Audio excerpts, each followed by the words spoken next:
August 24, 2026, the Senate President Sherwin Gatchalian opened the session at exactly 10 a.m. with 17 senators present, constituting a quorum for the 17th day of the impeachment trial. The presiding officer confirmed the receipt of a letter informing that the examination that Mr. Ortonio would take was moved to September, so based on the issued subpoena ad testificandum to him, he is required to attend tomorrow instead.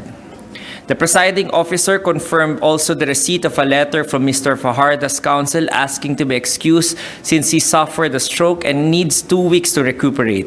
Therefore, the presentation of Mr. Fajarda was requested to be done by the House Prosecution Panel on September 7, 2026 tentatively.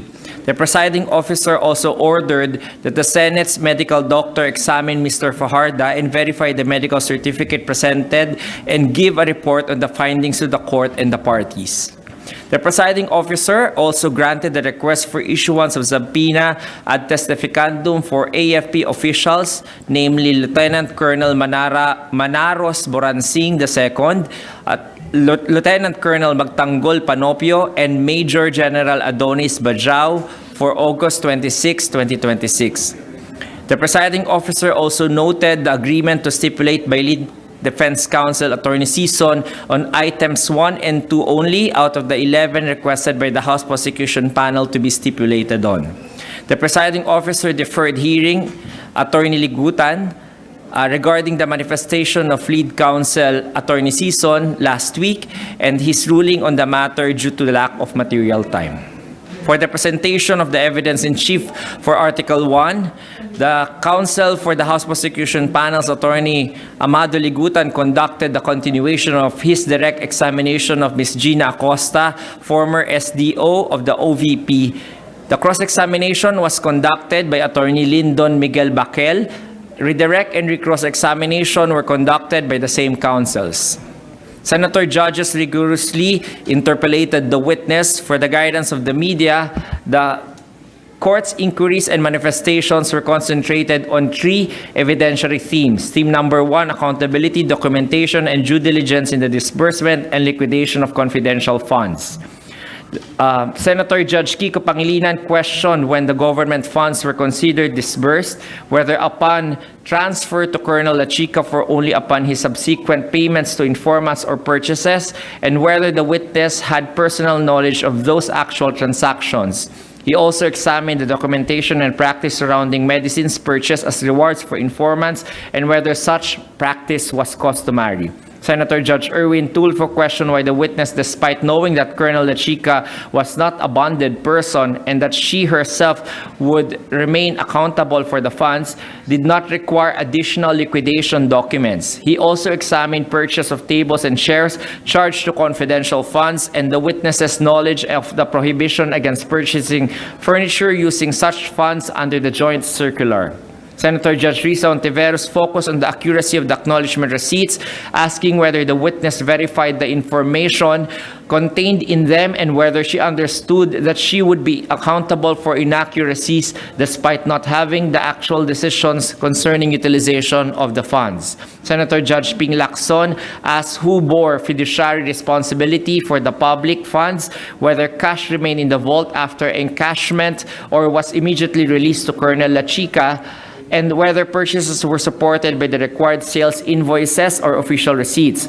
He also questioned whether the witness's signature on the PFP was merely ministerial. Senator Judge Bamakino examined what the witness did after receiving the ARs and supporting documents, particularly when she encountered suspicious or apparently fictitious names, and why she did not demand the corresponding real identities or initiate an internal investigation.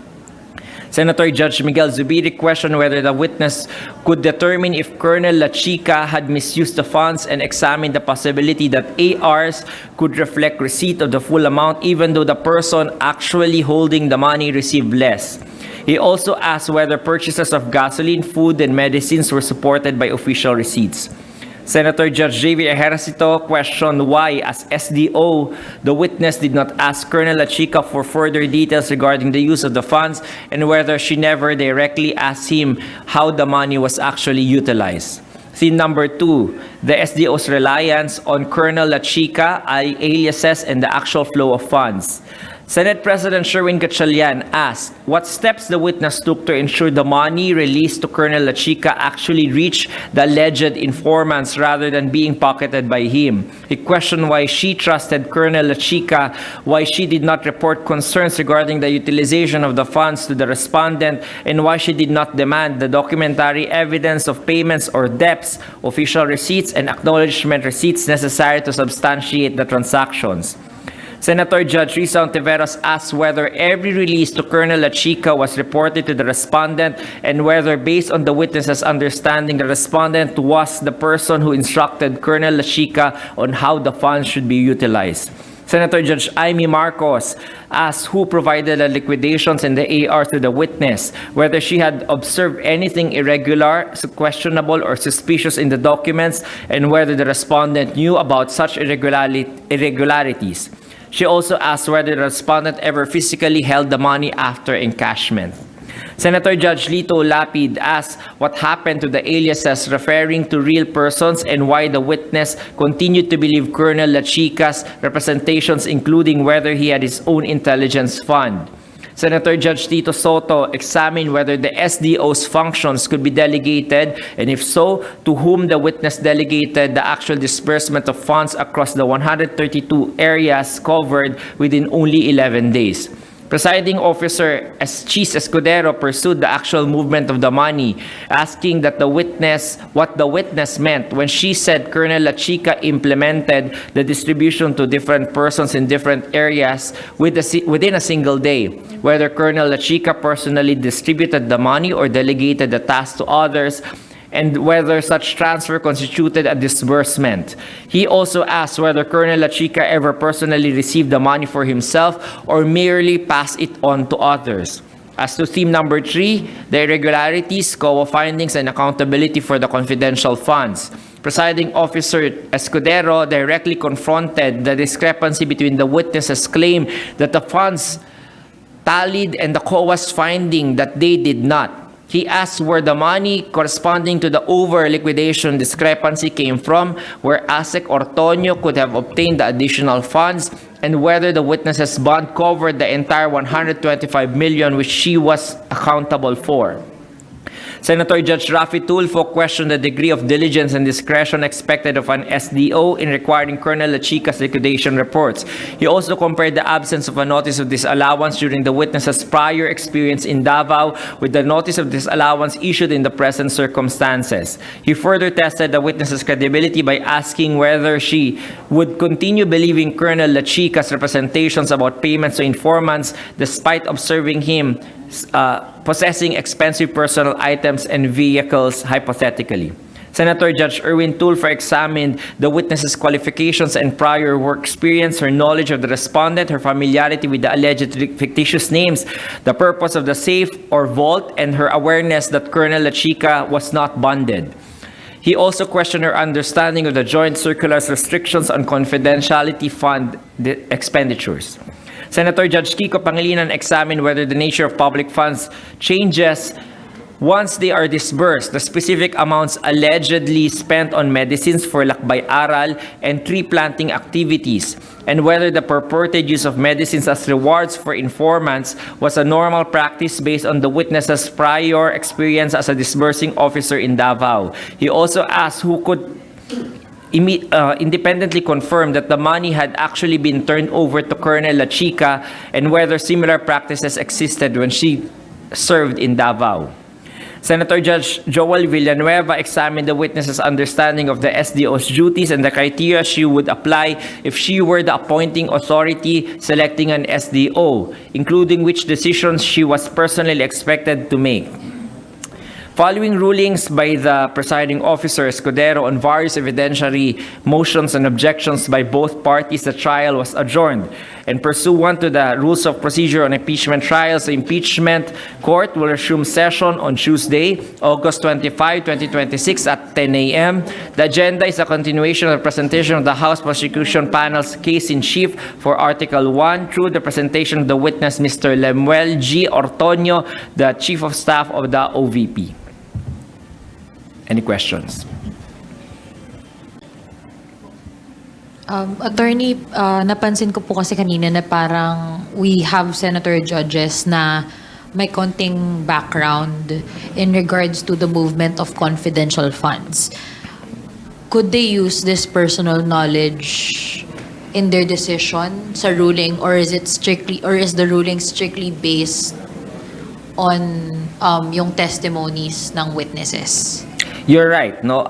Yung nakalagay sa ating rules of court, rules on evidence natin, the senator judges or any judge must also consider the experience of common human people, no, with reasonable intelligence. So kasama yon sa kanilang pagde-decide kapag nakita na nila yung buong picture ng mga ebidensya at saka yung mga testimonya ng testigo. So they will factor that in their decision.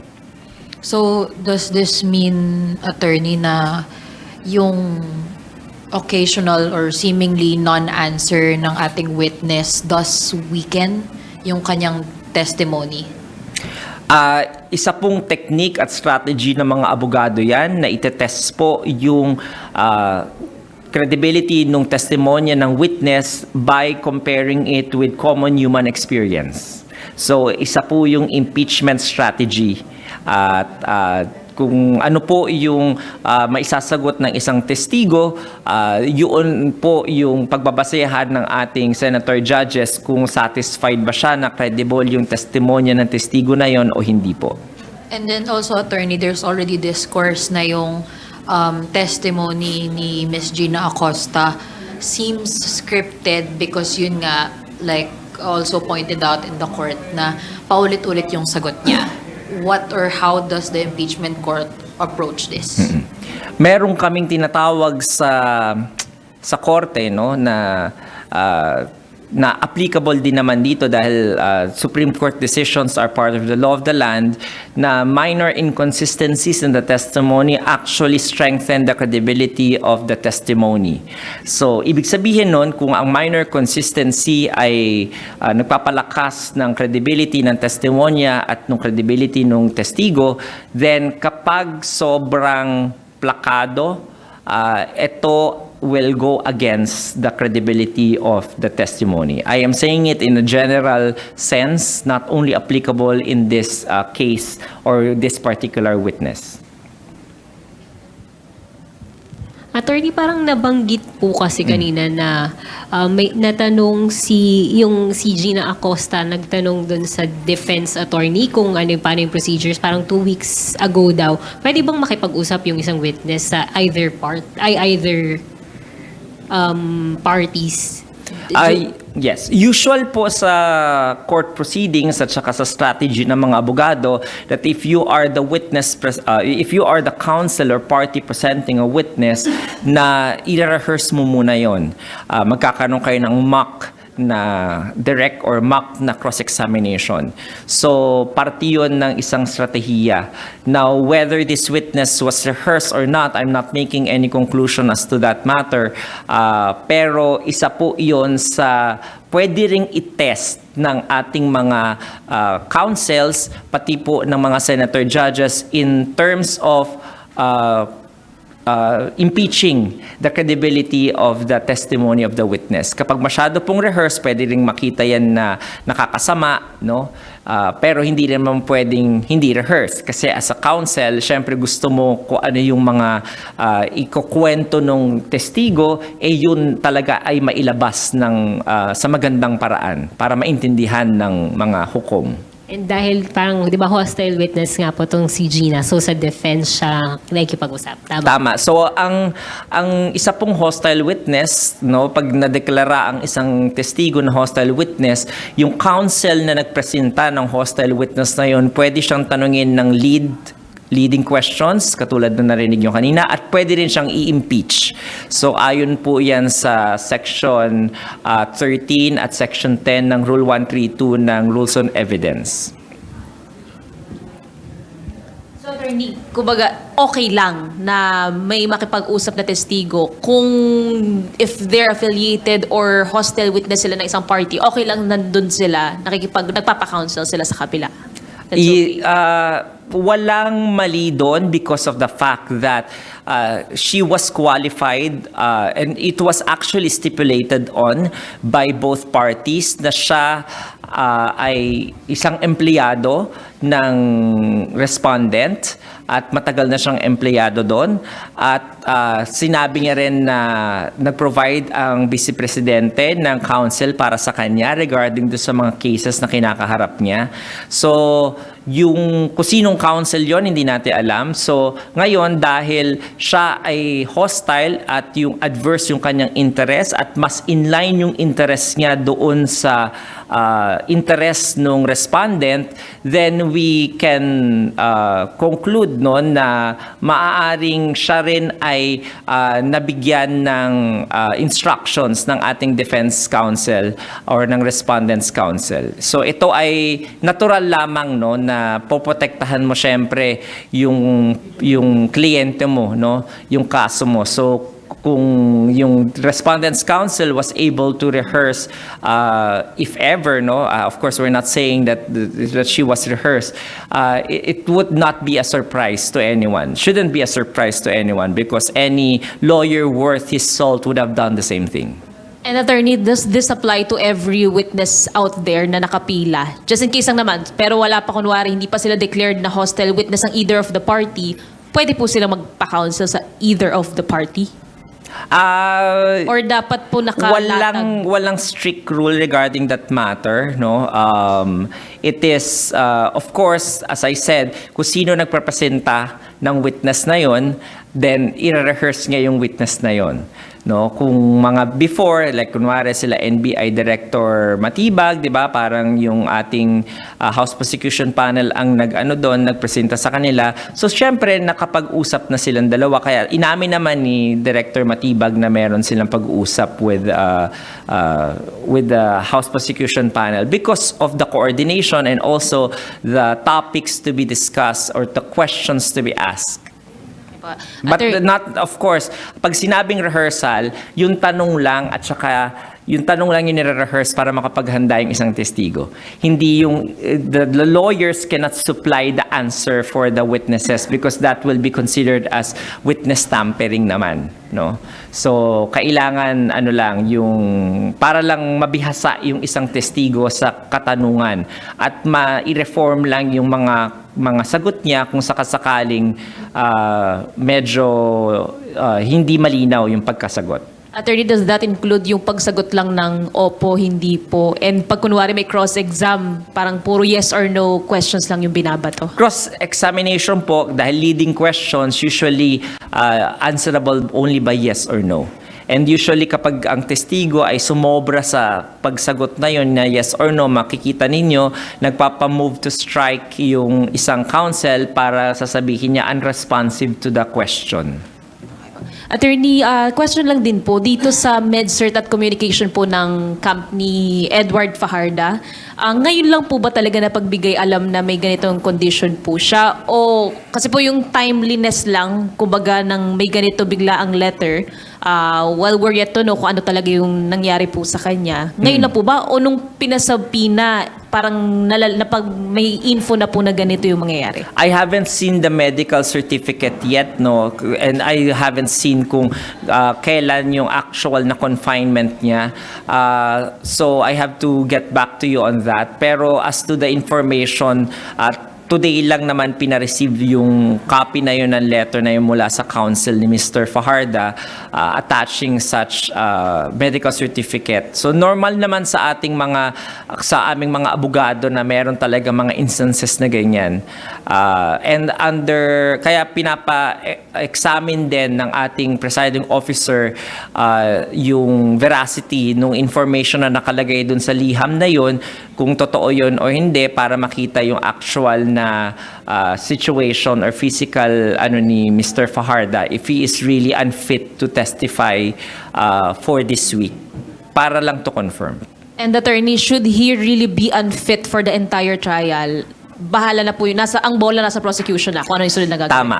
Ang bola nasa prosecution na dahil whether to drop him or to continue presenting him as a witness at kung kailan yun, anong oras, anong araw siya iprepresenta, paano nila ilalatag yung testigo na yon, it's up to their prerogative. Attorney, yung sa ano lang, yung sa argument ng defense kanina, yung sa 5-day rule, kasi nga bigla ang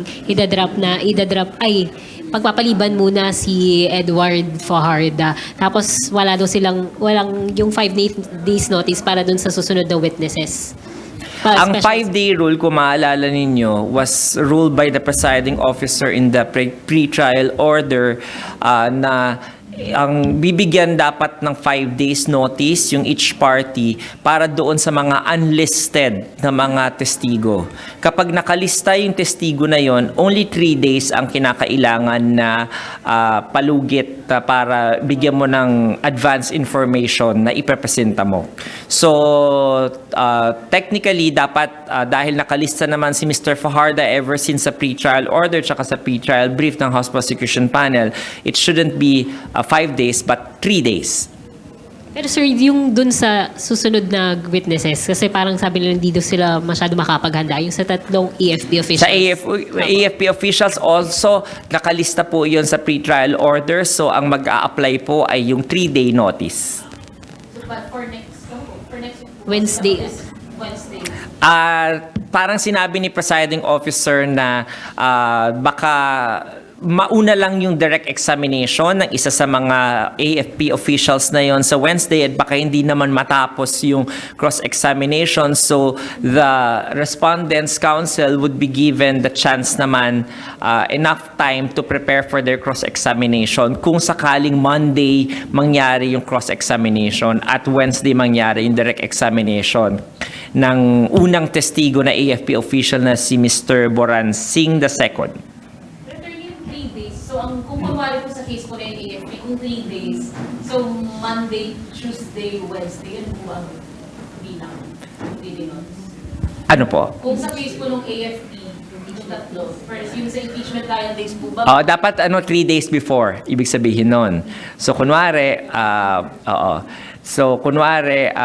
Wednesday ang hearing, dapat na sabihan mo siya ng Sunday. Ng mga Sunday. Kasi you don't count the day na kung kailan mo ipinaalam eh. So, I mean, those are preferred dates naman, but the court will be liberal in implementing the number of days so long as wala namang undue prejudice to each party. Kaya kanina sinabi ni presiding officer, wala namang ganong prejudice sa inyo kasi baka hindi namang matapos yung direct examination nung first AFP official na si Mr. Boransing II sa Wednesday, then you still have enough time. Yun lang naman ay para makapaghanda ka doon sa cross-examination mo. Attorney, para lang makapaghanda din kami, bago ni schedule, trial schedule next week. Hindi ko pa po mako-confirm yan, no, kung mauurong na ba tayo ng hapon o hindi, no. So pero hintayin po natin, bibigyan naman tayo ng advance notice ni presiding officer. So if not tomorrow, baka Wednesday po. And that's for the trial Kasi iniisip po schedule nila, next week. yes po, and moving forward po. Kasi iniisip po nila na parang let's have a clean cut, no, na tapusin na yung Agosto bago pa mag-iba yung mga schedule. And for advance notice to the witnesses and the parties. All in all, from 2019-2022, a simple math will tell us 1,840,000 pesos. Almost 2 billion confidential funds sa Davao City. Hindi nyo rin maalala yung total na yan. Tama po ba? 1.84 billion pesos ang kabuuang confidential funds ng Davao City mula taong 2019 hanggang 2022, mga taon kung kailan alkalde si Vice President Sara Duterte ng naturang syudad. Yan ang isa sa prinesenta ng prosekusyon sa pagtistigo ni Gina Acosta, dating Special Disbursing Officer ng Office of the Vice President sa impeachment trial ni VP Duterte. Ngunit ayon kay Acosta, hindi na niya matandaan ang mga halagang 460 million pesos na alokasyon kada taon ng confidential funds sa Davao noong si VP Sara pa ang mayor nito. Hindi ko maalala, Yes, Your ma'am. Honor, kung ilan ay mao ba na o yan ba ang confidential fund, Your Honor. Is it because, sabi mo, sa edad nyo, hindi nyo na maalala, ma'am? Di po ba? Contributor po ang edad ko, Your Honor. Nag-ugat ang mga ganitong tanong ni Private Prosecutor Attorney Amando Ligutan upang mausisa ang kaalaman ni Acosta sa paghawak ng confidential funds dahil alam na alam umano nito na kasya sa loob ng 4 na travel bags ang halagang 125 million pesos. Pakisagot po, Ma'am Gina. Paano nyo nalaman na 4 na bag ang kailangan yung dalhin para sa 125 million? Ano po? Tansya ko lang po. Estimate lang. Opo, estimate. Hindi pa po nyo yung nagawa sa talambuhay ninyo? Wala po, sir. Dili pa po. Bago naging Special Disbursing Officer ng opisina ng Pangalawang Pangulo, naging Special Disbursing Officer rin si Acosta ng Davao City. Samantala, paulit-ulit naman itong itinuro si Colonel Raymond Dante Lachica, dating Chief Security Officer ng Office of the Vice President, patungkol sa kung sino ang may alam kung paano nagastos ang 125 million pesos na confidential funds ng OVP. Anya, pinapirma niya si Colonel Lachica ng acknowledgement receipt, ngunit pagkatapos itong magsumite ng fund utilization report na siyang pagbabatayan ng liquidation na ipapasa sa Commission on Audit, babawiin naman ni Lachica kay Acosta ang resibong kanyang pinirmahan. Ang sagot naman sa akin ni ISO officer, Ma'am Gina, kung ano man ang binigay ko sa iyo na mga dokumento, yun na yun. Kasi ang mga transaction or ang operation door is very sensitive information. Sensitive information po, Ma'am Gina. At saka confidential po ito. Kaya kung ano ang binigay ko sa iyo na mga acknowledgement receipt, yun po, yun. Yun na yun. Ayon sa kanya, kay Colonel Lachica niya bineberipika ang tungkol sa paggastos ng confidential funds dahil ito ang nagpapatupad ng confidential activities on the ground. Una nang sinabi ni Acosta na kaya lamang niya ibinigay ang 125 million pesos kay Colonel Lachica ay dahil aprobado umano ito ni Vice President Sara Duterte kahit hindi ito accountable officer para sa naturang pondo. Isa si Colonel Lachica sa nakalistang testigo sa impeachment trial ng Pangalawang Pangulo para sa alegasyong maanumalyang paggamit ng confidential funds. Do you have personal knowledge?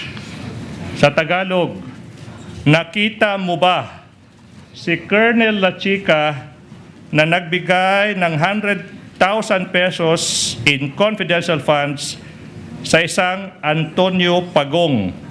Yes or no? Nakita mo ba si Colonel Lachica nagbigay ng perang iyan, 100,000 pesos to Antonio Pagong? Nakita mo ba siya o hindi? Isa lamang ang Antonio Pagong sa mga bagong pangalang lumutang sa ika-17 araw ng impeachment trial ni Vice President Sara Duterte.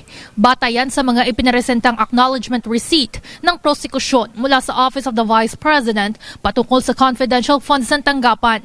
Sa mga resibo, nakapirma si Antonio Pagong, Timon Andrew Pusa at Suniso P. Belat bilang mga individual na nakatanggap ng 100,000 pesos. 250,000 pesos naman ang natanggap umano ni Don Piang, habang tig 150,000 pesos naman ang na-receive ni na May Pamana at Shane Ngit-Ngit. Sa lahat ng pangalang nabanggit ni Private Prosecutor Attorney Amando Ligutan, wala sa mga ito ang personal na nakita ni Gina Acosta, dating Special Disbursing Officer ng OVP, na binigyan ni Colonel Raymond Dante Lachica ng pera. Paliwanag nito, siya lamang ang nag-disburse ng pera, ngunit wala siya sa lugar kung saan isinagawa ni Colonel Lachica ang mga umanay confidential operations. Nag-verify po ako sa kanya, Your Honor. Tinanong ko po siya, Your Honor. Tapos yun ang sagot niya, Your Honor. Ma'am Gina, yung mga dokumento na binigay ko sa iyo, yan po ang mga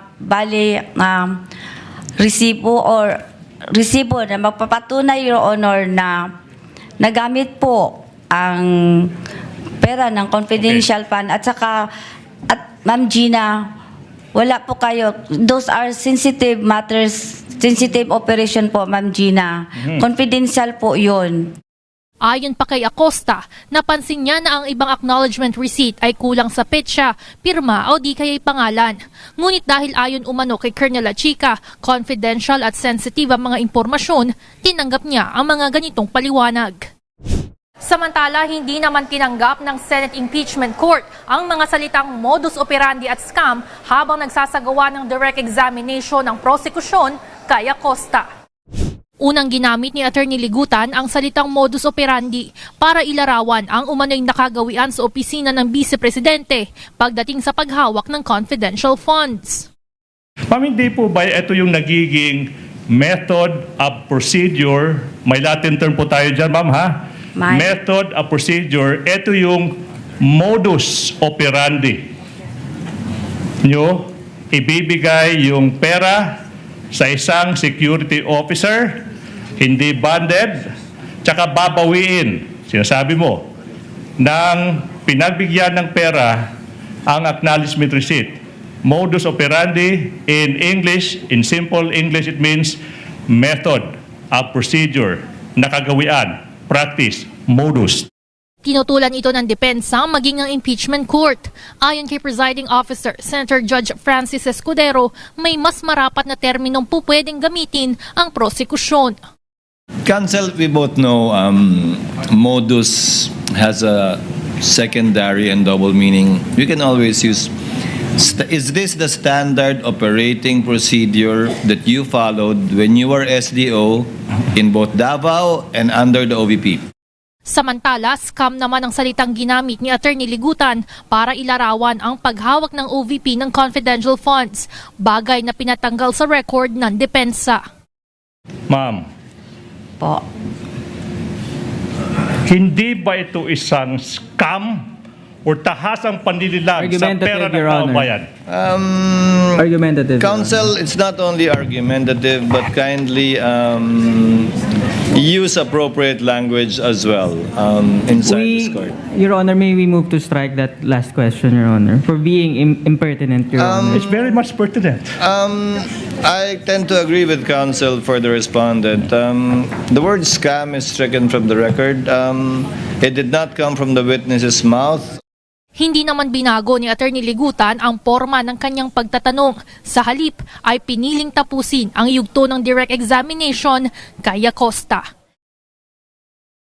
Natapos na yung direct at cross-examination kay Gina Acosta, dating Special Disbursing Officer ng tanggapan ni Vice President Sara Duterte. Kung matatandaan natin, siya yung kauna-unahang hostile witness ng House Prosecution Team para sa Article of Impeachment na confidential funds misuse, misappropriation at irregular liquidation. Sa kabuuan, 2 araw na sumalang sa paglilitis si Acosta. Naungkat ang kakayahan ni Acosta bilang Special Disbursing Officer o SDO ng tanggapan ni VP Duterte sa impeachment trial. Sa gitna ito ng kawalang kaalaman sa confidential operations na ipinatupad ni Colonel Raymond Dante Lachica, dating hepe ng Vice Presidential Security and Protection Group o VP-SPG. Kay Colonel Lachica, inirelease ni Acosta ang 100 milyong pisong halaga ng confidential funds ng Office of the Vice President o OVP. Ilang ulit tinanong si Acosta kung papaano nito binirepika kung napunta nga ba sa tamang recipient ang pondo bilang accountable officer ng confidential funds. Documents na sinabi nyo rin kanina, klarong-klaro, crystal clear, na wala kayong personal knowledge or personal na nalalaman. Yes, Your Honor. O pag-verify na ako sa iya, ibig sabihin mag-verify yung pagpangutanan ako sa iya, Your Honor. Sinabi nyo kanina na wala namang requirement, na may alam sa confidential activities, walang training, pero hindi po ba, ma'am, na requirement sa SDO yung pagkakaroon ng common sense? May utak po ako, Your Honor. Yes, ma'am. Sa pagtatanong din ni Senator Judge Raffy Tulfo, inusisa si Acosta kung ano ang tingin nito sa kanyang sariling kakayahan. Duda ng Senator Judge, bulag ang ginawang pagsunod nito. Sa gitna ito namang questionabling acknowledgement receipts ng confidential funds ng Office of the Vice President na isinumite ni Colonel Lachica kay Acosta. Tanong ko na lang, how would you consider yourself? Smart, average, or stupid? Nasa average lang po ako Average. ng pagkatao, Your Honor. Correct. Kasi sa isang normal na tao, kapag siya'y binigyan bilang isang SDO tulad sa inyo ng listahang pangalan ng mga informants na bilat, pagong at pusa, papalag ka. Ano ba to, Colonel? Mukhang hindi ata tama to, bastusan na to. Di po ba? Para sa normal na tao. Am I right? Nag-rely po ako sa sinabmit po sa akin ng security officer, Your Honor. So for me, in this case, you're stupid in the name of blind loyalty. Ano po yun? Naging stupido kayo sa ngalan ng isang tinatawag na blind loyalty. Nakapikit kung ano yung sinasabi sa iyo ng nakakataas, sinusunod mo na lang. Stupido ka pa rin, pero in the name of blind loyalty. Would you agree?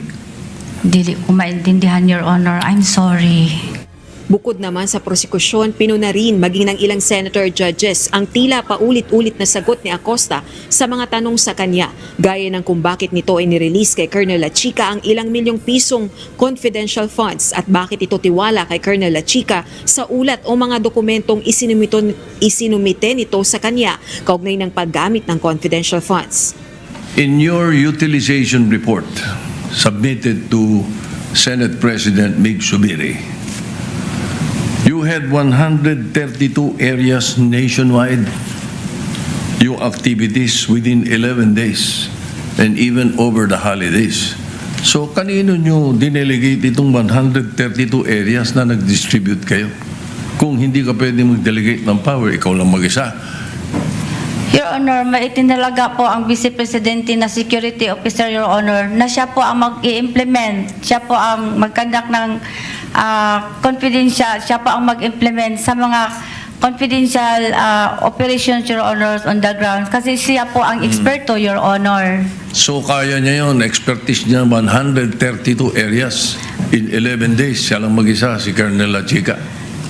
Hindi ko yan masabi, Your Honor. Kasi ang alam ko lang, si Colonel Lachica po ay siya po ang itinalaga na security officer, Your Honor, ng Office of the Vice President. Ay siya po ang aming commanding chief, Your Honor, for the BPSPG, Your Honor. Ay, ayoko na marinig yung template, Mr. President. Thank you. Kinumpronta naman si Acosta ng ilang senator judges kaugnay ng recipient ng confidential funds, kabilang na ang may mga nakasaad na ontiveros at lapid sa acknowledgement receipts. Noon, may finlash po na AR na may pangalang Clarice Ontiveros. Kaapelyido ko po. Ang nakakagulat po, Miss Gina, yung petsa kung kailan daw binayaran ang Clarice Ontiveros ay February 24, 2023. Petsa po ng birthday ko. Napakalaking coincidence po. May reaction o comment po ba kayo sa ganong pambihirang detalye ng petsa? Tinanong ko na yung mga ganyan po na ERs, ma'am, biniverify at biniverify ko po kay Colonel Lachica. Tapos ang sagot ni Colonel Lachica, Ma'am Gina, sensitive information po yon at saka confidential in nature. At saka din siya naman po, ma'am, ang may alam. Siya po ang nag-implement po ng mga activities na in relation po sa confidential plan. At siya po ang itinalaga ni Vice President Sara Duterte na security officer po. Meron din pong sinabi yung prosecutor na may 2 lapid na nando doon. Yung mga documents po na yan ay galing po sa security officer, Your Honor, na si Colonel Lachica, Your Honor. Samantala, binigyang diin naman ni Acosta, siya ang accountable officer sa confidential funds ng Office of the Vice President. Tinanong din ito kung alam ba nitong posible itong makulong sakaling mapatunayan ang irregularidad sa paggastos ng confidential funds. Alam niyo po ba, Miss Gina Acosta, na ikaw yung maaring makulong kapag napatunayan sa isang criminal court yung crime, for example, ng plunder. Alam niyo yung gravity ng isang kaso for plunder? Hindi niyo alam, ma'am, na between you and Colonel Lachica, kasi Colonel Lachica ay wala namang track, walang trace sa mga dokumento. Ikaw yung po pwedeng makulong for misappropriation of confidential funds, hindi si Colonel Lachica. That question is so simple. Alam niyo po ba yan? Yes, based sa GC po, ang accountable officer po ay ang SDO. Kaya po, ako ang accountable officer, kaya I see to it na merong documents po na maibigay si Colonel La Chica after po matapos po ang pag-implement ng confidential activities, Your Honor. Kasi ako po ang magagawa ng liquidation kasi ako man po ang accountable officer, Your Honor. Hindi naman naiwasan ni Acosta na maging emosyonal nang matanong tungkol sa kalagayan ng kanyang asawa. Anya, umuwi siya sa Davao kamakailan para makita ang kanyang asawa. Kumusta yung asawa ninyo na binisita ninyo? Alam ko undergoing treatment sa Davao. Hindi po maganda, ma'am. I'm sorry. Monica, bukas naman 18 araw ng impeachment trial. Ang susunod na isasalang sa witness stand ng prosekusyon ay si Lemuel Ortonio, Assistant Secretary at Assistant Chief of Staff ng Office of the Vice President. Inaasahan din natin na idedeklara ng impeachment court na isang hostile witness si Ortonio. Modus operandi, scam at kasuklam-suklam. Ilan yan sa mga terminong ginamit ni Private Prosecutor Amando Ligutan sa paglalarawan sa umano'y maanumalyang paggamit ng confidential funds ni Vice President Sara Duterte. Isa sa mga alegasyong ginagamit ngayon ng prosekusyon para tuluyang mapatalsik sa pwesto ang bise. Modus operandi nyo, ibibigay yung pera sa isang security officer, hindi banded, tsaka babawiin, sinasabi mo, ng pinagbigyan ng pera ang acknowledgement receipt. Ma'am, hindi ba ito isang scam o tahasang panlililag sa pera ng taong bayan? Hindi po ba kasuklam-suklam, labis-labis in English, unconscionable and extravagant as mentioned in the circular, for the Office of the Vice President to spend 16 million pesos in 11 days or a total of 1.4 million pesos. Tutol ang kampo ni Vice President Sara Duterte sa paggamit ng mga ganitong termino. Pinasalamatan naman ni Defense Spokesperson Attorney Michael Powa si Presiding Officer Senator Judge Francis Escudero sa pagsang-ayon na hindi marapat ang mga ganitong salita sa impeachment court. Rason kung bakit na-strike off the record ang mga ganitong salita sa impeachment trial kahapon. Dahil pag sinabi mong modus, may insinuation kasi yun no, na baka mamislead ang publiko. But nonetheless, we, of course, different styles for different lawyers. Ayon kay Attorney Powa, sa ngayon wala silang ibang kapangyarihan kundi mag-object o tutulan ang mga ganitong salitang binibitawan ng prosekusyon, lalo na at nasa mga ito pa ang bola sa pagpipresenta ng ebidensya. You'll have to wait for when we present our evidence in chief para makita ng taong bayan kung ano pa talaga yung nangyari sa pondong ito. Isa sa mga testigong kapwa inilista ng depensa at prosekusyon ay ang nagpapakilalang bagman umano ni VP Sara na si Ramil Madriaga. Para sa depensa, wala pang katiyakan kung ihaharap nila ito bilang witness. Kasunod ng sinabi kamakailan ng isa pang abogado ni VP Sara na si Attorney Paulo Panelo na posibleng maging star witness si Madriaga ng depensa. So tingnan na lang natin kung kinakailangan na i-present siya o hindi. Pero sa ngayon, hindi muna kami magbibitaw ng anumang statement kung sino yung mga witnesses na ilalabas natin. Para sa kampo, hanggat maaari, ayaw nilang isapubliko ang mga estratehiya nila bilang defense team ng pangalawang Pangulo. Kaya naman maging ang tanong kung ihaharap ba nilang testigo ang dating Chief Security Officer na si Colonel Raymond Dante La Chica na itinuturo ni Gina Acosta na may alam umano kung paano nagastos ang 125 million pesos na confidential funds ng OVP. Hindi rin muna sinagot ni Attorney Powa. Maging patient lang tayo para naman hintayin natin yung turn naman ng defense, no? Na kami naman ang maglabas ng aming evidence in chief o mga ebidensya. Samantala, kontento rin ang partido sa kanilang maikling cross-examination kay Acosta kahapon. Ayon kay Powa, wala namang bago sa mga testimonya nito mula pa noong humarap sa House Committee on Public Government and Accountability. Kung may smoking gun man sa mga testimonya ni Acosta, gaya ng tingin ng prosekusyon, para sa depensa, sa huli, nasa impeachment court pa rin ang pasya kung paano ituturing ang testigo. With 17 senator judges present, the chair declares the presence of a quorum. Before I recognize the presiding officer, allow me to greet a happy birthday, Senator Judge Tito Soto and Senator Judge Kiko Pangilinan. Happy birthday po sa inyong dalawa. In accordance with the rules of procedure on impeachment trials, the chair now recognizes the duly elected presiding officers to preside over the proceedings of the impeachment court.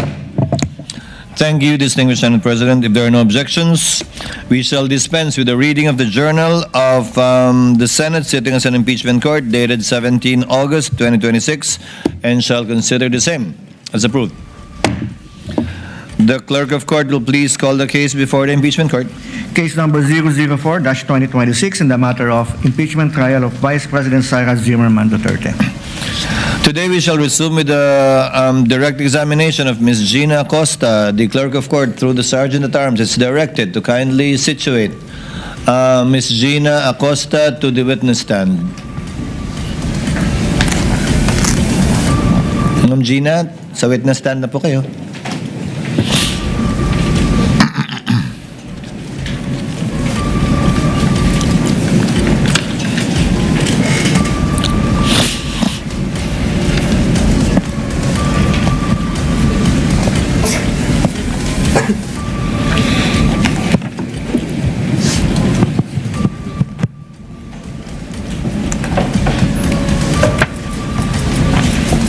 Before we continue, appearances for the parties.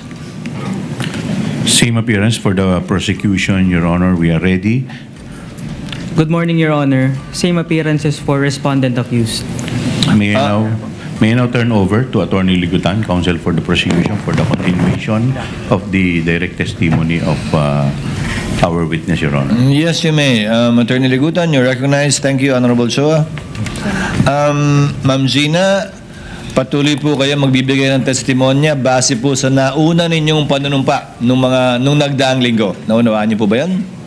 Opo, Your Honor. Mayong buntag po sa tanan. So under oath pa rin po kayo at magpapatuloy po yung inyong direct examination. Good morning to you as well. Attorney Ligutan, your witness. Magandang umaga.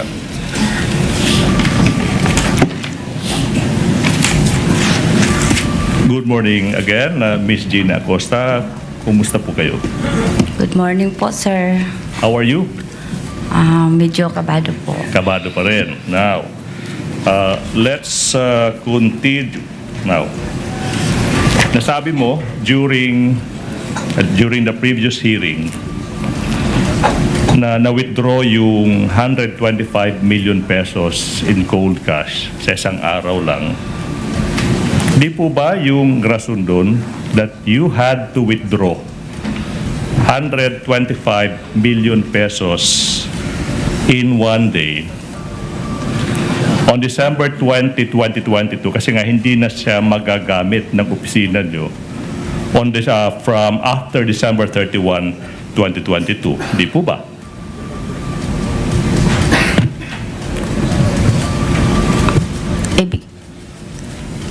Ang pagkakaalam ko po na yung confidential fund for 2022 dapat po magamit po within the year 2022. Okay. Until December 31, tama po ba? Now, by the way, nasabi mo na you put yung 125 million pesos sa 4 na traveling bags. Tama po ba? Tama po, Your Honor. And then, saan galing itong mga traveling bags na ito? Yung naimungkahi ko po yun kay Ma'am BP Sara at saka kay Asik Ortonio. And then, naisabi ko din yun kay Colonel La Chica. Okay. Naimungkahin nyo kay BP Sara yung 4 na traveling bags. Yung tanong, ano ba yung naging tugon ng Vice President pagkatapos mong imungkahi sa kanya yung 4 na traveling bags na ito? Nagsabi lang po siya na okay. Okay.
directed to make a proclamation.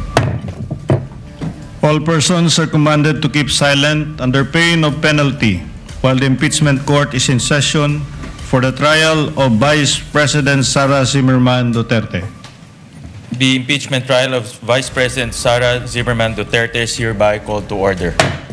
Let us rise for a minute of silent prayer. Para sa ika-18 araw ng impeachment trial ni Vice President Sara Duterte, magpepresenta ng panibagong testigo ang prosekusyon para sa aligasyon ng maanumalyang paggamit ng confidential funds laban kay Vice President Sara Duterte.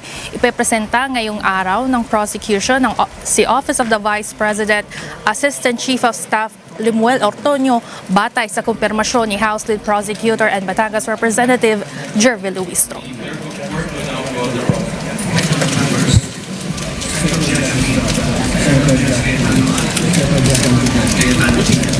Maikli lang.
August 24, 2026 Journal of the Senate sitting in Impeachment Court and shall consider the same as approved. The Clerk of Court will kindly Number 004-2026 in the matter of impeachment trial of Vice President Sara Zimmerman Duterte. appearances of the parties. Same appearance for the prosecution, Your Honors. We're ready. Good morning, Your Honors. Same appearance for the respondent accused. Thank you. We are in receipt. Before we proceed to our next witness, I believe it's going to be Mr. Ortonio. We are in receipt of a request for stipulation with respect to certain circumstances and documents from the prosecution. Is that correct? Do you confirm, Honorable Chua? Yes, Your Honor. We got a copy of the one. The lead counsel for respondent already responded to the request for stipulation for Eduardo Fajardo yesterday, I believe, and that's only correct, Your stipulated to the first 2 points. Yes, Now, Your this one for Ortonio, we got it only last night. May I ask the counsel for respondent when you got the request for stipulation? We also received this just last night, Your Honor, by email. Is there an equal request for stipulation with respect to documents? I believe, Your Honor, that on the third page of this new request for stipulation with respect to Mr. Lemuel Ortonio, there are certain documents that the prosecution requests for stipulation. But this will be addressed during the presentation and the cross-examination of the witness, Your Honor. So can you already comment on the request for stipulation with respect to Ortonio, Attorney Sheila? We can, Your Honor. We can only stipulate on items 1, 2, 3, 4, 5, 7. That's it, Your Honor. Your Honor. Hold on, Honorable Chua. In regard to the documents, Attorney Sheila, some of these, if not all, I haven't checked actually individually because this is a different list from the list of documents that I have that Ortonio may identify based on our own study of the pretrial order and markings. How about the documents, Attorney? That's our concern, Your Honor, since we only received this last night, and this is inconsistent also with the order of this court that any request for stipulation must be provided to other party at least one day before the hearing, Your Honor. And therefore, we would prefer to hear first the comment of the prosecution on this witness, and we will respond accordingly afterwards, Your Honor. And also, Your Honor, I will ask later on at the start of the presentation of the witness for another counsel to be acknowledged and recognized, Your Honor. At the appropriate time, Attorney Sheila. Yes, Your Honor. Yes, Honorable Chua. Can I now, Your Honor, turn over to the counsel for the prosecution, Attorney May Divina Gracia? I'm sorry, Honorable Chua. May Divina Gracia, Your Honor. Will be the one handling. Yes, sir. We're not yet there, counsel. I'm still at the point of trying to abbreviate the proceedings, at least with respect to the documents. And to give a shot at the counsel for respondents looking at the documents, how many are common documents or common exhibits? Because to the mind of the presiding officer, counsels, if it is a common exhibit, meaning marked by both parties separately, unless there is proof or allegation of fraud and or palpable mistake or absence of regularity, then it would have to be proven through the witness. However, absent that, the court can take it as already being authentic and its due execution having been established without need of proof through the identification of a witness. If there is that chance, the court is willing to give the parties a few minutes while the court is discussing its ruling with respect to the point raised by Attorney Sheila last August 12, which will take roughly about 20 to 25 minutes. Would that be enough time, Attorney Sheila, for you to go over the I think, Your Honor, we'll documents? just need around 5 minutes. We're amenable to some stipulation under item number 25, except for item number 25, B and V. B and? Beta and Victory, Your Honor, because these are not common exhibits. But with the rest of the items under number 25, we probably will just be needing 5 minutes to see the prosecution's documents and return to this court with a response to the request for stipulation. 5 minutes? If it's 5 minutes, the court will defer its ruling on your August 12 manifestation and just simply give you 5 minutes before we call Ortonio. 5 minutes? Thank you, Your Honor. Okay, 5 minutes. Court declares a brief recess in order for the parties to be able to stipulate on the documents they will be presenting to the witness Ortonio to save on the court's time. Trial is in recess.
trial is resumed.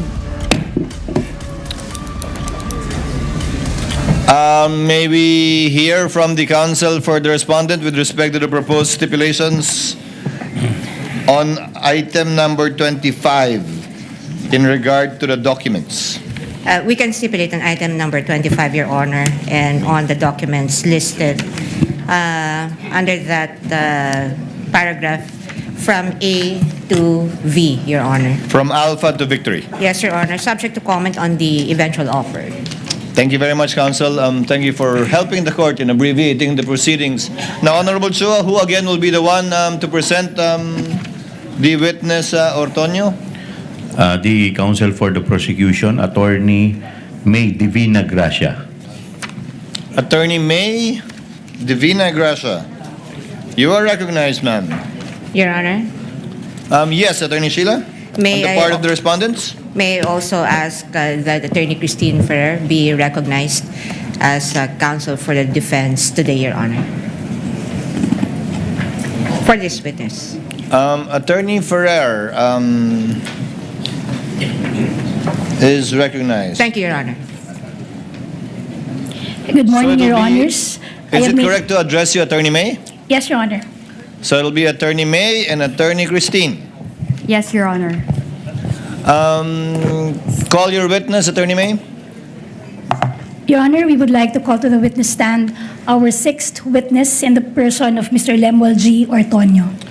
The clerk of court is directed through the OSA to kindly situate Mr. Ortonio at the witness stand.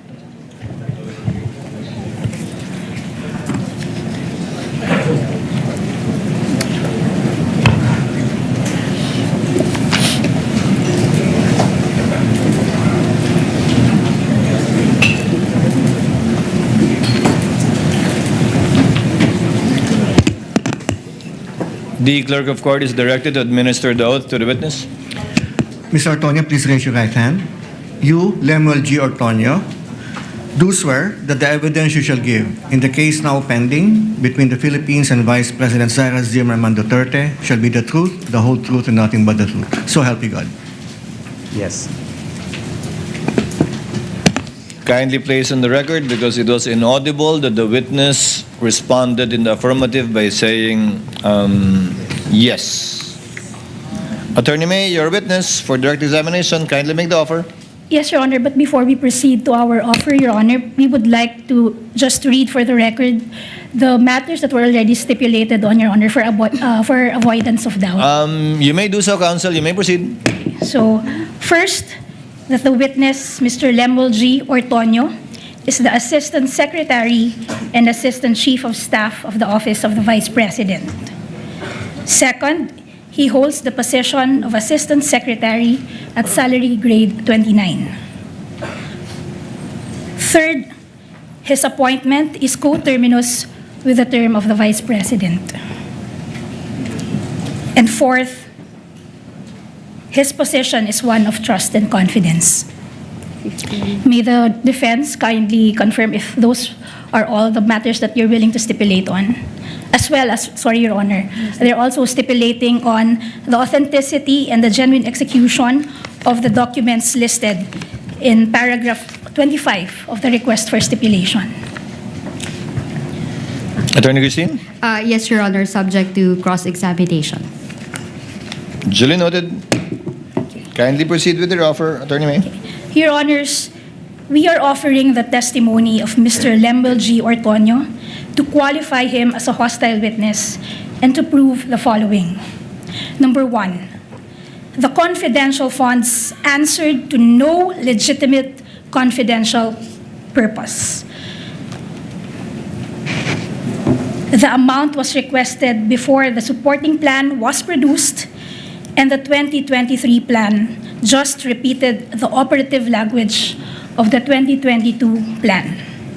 Nauna ang 250 million, sumunod ang plano matapos itong hingin ng DBM. Hindi plano ang nagtakda ng halaga. Ang halaga ang nauna sa kahinabol ng plano. Number two, the respondent's handprints are on every document that mattered. Mula request hanggang liquidation, nasa mahalagang dokumento ang kanyang otoridad at pag-aproba. Number 3, the reports were written to fit the rules, not the facts. 4 na ulat, iisang template, mga halagang hindi nagbabago at laging eksaktong 125 million, not a peso more, not a centavo less. Walang natira, walang sinaulit. Number 4, 5 days after COA questioned the medical and food aid item, the line disappeared while the report still totaled exactly 125 million. Question ng Commission on Audit ang medical and food aid na may halagang 40 million, 42 million at 40 million sa 3 unang accomplishment reports. Makalipas ang 5 araw, wala na ito sa huling accomplishment report. Pero 125 million pa rin ang kabuuan ng halaga. Number 5, in 2 years, not one area, not one operation was ever named. Daang-daang area ang iniulat, 500 million ang ginastos. Ngunit wala ni isang lugar, ni isang operasyon, ni isang petsa ang pinangalanan. Number 6, the liquidation was late, irregular, and backdated. 10 buwan huli ang mga resibo. Mahigit 100 ang may petsang 1 taon pagkatapos ng di umano'y bayaran. Number 7, the certifications vouched for nothing and were signed by the man who received the money. Walang untoward incident. Iyan lamang ang pinatutunayan. Walang halaga, walang pangalan, walang lugar at walang petsa. At ang pumirma, ang mismong tumanggap ng pera. Number 8, the 500 million bought protection the Vice President already had. And against threats, the AFP and the PNP were already paid billions to watch. 473 sundalo at pulis na ang nagbabantay sa kanya. Sahod ng Republika mula sa ibang pondo. Walang pangalawang pangulo sa kasaysayan ang nagkaroon ng ganito. At ang mga bantang tinutukoy sa mga ulat, ang NPA at mga teroristang grupo, sakop na ng intelligence funds ng AFP at PNP. Bayad na ang proteksyon, bayad na ang pagbabantay, bago pa ang kahit 1 piso ng confidential funds. Number 9, the justification for the confidential funds shifted with every finding. Sa DBM, safe implementation ng good governance programs, official engagements, and functional representation ng pangalawang Pangulo. Sa mga plano, confidence building for good governance programs at pagsapit ng 2023 socio-economic program delivery. Sa mga certifications, surveillance and information gathering to prevent untoward incidents from transpiring. Sa protective intelligence operations reports, for intelligence gathering naman. Sa mga sagot sa audit observation memoranda at notices or at notice of suspension for surveillance activities to determine where best to implement the OVP's programs. 6 na bersyon, iisang pondo. Number 10, the officials knew, answered nothing. The man who says he knew nothing answered everything. Lahat ng sagot sa COA, pirma ng testigong ito, na ang sabi wala siyang personal na kaalaman. Ang mga tunay na nakakaalam, ang respondent vice president, ang special disbursing officer, at ang colonel, wala ni isang sumagot. Number 11, the explanations for the confidential funds are a sham, and the failure to account the funds gives rise to the presumption of misappropriation. Pabago-bago ang paliwanag, walang detalye, walang dokumentong sumusuporta, pagtatakip. hindi pagpapaliwanag. At hanggang ngayon, hindi na-account ang 500 million ng bayan. Sa ganitong kabiguan, ang batas na mismo ang nagsasalita prima facie na ipinalalagay na ang pondo ay ginamit para sa sariling kapakanan. That would be all for Your Honor. Comment, Attorney Christine? Yes, Your Honor. We note that the 11 items that were mentioned by the prosecution are all conclusions of fact and law, Your Honor. And actually, they are mere speculations and conjectures, Your Honor, not being proven before this honorable court. And they are all theories and, with all due respect, sound bites, Your Honor. Nevertheless, we will cross-examine the witness to verify the allegations or to disprove the allegations of the prosecution. Thank you. They may be statements of fact or law, counsel, but that's what they seek to prove. Through this witness, hopefully, by declaring him as a hostile witness in due time. Duly noted. Comment of the counsel for respondents noted. You may proceed with your direct examination, Attorney May. Your Honor, before I proceed, we would just like to request for a continuing authority for our assisting counsel, Attorney Oliver C. Caido, to approach the witness and present and confront him with the necessary and relevant documents whenever we mention those documents, Your Honor. Granted, as well as who would be the counterpart assisting counsel from the respondent, Attorney Christine? Yes, Your Honor. Attorney David Gola. And Granted, also, insofar as both parties are concerned in regard to their respective assisting counsels who may approach the witness at any time during the direct and cross. and also, Your Honor, we request a similar continuing authority for us to flash on the screen the relevant documents when mentioned for the appreciation of this honorable court and of everyone, Your Honor. Granted likewise, including a similar grant rather with counsel for respondent should she desire to do so as well during her cross. Thank you, Your Honor. Okay. You may proceed, counsel, when you're ready. Yes, Your Honor. Good morning, Mr. Ortonio. Good morning, ma'am. I'm Bunta. Good morning. Okay.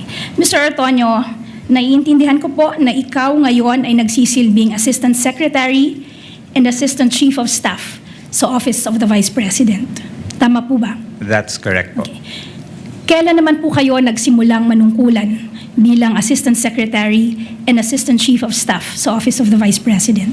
I started working as the Assistant Secretary and Assistant Chief of Staff last July 2022. Okay. Now, Mr. Ortonio, at whose pleasure do you serve those positions? I report directly to the Vice President, Sara Duterte. Okay. And prior to becoming Assistant Secretary and Assistant Chief of Staff, saan naman po kayo nagtatrabaho kung meron man? I used to work with the city government of Davao as the head of the Human Resource Management Office. And noong time po na yon na nagsilbi kayo na head ng Human Resource Management, sino naman po ang mayor noong panahon iyon?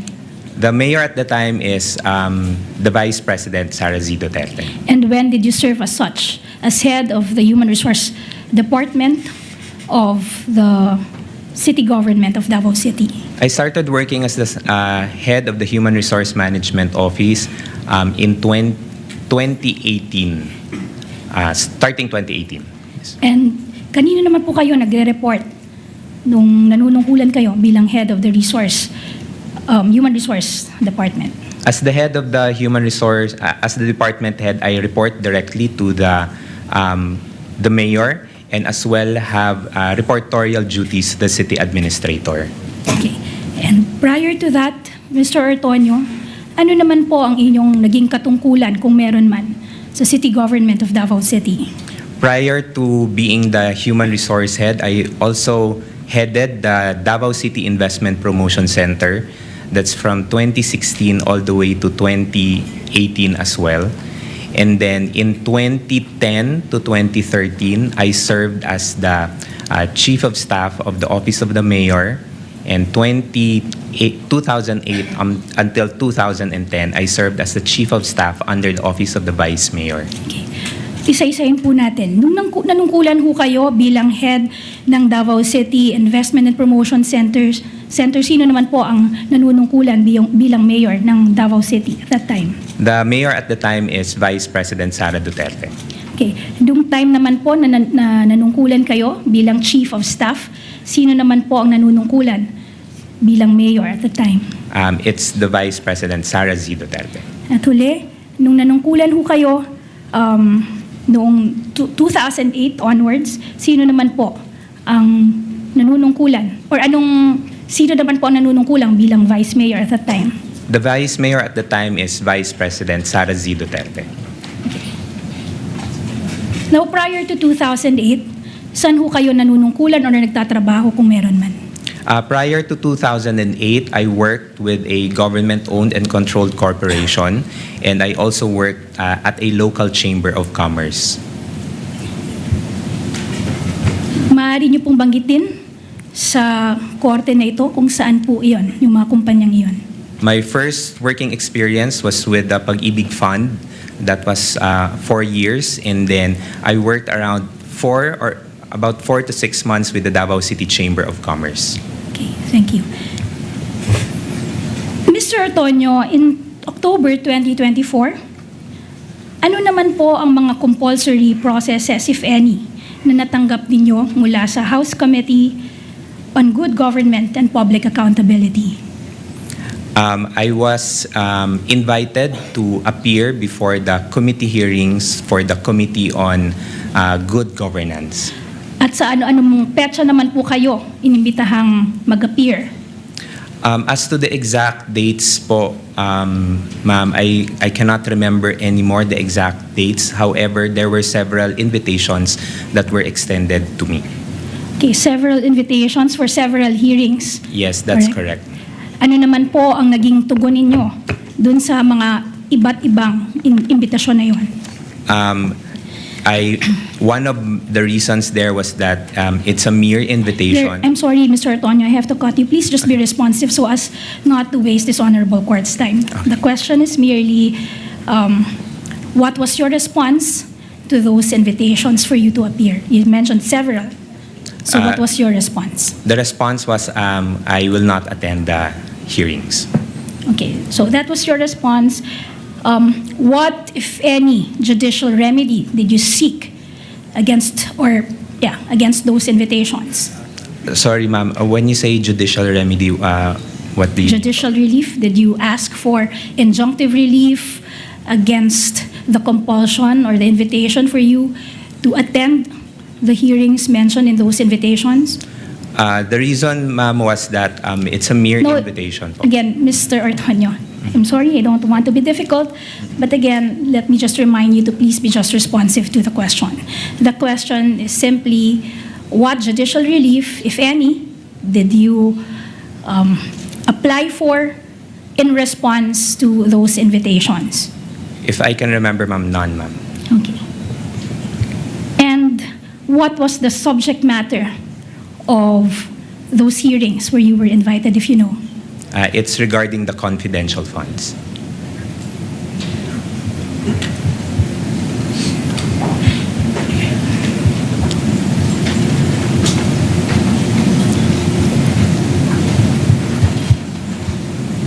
Okay. Now, Ms. Ortonio, what is your relation with Mr. Ernesto Nemenzo Ortonio Jr., who is the president and a member of the board of directors of PNX Udena Insurance Brokers Incorporated? Your Honor, please. Attorney Christine? Relevance, Your Honor. It is very much relevant, Your Honor, because this would prove that this witness and the respondent move in the same social circle. And this witness can practically become a social pariah if he speaks unfavorably of the respondent. You're on a short leash, counsel. Go to your point. Objection is overruled. So, Mr. Ortonio, just to repeat the question, what is your relation with Mr. Ernesto Nemenzo Ortonio Jr., who is the president and a member of the board of directors of PNX Udena Insurance Brokers Incorporated? He is my father po. Okay.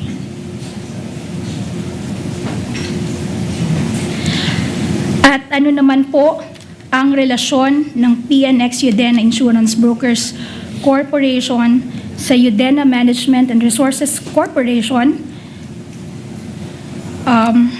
which forms part of the Udena Group founded and controlled by Mr. Dennis A. Your Honor, please. Yes, Attorney. Again, relevance, Your Honor, to the confidential funds. And she's on short leave. Your Attorney May, if I may just is this quickly part respond. of trying to qualify Mr. Ortonio as a hostile witness? Yes, Your Honor, this will establish that this witness has an adverse interest, Your Honor, in this case. With your indulgence, as well as with the permission of counsels for the parties, I think it has been established that Mr. Ortonio serves at the pleasure of the Vice President, has been working for her for quite some time, and is serving up to now. Correct me if I'm wrong, Mr. Ortonio. That's with the Vice correct, Your President. Honor. And that if the Vice President is impeached and therefore removed from office, pati kayo matatanggal po, di ba? Dahil coterminous kayo. That's correct, Your Honor. And that as far as we know, until today, you are still working with the Office of the Vice President and serving under that capacity, coterminous. Yes, that's correct, Your Honor. To abbreviate the proceedings, the court declares Mr. Ortonio as a hostile witness based on his adverse interest vis-a-vis the respondent and the prosecution, and that therefore counsel Attorney May can ask leading questions, but again, pursuant to the rules, may not ask misleading questions. You may proceed, ma'am, accordingly. Thank you, Your Honor. Mr. Ortonio, I am showing you a video footage of the hearing of the CGGPA on November 25, 2024. May I request, Your Honor, our assisting counsel who is stationed at the technical booth to play the said video footage.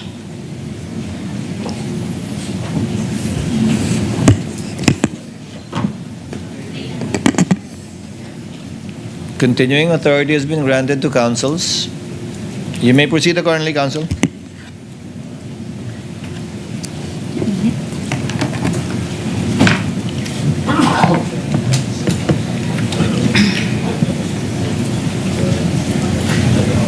Office of the Vice President, Mr. Lemuel G. Artonio, Assistant Secretary and Assistant Chief of Staff, Ms. Winnie G. Dallego, Chief of Public Assistance.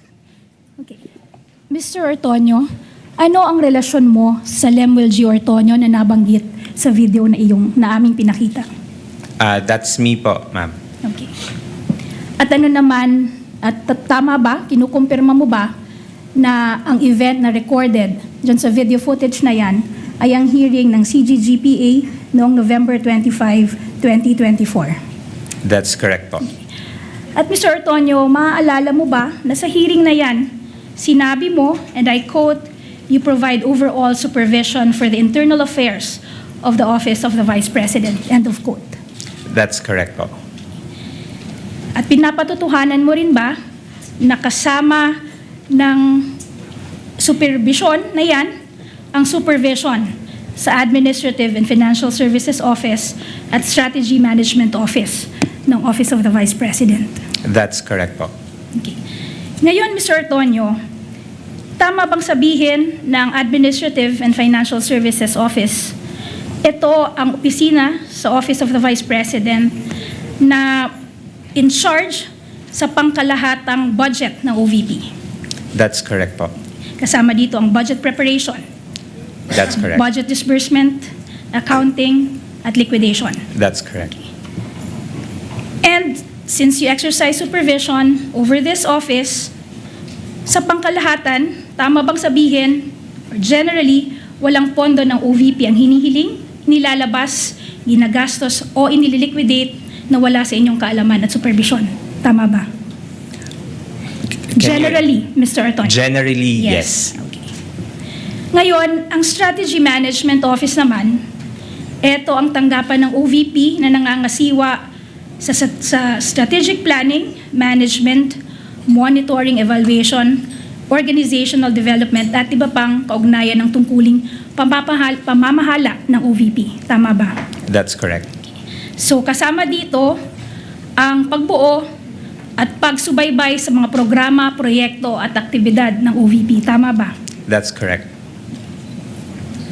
So ngayon, dahil sa iyong pag-amin, tama rin bang sabihin na bawat programa ng OVP ay dumadaan sa SMO?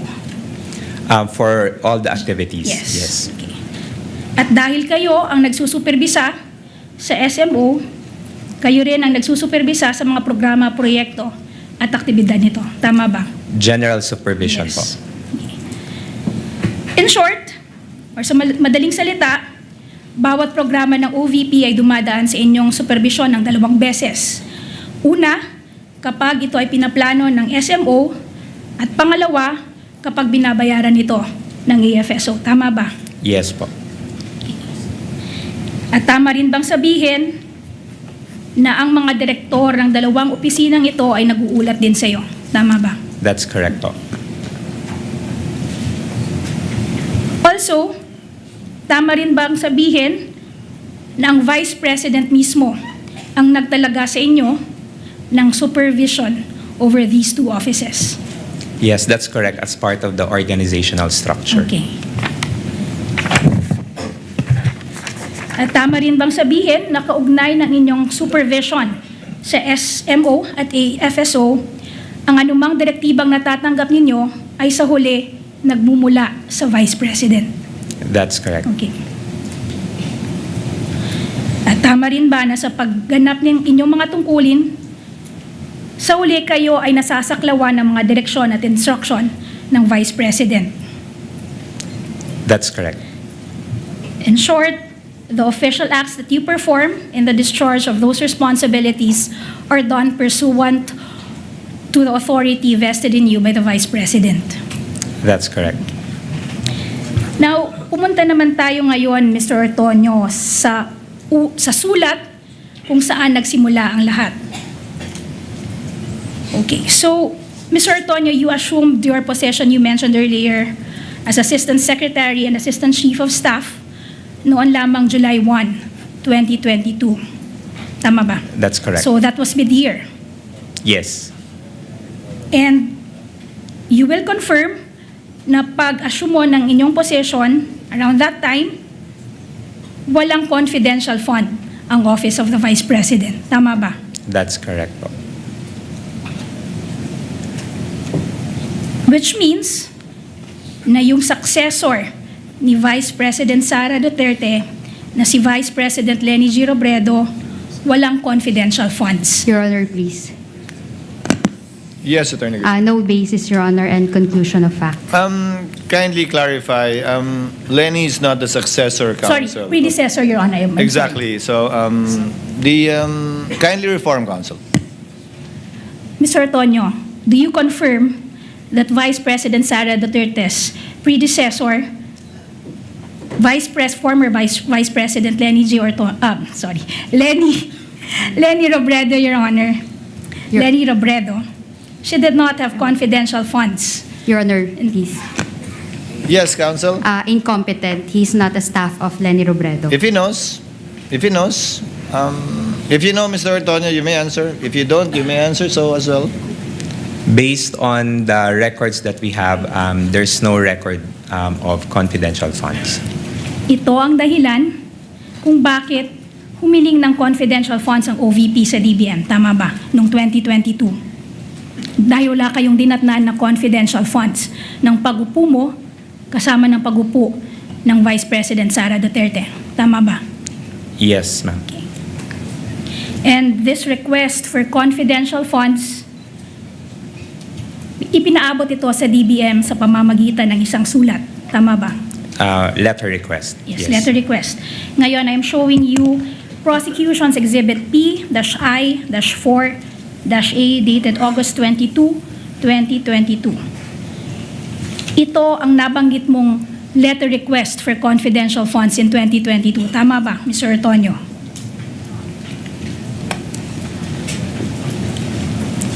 Yes, correct.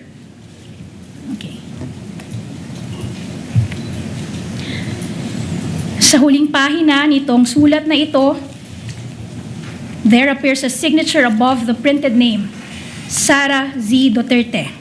You will confirm that this is the signature of the Vice President. Yes, I can confirm that this is the signature of the Vice President. And you're familiar with her signature, familiar ka sa signature niya dahil sa panunungkulan mo over almost 2 decades with her or under her, nakikita mo siyang pumirma ng mga dokumento at nakikita mo rin ang kanyang pirma sa iba't ibang dokumento. Tama ba? Yes, that's correct. And on the basis of this letter bearing her signature, tama bang sabihin na ang desisyon na mag-request ng confidential funds, it was the decision of the Vice President? Tama ba? Yes, that's correct. And throughout these proceedings, a certain name has been repeatedly mentioned, paulit-ulit na nabanggit, si Colonel La Chica. Kilala niyo siya, tama? Yes, I know him. He's the Okay. group commander for VP-SPG. You mentioned group commander of the SPG, but you will confirm, Mr. Ortonio, kukumpirmahin nyo na nung Agosto 22, 2022, hindi pa naitatalaga si Colonel La Chica bilang security officer ng OVP. Tama ba? Yes, that's correct. He started September. Okay. Yes, in fact, he started only on September 1, 2022. Tama ba? Yes, based on documents. Okay. Let us now go to the September 16, 2022 letter. Yan ang nagpapatunay, Mr. Ortonio, na si Mr. La Chica or si Colonel La Chica ay noon lamang September 16 itinalaga bilang commander ng VP-SPG. Tama ba? Yes, that's... Wait, hindi masyado clear po. Your Honor, may we request our assisting counsel in the tech booth to kindly enlarge Granted, so instructed. copies of the documents being flashed on the screen.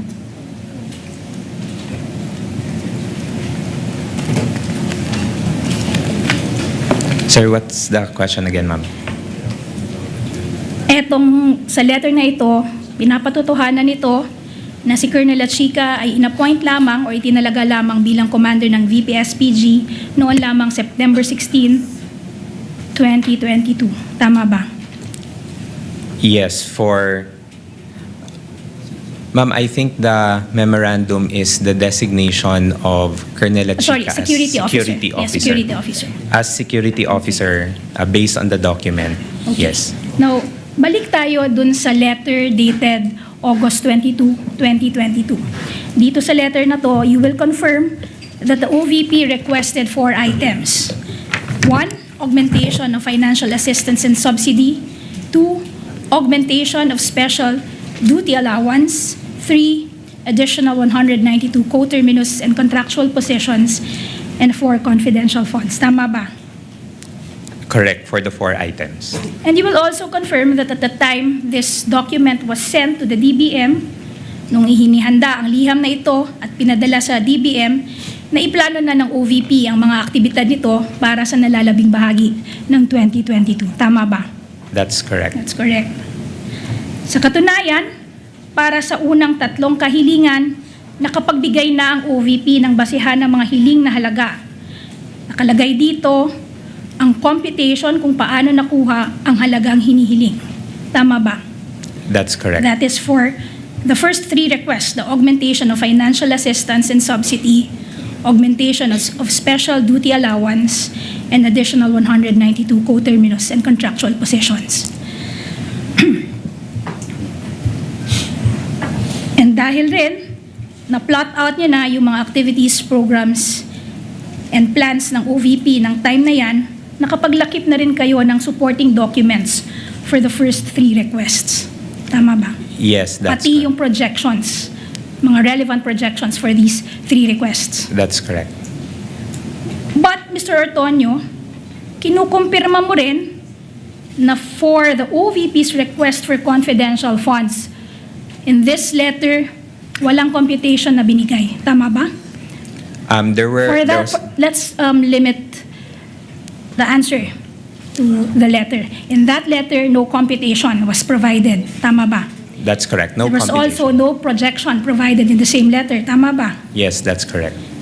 And also, there was no physical and financial plan attached to the letter. For this letter request, Yes, none. none. In fact, there was no attachment supporting the OVP's request for confidential funds. Correct? There were no attachments, ma'am. Yes, there were no attachments in support of your request for confidential funds. Tama? Okay. Mr. Antonio? What's your response? Yes, that's correct. No attachments, ma'am.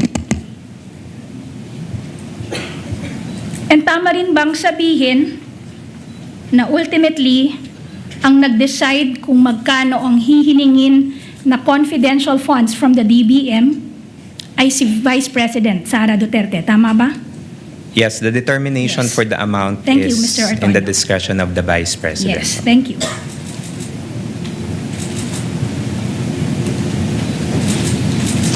Now, going back to the letter, dahil wala kayong binigay na computation, projection, or supporting documents, ang tanging nilagay lamang ninyo sa request ay ang explanation kung bakit kayo humihingi ng request. Tama ba?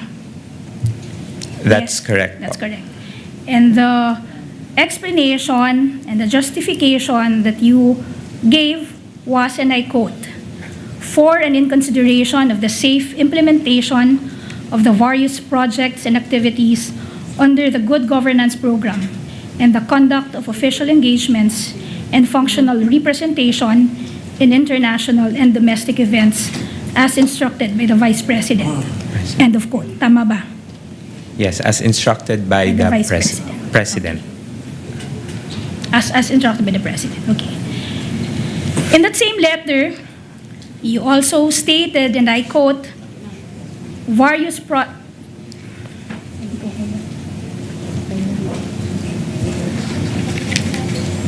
you committed to formulate programs, projects, and activities relevant to national security and peace and order, and is devoted to implement said PPAs with proper security and safety protocols for the benefit of the institution through the OVP satellite offices, its partner stakeholders, and the general public. End of quote. Tama ba? That's correct. So at this point, Mr. Antonio, tama ba? With the permission of counsel, can you ask your guy in the tech booth to kindly, whenever you refer to a portion of the letter, to zoom it in so that it's readable on the part of the senator judges, because we really cannot read any part of it. Better. Thank you. You may proceed, counsel. Okay. So tama ba, Mr. Antonio, na sabihin na nang pinadala ninyo ang sulat na ito, ang OVP, wala pang programs, projects, and activities na na-identify relevant to national security and peace and order? Tama ba? Dahil sabi dito sa letter, you just commit to formulate programs, projects, and activities relevant to national security and peace and order. So at that point, wala pa. Tama ba? Based on the letter, ma'am, yes. there is a commitment to submit the Yes. plans and programs. No, Mr. Antonio, walang sinasabi dito na you commit to submit plans and programs. Ang sinasabi dito, To formulate. programs, projects, and activities. Tama? Correct. Okay.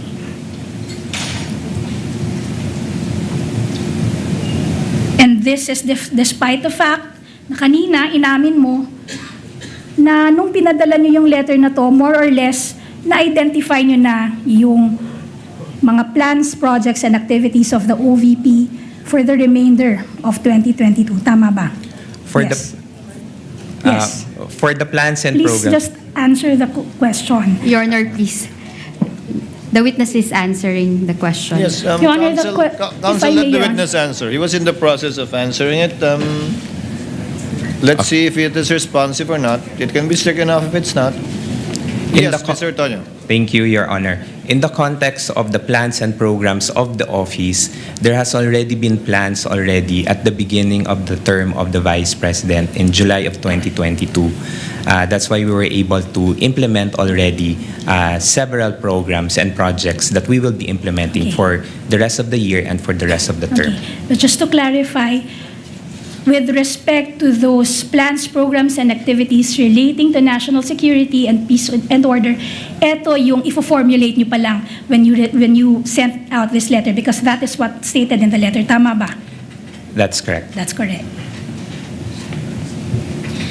And you will also confirm na wala nang ibang letter request for confidential funds in August 2022?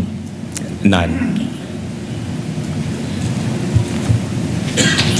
And dahil wala pang plans and physical and financial plan na nakalakip dun sa letter nyo ng August 22, 2022, sumulat sa OVP ang DBM requesting your office to submit this physical and financial plan in support of your request for confidential funds. Tama ba? Yes, that's correct. Okay. And the Vice President instructed you, inutusan ka o inatasan ka ng Vice President na sumagot sa letter na ito ng DBM dated September 15, 2022. I'm referring to Prosecution's Exhibit P-I-4-B.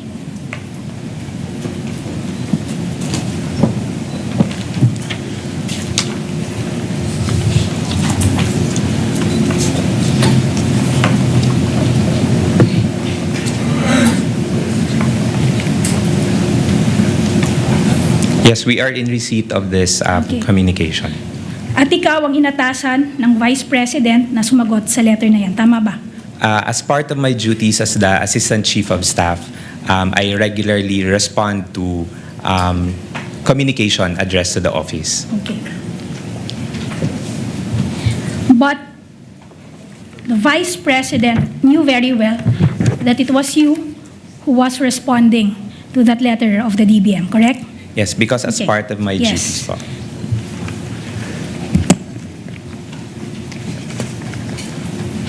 And hindi niya naman inassign o inata sa iba. Nang nalaman niya na ikaw ang sasagot, hinayaan ka niya at hindi niya sinabing iba na lang ang sumagot. Tama ba?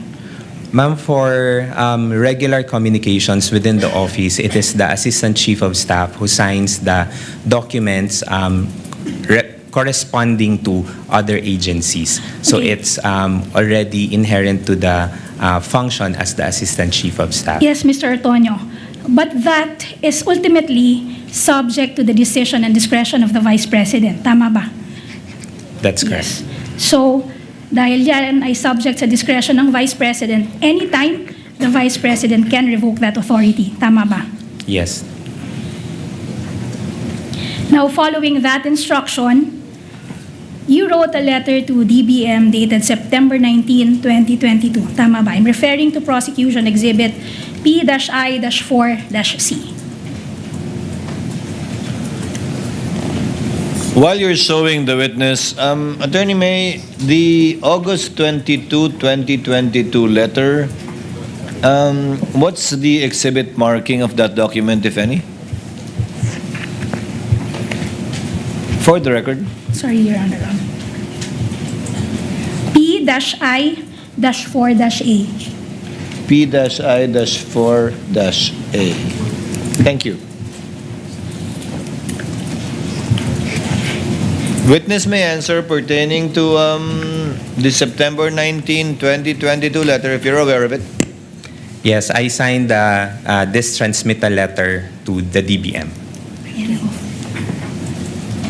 And in that letter, tinukoy ninyo ang Joint Circular 2015-01. Tama ba? Yes. So you must be familiar with that Joint Circular. Tama ba?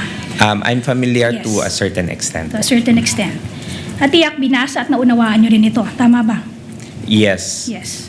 Because, Mr. Antonio, you're an intelligent witness. You graduated with a bachelor's degree in Arts in Ateneo de Davao University. Tama ba? Communication arts. Communication Arts. You also have a Master's in Development program from the University of the Philippines. Yes, development communication. Development Communication. And another Master's of Arts in Psychology, is that correct? From Yes. Southville International School and Colleges. That's correct. And the diploma course from the Ateneo de Manila Center for Organization, Research and Development. That's correct. In fact, you worked as a professor, nagturo ka sa Ateneo de Davao University. Tama ba? Yes, for 1 semester only. Now, going back to the letter, in that same letter, ipinadala nyo sa DBM ang physical and financial plan. Tama ba? Yes, that's correct. And that was the first time. Yan yung unang pagkakataon na nag-submit kayo ng physical and financial plan sa DBM in support of your request for confidential funds. Tama ba? Yes, that's correct.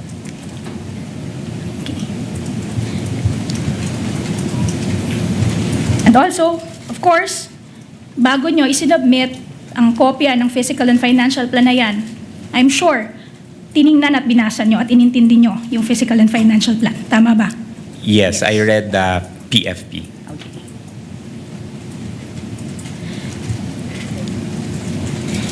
Your Honor, we would like to confront the witness with a physical and financial plan dated, bearing the date September 16, 2022, which is Prosecution's Exhibit P-I-4-A. Annex A. So this is an attachment to Exhibit P-I-4-A as Annex A.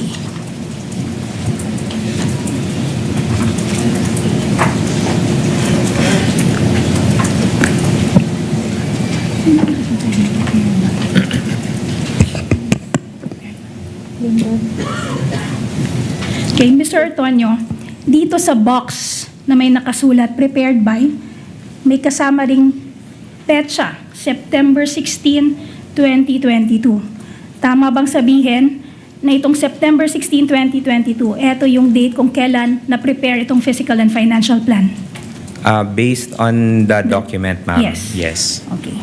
Ibig sabihin, nung nag-request kayo ng confidential fund in August 2022, wala pang nape-prepare na physical and financial plan. Tama ba? Yes.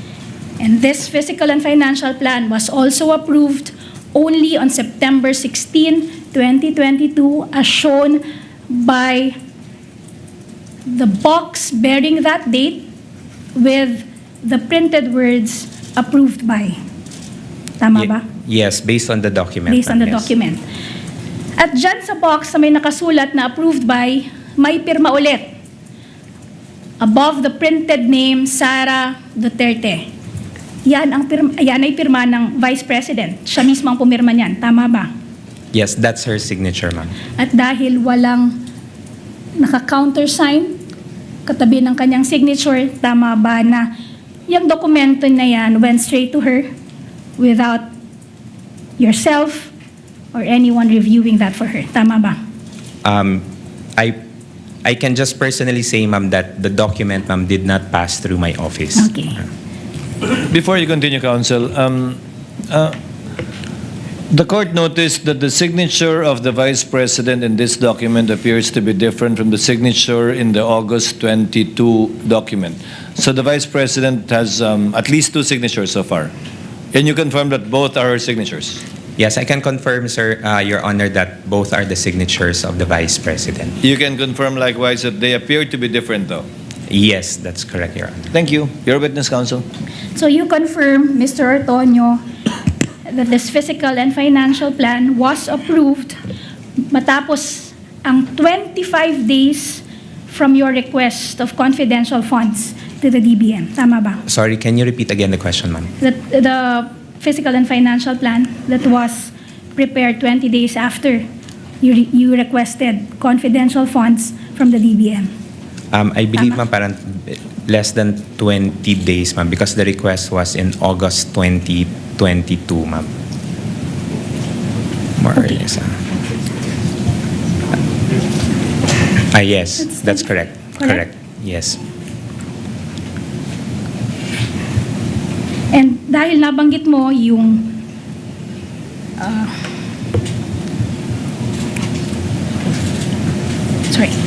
Now, the physical and financial plan indicated the supposed PPAs for which the confidential fund was allotted. Tama ba? Yes, that's correct, based on the documents, ma'am. At ang nakasaad dito ay good governance program. Tama ba? Yes, There that's was correct. no itemization of the programs and activities that will be funded by the requested confidential funds. Tama ba? Yes, ma'am, based on the document Yes. presented. And you will confirm that this good governance program, it's not just one particular program of the OVP. Tama ba? Yes. It is in fact, at kukumpirmahin nyo, na itong good governance program, ito ay umbrella program or umbrella brand ng flagship activities ng OVP. Tama ba? Yes, that's So correct. under that good governance program, merong mga particular na plans, programs, and activities. Tama ba? Yes. Kasama dito yung medical assistance, burial assistance, libreng sakay, mga satellite offices. Tama ba? Yes, that's correct. Okay. And subalit, wala nitong mga particular na activities na ito na isinaad sa physical and financial plan na inyong sinabit. Tama ba? Yes, based on the submitted PFP.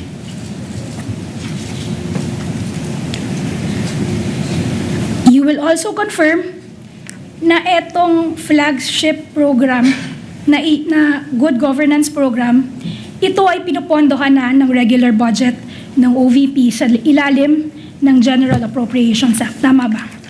Yes. Okay. Sa katunayan, sa 2022 GAA, may line item na 621.6 million na mismong para sa good governance engagements and social service projects. Tama ba? Again, hindi ko lang po makita yung... Maybe kindly request the tech booth to enlarge the image being flashed on the screen. Yes, correct. 621 million. Kanina, binasa ninyo na sa liham ng August 22, kasama bilang explanation para sa paghingi nyo ng confidential funds ang two other purposes. Ito yung official engagements at functional representation in international and domestic events. Tama ba? Alala ninyo? Yes, that's included in the letter. Subalit sa physical and financial plan, para sa huling quarter ng 2022, tinanggal na itong dalawang additional items na to. Tama ba? Natira na lamang yung good governance program. Based on the document, ma'am, that was submitted.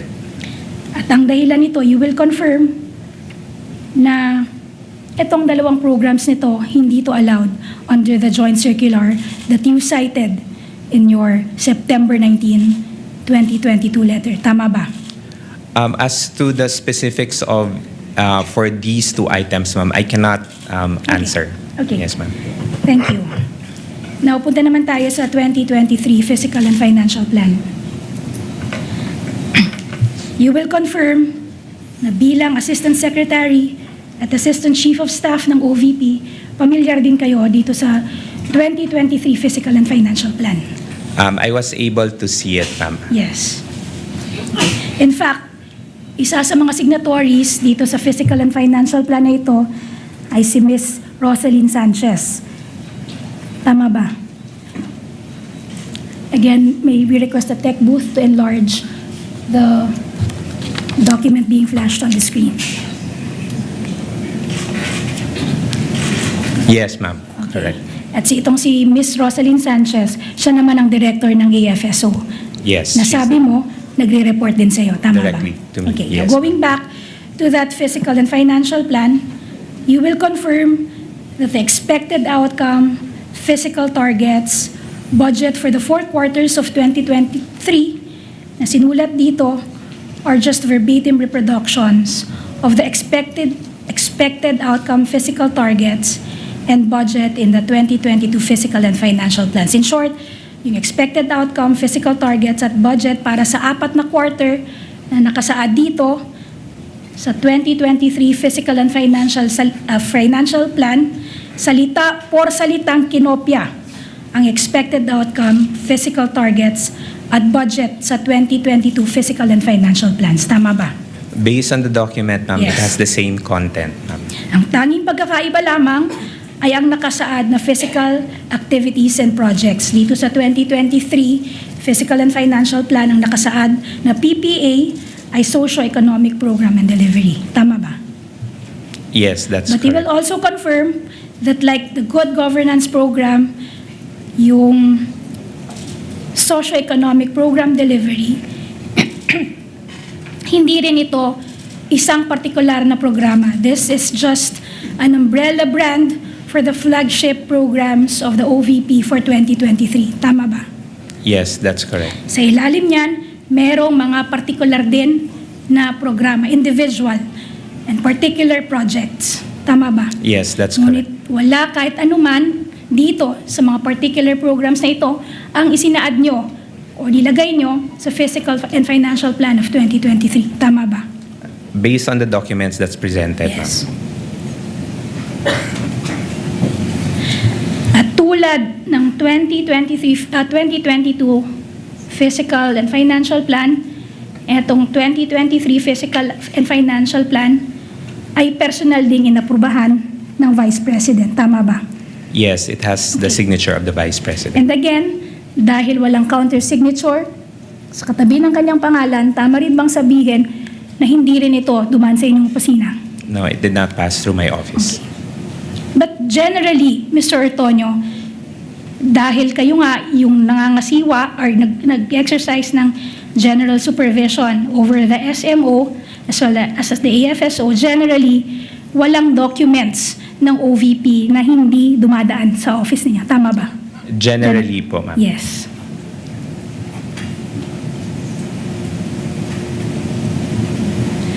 Okay, now pumunta na tayo sa disbursement vouchers.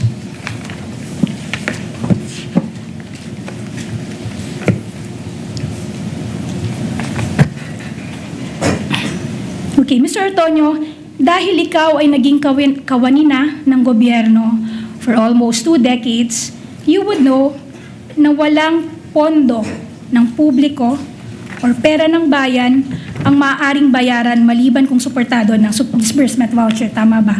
Yes, that's correct. Ang voucher, in short, ang voucher ang unang pinoproseso bago maaring gumuhit ng anumang cheque involving public funds. Tama ba? That's correct.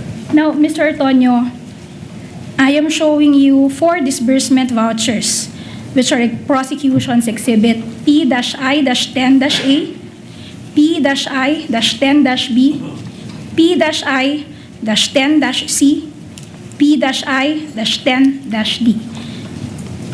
You are familiar with these disbursement vouchers, correct? Familiar ka sa mga disbursement vouchers na to? Yes, I am. In fact, nakapirma ka sa lahat ng disbursement vouchers na yan. Tama ba? Yes, based on the authorization of our office order.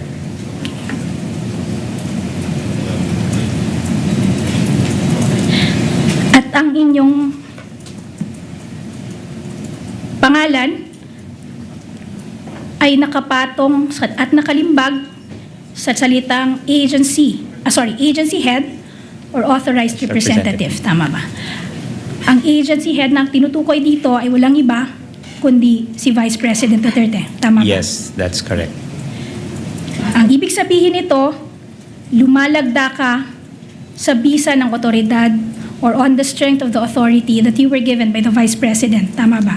Yes, based on an office order. Yes. At ultimately, ang otoridad na yan na lumagda bilang kanyang kinatawan or authorized representative ay nagmula mismo sa Vice Presidente. Tama ba? Yes.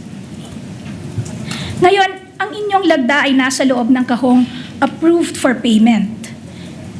You will Yes. confirm, ang ibig sabihin nito na ang paglagda ninyo or sa paglagda ninyo, inaprubahan ninyo ang pagbayad or pag-withdraw ng confidential funds para sa 2022 at 2023. Tama ba? Yes, that's correct.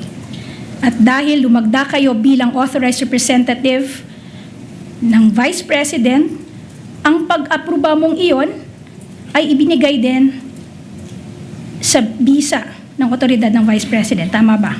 Yes, based po sa isang office order. Okay.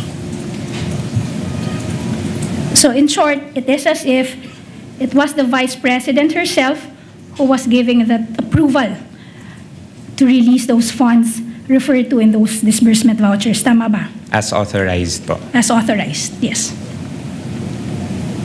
So, in short, Vice President nga, in short, Vice President approved the release of those, effectively, the Vice President approved the release of the funds referred to in those disbursement vouchers. Your Honor, Tama ba? Your Honor, please, ask and answered already. As Your Honor, authorized. the reason I have to make a follow-up question is that the answer of this witness was not responsive. I was asking whether it meant effectively that the Vice President herself approved the release of the funds referred to in that disbursement voucher. But the answer of the respondent was that it was authorized by her. So I want a categorical statement, Your Honor, from this witness. I'll allow it in the meantime, counsel. Witness may answer. Yes po, as authorized po. Yes.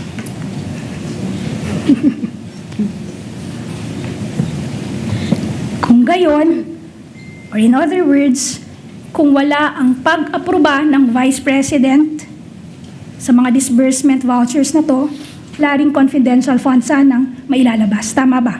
Sorry again, can you repeat the question po? Kung walang approval ng Vice President sa mga disbursement vouchers na to, wala ring confidential funds na mailalabas dahil ang funds or ang pondong pinapatukoy yan dito ay ang confidential funds for 2022 and 2023. Tama ba? If there is no approval po, there is no release of funds. Okay. Thank you. With the indulgence of counsel, Mr. Ortonio, yung approved for payment ng pinirmahan nyo is in item or letter D. Yes. Do you have the document in front of you? Yes, sir.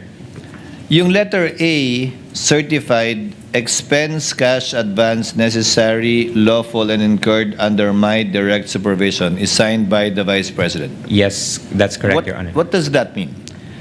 It means that it is being Anong ibig sabihin ng pagpirma ng Vice President dyan sa box na yan? the Vice President certifies that the funds is made under her supervision. And hindi ka pipirma, ano ba to? Sequence ba to? A, B, C, D? Pag Yes. walang pirma si A, walang pirma si B, hindi mo na pipirma si C, hindi ka pipirma. Yes, that's correct. It's So in ikaw yung sequence. huling-huling pumirma Yes, that's sa correct. dokumentong ito ng disbursement voucher. Yes, Your Honor. Proceed, counsel. Okay, let us now go to the 4 checks. Okay, ang bawat isa sa 4 na disbursement vouchers na iyong inaprubahan, which you identified earlier, ito ay nagresulta sa pagguhit ng katumbas na cheque ng Land Bank. Tama ba? It resulted in the drawing of 4 Land Bank checks corresponding to the funds referred to in the disbursement vouchers. Tama ba? Yes, that's correct. I am showing you the 4 checks, which are Prosecution's Exhibit P-28-A, P-I-28-B, P-I-28-C, P-I-28-B. B. You are familiar with these checks. Tama ba?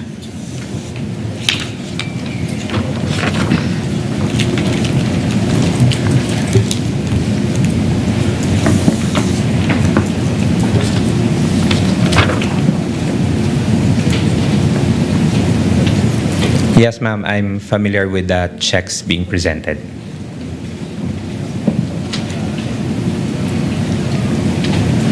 Okay. In fact, yung pirma mo, makikita dyan sa mga cheque niyan. Ikaw ay pumirma sa 4 na cheque. Tama ba? Yes, as part of my duties as the Assistant Chief of Staff. Okay. In fact, merong office order na nagtatalaga sa'yo bilang signatory para sa mga cheque na may halagang more than 1 million pesos. Tama ba? Yes, that's correct. At ang order na yon ay nanggaling din kay Vice President Sara Duterte. Tama ba? Yes, the office order was signed by the Vice President. Signed by her and thus approved by her. Tama ba? Yes.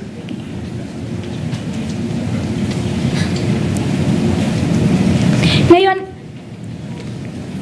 you will confirm confirm na kasama ka sa pag-encash ng mga checking ito. Tama ba?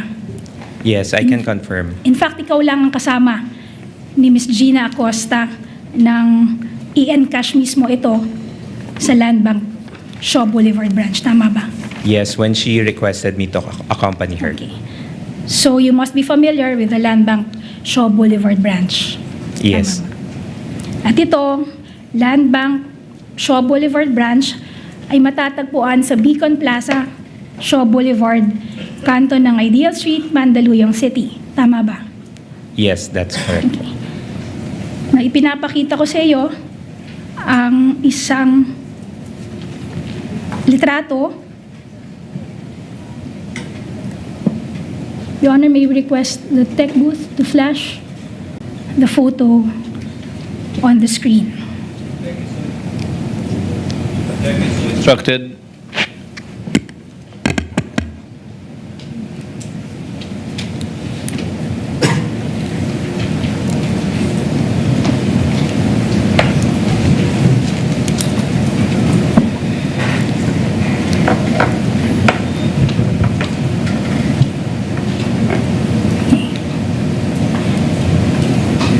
Mr. Antonio, you've been to this branch several times, tama ba? The Yes. Land Bank branch. And you will confirm na yung litratong pinapakita sa iyo sa screen, yan ang Land Bank Shaw Boulevard branch. The Land Bank Shaw Boulevard branch, ma'am, is within that building, ma'am. Within that building. And you will confirm na yung sasakyan hindi maaaring pumasok beyond that area kung saan nakikita ang mga kotse. Tama ba? Yes po, there's a parking Yes. lot in And front from of there, the compound. kakailanganin na ninyong maglakad para makapunta sa Land Bank branch mismo. Tama ba? Yes.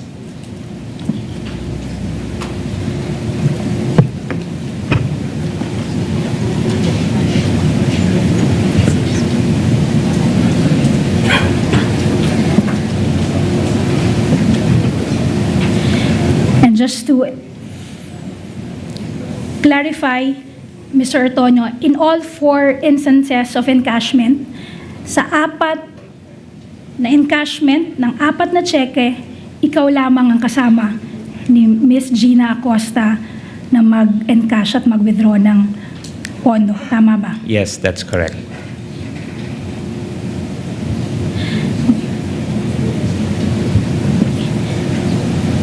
And ito rin ay nagmumula sa instruction ng Vice President. Tama ba?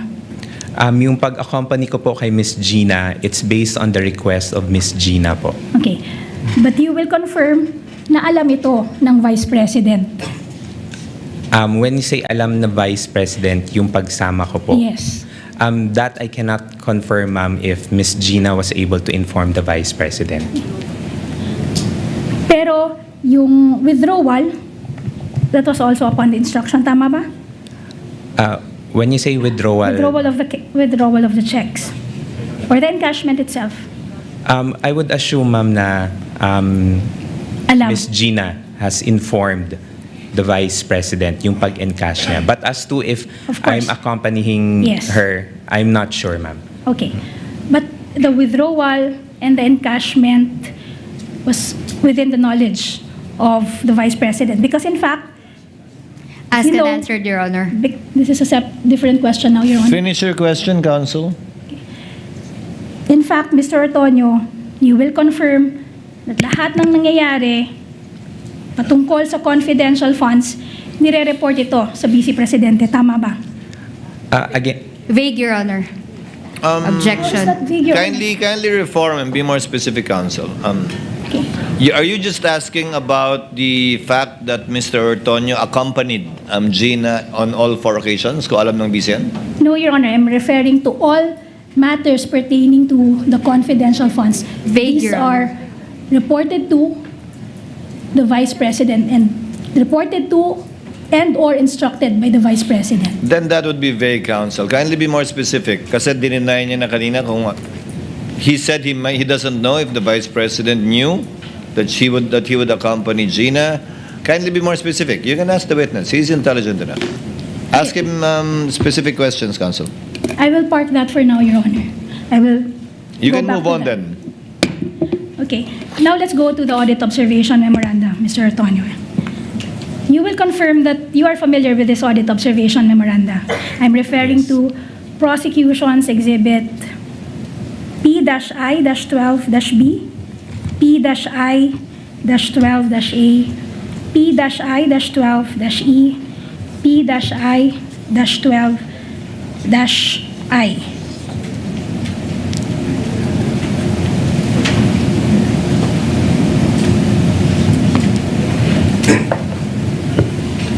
Yes, I'm familiar with the document, ma'am. Okay. For the record, witness was confronted with the 3 documents. Okay. Mr. Antonio, you are familiar with this audit observation memoranda dahil ikaw ay binigyan ng kopya ng mga ito. Correct? Yes, that's correct. I In received fact- on behalf of the Vice President. You've received it on behalf of the Vice President. In fact, lumagda ka dyan bilang patunay ng iyong pagtanggap sa mga audit observation memoranda na iyong tinitingnan ngayon. Tama ba? Yes, that's correct. At kayo rin ang inatasang sumagot ng audit observation na memoranda na yan ng Vice Presidente. Tama ba? Yes, I was given instructions to prepare the draft for the reply. Okay, given instructions by the Vice President herself. Yes. Tama ba? Yes. And is it also correct to say na bago kayo tumugon sa mga audit observation memoranda na yan, sinuri at pinag-aralan din ninyo ang mga liquidation report na kalakip dito? I consulted with the Special Disbursing Officer and the Security Officer on the information that will be included in the reply. Okay. So you also studied, you also checked, reviewed those liquidation reports that were attached to the, that were referred to in that audit observation memoranda. Tama ba? Ma'am, I only consulted the Special Disbursing Officer and the Security Officer on the information that will be included in the reply. So you are saying, hindi mo nakita ang liquidation report, umasa ka lamang sa kung anong nireport sa inyo ng Special Disbursing Officer at ng Security Officer? Yes, I got the information from them, ma'am. Okay. How about the certification and accomplishment reports? Of course, you saw these documents because in fact, you would be referring later to these documents in your reply to the audit observation memoranda. Tama ba? I was able to see the reports, ma'am, but I did not anymore go into details, ma'am. And then that was made as an attachment to the replies, ma'am. Okay. Just a clarification. Yung sa liquidation report, you also saw those liquidation reports. Tama ba? At the time, ma'am, I was able to see the liquidation reports, Okay. ma'am. Since you saw those liquidation reports, you must have also seen that in those liquidation reports, personal din na nilagdaan ng Vice Presidente ang mga liquidation reports na yun. Tama ba? Your Honor, the question is vague. Counsel should refer to the particular report, Your Honor.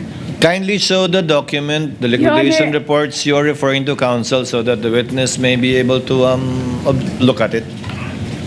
Your Honor, I am referring to... The 4 liquidation reports, I presume. Yes, Your Honor.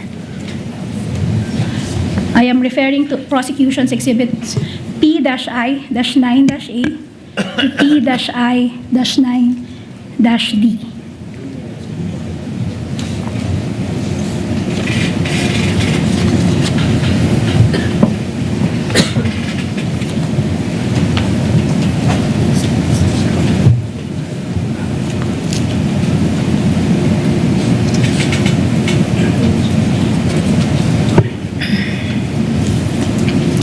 At the time, ma'am, I was able to just see it, ma'am, physically, but I was not able to review it, ma'am. Okay, but you will confirm that that those liquidation reports all were signed by the Vice President, correct? Yes, based on the document, ma'am, it has the signature of the Vice President. Let's go to the certifications attached to the liquidation reports, which are prosecution's Exhibit P-I-6-A to P-I-6-D again. Can you please kindly refer to the certification?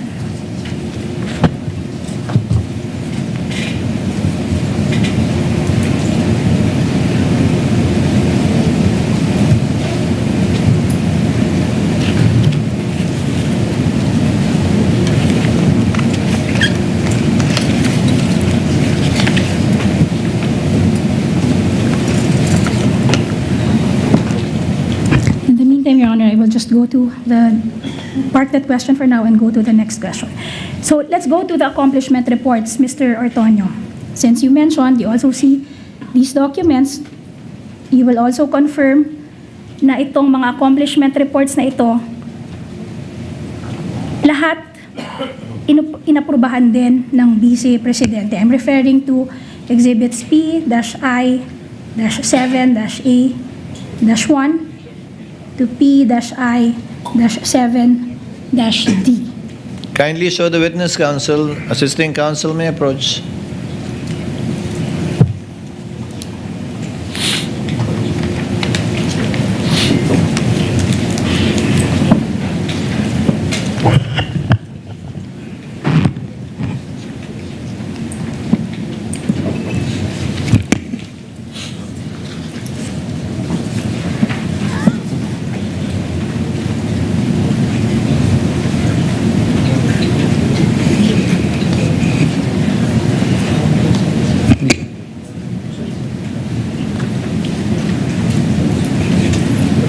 I was able to see, ma'am, but I did not scrutinize anymore, ma'am. You did not scrutinize. But you will confirm that the signature of the Vice President appear in those documents, since earlier you admitted na pamilyar ka sa signature ng Vice President. Yes.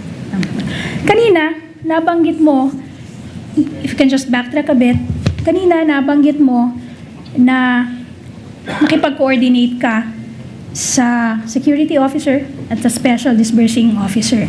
Yes. Tama rin ba na sabihin na nag-coordinate ka with them upon the instructions of the Vice President? Tama ba? Yes, there was an instruction to coordinate so that we can properly reply to the AOM. Okay. Let us go back to liquidation report number 2022-12-152, which is Prosecution's Exhibit P-I-9-A.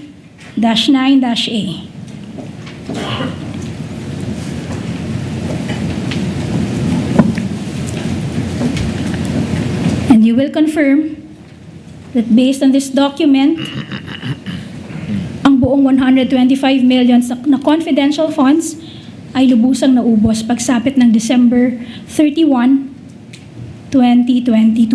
Tama ba?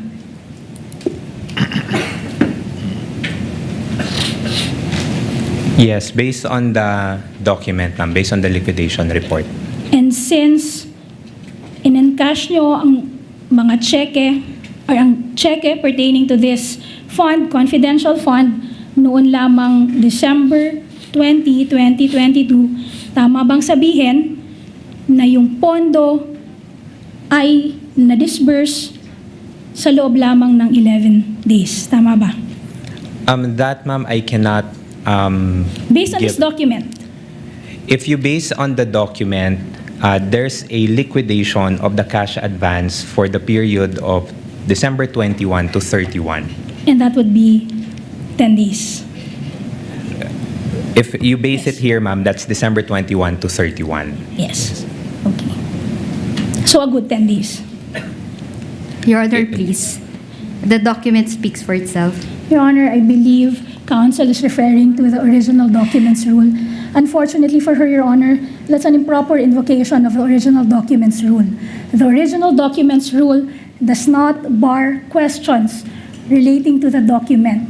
What it simply prohibits is the substitution of the testimony of the witness for the document without producing the original of said document. Your Honor, the original of this document was presented to this honorable court as early as the pretrial conference of this case, Your Honor. We will allow it subject to the parameters that they cannot change what's contained in the document, but he may Your be Honor. questioned with respect to his understanding and appreciation of the document. Yes, Your Honor, Attorney quick Cristina? reply. Because the witness was asked to interpret the document, Your Honor, and the contents of the document. I wasn't asking, Your Honor. It's by simple arithmetic, No, Your Honor. She was referring to the contents of the With all due document. respect, Your Honor, if I can just make a brief reply to the manifestation, Your Honor.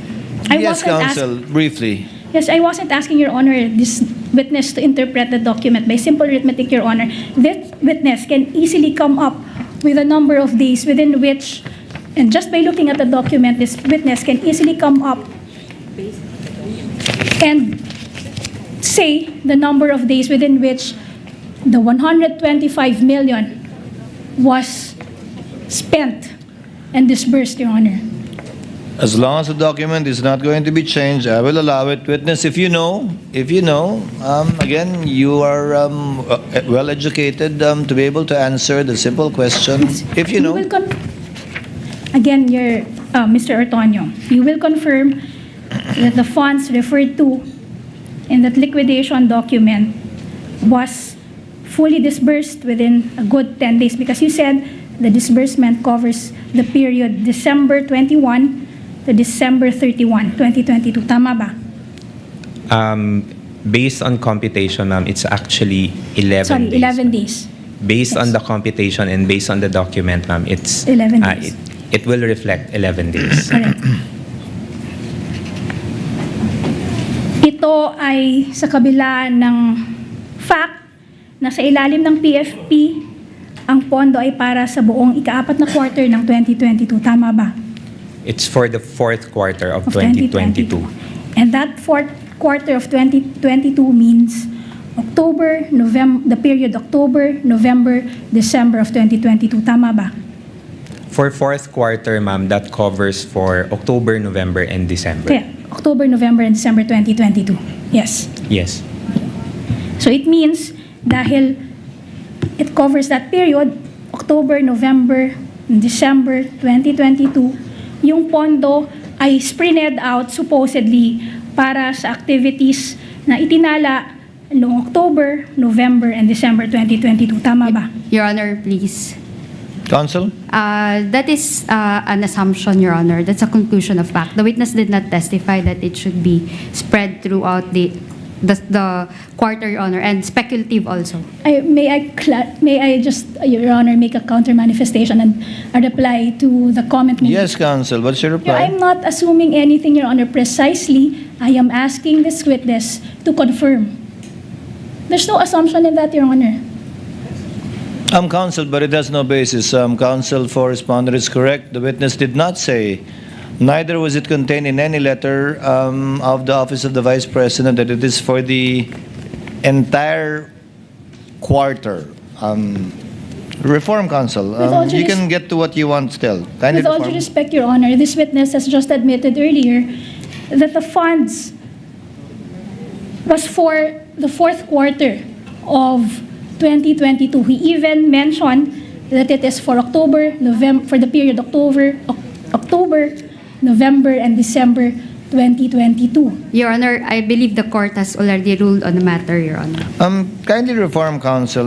You can get to what you want as well, just as easily, Counsel. Okay. Earlier, Mr. Ortonio, you mentioned na yung programs na nakalagay both in the 2022 and 2023 fiscal and financial plans, which are the good governance programs and the socio-economic programs, these are just umbrella programs. At sa ilalim nito, merong mga individual plans, programs, and activities ang OVP. Tama ba? Yes. And these plans, programs, and activities are spread out through the year. Tama ba? If you base it on the PFP, there is an allocation. Sorry, I'm not referring to the PFP, just generally. Etong socio-economic programs, program delivery, and good governance program, ito ay naka-spread out through the entire year. Yes, Tama for ba? implementation, For implementation. throughout the year. Okay, so merong programa na nakaschedule for October, meron din for November, meron din for December. Tama ba? Yes, there are schedules for the rollout of the activities. Okay, tama. At dahil yung PFP or Fiscal Financial Plans, ang sinasabi lamang ay Socio-Economic Development Program at Good Governance Program, effectively, ang ibig sabihin nito, yung pondong nakatalaga doon sa relevant quarter na yon ay nakatalaga para sa relevant programs, plans, and activities for each quarter. Your Honor, please. Can the council show what particular PFP she's referring to, Your Honor? Your Honor, may we request our assisting counsel to furnish You may do the so. witness with both PFPs, Your Honor, for the 2022 and 2023 PFP.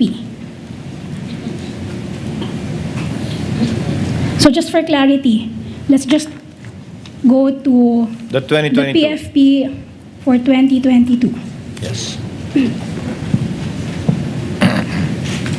Okay, may nakalagay dyan sa PAP's Good Governance Program. Tama ba? Yes, that's Ang correct. sinasabi mo kanina, yung Good Governance Program na yan, hindi yan isang partikular na programa lamang. Merong mga flagship programs under that Good Governance Programs. Tama ba? Yes, that's correct. And for every month, for the remaining quarter of 2022, meaning October, November, and December, meron diyang mga nakatalang activities, plans, and programs falling under the Good Governance Programs. Tama ba? Yes, under the Good Governance Yes, Program. under the Good Governance Programs. At nakalagay din dyan na yung halagang 125 million ay para sa quarter 4 of 2022, meaning that is the period October, November, and December 2022. Tama ba? This for the subject na confidential funds. Yes, for the Yes. confidential funds. Yes. Tama rin bang sabihin na for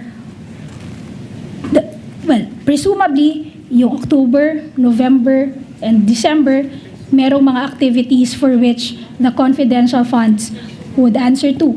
Your Honor, Or would please. answer for. Tama ba? Your Honor, please. Attorney Christine? Your Honor, she's asking for an opinion. We note that the witness is not even the one who prepared this PFP, Your Honor.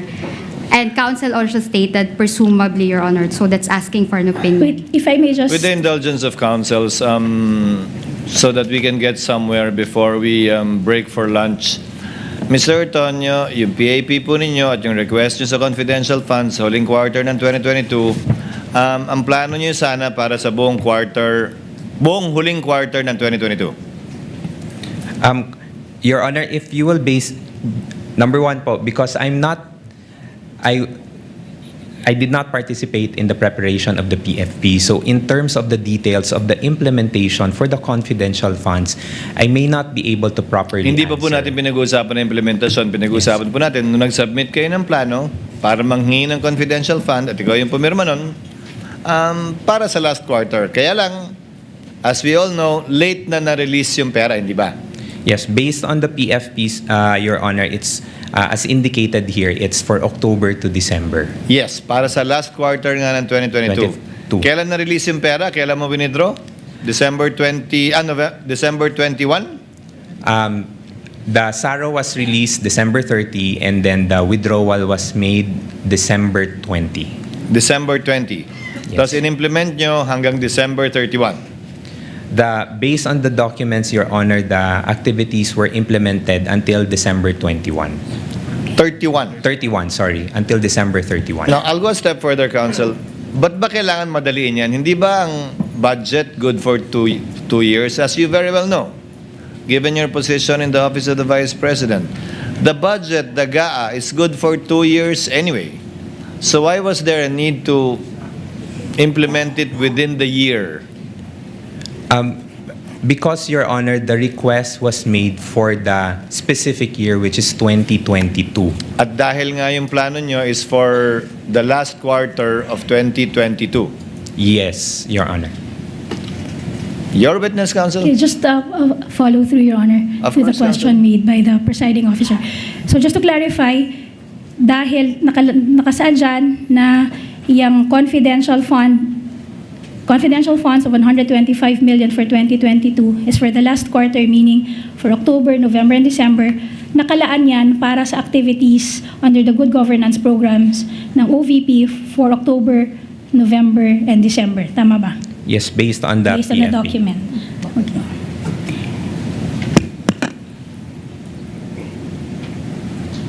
Okay.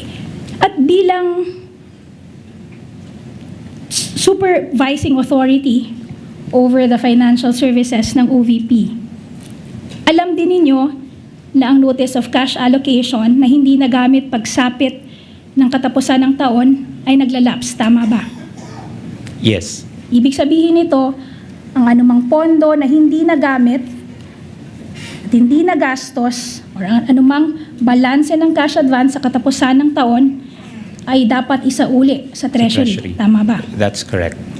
Kung gayon, kung hindi na-report o nagastos yung 125 million pagsapit ng December 31, 2022, bahagi o buo nito ay babalik sana sa Treasury. Tama ba? Yes. Yes. Okay. Noong hearing sa CGGPA noong November 25, 2024, inamin mo na ikaw ay pinagkakatiwalaan ng Vice Presidente sa mga sensitive and confidential information. Tama ba? Naalala mo? I cannot specifically remember if I said those words po in verbatim. Okay. We are furnishing you a copy of the transcript of stenographic notes of the CGGPA hearing dated November 25, 2024, specifically page 208. Which is also flashed on the screen. Sinabi mo, and I quote, sa mga sensitibong bagay, end of quote.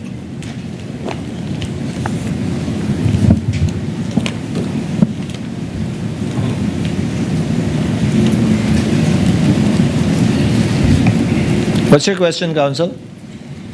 Do you confirm that, Mr. Ortonio? I think the context for this, ma'am, is because the previous Sorry. question was... Excuse me, Mr. Ortonio, I need to cut you because... Witness is answering. That's why I was But my asking, question what is was not your responsive. question? Because I also did not get the question. Kindly repeat your question, Yes, Your Honor. Counsel. I was Attorney May. asking the witness whether or not he admitted during that hearing that the Vice President would entrust to him or would share with him mga sensitibong bagay. Yes, ma'am, but that is in the context of the previous question that my position is of trust and Yes. confidence. Yes, correct. And although I said po na on sensitive matters, of course, it is never absolute that all sensitive matters can be disclosed. Okay, we understand that, Mr. Ortonio. Okay, nung between December 20 and December 31, meron ba kayong narinig na threat of cataclysmic proportion? Ibig sabihin, meron ba kayong narinig na banta na masyadong mapaminsala na kailangan supuin sa loob lamang ng 11 days? Noong December 20 to December 31, 2022. Your Honor, please. Counsel? Question is vague, Your Honor, and no basis also. How can that be vague, Your Honor? I presume it's threat against the Vice President. May alam po ba kayo na anong salita ulit yung ginamit mga attorney? May Threat of mapaminsala? cataclysmic proportion or banta na masyadong mapaminsala. Bantang mapaminsala. Kakaibang banta laban kay sa ikalawang Pangulo. Nung mga panahong yon na malapit sa petsang December 21 to 31. If you know of any. Your Honor, I personally don't know of any information. Okay. By the way, just again to backtrack a bit, Mr. Ortonio, when you requested confidential funds in 2022, kung alam niyo yung OVP po ba, meron ng mga natukoy na banta laban sa Vice President nung panahong yon? Ma'am, I cannot personally answer. Maybe that's a question that can be answered by the security group. But as far as you're concerned, are you aware of any identified threats against the Vice President or the office during that time? If he knows, Counsel, Attorney Christine, if he knows, if he does not, he may answer accordingly. I personally do not You know of personally do any. not know. And before you requested confidential funds from the DBM, would you know if the Office of the Vice President coordinated with any law enforcement agency for possible threats against the Vice President or the office? Would you know? In relation to possible threats to the Vice President, I would not have any information. You would or not have any information.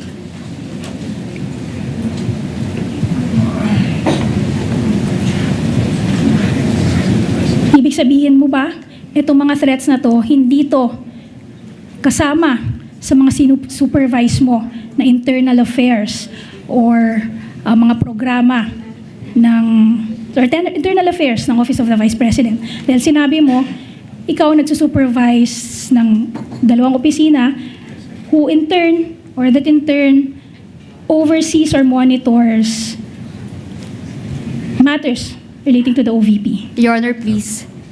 Attorney Christine? Ask and answered and complex, Your Honor, and also argumentative. It's a bit compound, Counsel.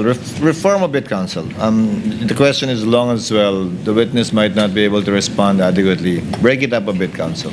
So, Mr. Ortonio, you mentioned earlier that you are not aware of any coordination efforts with law enforcement agency at the time that you requested funds from the DBM. Tama ba?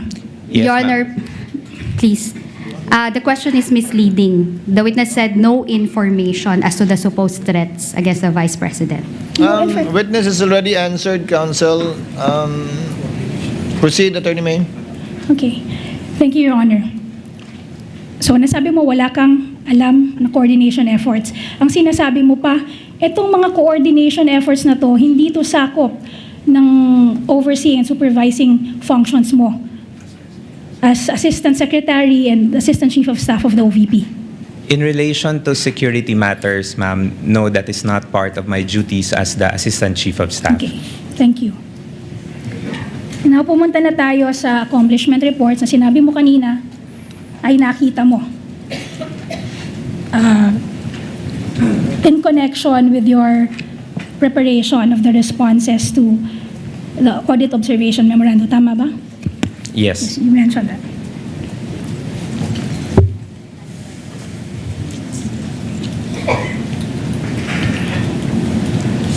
I am referring to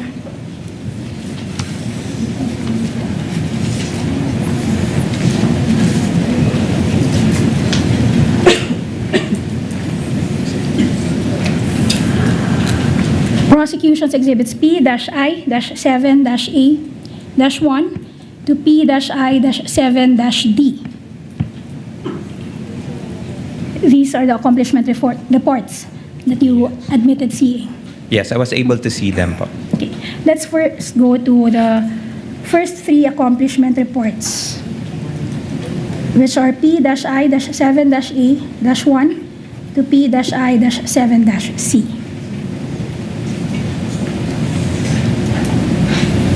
You confirm that?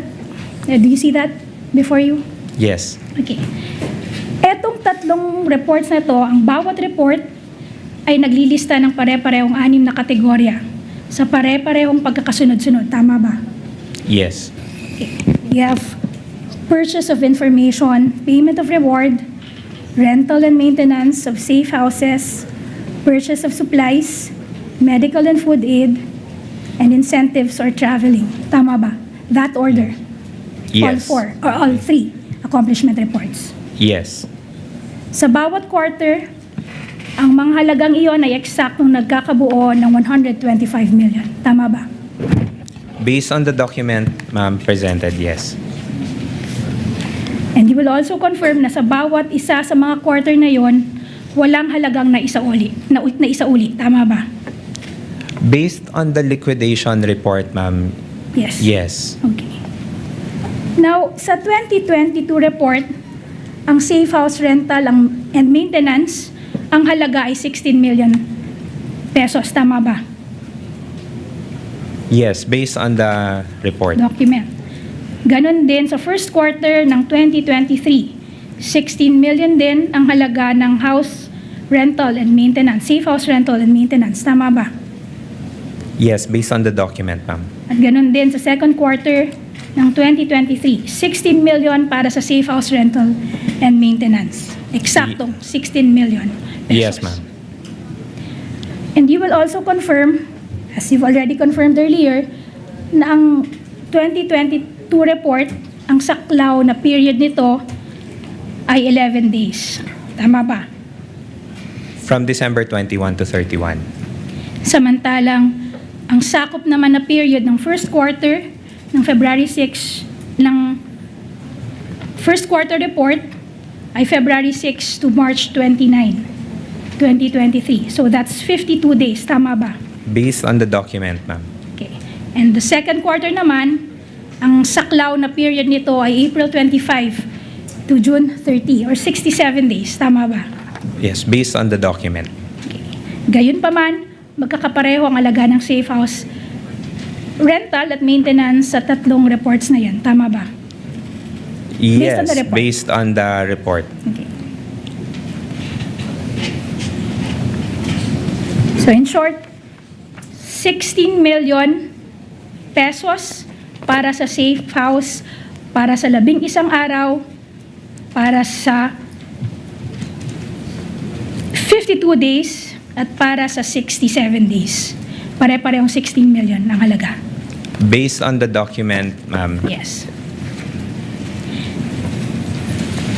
The same is true, Mr. Tonyo, for incentives and traveling. Yung line item na yan na makikita sa accomplishment report. Tama ba? It's the same 10 million pesos for all those 3 quarters. Yes, based on the document, ma'am. And you will also confirm that based on that document, based on those documents, for the 2022 report, it covers, or it claimed to have covered 132 areas in 11 days. Tama ba? Sorry again, ma'am, for 20. 2022, the first report. May Yes, nakalagay ma'am. na area. It's 132 132 areas for 11 days. Sa first quarter naman of 2023, it claims 127 areas in 52 days. Yes, based on the report, ma'am. And for the second quarter, it's 111 areas in 67 days. Tama ba? Yes, based on the report, ma'am. Based on the report.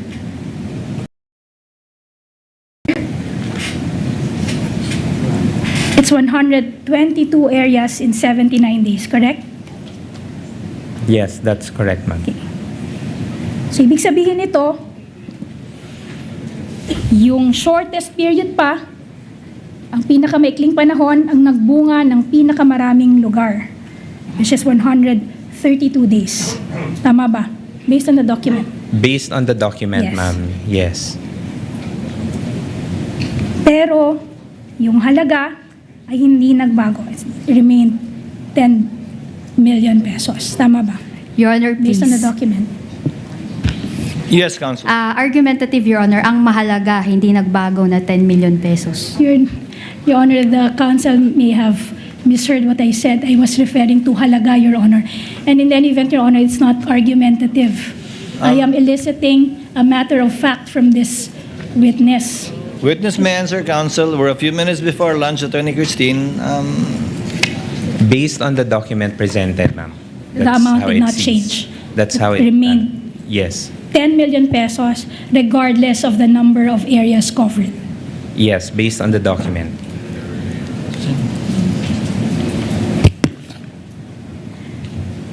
You will also confirm from those documents that for the first 3 reports, meaning the 2022 report and the reports for the first 2 quarters of 2023,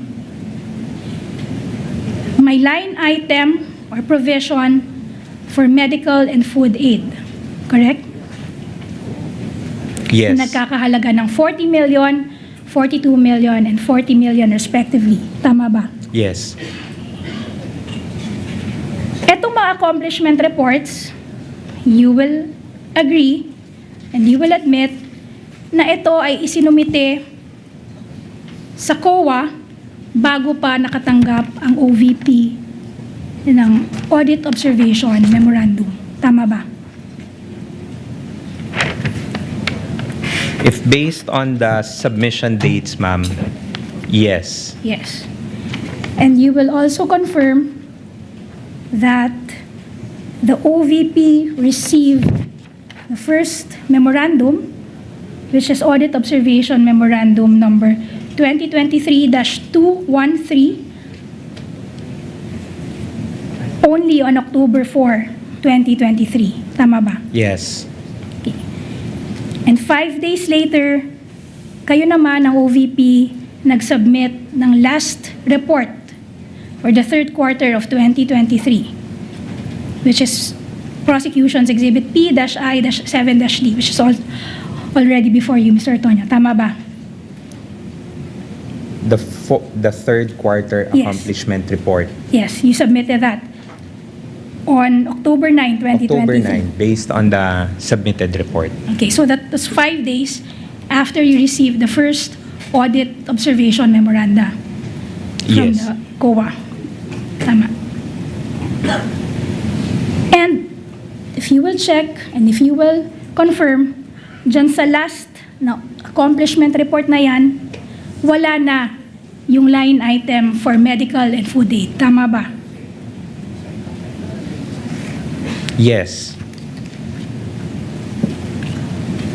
Pero,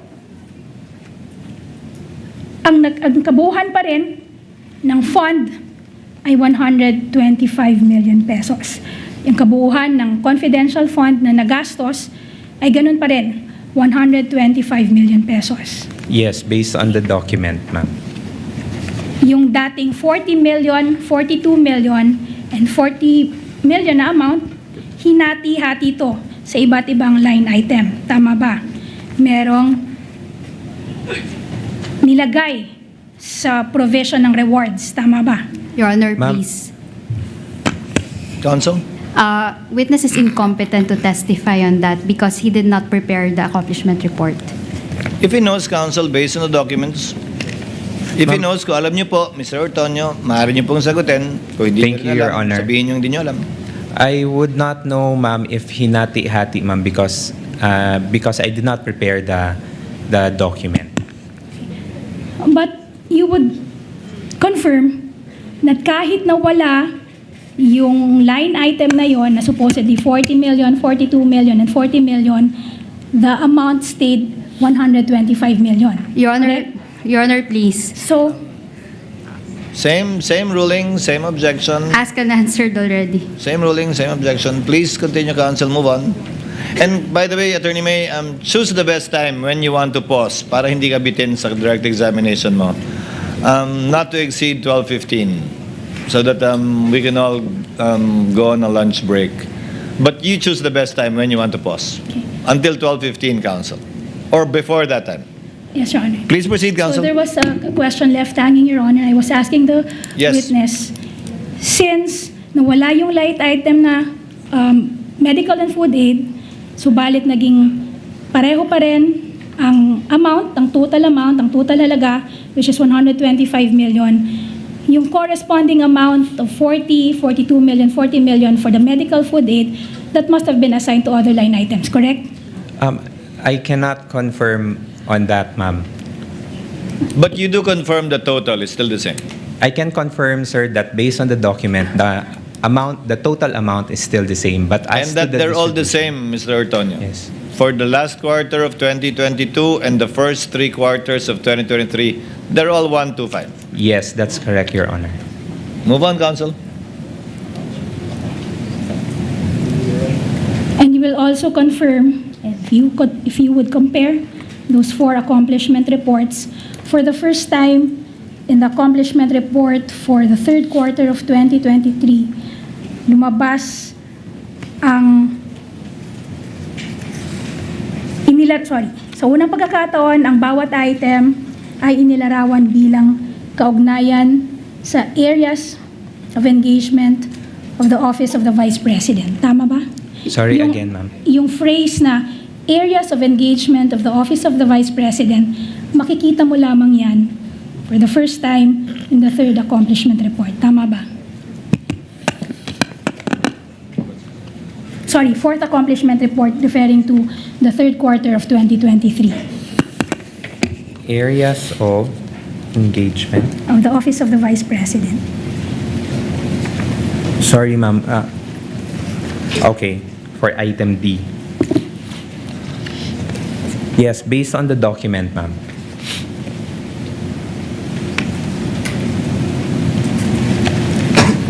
Your Honor, we can rest for now, Your Honor, and have our lunch It's a break. good point to pause, Counsel, and continue with your direct examination when we reconvene after lunch. Thank you, Your Honor. We shall go on a lunch recess and shall reconvene at 12:45 per the suggestion of the Senate President.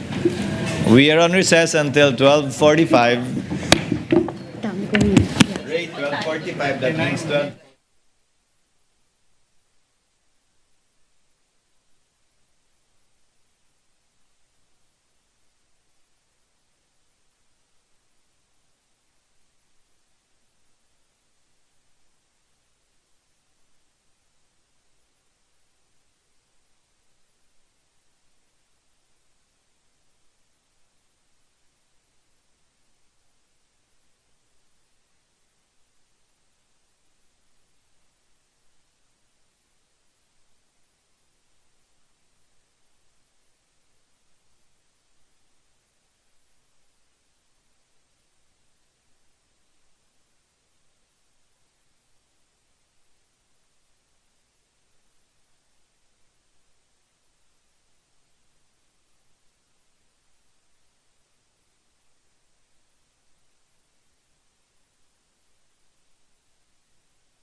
Hi,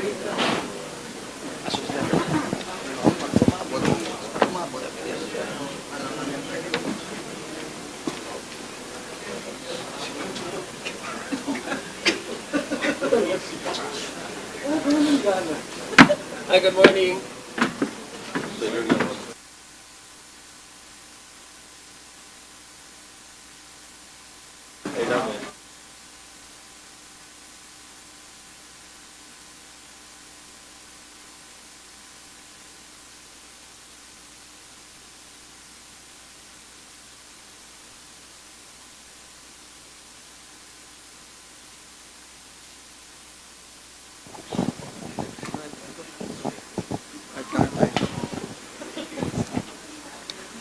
Magandang tanghali po sa ating lahat.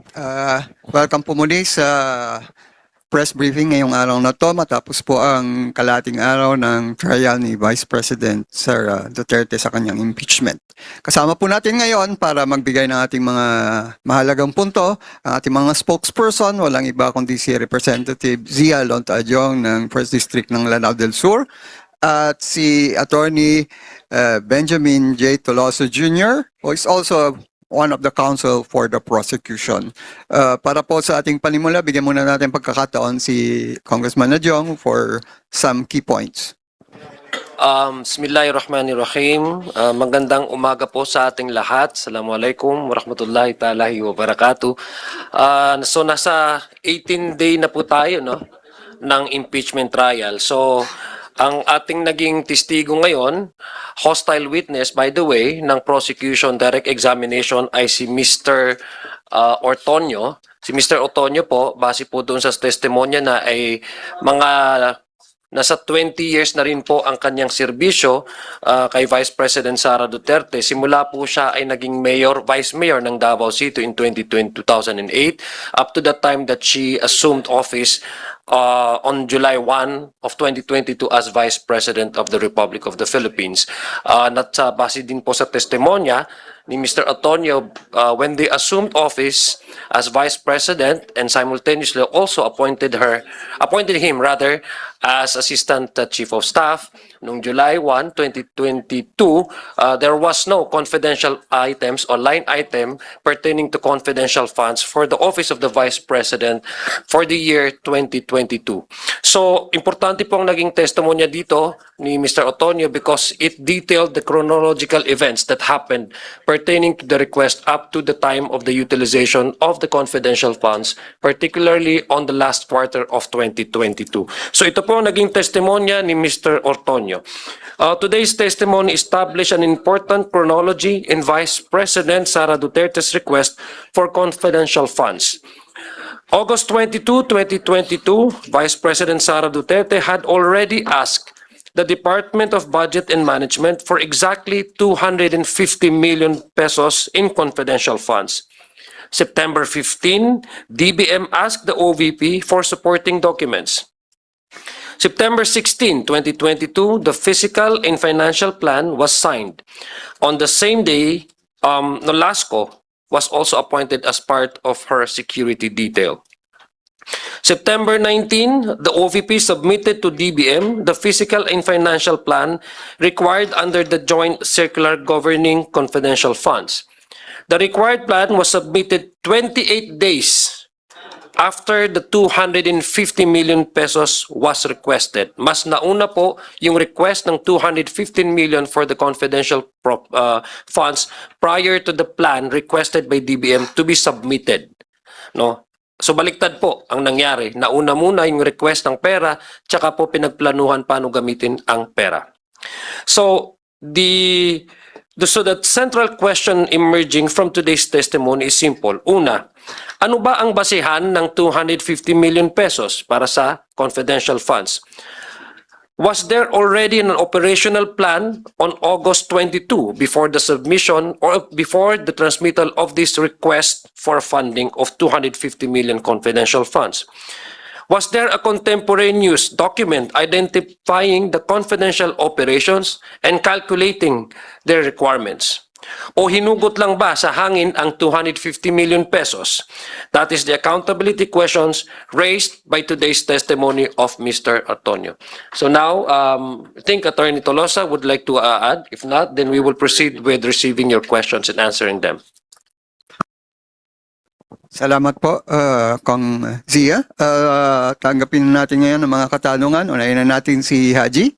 Go ahead. Magandang tanghali po, Kong Zia and Attorney Jay. Na-highlight po kanina sa first part ng testimonya ni Lemuel Ortonio na may dalawang magkaibang pirma or signature si Vice President Sara Duterte sa dalawang dokumento na napansin po ni Presiding Officer Cheese Escudero. May significance po ba yon or may bigat po ba at allowed po ba yon na gumamit ng dalawang pirma dun po sa mga dokumento na may kinalaman po sa confidential funds? Well, I think the presiding officer merely wanted to confirm, with the witness if both of those signatures were in fact signed by the vice president. No, siguro kasi pinakita sila magkasunod. It's different. So it's just for authenticating the signature. Now, as to whether it's allowed or not, we're not trying to make any issue out of it. No, it's just the fact that may confirmation kahit mukhang magkaiba yan, pero walang question na si Vice Presidente yung pumirma dyan at nag-aproba dun sa mga dokumento na pinirmahan niya. Well, for clarity, kasi there's an obvious difference, no? Nung unang pinresent do sa dokumento, magkaiba apparently parang may pagkakaiba yung pirma. That's why the presiding officer asked Mr. Otonio, kasi since he's been with the Vice President for almost 20 years or more, no? Alam na alam niya yung pirma kasi dumadaan sa kanya. Siya yung overall din na nagmamanage doon sa confidential funds. Though ang sinabi naman niya, not necessarily been part of the planning, pero before the confidential funds is being released, yung voucher at saka yung cheque talagang dumadaan sa kanya. So, since the Vice President's signature is all over the place in all of these documents, she must have had that concrete knowledge of how to identify and verify the signatures of the Vice President, the signature of the Vice President rather. So, yun lang man, kinonfront lang naman siya ni presiding officer because these are documents pertaining to the utilization. How come one somehow had a different stroke and the other one medyo parang complete yung kanyang pag-sign, no? So, pero sinabi naman ni Mr. Otonio na pareho kino-confirm niya. That would only give us the idea na talagang malapit ito si Mr. Otonio kay Vice President because she can actually in confidence verify na maski parang magkaiba yung stroke pero kay Vice President pa yan na signature na yan. Okay, for my last question na lang po, Kong Zia, you've mentioned na may baliktad. Dapat nauna yung physical and financial plan bago po yung request, di ba, for confidential funds. What about po yung significance o sinabing nabatid nila na walang confidential funds yung predecessor, si former Vice President Leni Robredo, so kaya po sila humingi ng confidential funds nung naupo na po si VP Sara. Meron po ba yung may significance po ba yun in any way? Well, unang-una, from the very start, wala naman talagang direct mandate ng Office of the Vice President para makilahok sa isang counterintelligence or or confidential activities and programs. That's why nag-request sila kasi walang line item in the GAA. Pero ang titingnan natin, yung request nila, when they assume office, weeks after that, in August, kasi kanina, yung sinabi ni, kung di ako nagkakamali, August 20, there was already that request, no, ng 250 million pesos para magkaroon ng confidential fund. So intended talaga siya, doon sa request nila, gumamit na ng programa or activity para makagamit ng confidential funds. Kaya nga, nung lumabas yung 125 million pesos as they requested initially to 250, ang tanong ni Attorney May, no? Paano nagamit itong pondo na to? Kasi parang minadali. When they assumed office, walang confidential funds, so automatic, i-link natin yon doon sa testimonya ni Miss Gina Acosta na parang they were accustomed to confidential funds when she was a mayor of Davao City, no? Ang confidential funds na ng Office of the Mayor for the for 3 years starting 2016 was 200, umabot siya ng 460, naging uniform na yon, yung amount na yon. So there was really that observation, and I think this is a valid observation, that when they assumed office, they brought with them yung kanilang ginagawa sa Davao City, which is to use millions of pesos for confidential activities. Kaya nga, dahil halfway to the end of the 2022, gusto nila na magkaroon ng confidential funds, no? Kung itugma natin yon sa testimonya ni Ms. Gina Acosta. Ngayon, the question is, since na-release siya, na medyo na-late siya for a month after the release, after the request, ang intended supposedly dapat na ginagawa for a government expenses and transaction, dapat meron ka na talagang plano. Because that would trigger how much do you need. So you have, for example, a plan, and how you identify particular activities, when do you want to implement these particular activities, and how much would you need for to sufficiently implement these projects. Eh yun, baliktad. Ang nangyari, nag-request, paglabas nung pag-grant ng request nila, tsaka nila ginalaw at tsaka ata sila nagkaroon ng mga plano-plano. That's why nagkaroon ng shorting oras. Kaya nga naging 11 days lang kung titingnan natin yung usage nung 2022. Supposedly, so dapat mag-trigger siya based on the plan na dapat na paggagamitan ng confidential funds. So what is also striking is that in 11 days, nagamit nila yung 125 million pesos, as when you compare that to the first, second, and third quarter of 2023, the shortest number of days actually had the most number of payouts. No? Nung gumamit sila or nagbayad sila ng purchase of information. In fact, yung sinabi kanina before we took a break, ang tanong kanina ni Miss Attorney May is yung sa 11 days doon sa pagbibigay ng mga paggagamit po ng confidential funds for informants, ay meron siyang 132 areas, no, na pinuntahan in 11 days. Same amount, 125,000. When you compare that to the first quarter of 2023, they only went to 127 areas in 52 days for the same amount. In the second quarter of 2023, 111 areas where they did all the payment for reward or purchase for information for 67 days. And for the third quarter, 122 areas for 79 days. So anong nagsasabi nito? Ibig sabihin, parang meron talaga siyang pattern para gamitin yung 125 million pesos in every quarterly. So yung going back to your question, it gives us more questions than answer.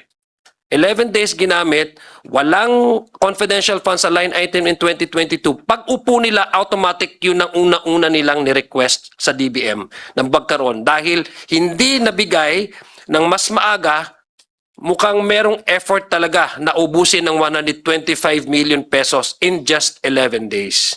No? So yun po yung klaro na nakita po natin in the test, or napakinggan po natin sa testimonya ni Mr. Antonio. Yeah. And if I could just if I could just add there quickly, no, dun sa tanong mo din nga na, ano ba bang significance nito? Yung fact that the immediate predecessor, former Vice President Leni Robredo, did not have any confidential funds during her term. No?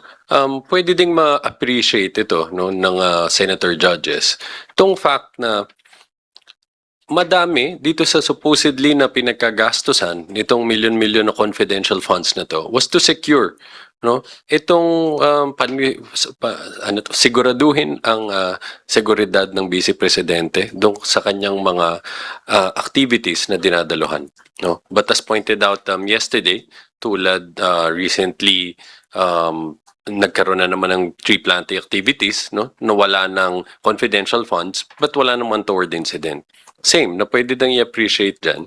During the entire term of incumbency as Vice President of Leni Robredo, no, wala din siyang confidential funds but there was also no untoward incident. So, pwede yung isama sa appreciation kung na-justify ba talaga yung supposed use ng confidential funds to secure the Vice President's safety. No?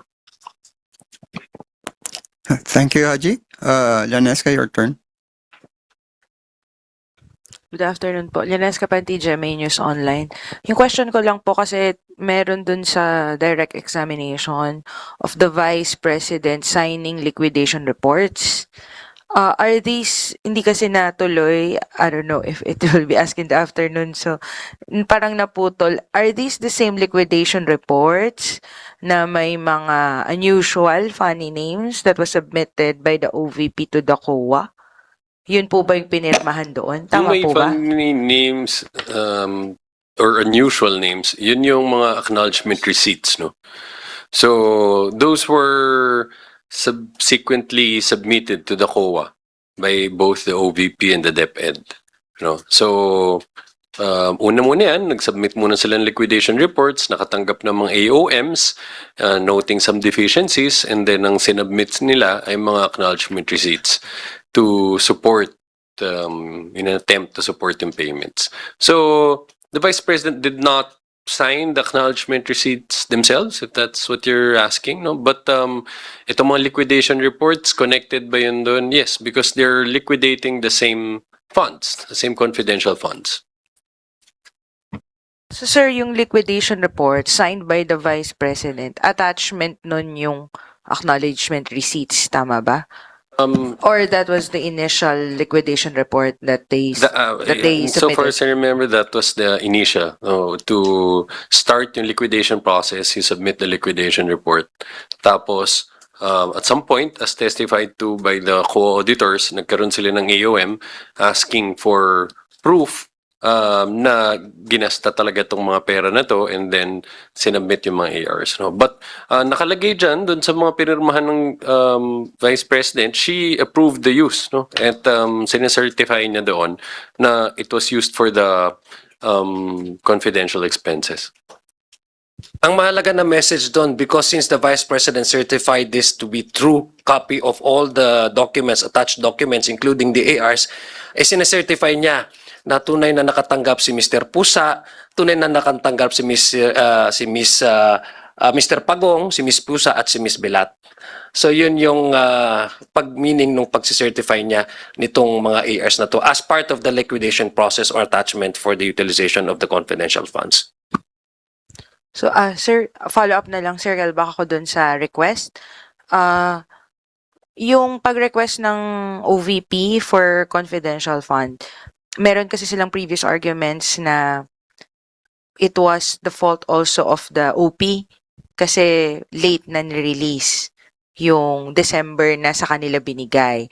So, yung considering what happened, yung testimony kanina, does this mean na the fault was not on the President but rather on them submitting a plan belatedly? The playing of their victim card does not hold water. Kasi gaslighting yan eh. 'Di ba? Nag-request siya for confidential funds with the intention in good intention ang pagbibigay sa kanya, ang pag-grant sa kanya ng confidential funds in good faith. Wala namang nagsasabing pag binigyan siya ng 125 million pesos, gastusin niya itong buong buo into 11 days tapos kung sino-sino lang yung paglalagyan nila at hindi sila mag-liquidate ng maayos. So the more reason for I think if I were be working with the Office of the President, the more disgusted I would be. We gave you this in good faith tapos binudol nyo kami. No? So supposedly dapat hindi sila mag-play victim dito. Ipakita nila kung paano nila ginasta ng maayos. Ipakita nila yung kanilang mga ARs at ipakita nila na hindi dapat sila ma-flag ng COA. Pero what happened is the opposite. No, it was not really about the granting of the request. It was how the funds was implemented. At ayon sa ICFAO, nagka-leche-leche yung kanilang pag-implement ng liquidation ng confidential funds nila. Yes, and the issue here is not whether or not there was delay in the release of the funds, no? Ang issue dito ay nagamit ba ng tama yung pondo at napatunayan ba yun, no? Kung nagamit ng tama yung pondo.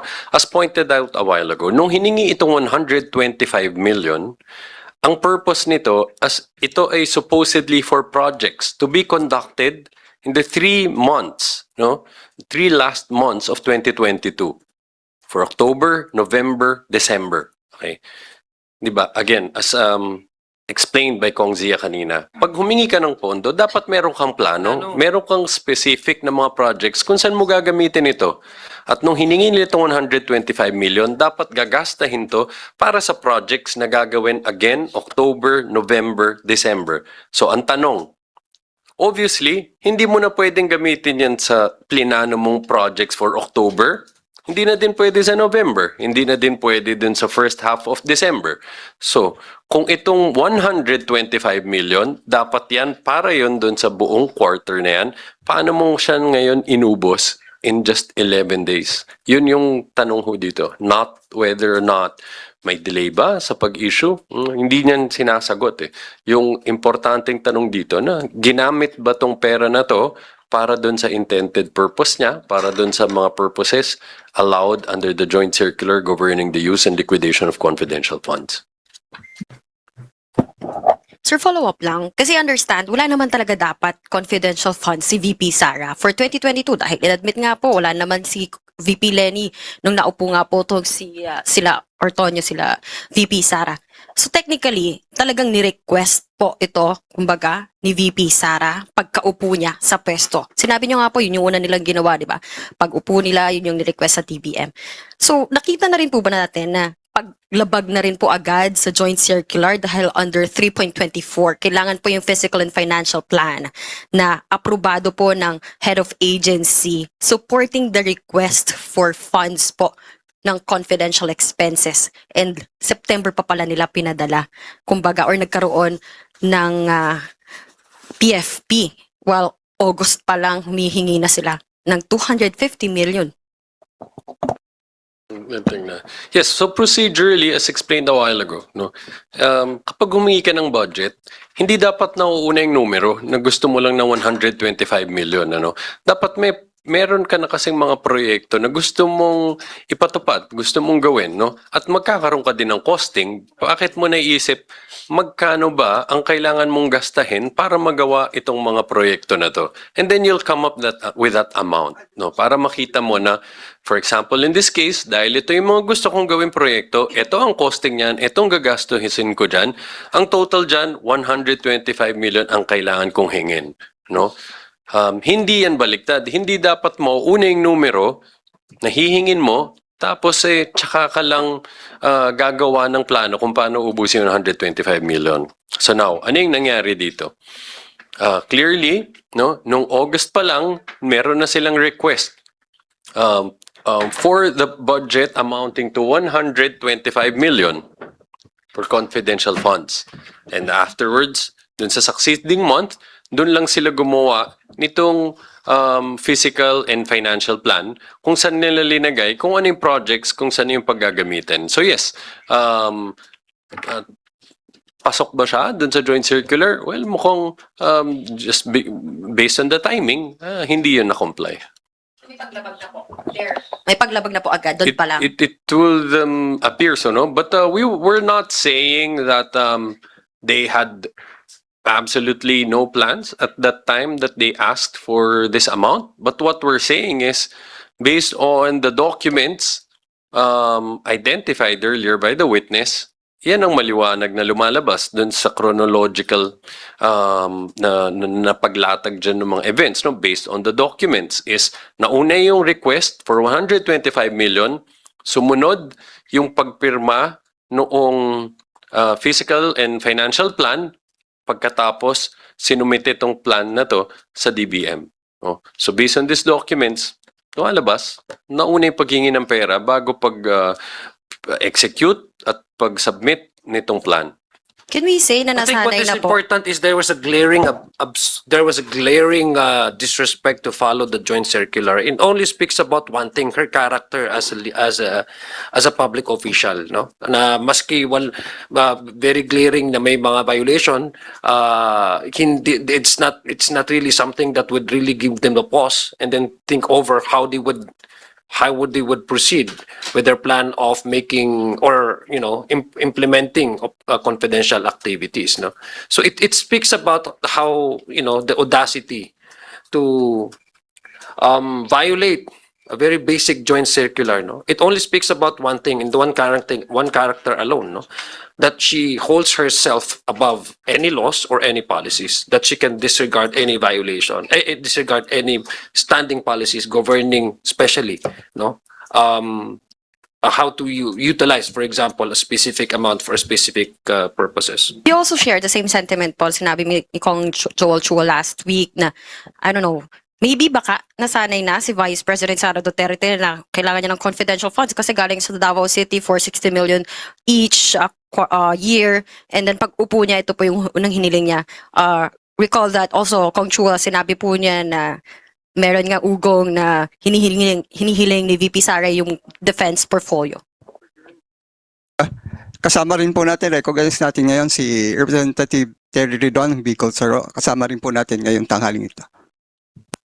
There's no other explanation to at least describe kung paano ang unang-unang pumasok sa utak nila ay mag-request na ng confidential funds other than what they have already accustomed in Davao, which is meron silang 460 million kada year for confidential funds.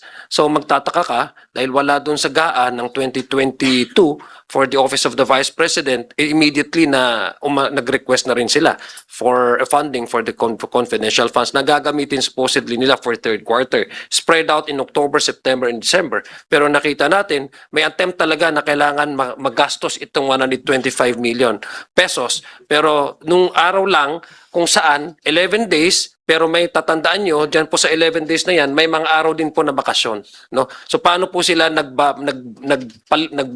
sa Bisaya pa, kung saan nila pagpalit og tambal, no? Paano sila bumili ng mga gamot na yun ng magiging pangbayad nila sa mga katulad ni Mary's Grace Piatos, which amounts to 70,000 pesos. So ang dami pong tanong, kaya nga sinasabi natin, habang tumatagal po ito, yung dapat na makasagutan na dapat na maibigyan ng Vice Presidente at sa ating mga kababayan, ay nagsasanga-sanga na lang ng katanungan.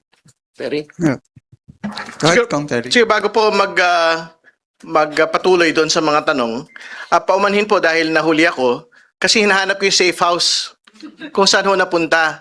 Kasi up until today, hindi ho na ipapaliwanag bakit ganun po kalaki yung safe houses na pera pong ginastos para doon. Kasi yung pong perang pinag-uusapan, 16 million every quarter, alam po ninyo, yung pong pinag-uusapan na ho nating presyo ng safe houses po na ito, pag-upa ng mga bahay mula sa mga pinaka-exclusive na subdivisions sa Pilipinas, katulad ng Forbes Park, Dasmariñas Village. Yung pinakamahal na mga condominium sa loob po ng Bonifacio Global City at ng Makati. So yan po yung level ng safe houses price na pinag-uusapan po natin dito. I'm quite certain, hindi po ganyan po yung mga binabayad na safe houses nung pong mga security sector po natin na meron pong mga confidential funds. And to repeat what Mr. Artonio has been saying, my friends, based on the documents, huli na naman po sila, na linalaro na naman po nila ito pong mga dokumento na ito. At hindi ho natin yan palalagpasin. 16 million every quarter, different days. Tanga ka na lang kung maniniwala ka dun sa paliwanag na mag-aabot-abot yung pong ganun pong presyo pagka mga araw po yung pinag-uusapan na magkakaiba. So hahabulin po namin yan hanggang pinakadulo. And as a final point, ngayon po I think yung po pagdinig ng Ombudsman sa budget para sa House proceedings, panawagan na rin ho namin sa Ombudsman na silipin na po nila kung mayroong actual na malversation na nakomit si Ms. Acosta, si Mr. La Chica, Vice President Sara Duterte dito po sa paggamit po ng confidential funds. Tingin ko malinaw na talagang linaro, pinera, ito pong confidential funds na ito. Ang pinakadulo, ang may original sin dito sa bagay na ito, hindi si Gina Acosta, hindi si La Chica, si Vice President Sara Duterte. Dahil siya mismo yung pong nag-utos na ibigay ang 125 million mula kay Gina Acosta, papunta ko po kay Mr. La Chica. So yun po muna. Salamat po, Kong Terry. Dahil mukhang magsisimula na po ulit ang paglilitis, we will have to conclude our press briefing. Salamat po, Congressman Terry Don, Kong Sia, at Attorney Jay sa inyong mga paliwanag. Salamat din po sa ating mga kaibigan sa media, pero sa ating mga kababayan, iwanan po namin kayo na isang video presentation para lamang po may ugnay natin yung testimonya kahapon Thank you, sa mga pangyayari ngayon. We will now play the video. Thank you po.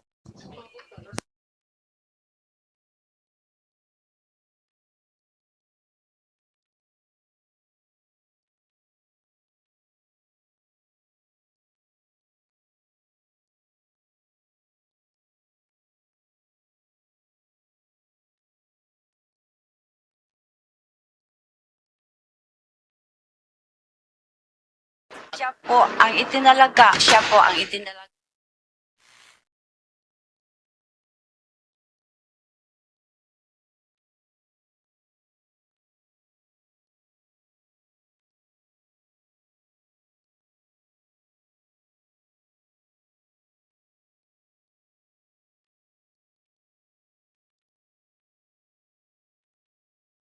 Later na lang po. May ganun. IF. Anyway, Attorney May, your witness. You may continue with your direct examination when you're ready. Your Honor- Likewise, Sorry. yes, Attorney Christine, you want to say Your Honor, something? please, yes. Just a quick manifestation, Your Honor. Yes, Attorney May. We note that the witness has been interpreting documents, Your Honor, which he did not participate in the drafting and preparation of.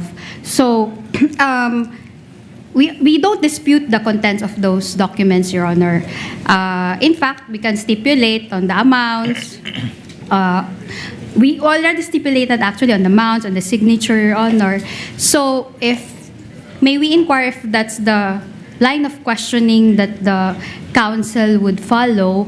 Because if the questioning would refer to the amounts, to the number of days, etc., just to abbreviate the proceedings, we can stipulate on those, Your Honor. I think in relation to her offer, counsel, which you will not, I'm sure, be willing to stipulate, counsel for the prosecution wants to establish that, as she stated in her offer, that the explanations for the expenses in relation to confidential funds, she used the word sham, that they were prepared before,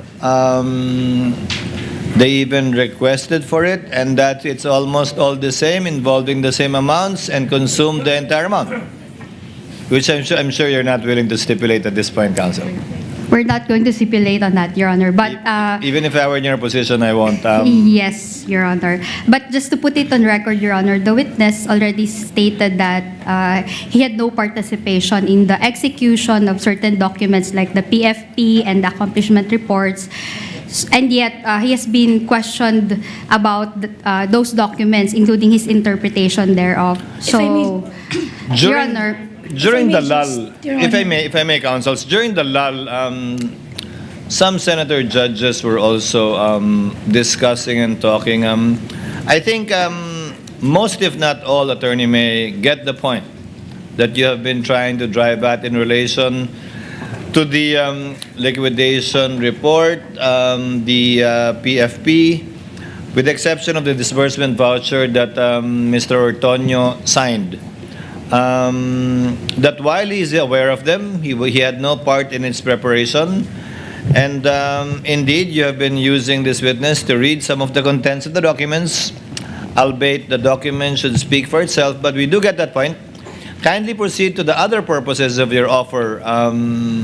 I believe there are about 2 or 3 more that you have not yet established through this witness. Because insofar as that is concerned, I think the senator judges get the point that you're driving at. You want to prove through this witness in the documents, supposedly, that the items in the liquidation report are almost the same with some variations, that the amounts are almost the same, that the totals are the same with some variations as well, and that the plan was prepared on dates before they made the request. Even the 11-day period, I think, the court has already taken notice of that as well, even from the previous witness's testimony. So kindly proceed, counsel, and you don't have to skip that part, but kindly abbreviate that part and move on to your other offers that you wish to establish through this witness. Your witness, Ms. Attorney May. Thank you, Your Honor. Good afternoon again, Mr. Ortonio. Good afternoon, ma'am.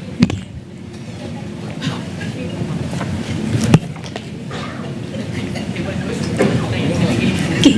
Earlier, you admitted that in 2022, your request for confidential funds was for 250 million, correct? Yes, for 250 million. But eventually, the amount given was only 125 million, correct? Yes. And yet, in the 2022 accomplishment report, what is reported is that there was still 100% implementation of activities. Tama ho ba? If we will be... Your Honor, please. Your Honor, please. I'm sorry, counsel. Can the witness be shown the document, Your Honor? Yes, Yes, Your Honor. assisting counsels have been given continuing authority to so approach and show the witness the documents in order to confront the witness with the document.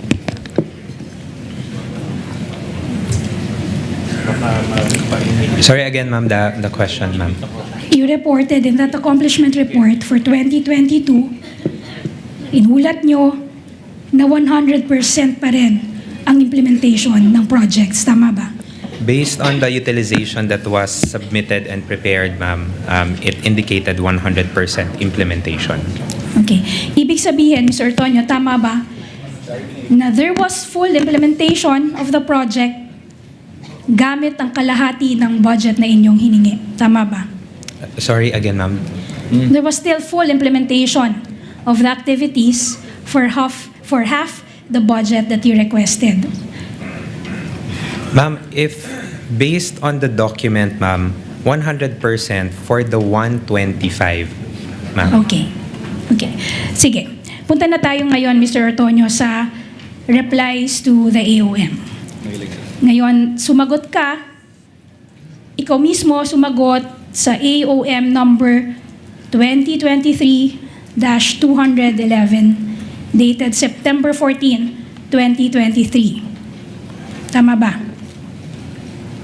For September 14, 2023 and October 3, 2023. Tama. Okay.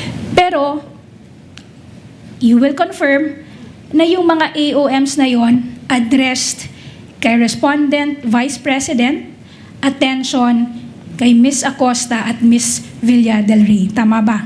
That's correct, ma'am. In short, hindi naka-address sa'yo ang mga AOMs na sinagot mo. Tama ba? That's correct, ma'am. Okay. Noong hearing, noong November 25, 2024, sinabi mo na wala kang personal na kaalaman sa aktual na paggastos ng confidential funds ng OVP. Tama ba? Yes, ma'am. That's correct, ma'am. At sa pagkakaalam mo, alam din to ng Vice President. Tama ba? Wait. Alam ng Vice President, ma'am, that I do not know of anything. Or that you do not have any personal participation, as you claim, doon sa paggastos ng confidential funds. Yes, ma'am. Okay. Gayunpaman, ikaw ang tinalaga ng Vice President na tumugon sa mga audit observation memoranda na bananggit mo. Tama ba? Yes, ma'am. For audit observations, ma'am, it's usually either the Assistant Chief of Staff or the Chief of Staff who Okay. responds on behalf of the agency. Okay. Regardless kung may kaalaman ang Chief of Staff at Assistant Chief of Staff, yan ang sinasabi mo. As representative of the organization, ma'am. Okay.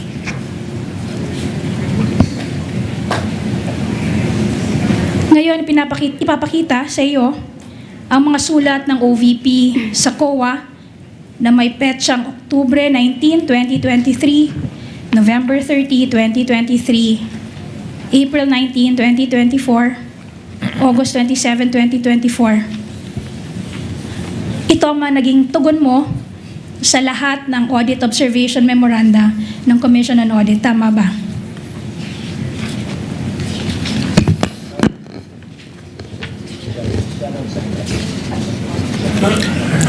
Yes, ma'am. Just note, ma'am, that for the 3 other documents, ma'am, I'm just one of the signatories, Yes. ma'am. Yes. But a signatory nonetheless. Yes. Okay.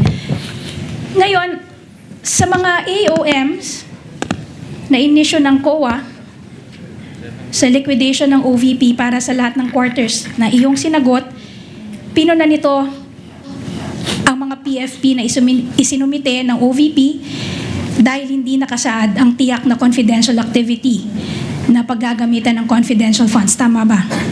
Based on the AOM, ma'am. Yes. At sa inyo namang sulat to the COA, yung mga sulat na that you were confronted with, ipinagtanggol nyo itong PFP na ito.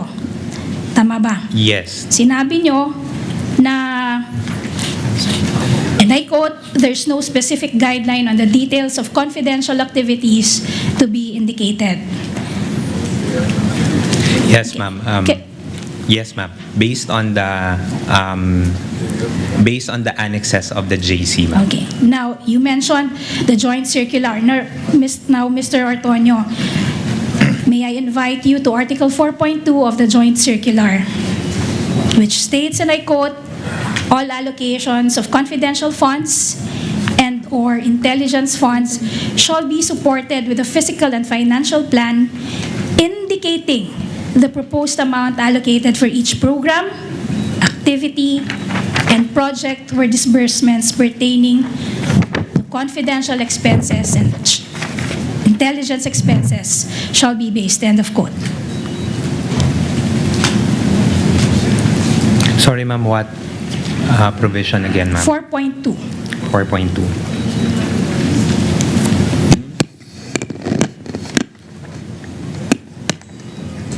Okay, ma'am. Yes. At inaamin mo na, tulad ng pag-amin mo kanina, yung mga PFP na ito, na inyong sinumite, tanging ang isinasaad lamang ay yung mga umbrella programs na good governance program and socio-economic delivery programs. Tama ba? Based on the documents that was prepared, ma'am, it Yes. only indicated the umbrella programs. Ngunit inamin nyo na rin ang dalawang ito ay mga pawang umbrella programs lamang at may kanya-kanyang individual programs sa ilalim nito. Tama ba?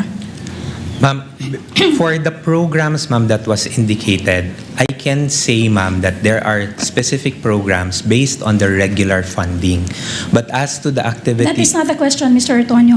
Ang tinatanong ko lamang sa inyo, yung dalawang programs na to, yung umbrella programs nito, dahil sila ay umbrella programs lamang, meron tong mga particular programs under these umbrella programs. Correct? Ma'am, if we are talking about the regular budget, ma'am, yes, there are specific activities under those programs. And even, you would confirm, ikaw din ang nag-submit sa COA ng mga protective the intelligence operations reports. Tama ba? Again, ma'am, Protective Intelligence Operations Reports or yung mga PIORs, di ba? as the I am the designated liaison officer for the confidential funds, ma'am. And yes, I submitted documents, ma'am, in a sealed envelope, ma'am. Yes. When you say documents, those documents include the PIORs, tama ba? kasama doon sa sinubmit mo yung mga PIORs. Tama ba? Yes, ma'am. In response as an attachment to the response to the AOM. In fact, and I would assume, binasa mo rin ito mga PIORs na to bago mo ito sinumite. Unfortunately, ma'am, I was not able to read the reports, ma'am, because these are sealed already, ma'am. I submitted the documents only, ma'am, to the COA. Okay. Tinanong mo rin ba, sinabi mo kanina na nakikipag-coordinate ka kay La Chica, sa security officer at sa special disbursing officer. Tama ba? Yes, I coordinate Tinanong mo ba with sa them. kanila kung ano ang nilalaman ng PIORs na ito? No, I did not anymore ask, ma'am. Okay.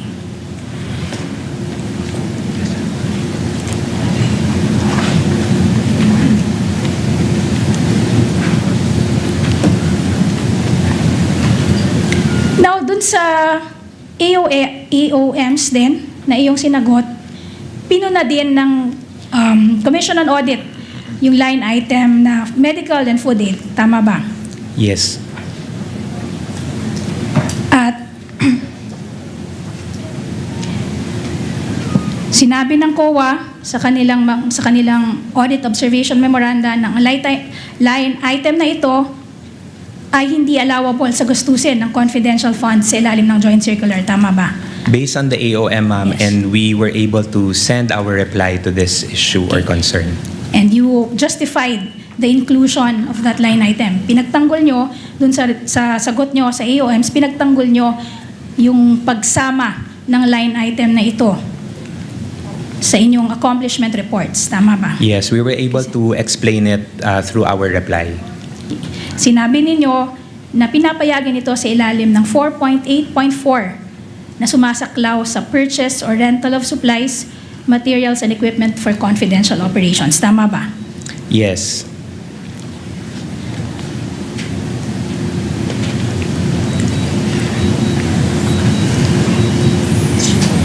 And you will also confirm na itong pera supposedly for the purchase of rentals of supplies, materials, and equipment for confidential operations. Hindi kayo gumastos. Ibig sabihin, yung supposed supplies, materials, and equipment, hindi ang OVP ang bumili nito.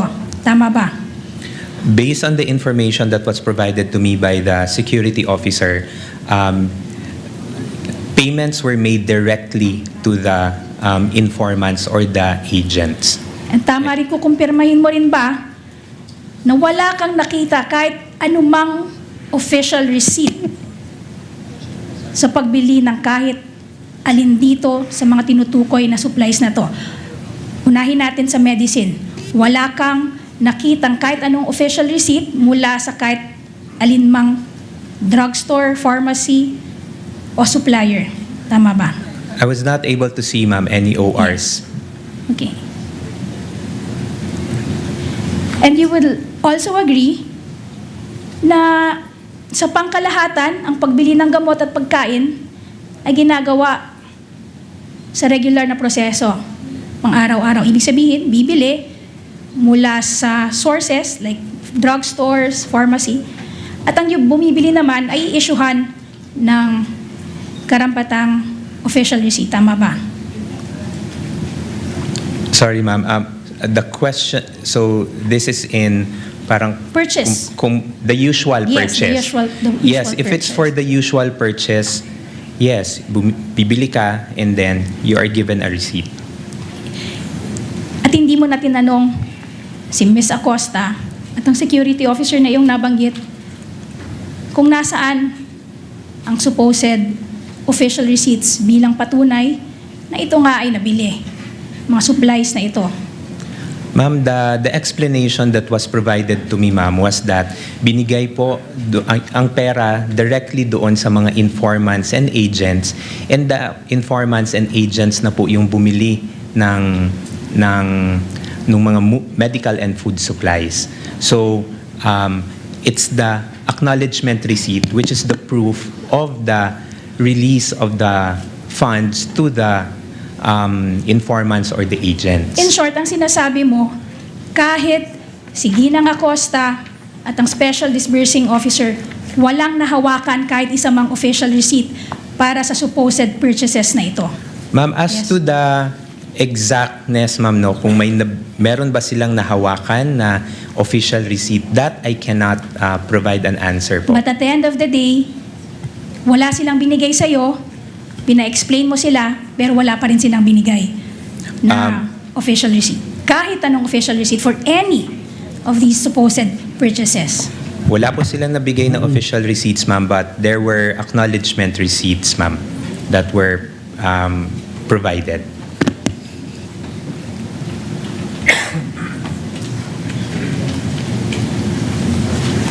You will also confirm na yung OVP, alinsunod sa mga proyekto nito, ginagawa naman ito na bumili ng mga medisina. Tama ba? Yes, we do Yes. have our funding for Yes. purchase of supplies. In fact, sa item 1, noong sulat dated August 22, 2022, humingi kayo ng 144.72 million in regular funds for the OVP's Medical Assistance Program. Tama ba? Yes, that's for the medical and burial assistance, ma'am, but that is Okay. for the regular activities of the office. At nung binili niya yon, in fact, dun sa letter ninyo dated August 22, 2022, may nilaki pa kayo na lingguhang accounting ng mga benepisyaryo ng halaga na inyong hinihingi. Tama ba? For the projection, ma'am. Yes, for the projection.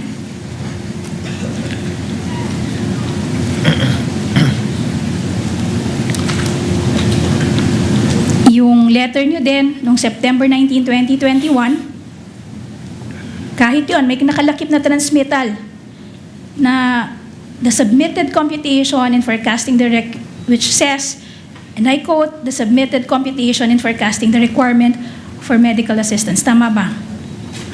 Yes, ma'am. But again, ma'am, that is for the regular activities of the office, for the medical and burial program. Okay. In short, Mr. Ortonio, maaari sana na ang OVP sa pamamagitan ng SDO ang bumili ng mga gamot at ibigay na lamang ito sa mga umano'y informants. Tama ba? Your Honor, please. Counsel? Speculative, Your Honor. Your Honor, just because the question is premised or couched as an if question doesn't mean it's automatically speculative.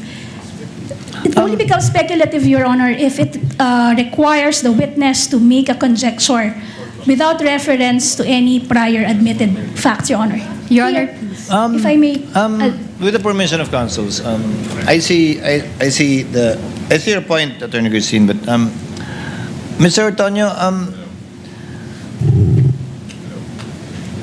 pwede din bang may binigyan kayo ng medicine, di ba? Sa regular budget ng OVP. Yes po, we do have our medical and burial program, Your At Honor. yung binibigyan nyo ng medicine at burial program, cash out. What we do po at that time is that binibili po namin yung medicine sa partner pharmacies of the OVP, and then we release it to the clients who approach the office for medical assistance. In the form of medicine na. In the form of medicine. So I presume itong binibili nyo gamit yung regular budget, may resibo to. Yes, sir. Ang ginamit nyo na pang food and medicines sa confidential fund, binigay nyo diretso sa recipient, and presumably sabi ng recipient, bibili ko ng pagkain to. Bibili ko ng gamot to.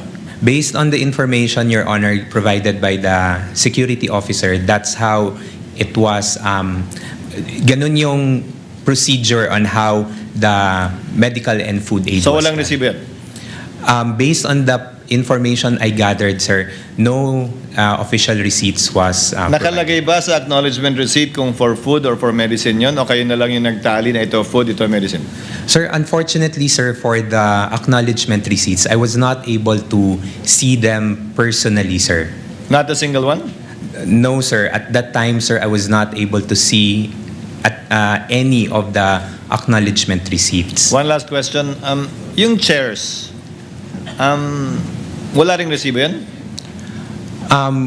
Yung regarding for the chair, sir, based on the information also provided by the security officer, no receipt as well, sir, because the representation was that yun yung ipamimili nila for the tables and chairs. So what you're saying is binigay din yung pera sa informant, quote-unquote, that's your wording, para bumili siya ang bibili ng chairs at yun yung bayad sa kanya, quote-unquote. That's based on the information provided by the security officer. Just one final question, Mr. Don. So literally, may informant, imbis na bigyan ng kung ano, binayaran ng cash para bilhin yung tables, yung chairs, yung food, yung medicine. Ganun. Yes, sir, based on the information provided, sir. By the security officer. By the security That's officer. yun yung kwento na binigay sa'yo. That's based on the information that was provided by the At security hiwalay pa officer. yon sa pinapamigay nyo na food and medical assistance sa regular budget ng OVP. Yes, that's for the regular clients that yung public na mga clients that When we you say receive. clients, not informants. Yes, sir. Clients. That's correct, sir. Parokyano, yung regular na nagpupunta o humihingi ng tulong o dumudulog sa OVP. Yes, that's correct, Your Honor. Your witness, counsel. Okay. I hope it gave you the opportunity to take some of the throat meds that some of the senator judges sent you. And I hope you can drink some warm water, counsel. You may continue, counsel. Yes, Your Honor. In a bit, I will be asking for time to take my salabat with me, Your Honor. Yes, counsel, you may. But in the meantime, Your Honor, I'll proceed Please continue. I'll proceed with my examination. Okay. Going back to the audit observation memoranda na kanina in-identify mo na galing sa COA. Dito sa audit observation memoranda na ito, particularly Prosecution's Exhibit P-I-12-A and P-I-12-B and P-I-12-E. Dito sa tatlong AOMs na to, flinag din ng Commission on Audit or pinuna din ng Commission on Audit yung payment of incentives or traveling sa mga accomplishment reports.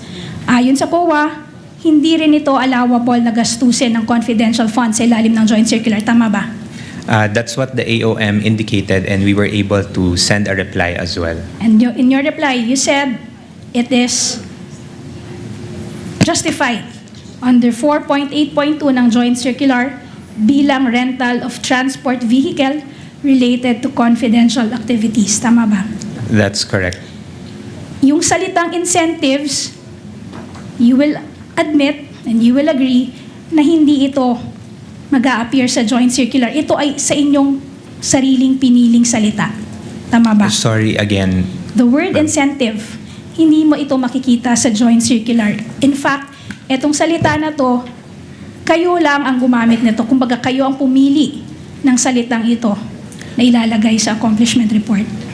Based on the JC, that's not included po. Okay. And based on the JC, yung incentives, yung salitang incentives, hindi lumalabas sa kahit anumang enumeration ng item 4.8 ng mga allowable confidential expenses. Tama ba? Based on the JC, no, it does not appear. Ngayon, nang mapuna ito ng COA sa AOM for the third quarter of 2023, saka lamang naging transportation expenses ang mga halaga na supposedly naka-allot for the supposed incentives. Tama ba? Based on the report that was shown to me earlier, yes. But again, I would not have any idea on the preparation of the utilization report. Okay. In fact, sa sagot nyo sa AOM, you invoked 4.8.2, which refers to rental of transport vehicle. At sa inyo namang sagot, sa notice of suspension, ang in-invoke nyo naman, ginamit nyo ang salitang van rentals and tracking services, correct? Yes, that's correct.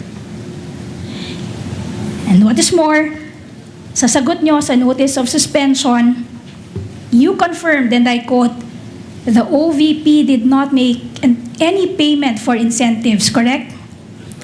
Based And on of the course- reply that we provided, yes, we confirmed.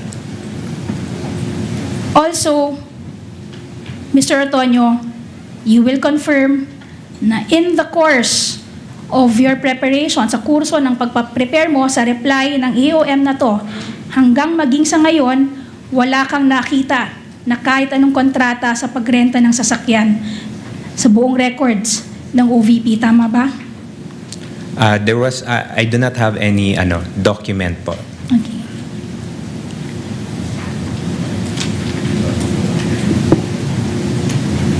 Now, let's go to the certifications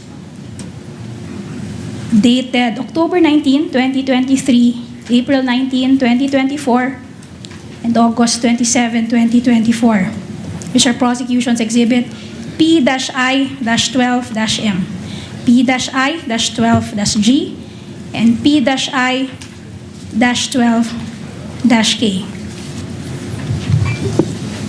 Ikaw ang nagsumite ng mga certifications na ito sa Commission on Audit kalakip ng inyong reply sa Audit Observation Memoranda. Yes, this is part of the attachment to the replies. At sinumitin nyo ito sana bilang umano'y patunay ng surveillance activity. Dahil pare-parehong sinasabi ng mga nasabing certification na ito na walang untoward incident na nagawa o naganap sa implementation ng mga proyekto ng OVP at sa mga engagement mismo ng pangalawang Pangulo. Tama ba? Yes po, that's correct. In short, ginagamit nyo ang mga certification na ito bilang patunay na inyong opisina ay nagastos ng 125 million pesos.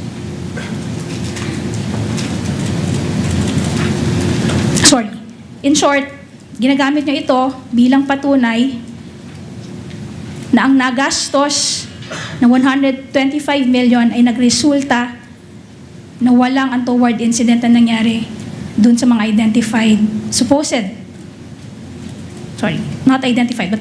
confidential project. As provided po by the security officer, this is the document that we attach to the replies. But you will confirm that hindi mandato ng VP you will confirm na mandato talaga ng VP SPG na panatilihin ang seguridad ng Vice Presidente. Tama ba? That's part of the duties and responsibilities of the VP SPG. Correct. And you will also confirm na beginning October 2022 and during the entire relevant period, the Vice President already had at least 470 protective security personnel or protective agents. Tama ba? As to the exact number, ma'am, of the VP SPG personnel, I cannot comment, ma'am, but there's a unit that handles the security of the VP, which is the VP SPG. Let me refresh your memory, Mr. Otonyo. We will be showing you your letter to the DBM dated October 11, 2022, which is Prosecutions Exhibit P-I-4-D.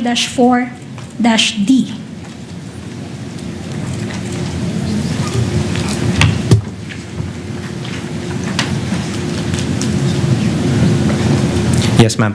Diyan sa letter na yan, humihingi kayo ng addition o ng augmentation para sa special duty allowance ng VP SPG dahil tumaas ang bilang ng security officers and security or protective agents ng Vice President. Tama ba?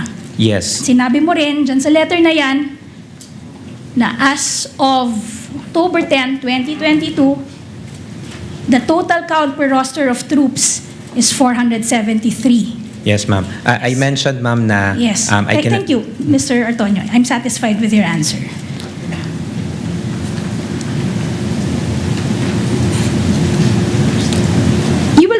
confirm na nung una, humigit kumulang 95 lamang ang security personnel ng OVP. Tama ba?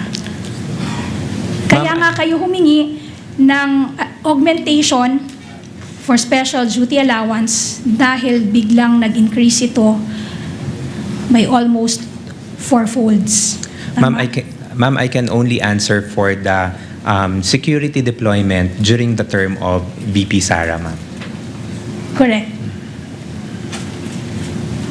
Hindi ba isinaad nyo rin dito sa letter na ito, in-explain nyo kasama ang letter dated August 22, 2022. Dito in-explain nyo bakit kayo humihingi ng special duty allowance. Yes, ma'am. Okay. Sinabi nyo na from 95, tumaas nga ang bilang ng security Yes, ma'am. detail ng Yes, ma'am. security officer or protective agent sa ilalim ng VP SPG na ayon nga sa'yo, yung mandato ay protektahan at i-ensure ang seguridad ng Vice Presidente. Tama ba? That's correct, ma'am.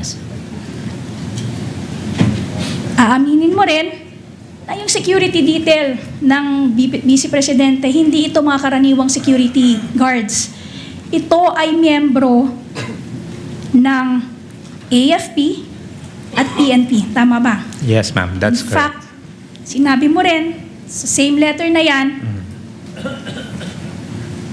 na 364 ng karagdagang or ng security detail ng Vice Presidente ay mga miyembro ng Armed Forces of the Philippines. At 140 naman ay miyembro ng Philippine National Police. Tama ba? Yes, ma'am. That's correct.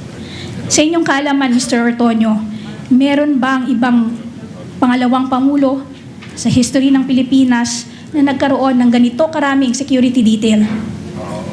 Ma'am, I cannot Objection. comment on the...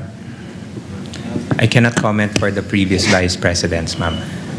So you do not know. The answer is you do not know.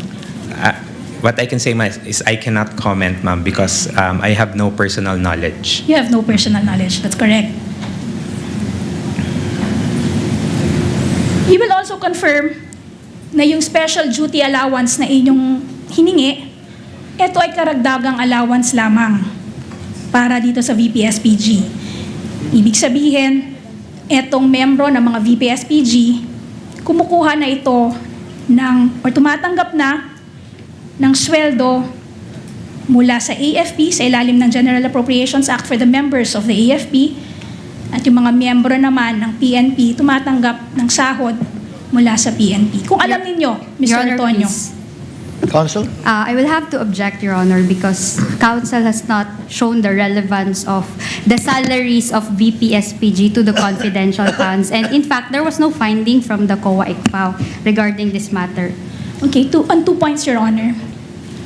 Kindly comment, Counsel. First, Your Honor, the fact that this was not flagged by the COA does not preclude this honorable court from making a finding on whether it is irregular or not. Number 2, Your Honor, it's very relevant, Your Honor, because their primary justification for the confidential funds is for ensuring the security of the Vice President, which is already governed by the mandate of the VP-SPG. In short, Your Honor, they requested funds, additional funds, for an item that is already answered for. Quick reply, By Your Honor. the mandate of the Let her finish, VP-SPG. And which is already paid for from a separate funding, Your Honor. Quick Yes, reply, Your Honor. can you sing?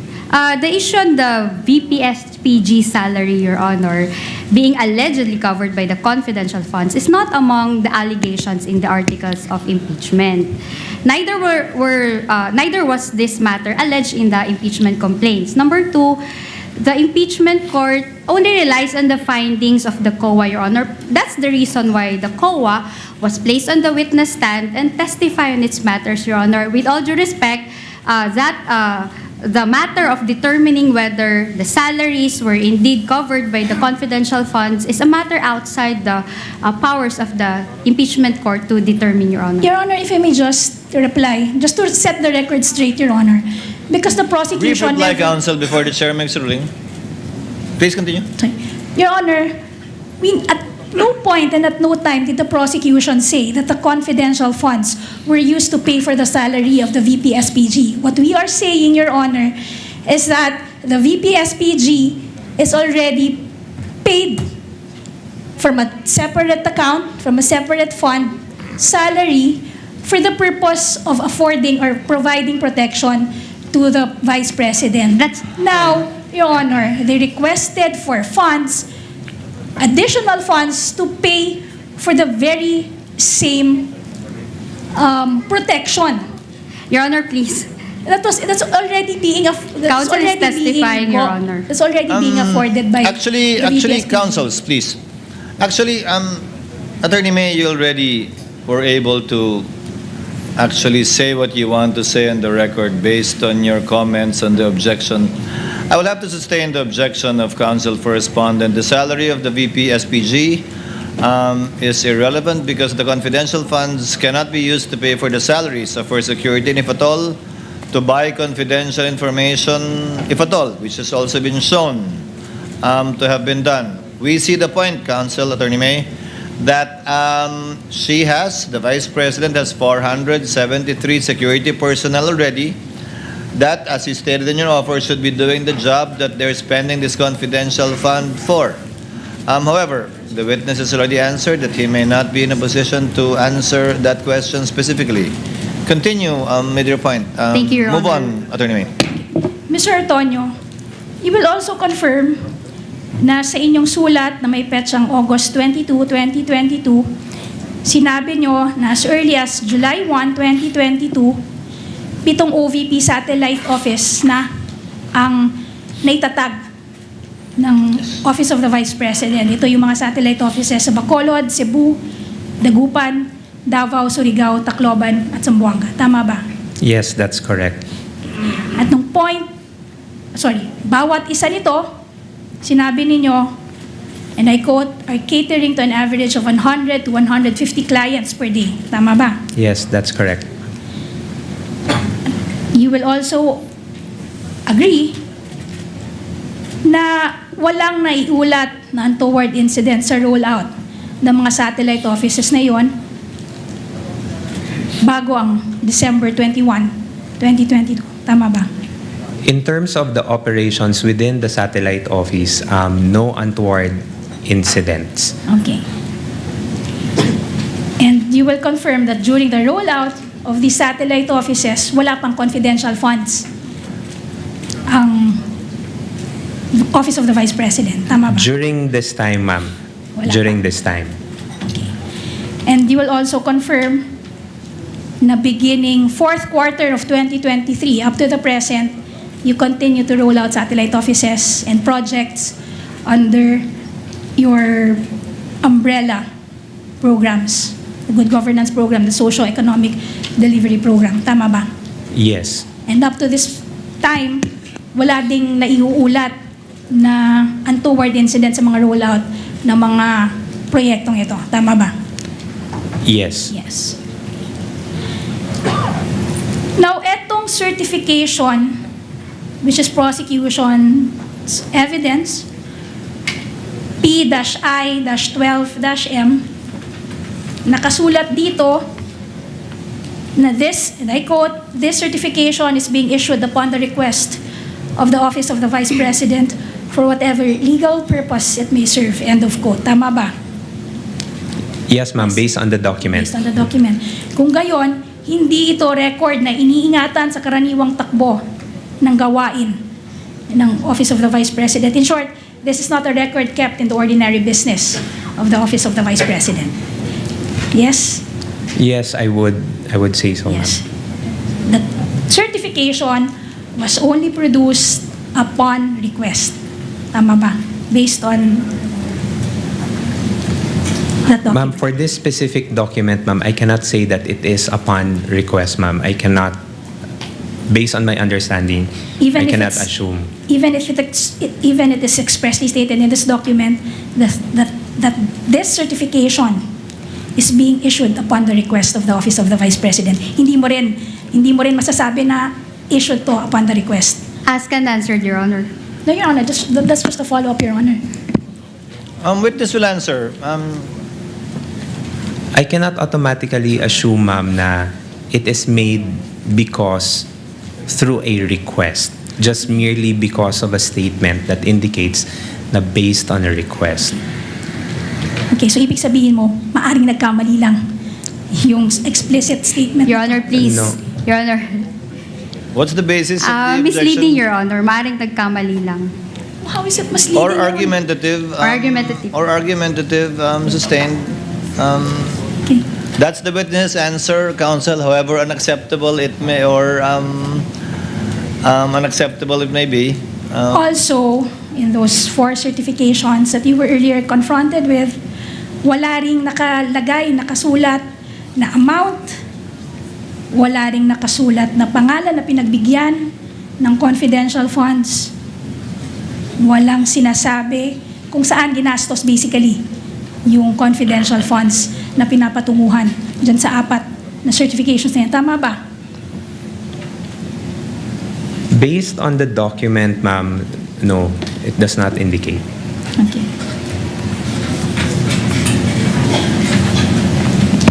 Also, Mr. Ortonio, can you please refer to Exhibit P-I-12-M? This is the first certification. Do you see that? Yes. You will confirm na yung period na sakop ng certification na yan ay December 20 to December 31. Tama ba? Based on the document, ma'am, yes, it indicates 20 to 31. Pero ang mismong liquidation, kung saan nyo inilakip yung certification na yan, ang period na sakop ay December 21 hanggang December 31 lamang. 31. Tama. Yes, based on the documents that were So in submitted. short, may 1 day na covered ng certification na hindi covered ng liquidation. Tama ba? If you will base it, ma'am, based on my understanding, if you will base it on the liquidation report, merong isang araw. Merong isang araw. Thank you.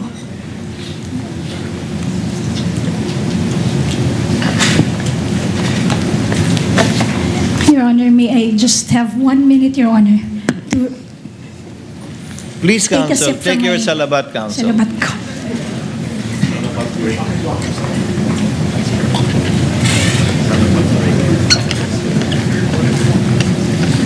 You may also do the same, Mr. Ortonio. Thank you, sir.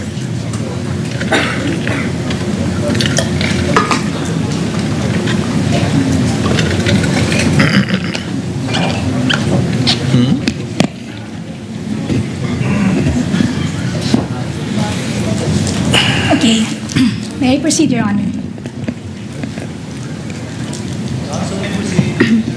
Okay, Mr. Ortonio, balikan natin yung sulat ninyo dated November 30, 2023. Which is Prosecution's Exhibit P-I-12-D.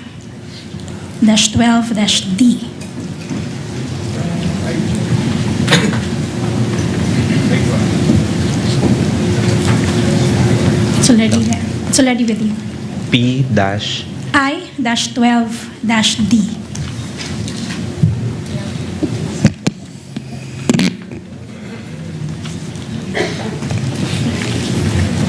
Wala.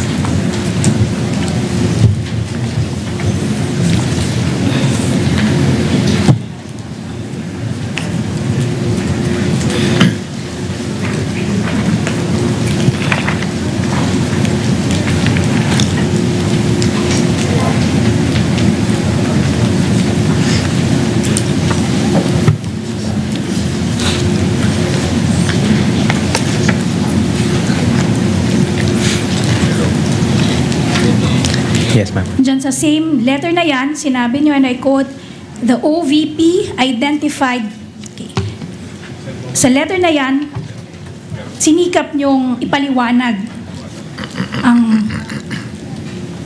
pangangailangan nyo for confidential funds. Sinabi ninyo, and I quote, the OVP identified the need for the conduct of surveillance activities to enable to craft narrowly targeted and responsive programs that would ensure peace and order and prevent criminal activities, particularly those of organized criminal groups and communist insurgents. End of quote. Ngunit, you will confirm sa parehong sulat ninyo dated August 22, 2022, inamin nyo na nga na noong July 1 pa lamang, bago pa humiling ang OVP ng confidential funds, natukoy na ng OVP, in that same letter, I'm referring to that same letter. In that same letter, inamin nyo na as early as July 1, 2022, bago pa humiling ang OVP ng confidential funds, natukoy na ng OVP ang mga programa at aktibidad na nakatuon sa poverty alleviation, magabanta sa kapayapaan at kaayusan, at pagsulong ng kaunlarang pang-ekonomiya. Tama ba? Yes, that's indicated in the letter.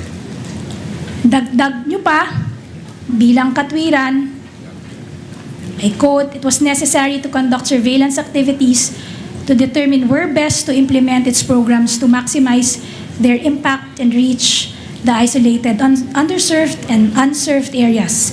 As such, in August 2022, the OVP submitted a request through the DBM for confidential fund budget for surveillance activities which are intended to support the mandate and operations of the OVP. End of quote. Tama ba? Yes, that's correct, ma'am. Subalit, yung sa balik tayo sa letter nyo dated August 22, 2022, which is Prosecution's Exhibit P-I-4-A, you will confirm na dun sa paliwanag nyo, sa paghingi nyo ng confidential funds, nowhere there, o wala kahit saan man dyan, lumalabas ang salitang surveillance. Tama ba?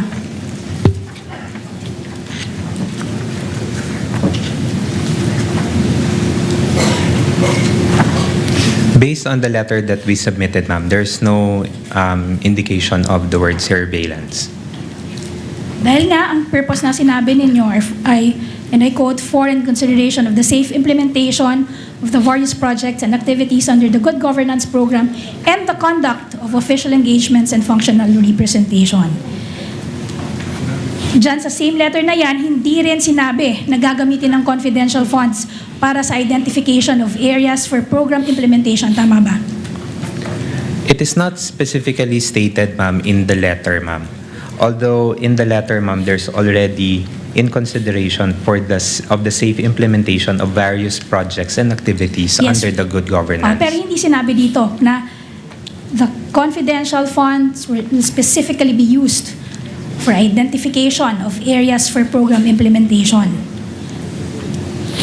Based on the letter request, ma'am, there's no specific explanation, ma'am. And the explanation given was in fact for the safe implementation of OVP initiatives and confidence building.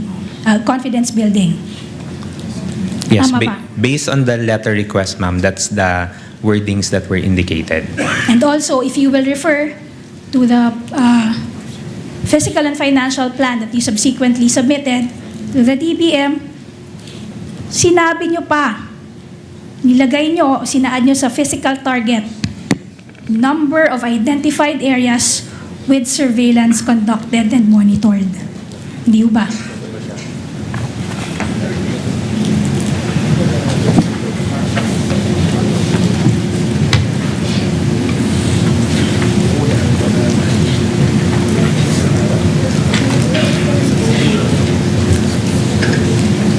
If we will base it in the document, ma'am, yes. So in short, kahit hindi nakalagay ang bilang, meron ng mga identified areas. May mga lugar nang natukoy dun sa physical and financial plan. Tama ba? Ma'am, I cannot directly answer, ma'am, if there were identified areas already when the PFP was crafted, ma'am. Okay. So punta na lang tayo ngayon sa August 22, dun sa dating August 22, 2022 letter. Na inamin mo nga, na as early as July 1, 2022, meron ng 7 satellite office na naitalaga sa Bacolod, Cebu, Dagupan, Davao, Surigao, Tacloban, Zamboanga. Tama ba? Yes, based on the letter that we submitted. Okay. And in that same letter, naglaki pa kayo ng Annex A na parehong sulat ng actual na benepisyaryo ng medical assistance linggo-linggo mula unang linggo ng July 22 hanggang sa mga sumusunod na panahon. Tama ba? Yes, this is the projection that we submitted.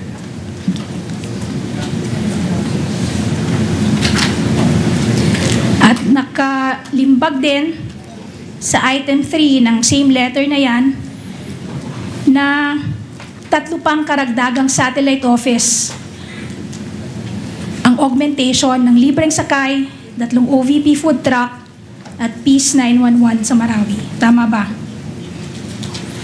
Yes, that's indicated in item number 3 for the additional positions. Okay, so even before the confidential funds were released or bago pa mailabas ang confidential funds, meron na kayong mga na-identify na paglalagyan ng mga satellite offices. Tama ba? Yes, there were plans already And pagro-rolloutan ng mga programa ng OVP. for Tama ba? activities. Diyan sa November 30, 2023 letter din ninyo, sinabi nyo,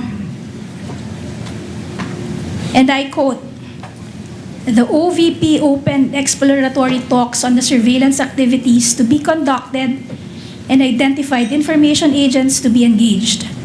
The OVP built its information database and established a network of information agents. As such, when the requested confidential funds was released on December 13, 2022 through SARO BMB-C-22-001-2004, the OVP was able to finalize definitive agreements and obligations based on the plan." End of quote. Inilarawan ninyo sa sulat na yan ng exploratory talks. Tama ba? Yes, this is based on the information from our security officer. Sinabi nyo rin, information agent na identified kasama ng information database, network of information agents. Tama ba? Yes, as provided by our security officer. Again, wala ni isa man dito ang nabanggit sa August 2022 confidential fund request. Tama ba? Based on the initial request, no information indicated. At wala rin kahit alin man dito ang lumalabas sa PFP for 2022. Tama ba? When you say, you mean ma'am yung... These items, these words, information database, network information agents, identified agents, walang kahit anuman na lumalabas. Yes, ma'am. Based on the document presented earlier, ma'am, no such wordings, ma'am. Okay, hindi rin kayo nakilahok sa supposed exploratory talks na ito. Binatay nyo lamang ito sa kung anong inireport sa inyo. Tama ba? I had no participation, ma'am, because on matters of security, ma'am, that is not my expertise, ma'am. So this is from our security officer. Okay. In that same letter, as I've mentioned and as I've read, binanggit nyo rin finalized definitive agreements. Yes. Pero wala kayong ni isang isinabmit din na kahit isang definitive agreement. Kahit isa sa mga definitive agreements na inyong tinutukoy dito sa inyong November 30, 2023 letter. Tama ba? Ma'am, when you pertain to definitive agreements, ma'am, you mean documented agreements, ma'am? Yes. Kasi para maging definitive agreements, kailangan cast in stones. Ibig sabihin, nakasulat siya. Ma'am, in terms of any documentation or documented agreements, ma'am, there were no documents that were provided, ma'am. And as to how our agreements were made on the ground, ma'am, again, I cannot provide any information.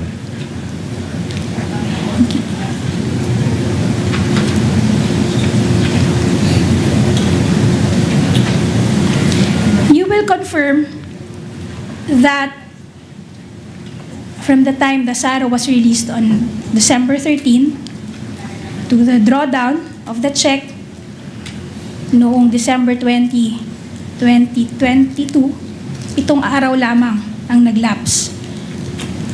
posisyon ba ng inyong opisina sa loob ng 7 araw na iyon na finalize ninyo ang definitive agreements sa supposed nationwide network ng mga ahente na inyong binanggit sa inyong letter? Ma'am, as to how the agreements were finalized or made, ma'am, that I cannot provide an answer, ma'am, if those were done within the 7-day period. Okay. In that same letter, for the first time, you also denied that the 2022 confidential funds were spent in just 11 days. And your explanation was, and I quote, on December 20, 2022, a cash advance for confidential fund was drawn to facilitate payment. Please take note of these words. For the obligations already incurred. Hence, the 125 million confidential funds were fully utilized for expenses planned, implemented, and paid during the 3-month period, meaning October to December 22, and not within mere 11 days, as what the audit observations may have suggested. End of quote. Nakalagay yan sa inyong sagot. Yes, ma'am. Ma'am, in terms of... No, it's okay, Mr. Ortonio. I'm satisfied with your answer. Your Honor, please. Yes, counsel. Can the witness be allowed to answer? Your Honor, the witness already satisfied the The question was answerable by yes or no. You will be afforded your chance, Attorney Christine, during your cross to make him explain that point. So you Proceed, counsel.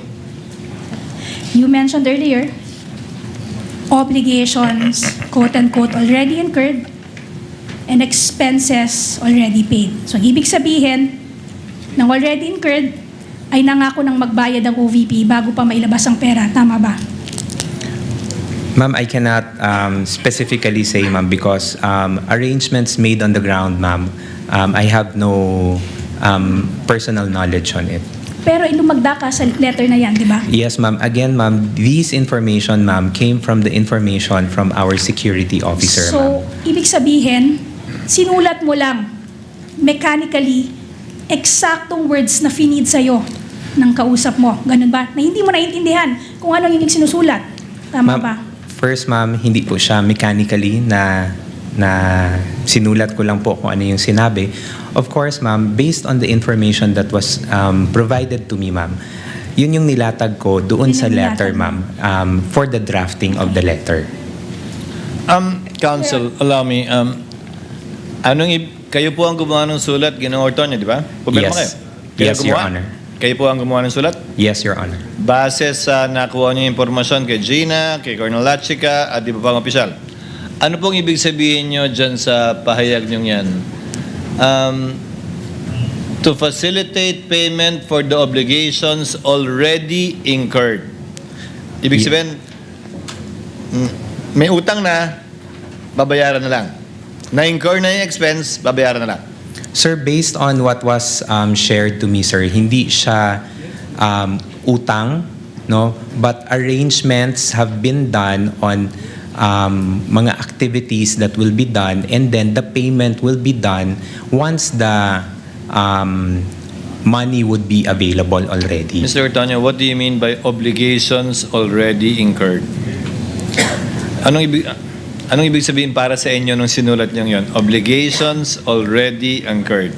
Arrangements... Sa simpleng salita, bayarin.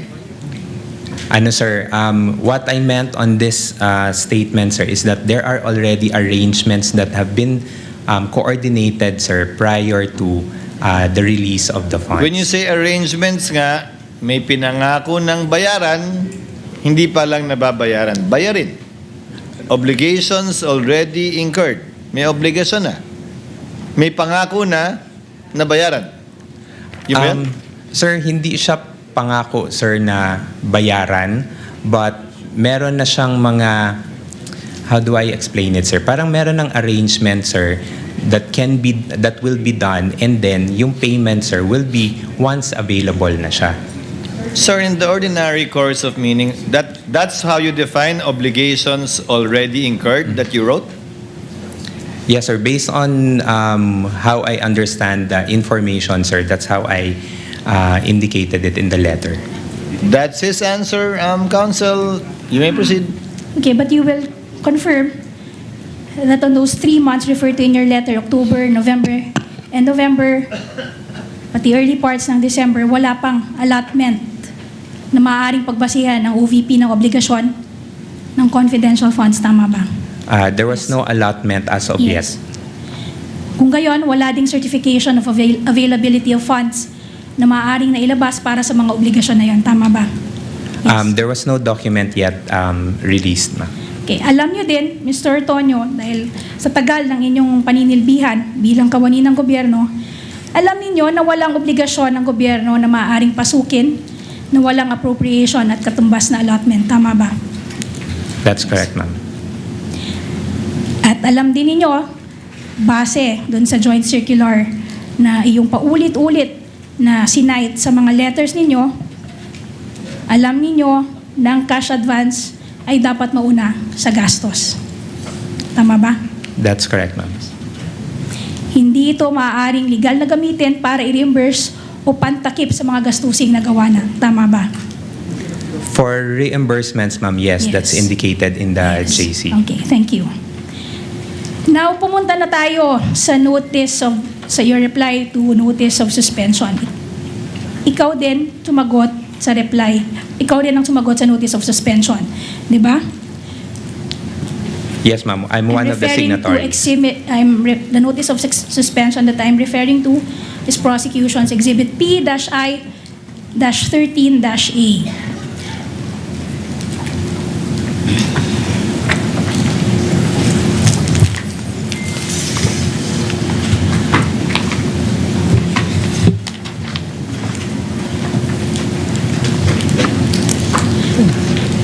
Dito sa notice of suspension na to, pinuna ng COA, and I quote, "There is discrepancy in the total amount of expenses based on the submitted accomplishment report as against the DEPs." Ibig sabihin ng COA, hindi nagtutugma ang total amount ng expenses sa accomplishment report at sa DEPs na sinabmit ng inyong opisina. Tama ba?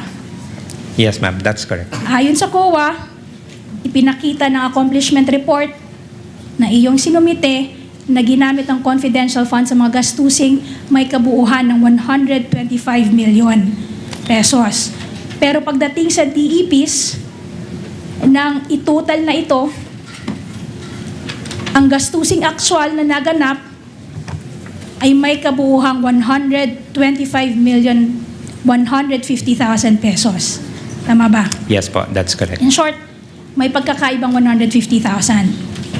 Yes. At nung sumagot kayo, dyan sa notice of suspension na yan, I'm referring to your letter dated March 13, 2024, which is prosecution's exhibit P-I-13-A. Sa sagot ninyo, ang paliwanag ninyo ay yung mga resibo, I quote, may have been inadvertently mixed. Tama ba? Yan yung paliwanag nyo dun sa 150,000 pesos.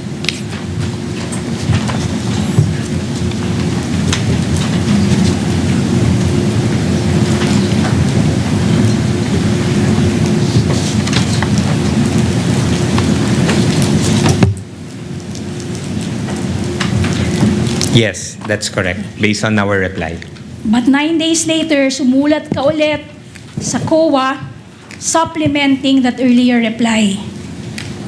Your supplemental reply is dated March 22, 2024, which is prosecution exhibit P-I-13-B.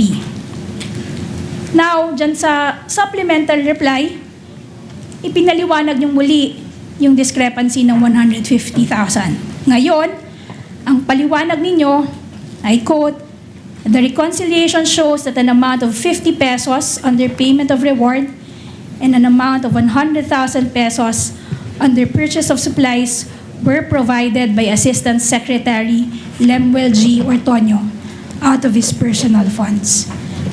Tama ba?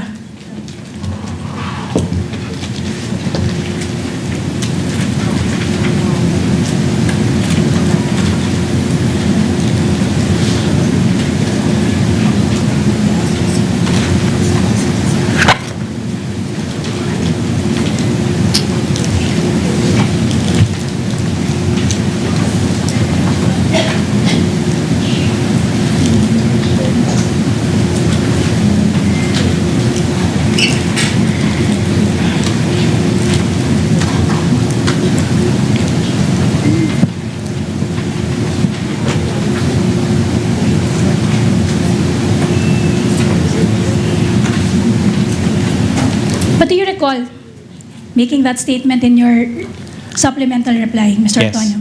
Based on Yes. the Yes. information also flashed on the screen, yes. Sa'yo galing yung 100. Ikaw yung Lemuel G. Ortonio, Assistant Secretary na pinapatunguhan.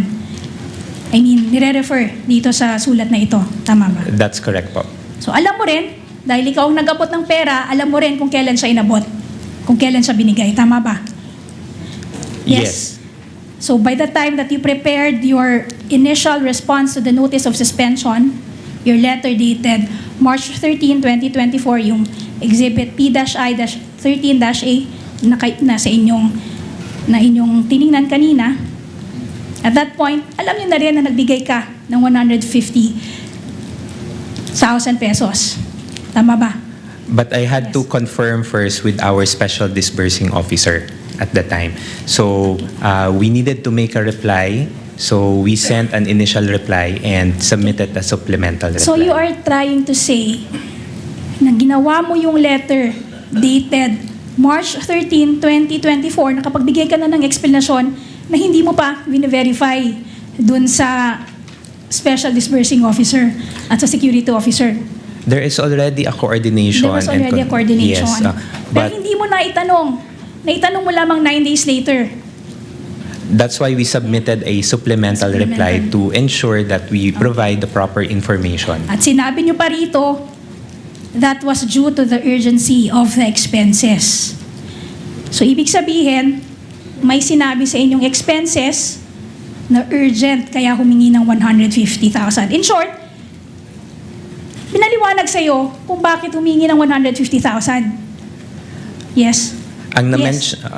nilapit po ito sa akin ni Miss Gina Acosta, our At sinabi SDO. niya. And then she mentioned that there was a request from Colonel Chica for an urgent. And there was urgency for that Yes. request. Diba? At hindi rin karaniwan na may hihingi sa'yo ng 150,000 from your own pocket. Hindi naman to karaniwang ginagawa sa OVP, or karaniwan ba ito? No, it's not common. Okay. Pero nung gumagawa ka ng notice of suspension, bigla mong nakalimutan na mayroong 150,000. Sinabi mo na kanina Let na her finish her in-explain question sa'yo, and then I will hear your objection, Counsel. sinabi mo na kanina na pinaliwanag sa inyo ni Ms. Acosta na galing kay Colonel Chica yung paliwanag ng urgency for the request. Tama ba? Yes. Counsel? Your, Asked and answered already, Your Honor. Proceed, Attorney May. yung, Mr. Ortonio, your salary grade 29, correct? That's correct, ma'am. And you're receiving roughly how much in salary monthly? Mr. Ortonio. Your Honor, please. What is the objection, Counsel? Relevance It's of the very question. relevant, Your Honor. It goes into the credibility of this witness. And if you can afford 150, Counsel, if you remember, Gina said the same yesterday.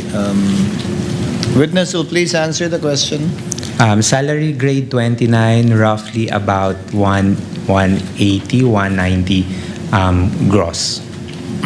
So yung binigay mo ng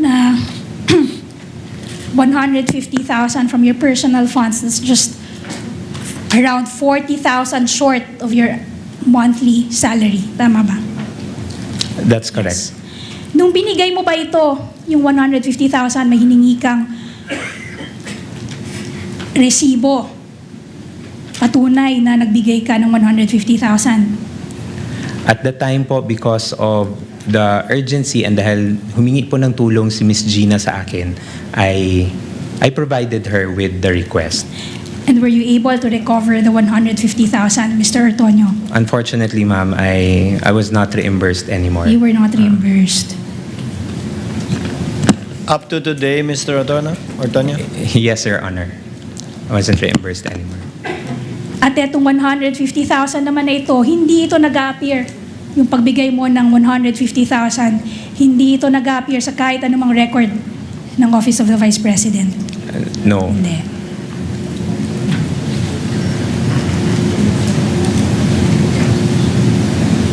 Now, pumunta na tayo sa purchase of supplies.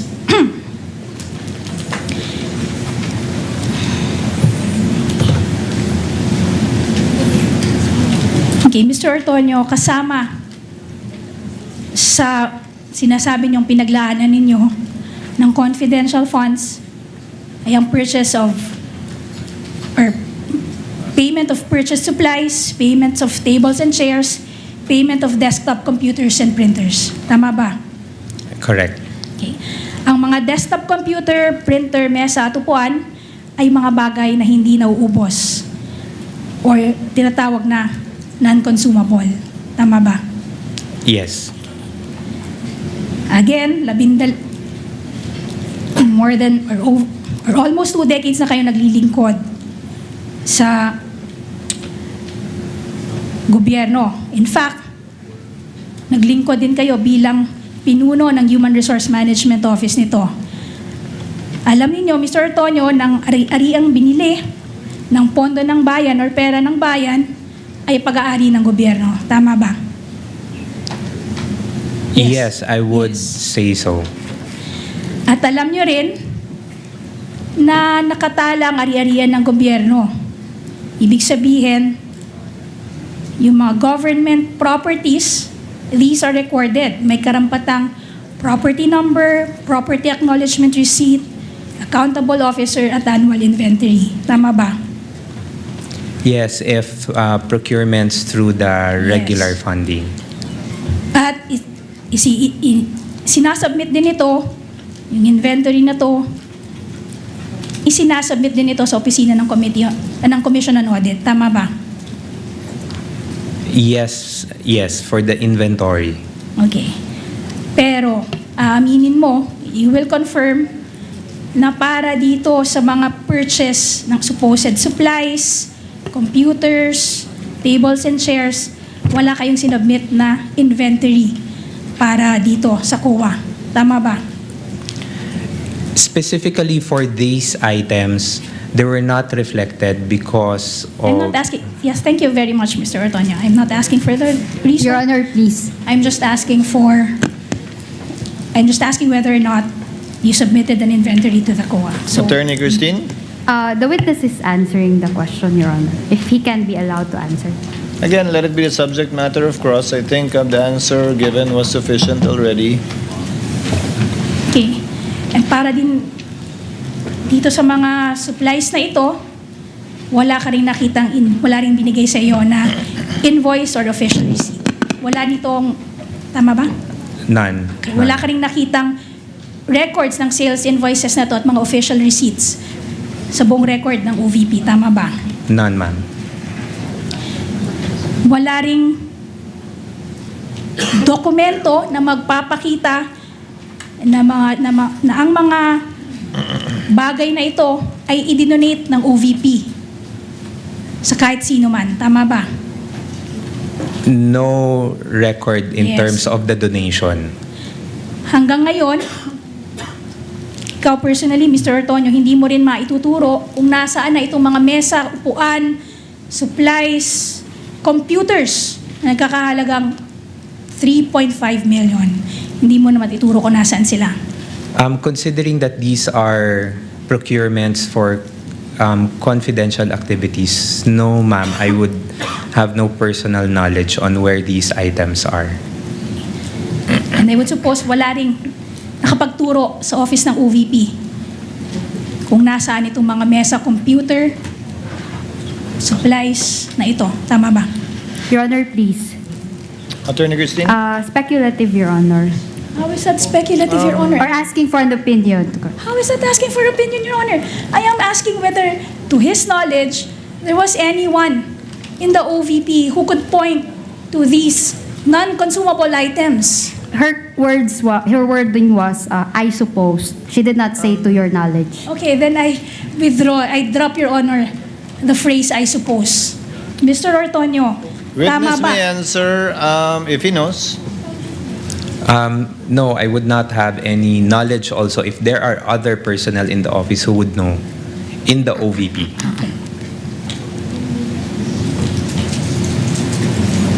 Conversely, hindi mo rin masasabi kung talagang, kung merong nakakaalam, kung talagang nag-i-exist itong mga mesa, tables and chairs, computers at supplies. Your Honor, please. Already asked and answered and repetitive. Move on, counsel. Okay. Earlier,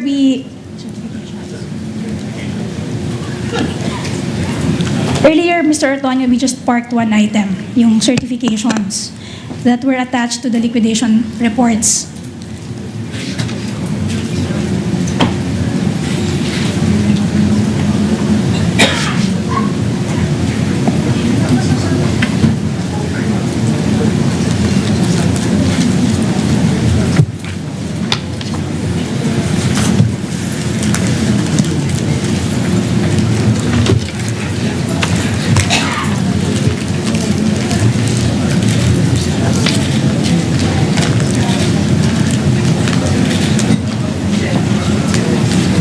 You will confirm, Mr. Antonio, that the Vice President herself signed all those certifications.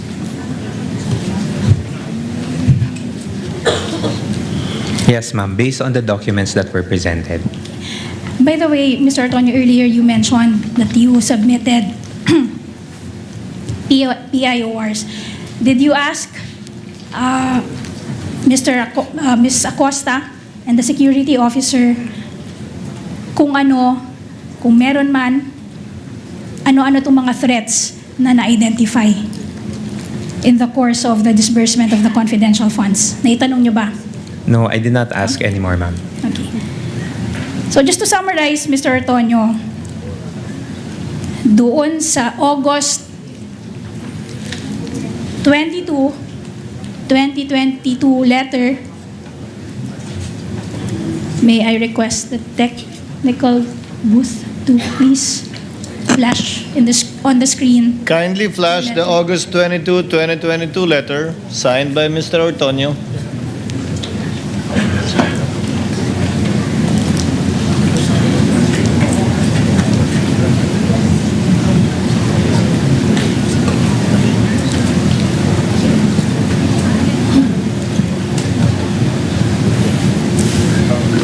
Just to summarize, in that letter, ang pinigay niyong paliwanag para sa confidential funds ay para sa tatlong bagay. Good governance program, functional representation, para sa travel ng Pangulo. Tama ba? Can I see the document first?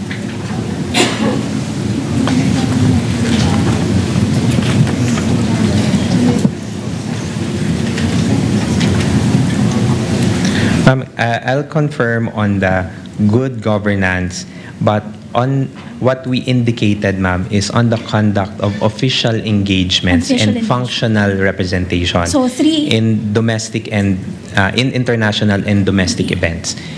So three items, three projects, or three items. You have governance, good governance program, you have official engagements, and functional representation. Tama ba?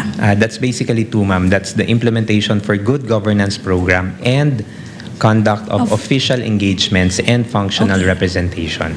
Thank you, Mr. Antonio. I stand corrected on that. So those two items.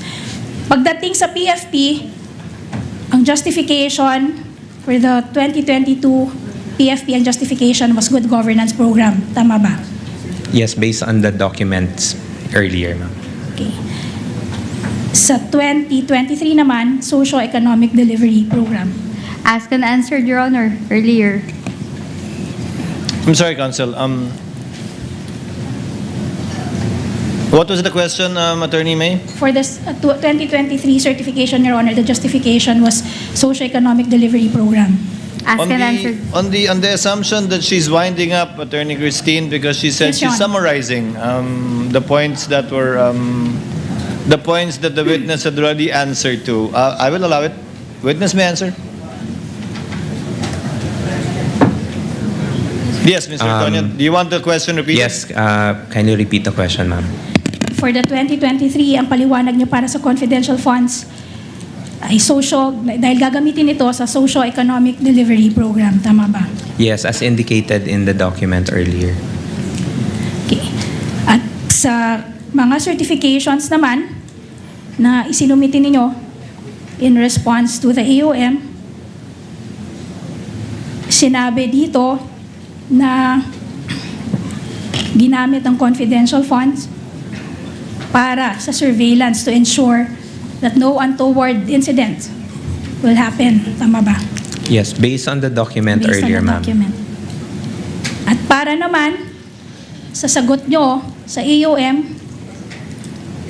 pati sa NS, ang sinabi naman ninyo, gagamitin ang confidential funds para sa surveillance activity that would help you determine and identify areas kung saan i-roll out yung mga proyekto ninyo. Tama ba? That's one of the That's one of the justifications that we indicated. which never appeared in the prior documents. Tama ba? Yes. So in short, nagbigay kayo ng 4 na bersyon, 4 na rason para sa isang pondo. Tama ba? Your Honor, please.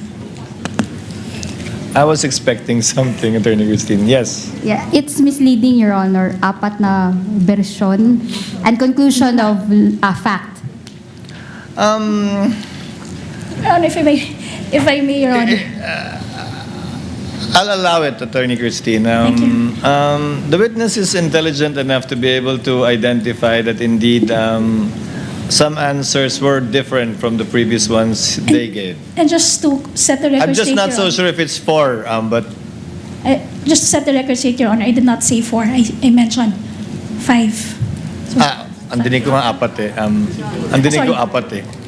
4. Yes, So I 4. don't know the number of versions you have, but you do admit that several versions or explanations were given, not For the same for the funds. same expense. There were different justifications.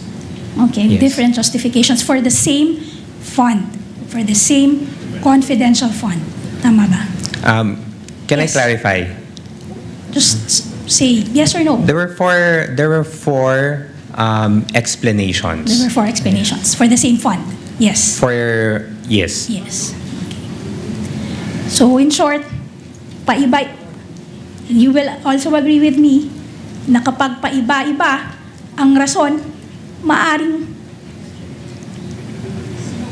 nagsisinungaling lang or talaga namang ito ay isa lamang scam. Your Honor, please.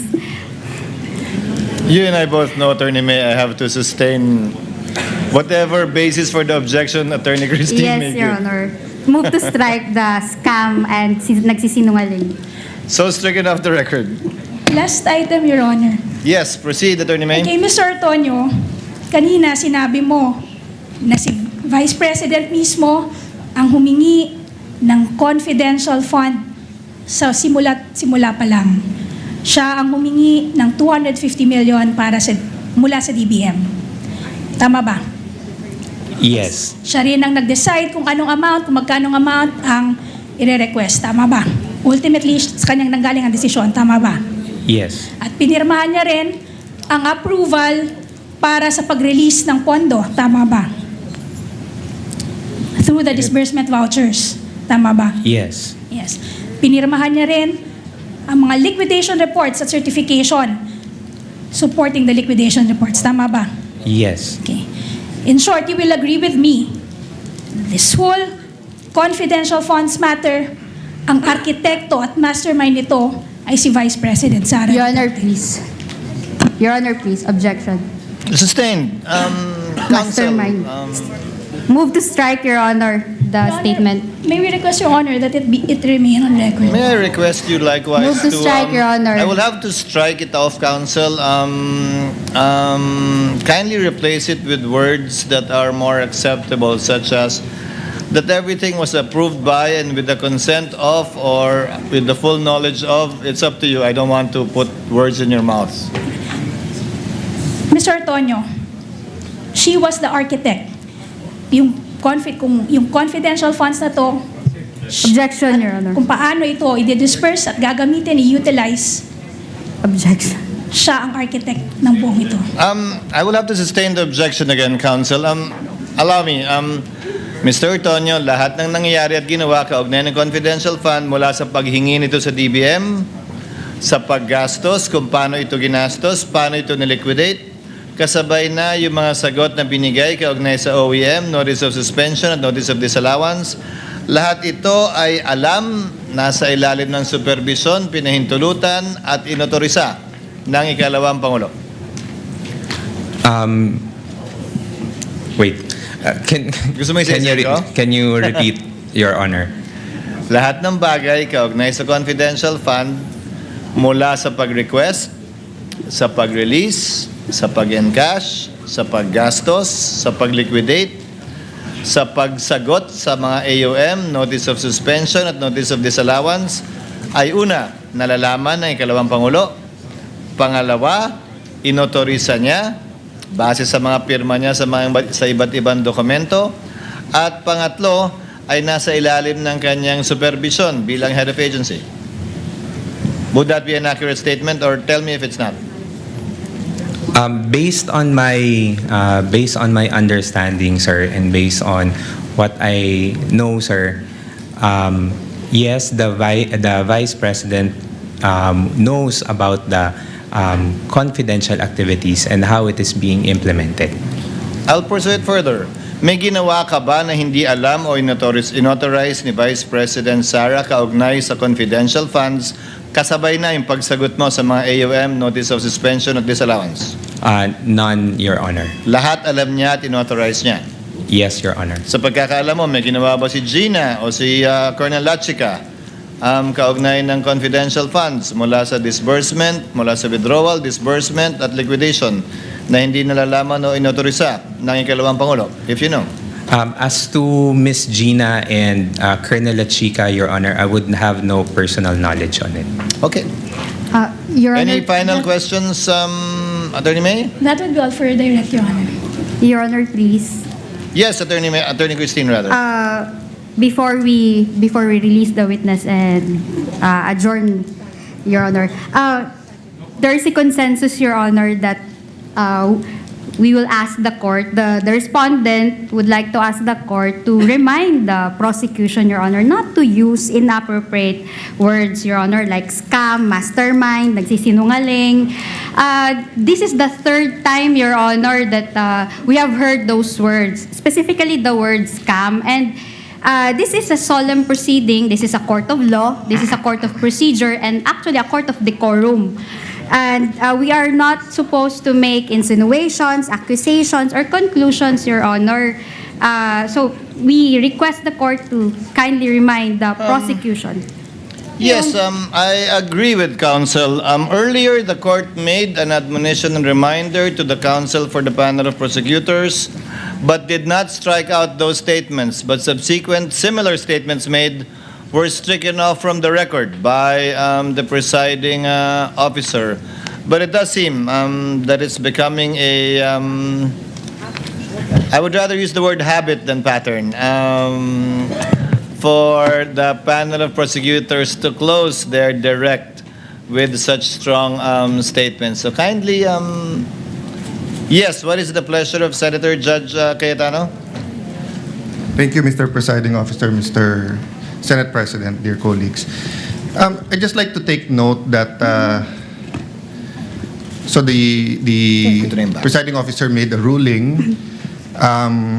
We all know the intention and the duties of the prosecution.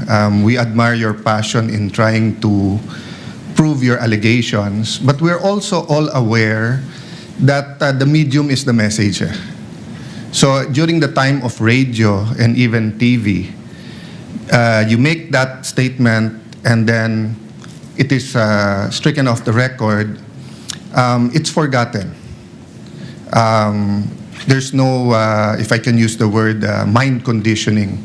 And in fact, when I first became a senator in 2007, talagang hahanapin mo talaga yung records. That's why even here, kapag ka may disagreements and medyo nadala ng emotion, pinapa-strike off the record. At pagka sa labas ng Senate nangyari, naghahamunan ng, you say that here, para magsagutan tayo. So the problem nga with coming up with words especially, and this is for both sides and even for the senator judges, when we use certain words that can be, sa Tagalog, bansag. Binansagan mo na na scam o scammer, binansagan mo na nagnakaw, etc.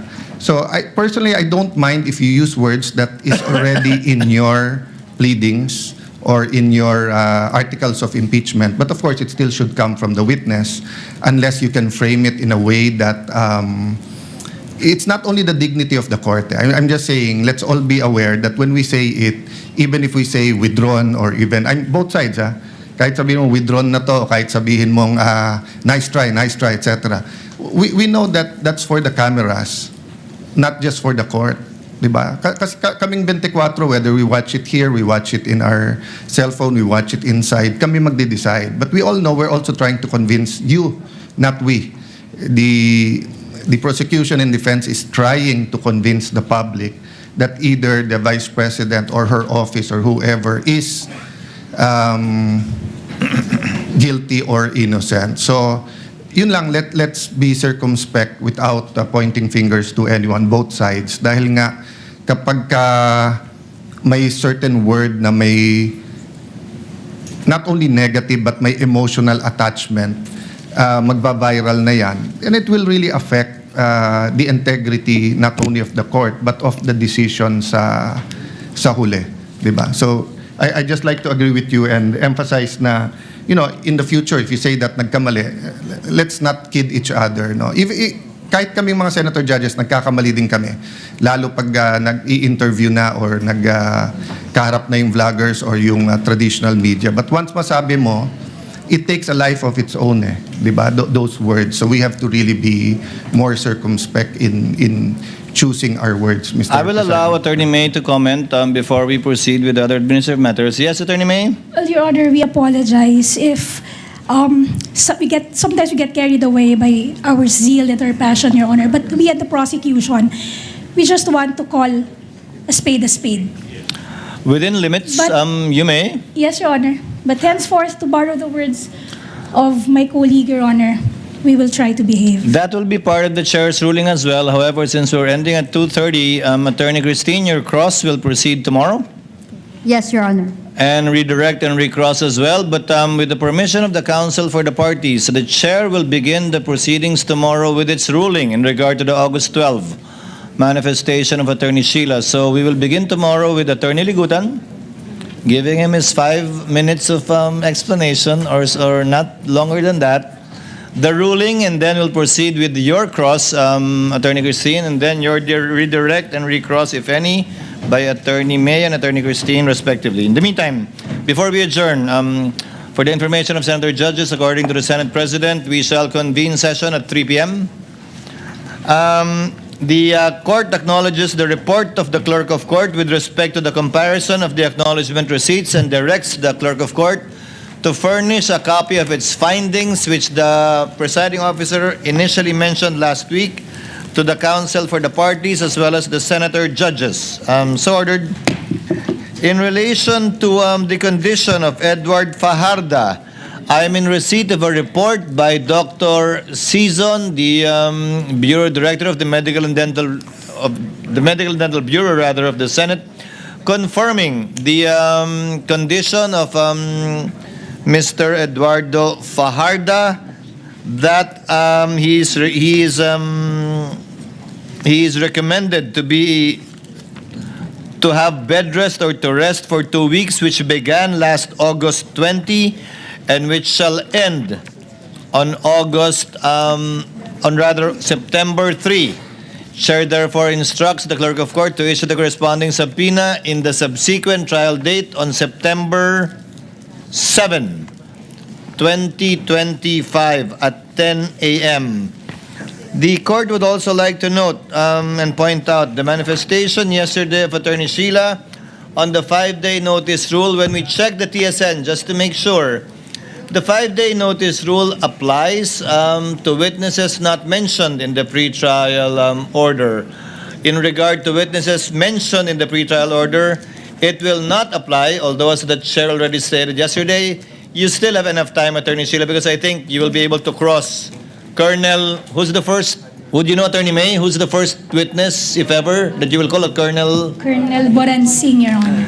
If at all, the cross-examination of Colonel Boransing will happen on a Monday, so you still have more than enough time to prepare for your cross of the good Colonel.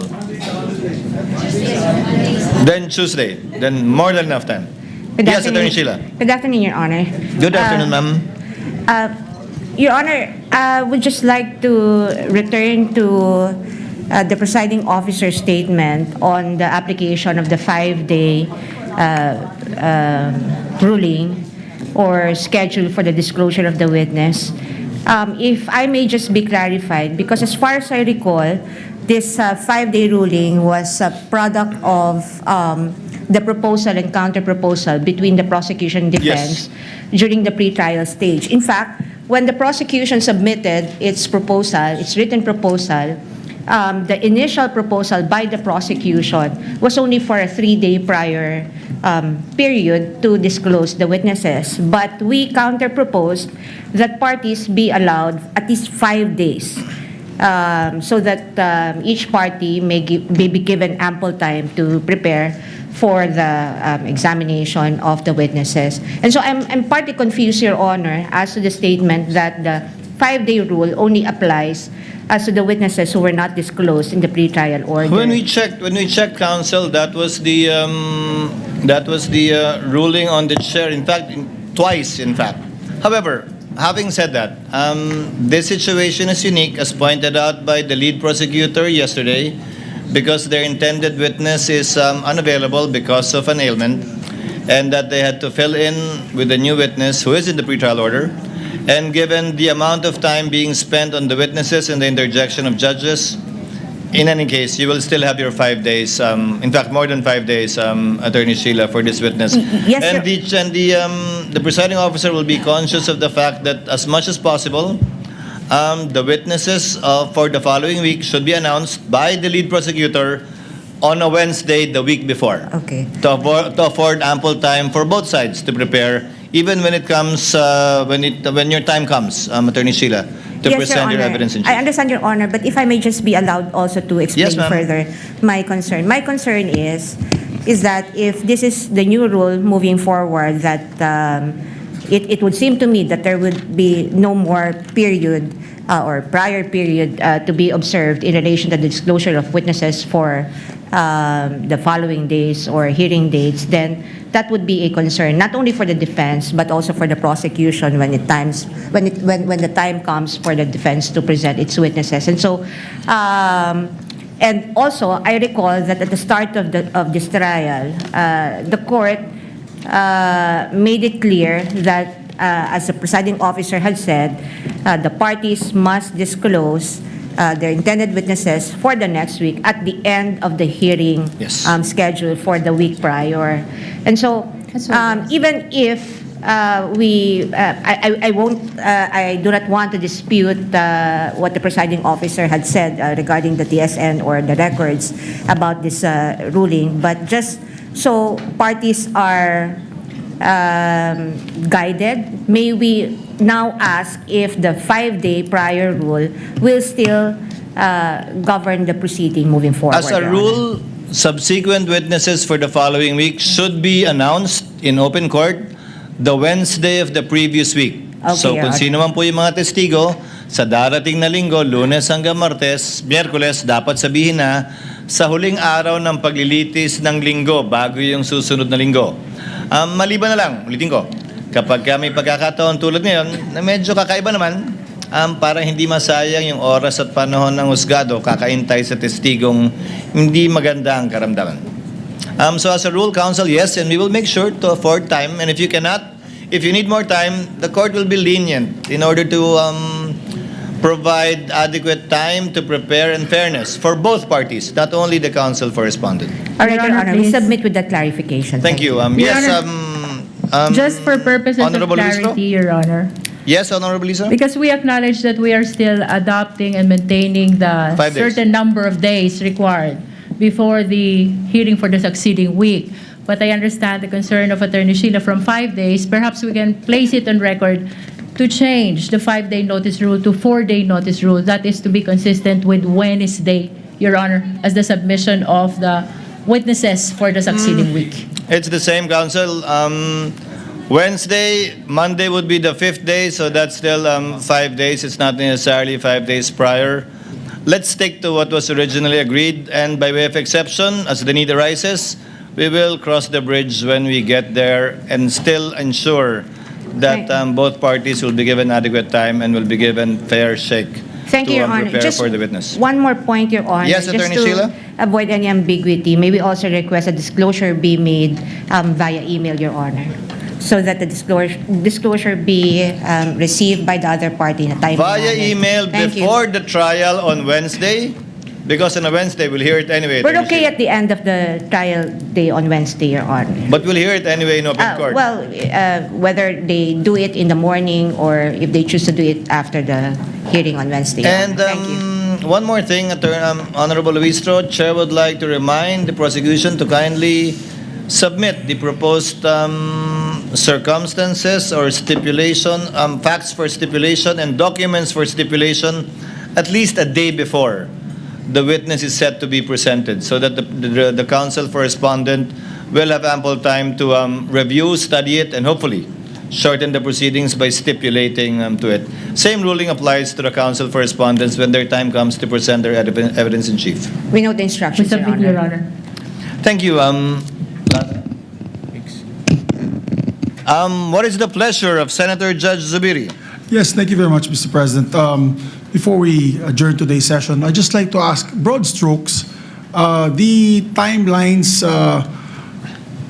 moving forward for the impeachment proceedings, because we're also entering the budget season. As a matter of fact, Monday to Wednesday, nandito na po tayo from 9 to, well, ako kasi majority leader po tayo, so I'm last to leave. So 9 to 8, nandito po ako, kasama na ibang mga kasamahan ko dito. Monday, Tuesday, Wednesday. Thursday is hearing of our committees. And we have only one day to have our committee hearings. And so we just like to be guided accordingly. Once the budget starts being discussed, all departments will be coming here. Thursday, Friday, Saturday siguro, abot tayo ng Saturday. So wala nang pahinga yung mga staff natin.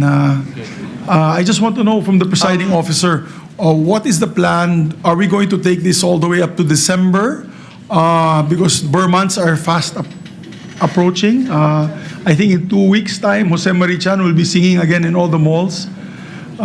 Kidding aside, we just need to be guided accordingly for our legislative calendar as well, Mr. President, presiding officer. Just broad strokes, maybe from the prosecution.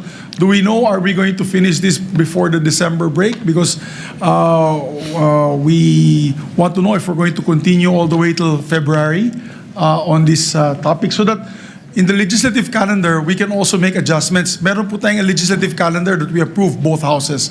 So at least kami, also, if there's an impeachment calendar, then we can be guided accordingly, because the chairman of the Committee on Finance is heavily stressed out.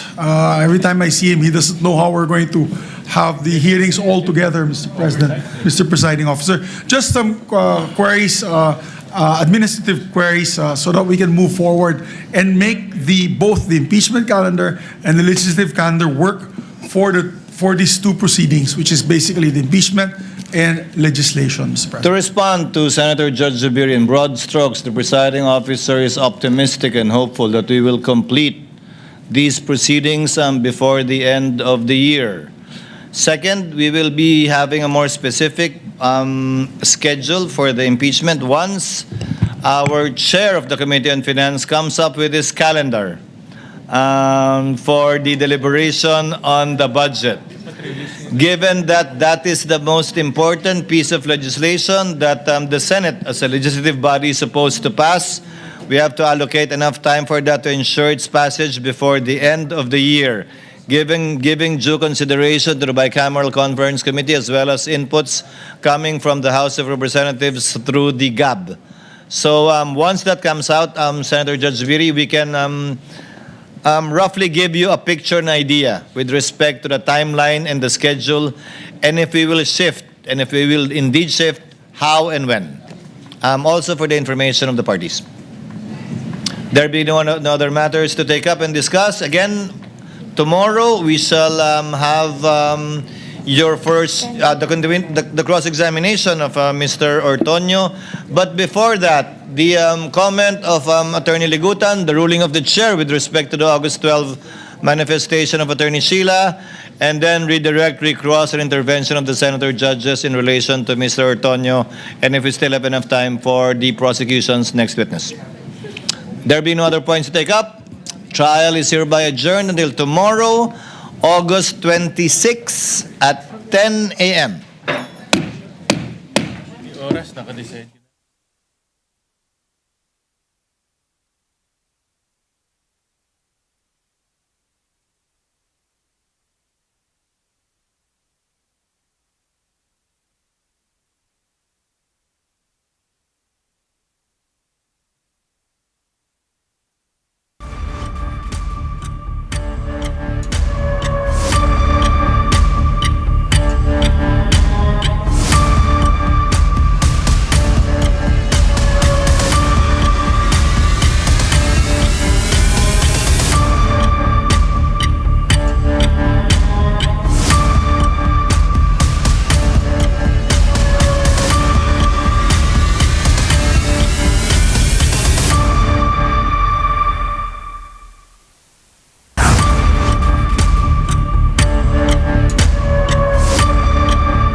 Balikan ko lang po yung sa comments again ng councils.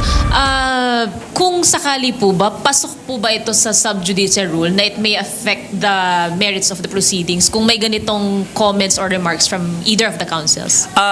Anything within the court proceedings, no, kapag ikaw ay nagsasalita right in front of the senator judges during the official proceedings, hindi yun tinatawag na subjudice. So pwede mong pag-usapan yung merito ng kaso right then and there. Ang bawal mong gawin doon ay yung mga comments or mga remarks na one, nagko-conclude na ng conclusion of fact or conclusion of law. Kaya nakita natin, pinigilan yung mga ibang mga councils na makapagsabi ng kanilang conclusions of fact or conclusions of law.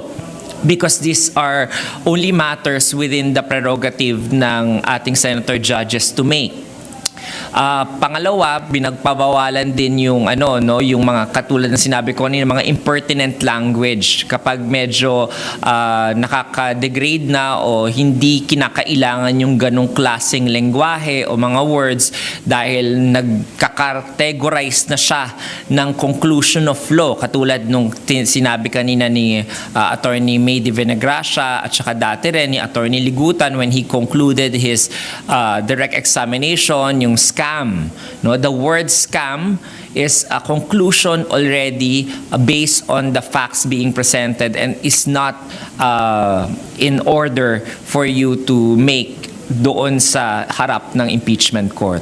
So dahil pina-strike out na yung mga comments na gano'n, yung mga words na gano'n, dapat wag nang ulitin. Yun yung sinasabi kanina ni presiding officer.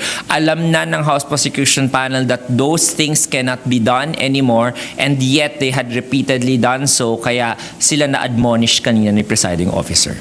And then, Attorney, kung kunwari maulit pa po ito, ano na po yung penalties again or consequences na pwedeng ipataw sa kanila?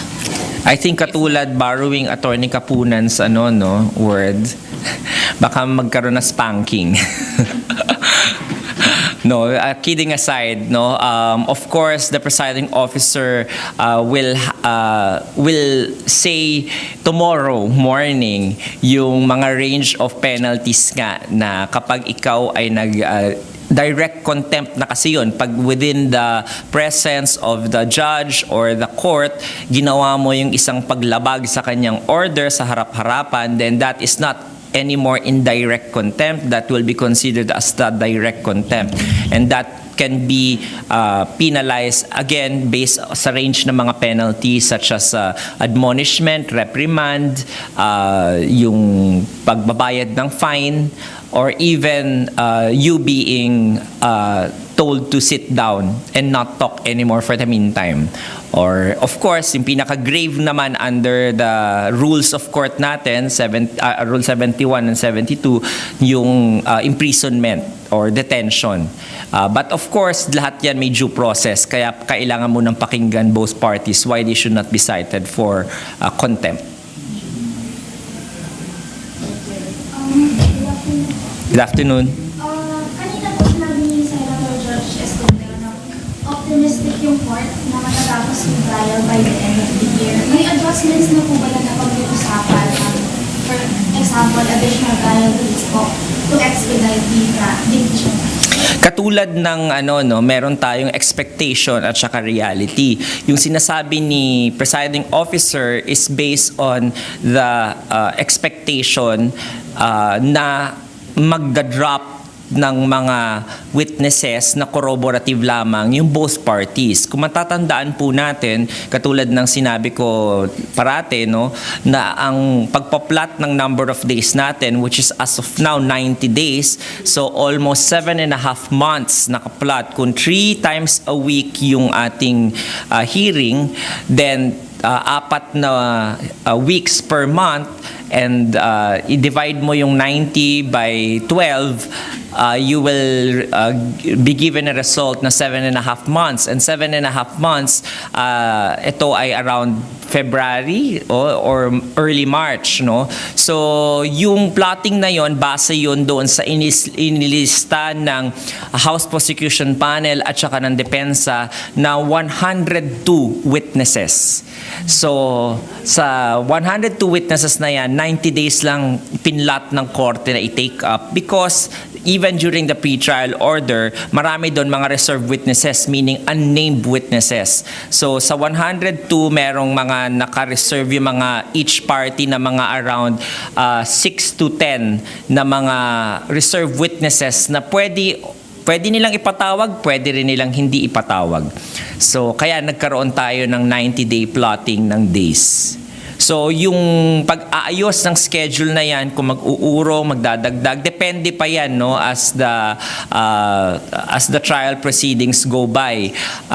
Titingnan din natin, sabi ni Presiding Officer, yung scheduling na yan, kung kinakailangan sa hapon, dahil kailangan maghabol para 3 to sawa or 2 to sawa yung session ng trial, ito ay nakadepende sa schedule naman na ilalabas ng Committee on Finance regarding doon sa pag-take up naman nila ng budget for 2027.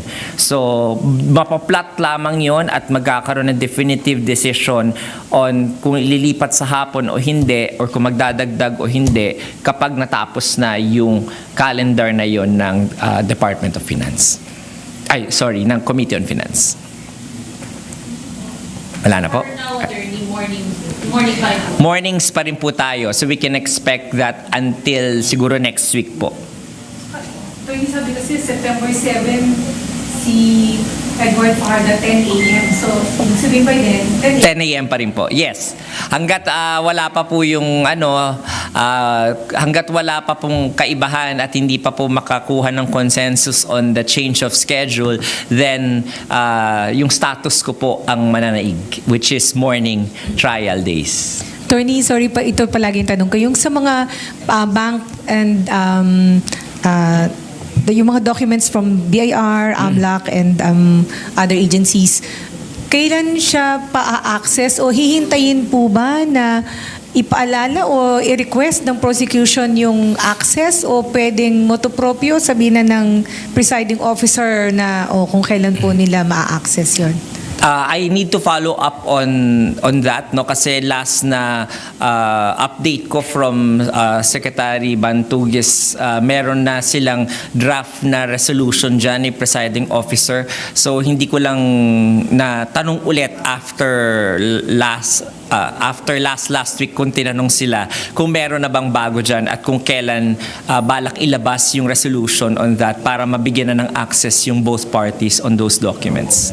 That means po, attorney, na tapos na yung inventory. Opo, natapos na po yung inventory. Sige po. Kasi ginagamit yung word na scam. Maglalabas din po ba kaya ng parang explanation or ruling si presiding officer tungkol po dyan? Kasi parang paulit-ulit din tinututulan ng... Katulad ng sinabi niya kanina, no, ready na siya sana siya today na mag-rule, no, kaya lang due to lack of material time at saka kasi may oras pang kailangan si Attorney Ligutan pakinggan, so hindi na naman niya nagawa today yung ruling. So yung kanyang sinabi kanina sa floor na he will make a ruling on that as well, including yung kaninang manifestation naman ni Attorney Sison on the floor or Attorney Ferrer on the floor regarding the impertinent words that were used by the House Prosecution Panel. So i-include na yun doon. Attorney, bakit kailangan pa ng ruling ng presiding officer doon samantalang during the trial ay ini-strike out na niya? Yun na yung ruling po niya. General ruling po na para sa mga future na pwedeng mangyari po ulit yun. Kasi yung ruling niya po kanina ng pag-strike out is only in response to what happened kanina. Ibig sabihin yung mga past circumstances. So yung ruling niya pong gagawin tomorrow will not just deal with the past, will just be for of the future circumstances na maulit po ulit yon, para hindi na po magkaroon ng repetition. Para klaro na po sa both parties yung terms of engagement kapag siya po ay nasa loob ng korte, ano ang bawal, at kahit nasa labas po, ano rin ang bawal, at kung nilabag mo yung bawal, ano ang penalties mo. Para wala na po tayong mangyaring haka-haka, 'di ba? Parang klaro na po tomorrow lahat.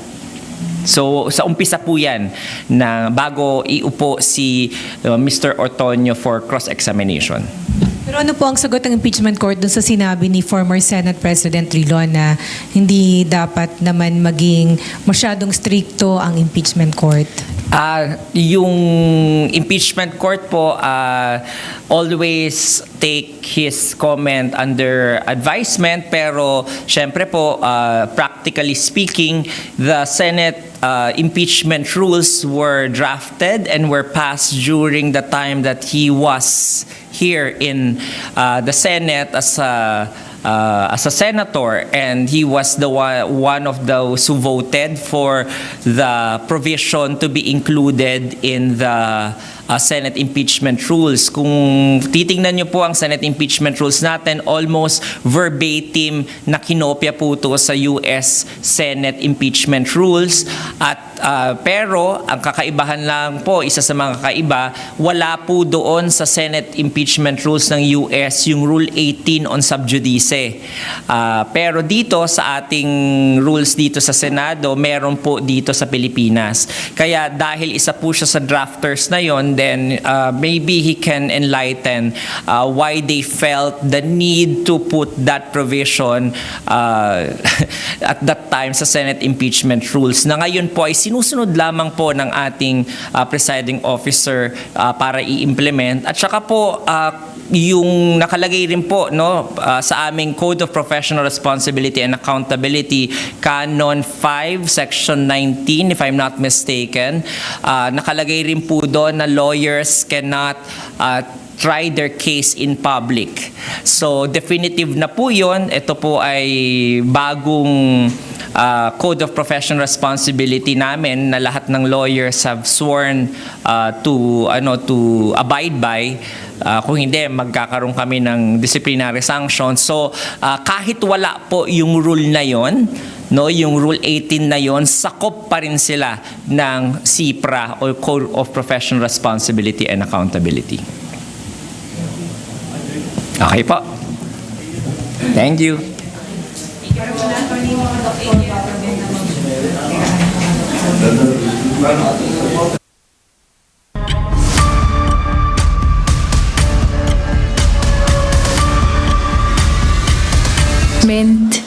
To the liquidation and even certification in compliance with the Joint Circular 2015-05.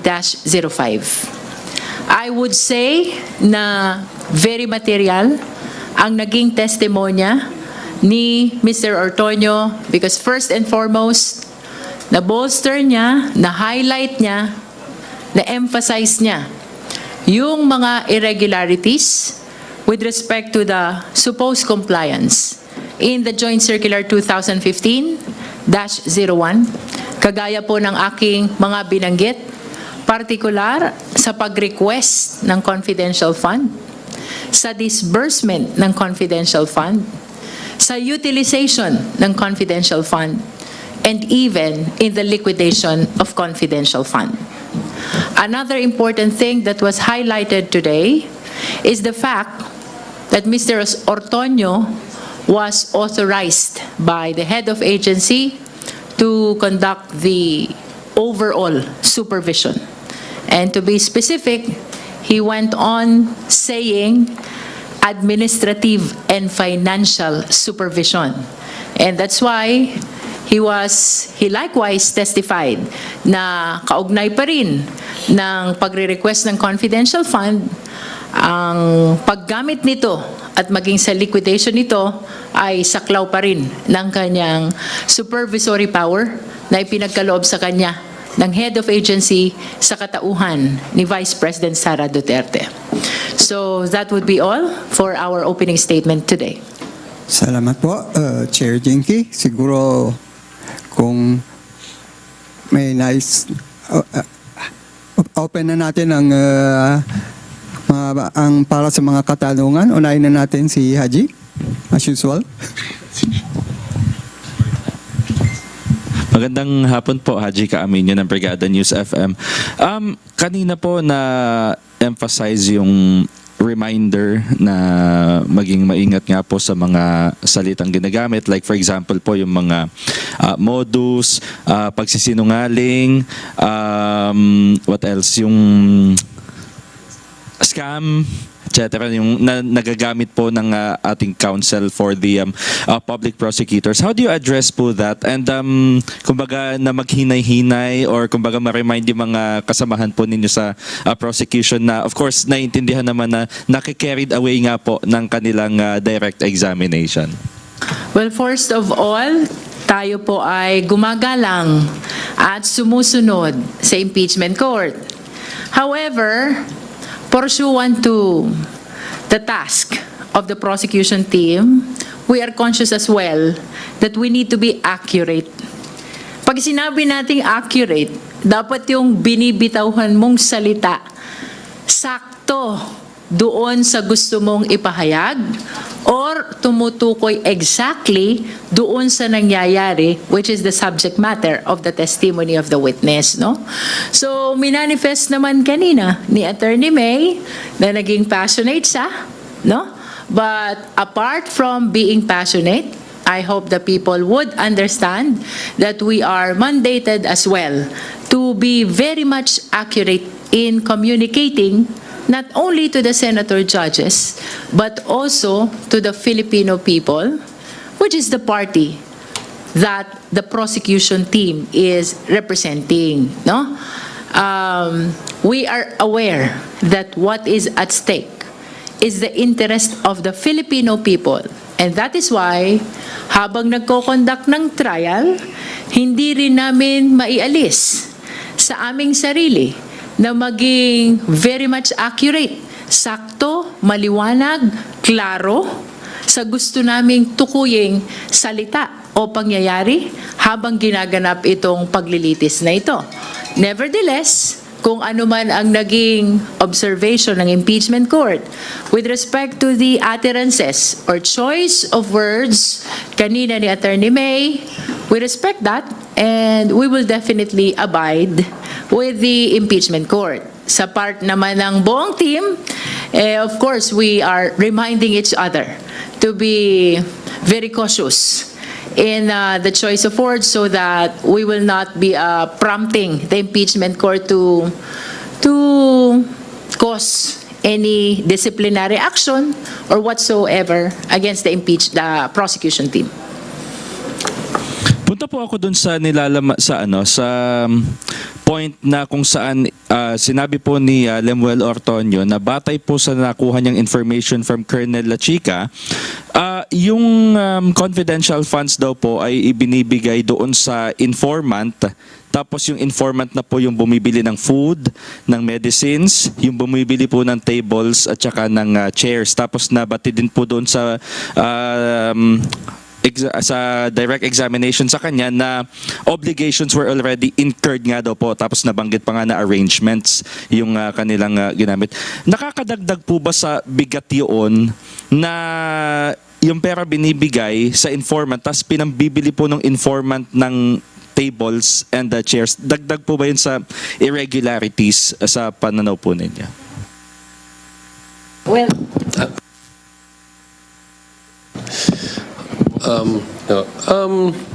I'm sure the senator judges would consider this. No, is it normal for an informant to declare ano ang intention niya dun sa nakuha niya ng pera, kung anong ipangbibili niya dito? No, remember, supposedly payment to ng rewards sa informant. Tapos na dapat ang transaction nyo. May nagbigay ka na dapat na impormasyon, as a kabayaran, as a reward, bibigyan ka ng pera. Supposedly, yan ang sinabi nila. No? So normal ba, dun sa informant, kailangan pa niyang sabihin, yung binigay mong pera, ipang bibili ko ng gamot. No? Tulad ni Mary Grace Piatos, for example, bibili ko ng 70,000 na gamot. No? At napakadami naman nila na kailangan pa nilang dalawang bagay. Lahat sila kailangan nilang bumili ng gamot at lahat sila kailangan pang ideklara na bibili sila ng gamot or bibili sila ng food supplies or bibili sila ng, as you mentioned, tables and chairs. No? I'm sure the senator judges would consider that. Is that consistent with ordinary human experience? No? Just like any other transaction, pagkatapos ka nabayaran, ilalagay mo pa ba? Doon sa receipt mo, magsha-shopping ako mamayang gabi. Kung ano yung binili, diyan ko ilalagay yan, di ba? So,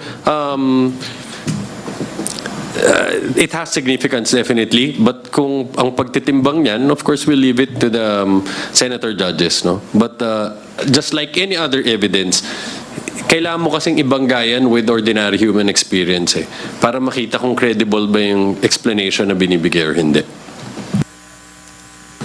Mas yung pagpapaliwanag parang mapupunta nga sa depensa kung bakit ganun yung paggamit saka pag-utilize po nung pera, no?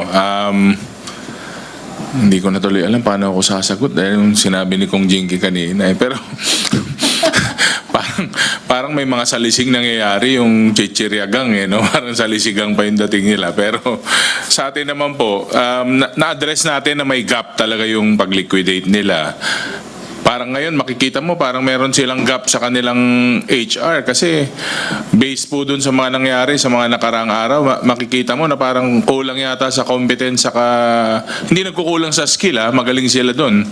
Magaling sila sa ginagawa nila pero yung competence saka yung tamang paraan po ng pagbigay ng pera at paglabas ng pera, tingin ko nagkakaproblema dun. May gap sila kung competent ba sila sa trabaho nila o nagagawa nila ng tama yung trabaho nila kasi parang petty cash na yung pag-handle nila dun sa pera Bahala na kung saan nila gagamitin basta makagawa sila ng kahit ano na parang may sarili din silang sinusunod na type of liquidation para din silang may sariling pamamaraan kung paano i-utilize yung pera. Kaya parang personal money, petty cash na nangyari dyan.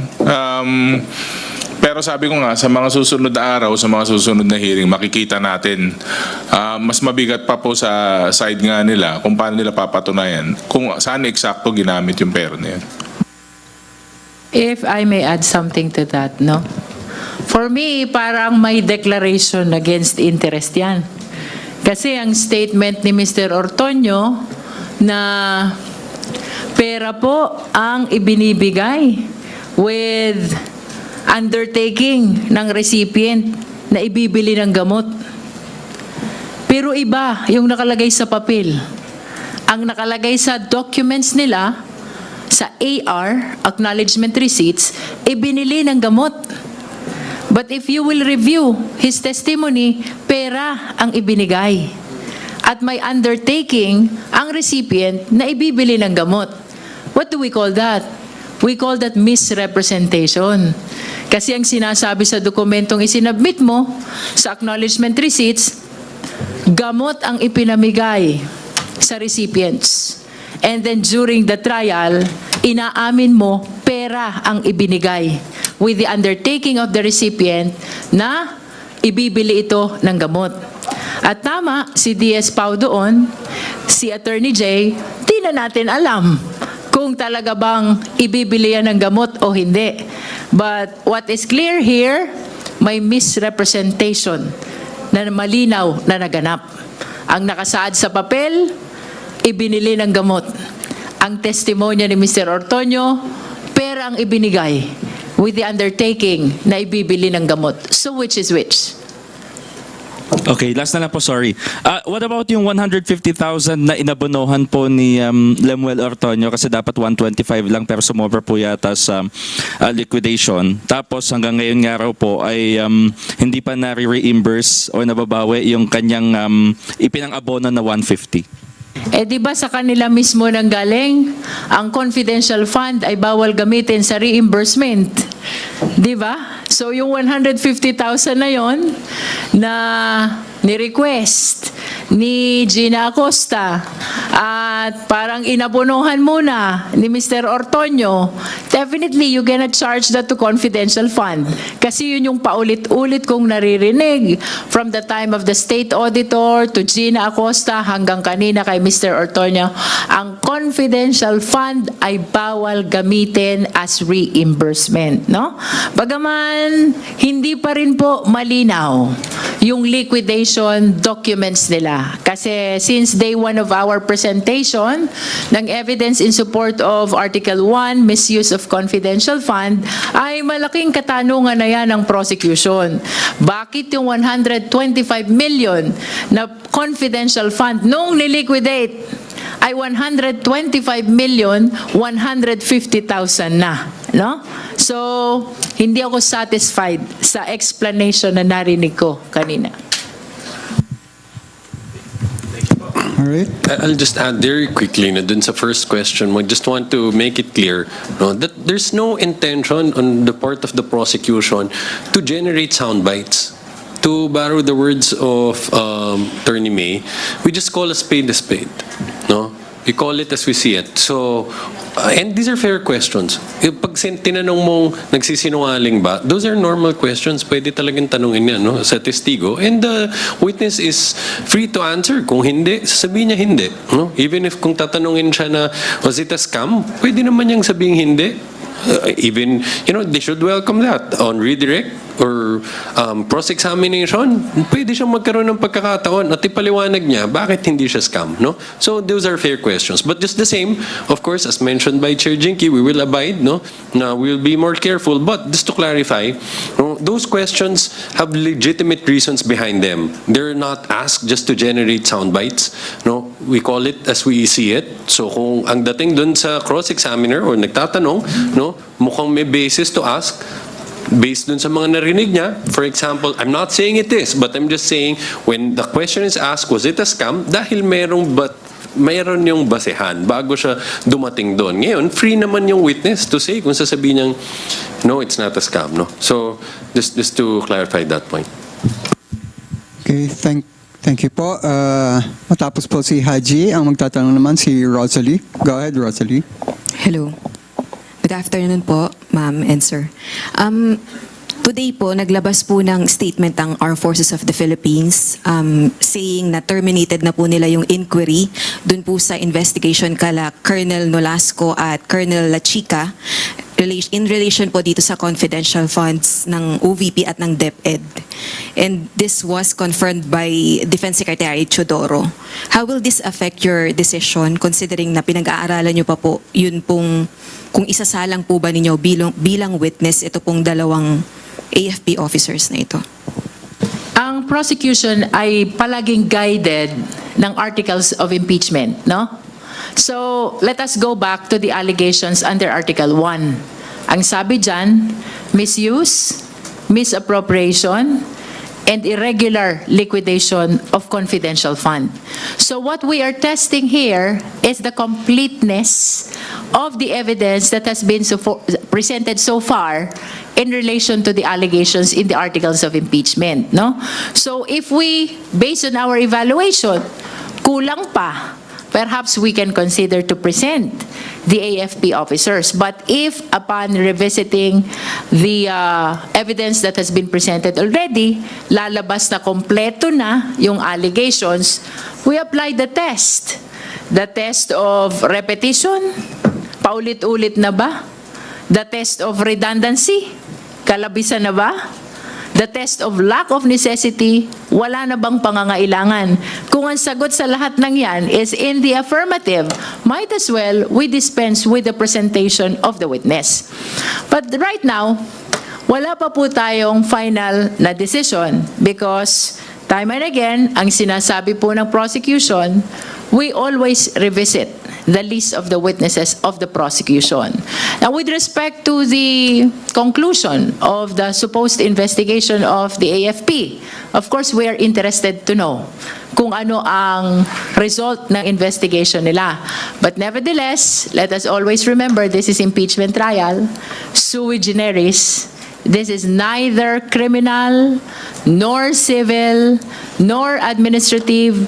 Kung anuman ang nangyari dun sa AFP, in as far as their investigation is concerned, that will not in any way bar the impeachment proceeding, much less the presentation of the AFP officers in the person of Colonel Achica and Colonel Nolasco. Pero ma'am, at this point in time, gaano po ba magiging, hindi po ba maituturing na valuable yung magiging testimony ni Colonel Achica kasi siya po lagi yung binabanggit ni Ma'am Acosta at saka po ni Sir Ortonio na sa kanya binigay, sa kanya nirelease yung pera, siya yung nakakita o kung saan ginastos itong pondong ito. Yun po yung kumbaga, kung para po sa public, hindi pa nila napapakinggan yung version po ni Colonel Achica and Nolasco. Okay. So, we understand that, no? Parang at first glance, dahil lang naririnig mo paulit-ulit kay Gina Acosta, binigay niya yung pera kay La Chica, naririnig natin paulit-ulit si La Chica. So, first glance, mukhang napakasimple ng sagot. Sabihin natin, pakinggan na natin si La Chica, no? Pero that presumes that if we will put him on the stand, he will give us the truth. But we have no basis to make that assumption, no? And every time you call a hostile witness, this is decision that you cannot make lightly, no? Because every time you call a hostile witness, it has serious inherent risks, no? So, question, do we need to take that risk? Kailangan pa ba? So, at mentioned by Kong Jinky, pag namimili kami ng sinong ipipresenta namin, ang number one dyan is, do we need it to meet our evidentiary targets? Or nahit na ba namin yan through the use of other witnesses? All the more so kapag hostile witness ang uupo mo, no? Kung walang absolute necessity for it, you don't do it, no? Kasi you can minimize it. For example, with respect kay Ms. Acosta, meron na siyang statements under oath about this topic given in the hearings before the House of Representatives. So, kung magsisinungaling siya, we can call her out, no? Hindi tulad dito. So, kaya hindi siya ganun kasimple, no? And lalo na, he's under investigation, no? We're not saying that we are sure 100% he's going to lie. We're not saying that. But what we're saying is, merong possible motivation to lie dahil nga, no, pwede siyang masubject to personal liability, even criminal in nature, no? So, again, hindi ko sinasabi magsisinungaling siya, pero merong serious risk na yan ang mangyayari. So, that's why we're not jumping into that decision na, okay, let's call him just because na tatawag yung pangalan niya ng ilang beses na, no? Pangalawa, even strategically, when you call a hostile witness, we saw what happened to Ms. Acosta. Paano ang cross-examination niya? Hindi ba ang nagbigay ng lahat ng detalye yung other party? No? Ang ginawa niya was just saying yes. No? Pero ang nagsusupply ng mga kasagutan, yung abogado ng kabila. No? Dahil yun ang nature, no? Dahil nga hostile witness siya, they're on cross, pwede silang mag-direct examination. So, question, takot ba kami na umupo sa witness stand si La Chica? Definitely not. Kung ipapatawag nila, go ahead, di ba? And we're ready to cross-examine him. Oh? So, kaya nga ang tanong dyan, mas strategic ba sa amin na kami ang tumawag? Kailangan ba namin siya? Or mas magandang kung na-present naman na namin ang kailangan namin, napakita naman na namin na nakuha talaga ang pera ni Ms. Acosta. Sinabi na niya, upon the directions of Vice President, ibigay ang kay La Chica. Inamin na niya, si La Chica hindi yan SDO. Sinabi na ng COA auditors, bawal ibigay ng SDO sa taon na hindi SDO, hindi fidelity bonded. Tapos, naririnig na natin yung mga irregularities dun sa na nakita ng mga COA, no, auditors, kung paano supposedly ginamit to. So kung hindi na namin may absolute necessity yan, then if they see the need to call him to explain this matters, kung saan niya ginamit, then they can do it. and will be prepared to cross-examine him. No? So again, it's a matter of strategy. But at the end of the day, sa lahat ng sinabi namin at titimbangin natin dyan in making that decision, whether or not we will call him, ang pinaka-importante dyan is absolutely necessary pa ba siya para patunayan namin yung essential evidentiary targets namin. Yun. So, kaya hindi pa namin masarado yung decision ngayon, hindi pa kami tapos. No? So, after we present these other witnesses pa, then we'll make a definitive decision on whether there's still a need to take those risks and present him as a hostile witness or no more. Sorry, last na lang po. Meron po bang ginagawang coordination na po yung Office of the Ombudsman sa House Prosecution Team o kaya po sa sa Committee on Justice regarding po dun sa mga isinagawa nyo pong legislative inquiry dito po sa confidential funds ni VP Duterte. Lalo na po at binanggit din po ni Defense Secretary Chodoro na tinerminate po nila yung kanilang inquiry kila Colonel Lachica and Nolasco dahil nga po nagsasagawa na ng investigation ang Ombudsman noon pong November.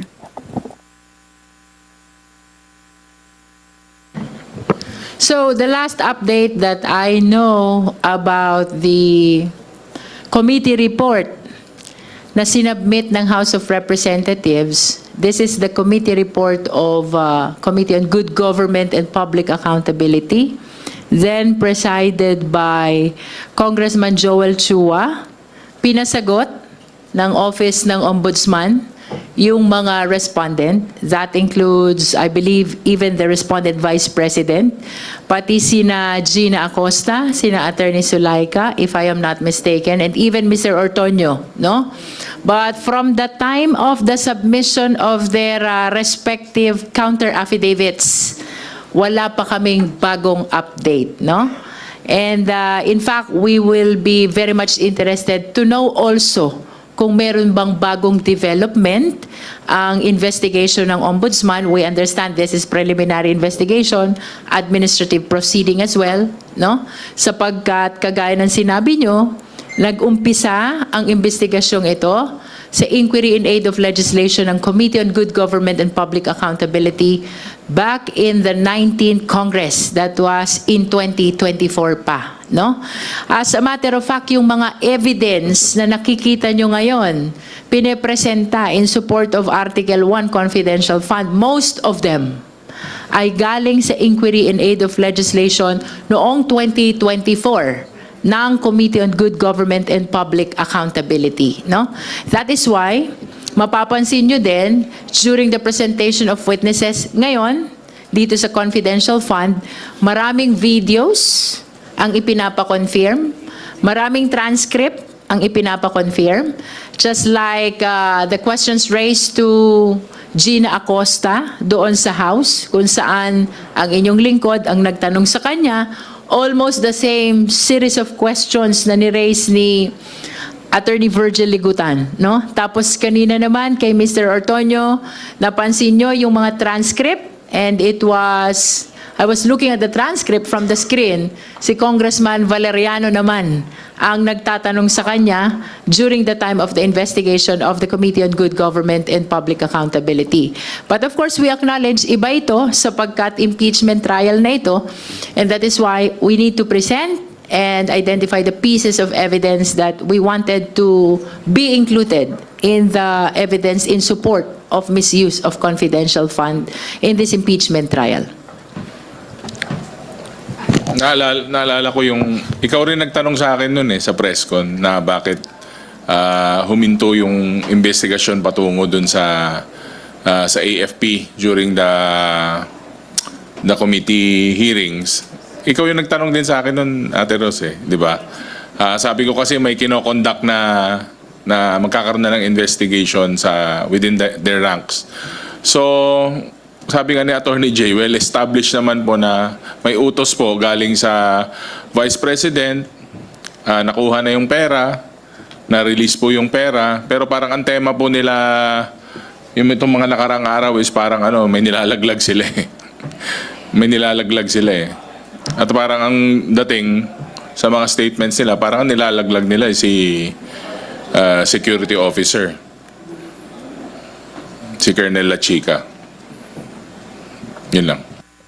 Super last na lang, so sorry. Although magkahiwalay po yung proseso ng impeachment at saka ito pong ombudsman, but will this impeachment trial significantly help the PI or the preliminary investigation of the ombudsman in relation with the confidential funds controversy?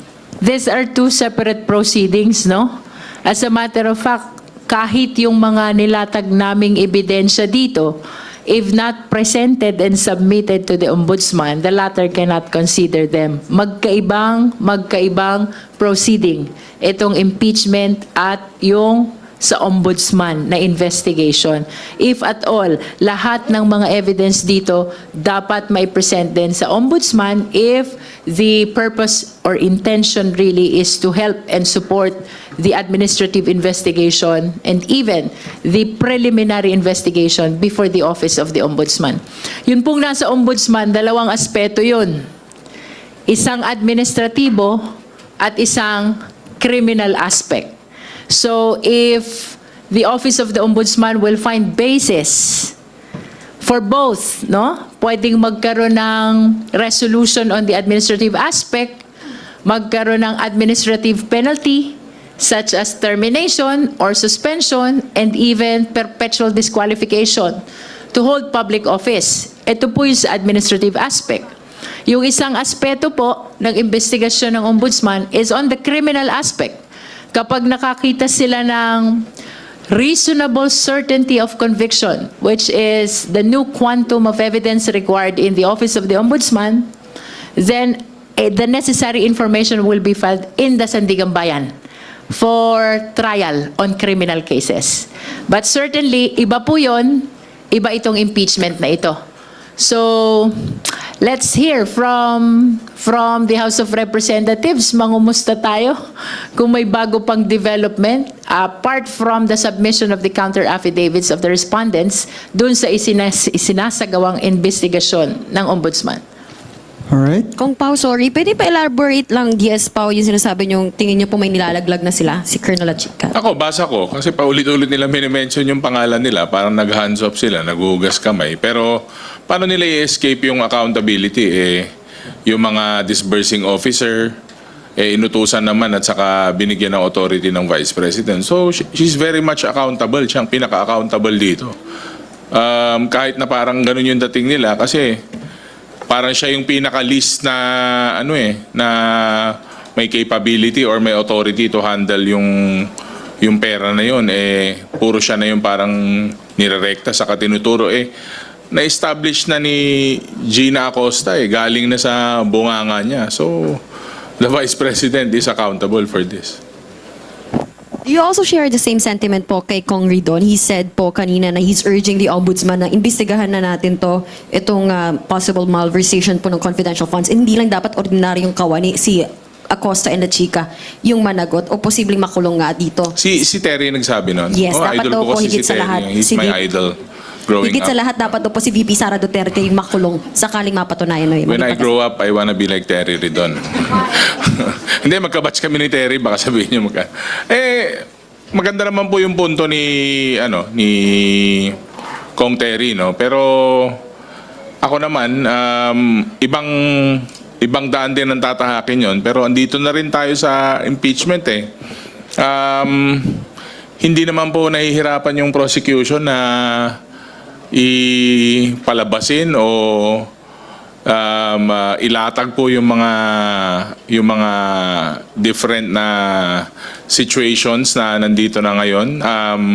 Tingin ko medyo parang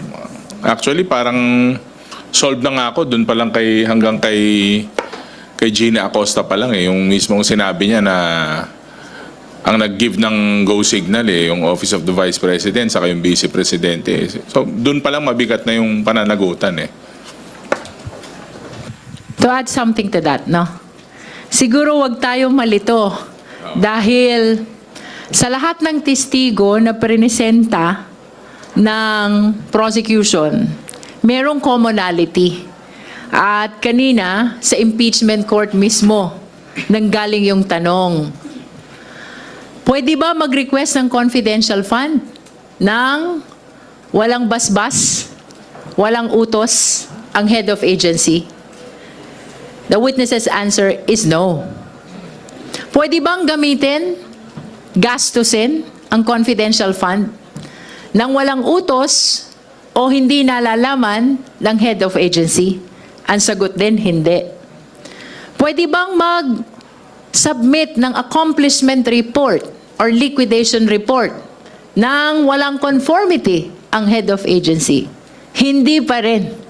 Ibig sabihin, simula nung mag-request ng confidential fund, hanggang sa gastusin ang confidential fund, hanggang sa i-liquidate ito, lahat ng gagaling sa utos ng head of agency. Whether it is Ortonio or Acosta, merong commonality ang testimony nila. And that is, lahat ng ginawa nila nanggaling sa utos ng head of agency. Alright, thank you. Ma'am Milky, ikaw naman po. Milky Rigunan, DCRH. Balikan ko lang, ma'am, yung kay Attorney J. Tolosa.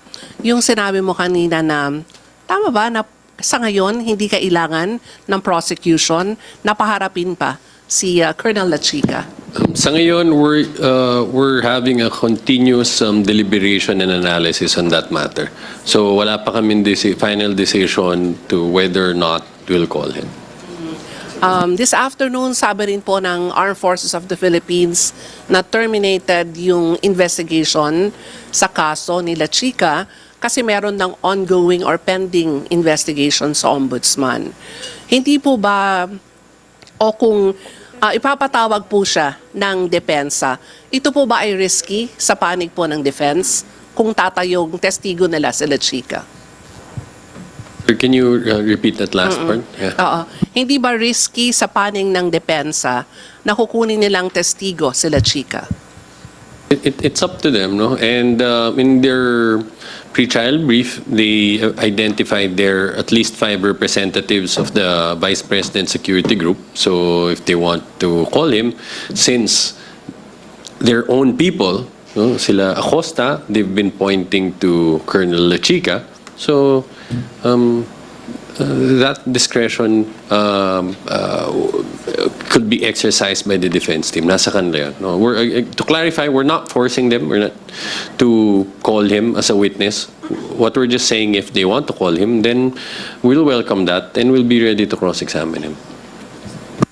Congresswoman Cherville, your reaction po. Well, I will be very honest with you. I am more inclined not to present Lachica and Nolasco. My position is simple. May misuse na ba? Nung sinabi ni Gina Acosta na tinurn over niya the entire amount to the security officer who is a non-accountable officer. May misappropriation na ba? May irregular liquidation na ba? For me, maliwanag na ang naging testimonya ni Gina Acosta. We are just waiting for the testimony of Edward Fajarda with respect to the confidential fund of the Department of Education, no? Kasi si Gina Acosta sa OVP yan, na CF. Si Edward Fajarda ang para naman sa SDO ng confidential fund ng DepEd, no? But this is just my personal position.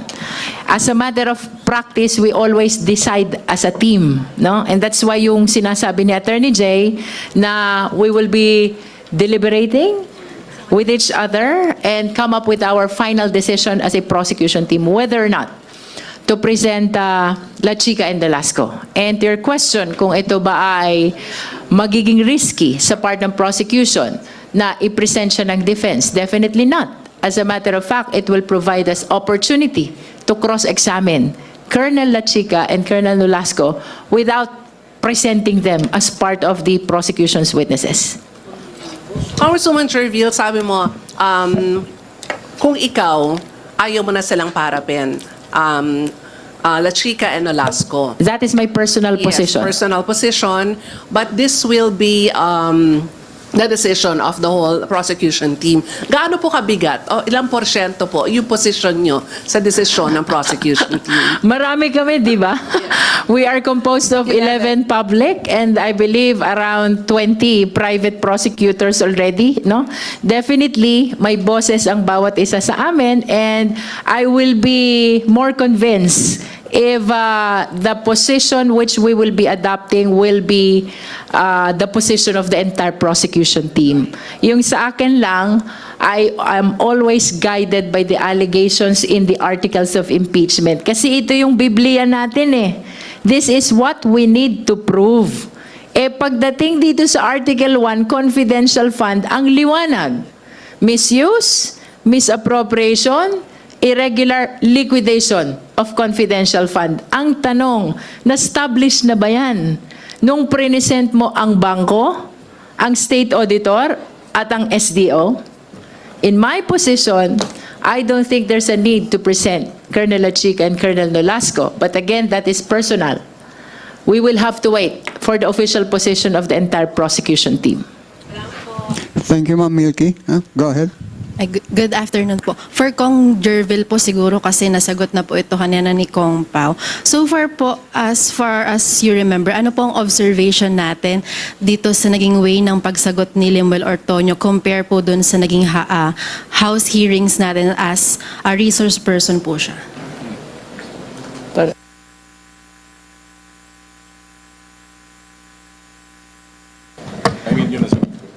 Well, ang observation ko kay Mr. Ortoño, he always anchors his answer on the documents. He will always say, based on the documents. Bago siya sumagot, palaging sasabihin niya, ikaw ba ang sumulat nito? Based on the documents. Ikaw ba ang nag-submit ito? That is based on the documents, no? So, I cannot remember anymore the manner of him answering the questions in the Committee on Good Government and Public Accountability, but substance-wise, tingin ko naman almost the same, no? And to distinguish this naman from the answer of Gina Acosta kahapon, si Gina Acosta naman, he always goes back to siya po ang security officer, no? So kung si Ortoño, base po yan sa dokumento, si Gina naman, she's repeatedly saying, siya po ang security officer. Pangalawa po, since inaabangan po natin yung magiging desisyon ng impeachment court bukas about dito sa sub judice rule, may napag-aaralan na po bang magiging adjustment ang process sa mga magiging interview or press con po sa media? Ako, I am very much confident that the entire prosecution team has always been very much conscious and aware of the limitation in making public comments, no? Maliwanag naman yung nakasaad sa Senate rules on impeachment, huwag mag-comment sa merito ng impeachment case.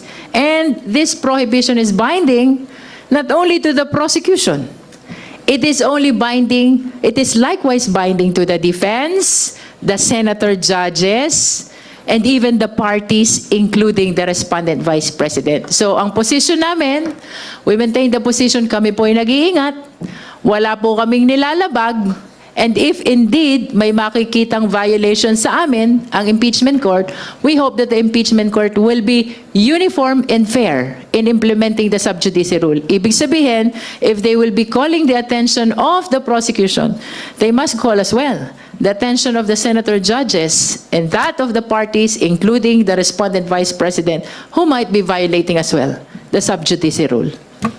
Security officer po ako ni Kong Jinky, kaya hindi ako covered ng sub judice. Pero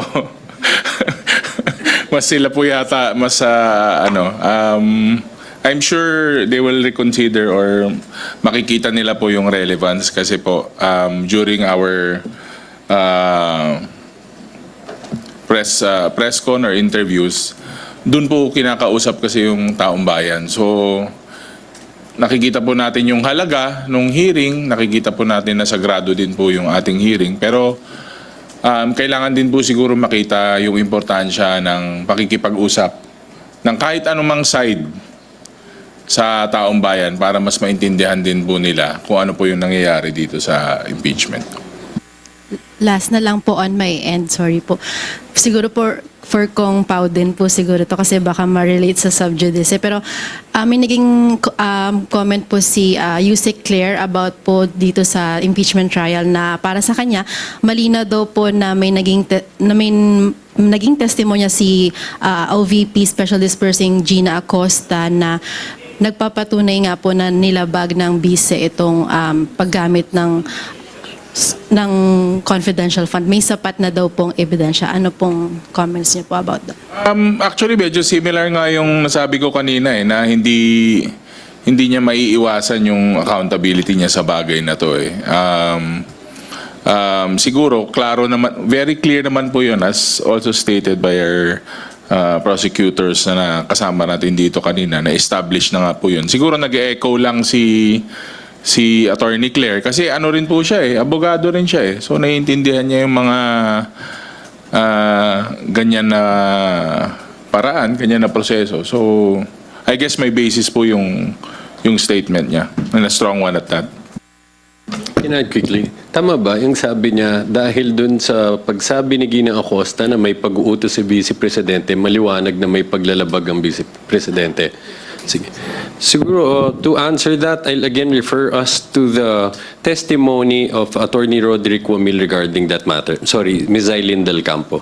Sabi niya, precisely because of that admission, which she first heard during the hearings before the Congress, na kung saan din unang inamin ni Ginang Acosta na binigay niya tong pera na to kay Colonel La Chica na hindi SDO.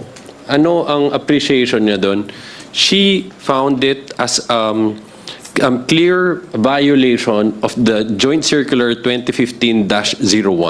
So sinabi niya, it is so serious such that it led them to issue a notice of disallowance for all 3 quarters of 2023. So this is not us saying that it's a violation. This is the statement of Aileen Del Campo, the COA auditor who audited their liquidation of the fund, saying it's a serious violation of the Joint Circular 2015-01, and she found it as an irregularity. Salamat po. Bel, ikaw naman. In connection naman po dun sa concern ni Senator Zubiri kung baka daw abuti ng Pasko tsaka ipit nga sa budget briefing itong impeachment trial, is it possible po ba na after talakayin itong article na to ng impeachment and the next ay putulin na ng prose kung sapat naman na yung mga ebidensyang nailatag? Sinasabi nyo rin po na solve na kayo dun pa lang sa statement ni Gina Acosta, or paano pa po kayo mapa-fast track? Well, kagaya ng na-share ko kanina, as a matter of practice of the prosecution, we always revisit the list of our witnesses, determine kung sino talaga ang kailangang ipresenta, and determine kung sinong pwedeng i-dispense na. So this is one measure by which we will be able to expedite the presentation of the evidence of the prosecution. To be honest with you, we really want to finish at least before the end of October, We understand we still have bribery. We understand we still have unexplained wealth, which entails a lot of witnesses as well, similar to this confidential fund. But ideally, we do not want to prolong too much this impeachment trial. I personally agree with some senator judges that this should not go beyond this year, Baka mapagod na ang taong bayan. Let us consider as well that it entails public interest at yung mga usapin na may kinalaman ang taong bayan, dapat hindi pinapatagal. Dapat dinidesisyonan na agad. Kaya in as far as we are concerned, ayaw namin ng paulit-ulit na testigo, ayaw namin ng pare-parehas na testimonya, ayaw namin ng testigo na hindi na kailangan sapagkat na-establish na, And ideally, we want to finish at least before the end of October. the prosecution's presentation of evidence. All right, thank you. Lianesca, your turn. Good afternoon po. Lianesca Pantilla, May News Online. Pansin ko lang po kasi sa roll call kanina on senator judges, only 15 of them are present. As we are all aware, as it is, 16 po yung kailangan to secure conviction. I was just wondering, what happens po kung during the judgment day, if 15 lang ang pumasok? So, obviously with that number, 16 is impossible to reach. I would just like to ask if ano po yung remedy ng prosecution when that situation arises. Alam mo kasi yung mga sunod-sunod lang po kasi yung hindi sila umaabot ng 16th floor. So, I decided to ask the question today. Apparently, ang tinitingnan ko lang po ay attendance ng prosecutors. Hindi ko po tinitingnan ang attendance ng senators, judges, no? But seriously, no? Let us not be confused. Ang trabaho po ng prosecution is to present the evidence.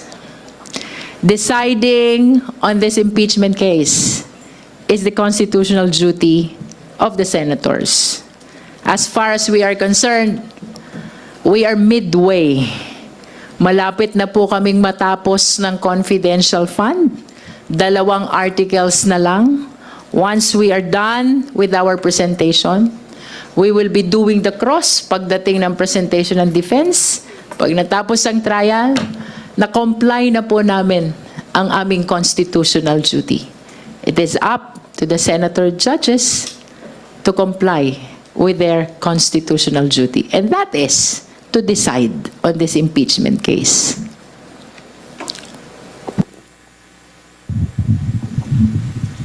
Having said that po, they should be present. Because that is a constitutional duty. Tama po. Kasi they should be present during the judgment day. Kasi kami ni na Kong Pao and the rest of the public prosecutors and even the private prosecutors, meron kaming mga iba't ibang challenges sa aming district, some with respect to their private practice, and we all know that the contribution of the private prosecutors are voluntary basis, right?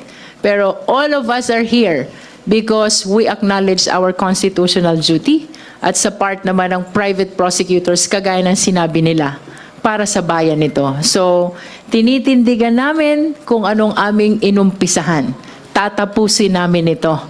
Now, pagdating sa decision on this impeachment case, that does not belong to us. It belongs to the senator judges. And we understand that the Filipino people is watching.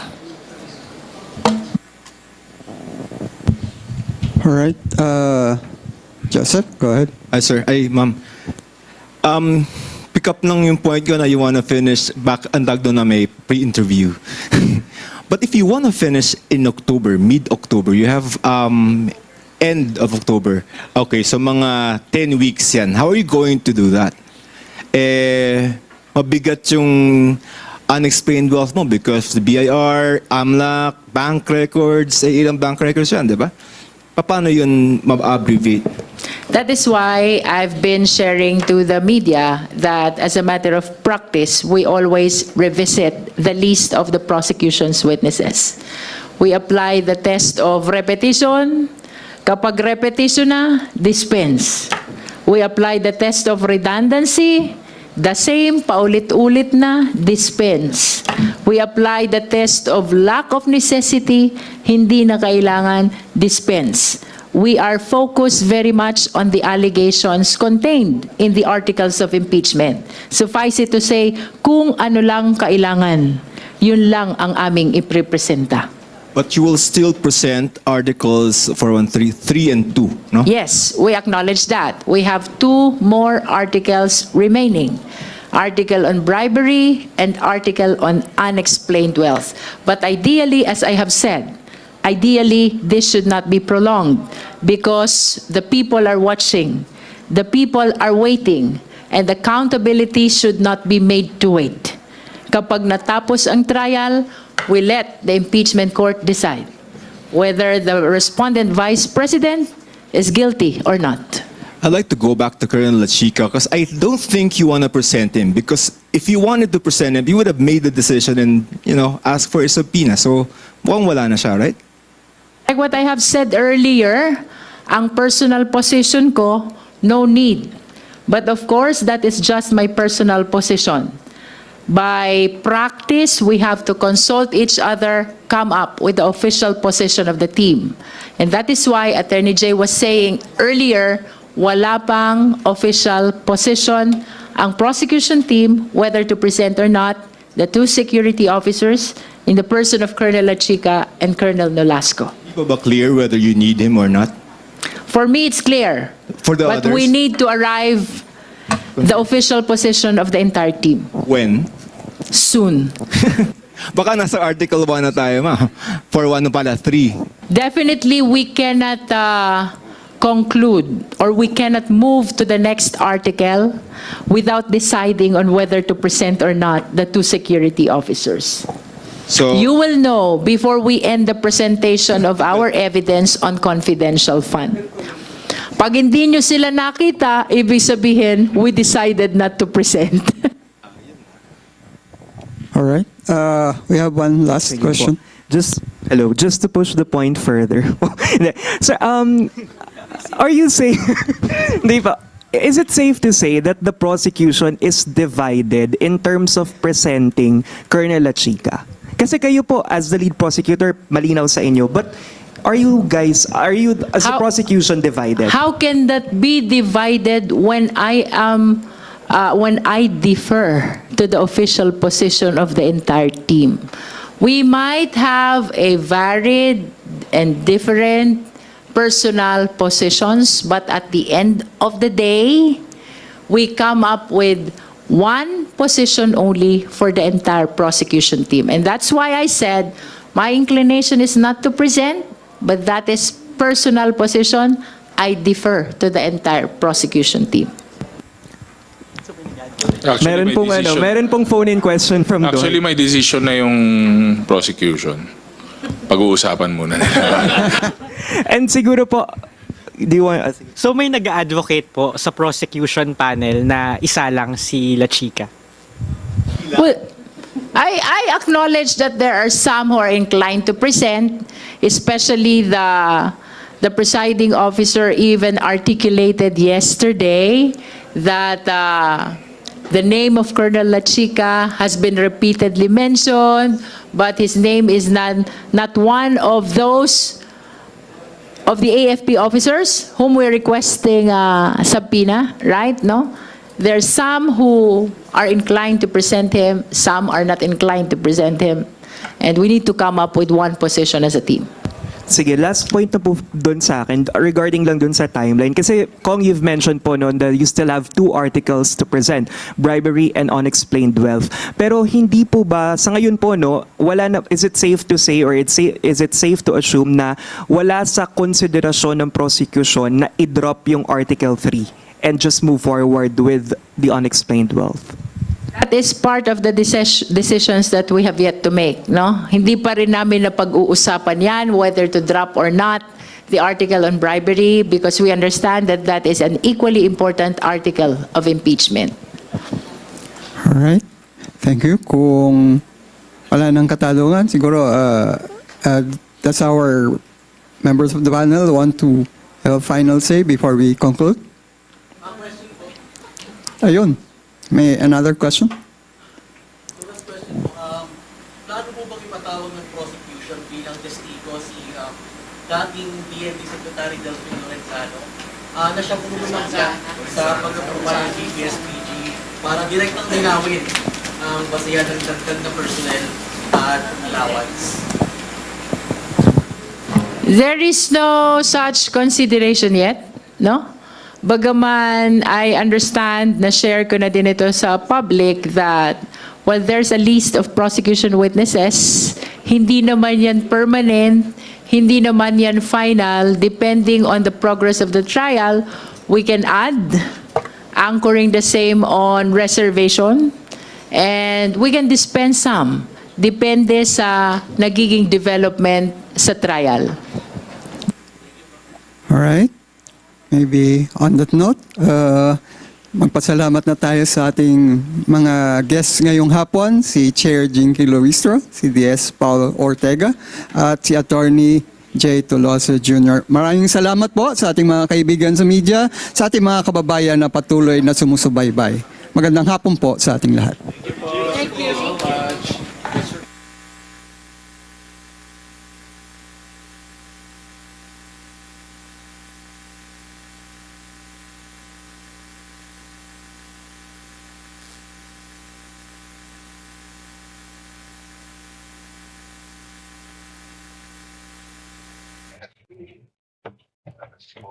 Focus lang. Okay. Good afternoon. Sir, start po tayo sa reminder kanina ng court regarding po sa usage ng mga words like scam. Kasi mga conclusion ng pattern yun. Ulit po itong reminder. Kanina na-highlight na naman. Opo, yeah. So we're happy naman doon sa naging ruling ng ating presiding officer, no? Regarding that, at least nagkaroon na ng reminder because although naintindihan naman natin, no, may kanya-kanyang mga strategy talaga yan, both sides, and even during our turn, we also have to be mindful dun sa mga conclusions na maaring masabi namin, diba? Because in this day and age, syempre, kahit i-strike off mo sa record yung nasabi, narinig na rin ng taong bayan o kung sino man ang nakikinig, no? So, very important sa amin to make that point kanina. Nang sa ganun, diba, hindi lumalabas yung mga katagang ganun, ang word nga na ginamit ay bansag, that nasabi nga ng isang senator judge that takes a life of its own. Kaya it was very important for us to at least put that in record and ask for some guidance from the court. Again, not just for the prosecution but also on the side of the defense. Sir, bakit po important na very careful po tayo sa paggamit po ng mga terms, mga ganun po suggested terms, kumbaga? Kasi as you know, right now, yung impeachment trial, kung ikukumpara natin sa mga previous impeachment trials, no, sa ibang mga nangyari, hindi kasi ganun pa paano ba? Hindi pa ganun ka ginagamit yung social media ng mga panahon na yon as compared to now, everything that happens is on social media. So, sabi nga nila, if certain words are uttered, even if it's withdrawn or stricken off the record, it takes a life of its own at alam niyo naman nagagamit yan. No? And iniiwasan natin na nagkakaroon ng konklusyon, hindi lang dito, pero kahit doon po sa publiko na nanonood. Pero sa tingin ko, sinasadya pa yun? Well, I'll just leave it at that. Palagay, siguro the better way to say it is sometimes may mga strategy kaming mga abogado, diba? So kahit sa defense naman, kahit naman kami, meron din kaming mga tinatanong, tapos wini-withdraw, diba? So it's part of lawyering in a way. But in this case, we just wanted to be very careful because we also want to protect the rights of our client. Siyempre, as to prejudgment or mind conditioning, yun yung mga gusto nating iwasan. And tayo naman sa defense, kahit tayo, we commit na iiwasan din natin gumawa ng mga ganyang bagay. Sir, those words are stricken off the record in court, but of course, they're still making those statements on sideline interviews. What is the remedy to that? I think we'll find out tomorrow doon sa ruling na gagawin, nasabi na ng ating presiding officer. I think the presiding officer was supposed to issue that ruling today, but he did mention earlier that that will be the first thing on the agenda tomorrow. So let's just wait for that and see if the ruling can somehow fix that issue for us. No? Sir, si Colonel Lachica, di ba tinatanong ng mga senador kung isusunod na siya ng prosecution, pero nagtanong kami sa mga taga-proses, parang hindi pa sila nag-uusap daw at wala pa silang decision na patawag siya. And yung may nagsasabi na ilan sa kanila na kung enough na yung mga naitanong kay Gina Acosta, baka okay na yun at hindi na natin patawag. Sa part ba ng defense, may decision na ba kayo kung iharap niyo po si Colonel Lachica? Wala pa po because that will, as you know, ang part ng defense, no, we will just react doon sa gagawin ng prosecution. Meaning kung sa tingin namin, meron kaming mga points na kailangan naming i-clarify or mga depensa na talagang kailangan i-raise during our time to present our evidence in chief, doon po magdedepende kung sino yung mga testigo na ilalabas natin. No? As I mentioned yesterday, kung sino ang presenta ng testigo ng bawat panig, ayan ay prerogatiba ng bawat panig. So if sa assessment po ng prosecution, hindi na kailangan, maaaring ang hindi na nila i-present. Sa parte naman ng defense, titingnan natin kung sa tingin natin na integral para sa ating defense na maipresenta ang testigo, whether it's Colonel Lachica or kung sino man, we will make that decision after siguro mag-rest, no, yung prosecution as to each article. Kasi syempre after nila matapos sa each article, titingnan na ina-assess na natin internally kung ano yung sa tingin natin kailangan nating mabigyan ng paliwanag pagdating sa depensa.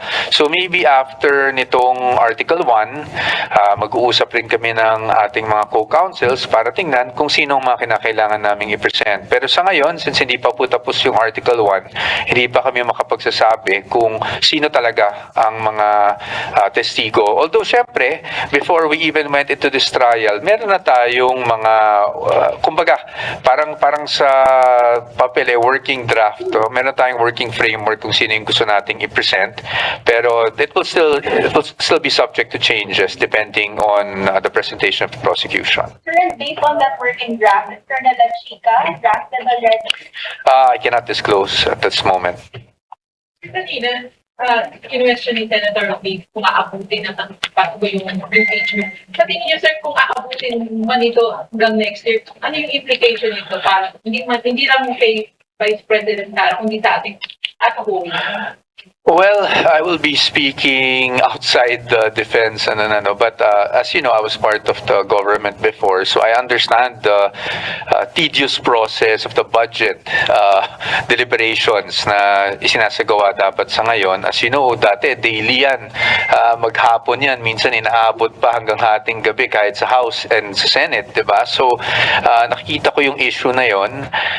Pangalawa, I think both parties would like to finish this as early as possible. In fact, kahit ng ating Vice Presidente na kliyente namin, nagsalita na rin na gusto nang mapabilis yung impeachment.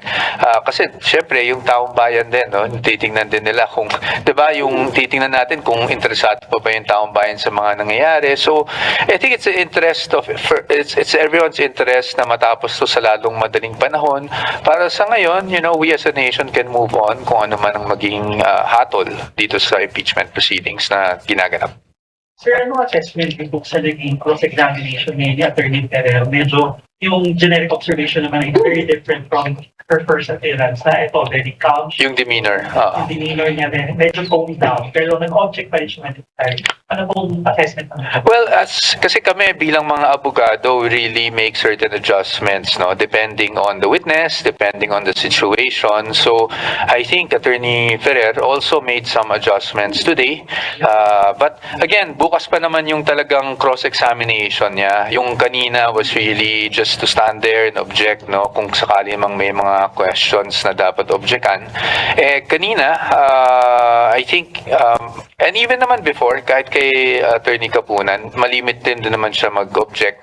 At tayo naman, we also, as lawyers, we also try to read the room, no? So tinitingnan din natin how the presiding officer reacts to certain objections, and we adjust accordingly. So I think yung kanina is very different because also of the nature of the witness that was being presented. So in-approve ba ngayon ang prosecution, sir, sa presentation nila kay John? Oo, of course I have my own opinions, but syempre po pag bilang spokesperson ng defense, as you know, medyo decount din yung sagot ko sa ganyan, no? We will really leave it up to the senator judges kung ano yung mga puntong na ipakita ng prosecution today. But sa defense, you'll see naman siguro what our impression is of what happened today during our cross tomorrow, kung ano yung mga itatanong namin, kung meron man.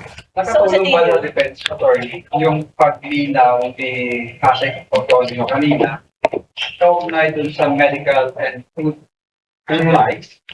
Well, I think nabigyan ng context, but again, it's up to the appreciation of the impeachment court. Ang sa akin lang, nabigyan siguro ng context yung kung ano ang regular fund, ano ang ginagamit sa confidential fund. No? But again, Asik Ortonio kasi as he mentioned, it does not have personal knowledge on the operations mismo ng confidential activities. So ang kanina lang, nabigyan lang ng context yung regular fund. Kasi binanggit niya na yung pera binigay sa informant at yung informant na bumili ng gamot, pagkain, kaya walang official receipt.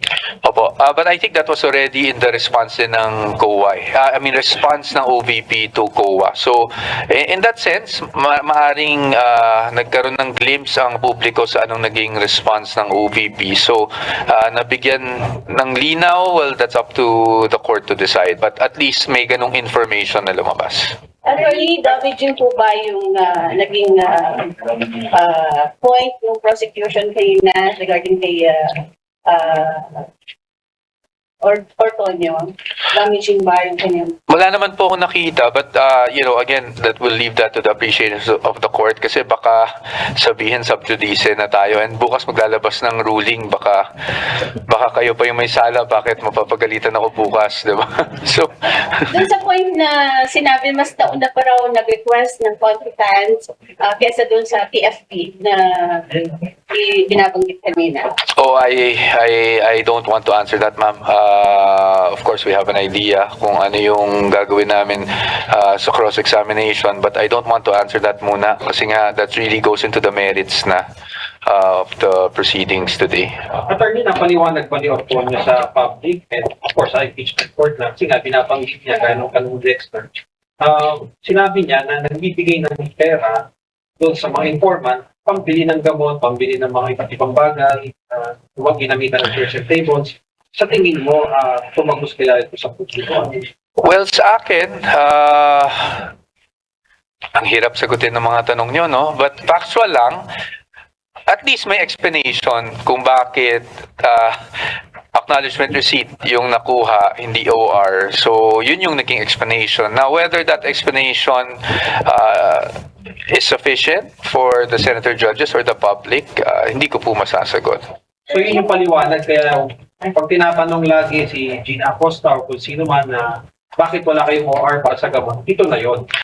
Well, kanina may nabanggit niya na yun daw yung information na nakuha niya from the SDO and the security officer. So, maaring yun ang paliwanag. But again, ang hirap kasi magsalita, no? O kung sapat na ba yung paliwanag o hindi. Legally speaking, Yes, Michelle. siya po ba pwedeng maging liable for not reimbursing yung isang official niya na nag-abono at bigat 150,000 pesos?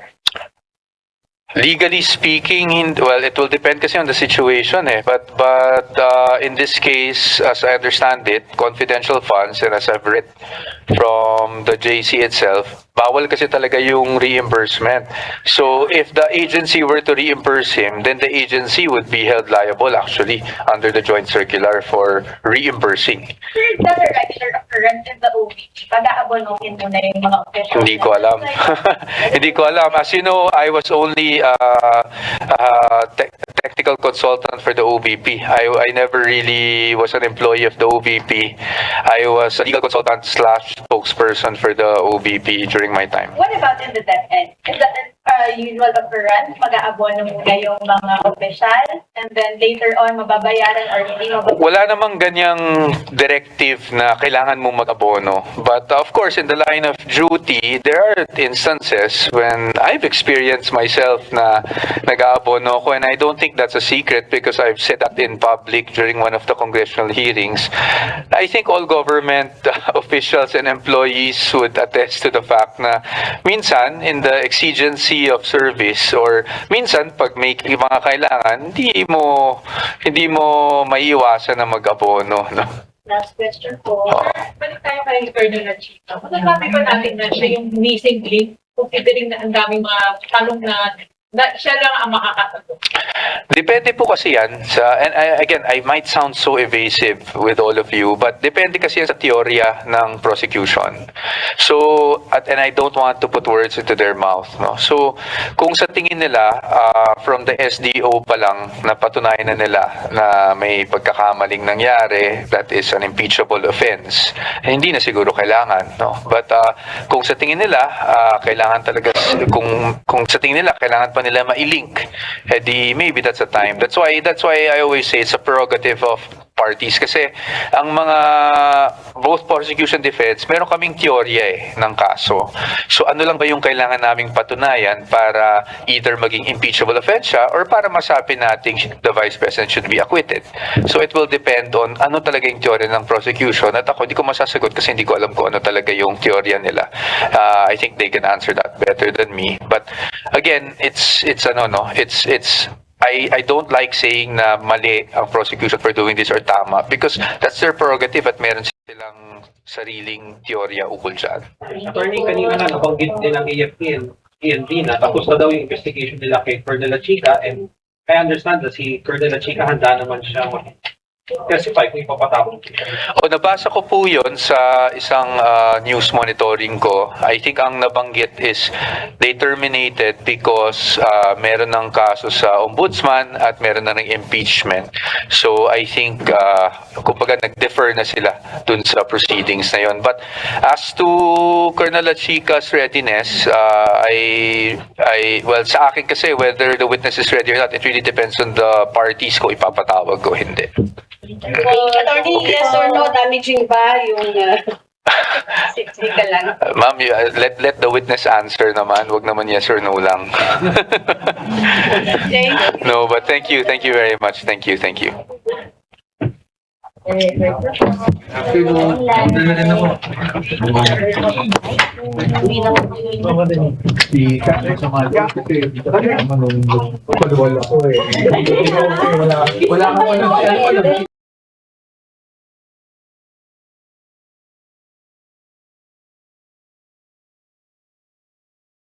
Thick bill that we are taking up, 83 pages Yes, Mr. for the President. record, Mr. President. So let me start with page 3, section 3A, paragraph 2. It mentions drawing, cartoon, or AI-generated image of a child. So we are criminalizing material where no real child exists. Kung ano lang, kung AI lang at wala naman talagang bata doon, do we criminalize it? In this particular definition of term, Mr. President. Opo, Mr. President. Totoo pong dito sa ating definition ng bata, we are contemplating yung phenomenon ng synthetic CSAM, yung child sexual abuse and exploitation material, kung saan walang totoong or buhay na bata na recognizably ginagamit sa krimen. Unang-una po, Mr. President, itong konsepto ng synthetic CSAM ay hindi po ini-introduce from zero. Yung kasalukuyan pong RA 11930 ay nagre-recognize na po ng computer-generated children and even AI-generated deepfakes at kinikriminalize na po ng kasalukuyang batas na ating ini-enhance, kinikriminalize na po yung possession niyang digital representations of CSAM. Bakit po natin ginagawa yon, Mr. President? Gusto po nating i-regulate yung material na nagde-depict ng sexual abuse or exploitation of children at nililikha, pinagmamay-ari, dinidistribute, at ina-access sa mga sirkumstansya na specifically ay pinagbabawal nitong batas. Dahil po, Mr. President, may dalawang distinct harms na nangyayari kahit pa sa synthetic CSAM. Una po, ang synthetic material ay pwedeng gamitin yung likeness ng isang matutukoy o identifiable na tunay na bata. At ito po ay nasaksihan po natin, Mr. President, kahit sa kaso ng mga adults na o adult women. Halimbawa po sa kaso ng artistang si Angel Aquino. Opo, Mr. President. Ginamit yung likeness niya, isang totoong tao, totoong babae, pero gamit ang synthetic or digital technology, ibinago po ito at ginamit para bastusin siya. At ito po ay nangyayari din sa kaso ng synthetic CSAM. At yung batang pong iyon, Mr. President, yung identifiable real child, plainly capable din po na nabibiktima kahit po fabricated yung sexual image mismo. At pangalawang distinct harm, Mr. President, kahit nga po ay kahit ang isang fully synthetic na CSAM, inimbento from scratch, pwede pong nagfa-function po siya sa loob ng isang ecosystem ng child sexual exploitation. Maaring magamit din siya sa grooming, sa normalization, sa mga offender communities, sa solicitation at development or operation ng mga services na specifically designed para sa child sexual abuse material.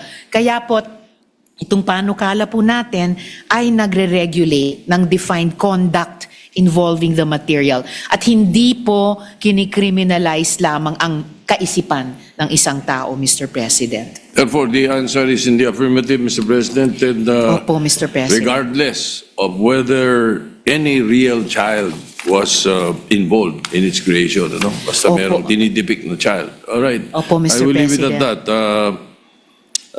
I will leave it to the discretion of the author, Mr. President, and the sponsor.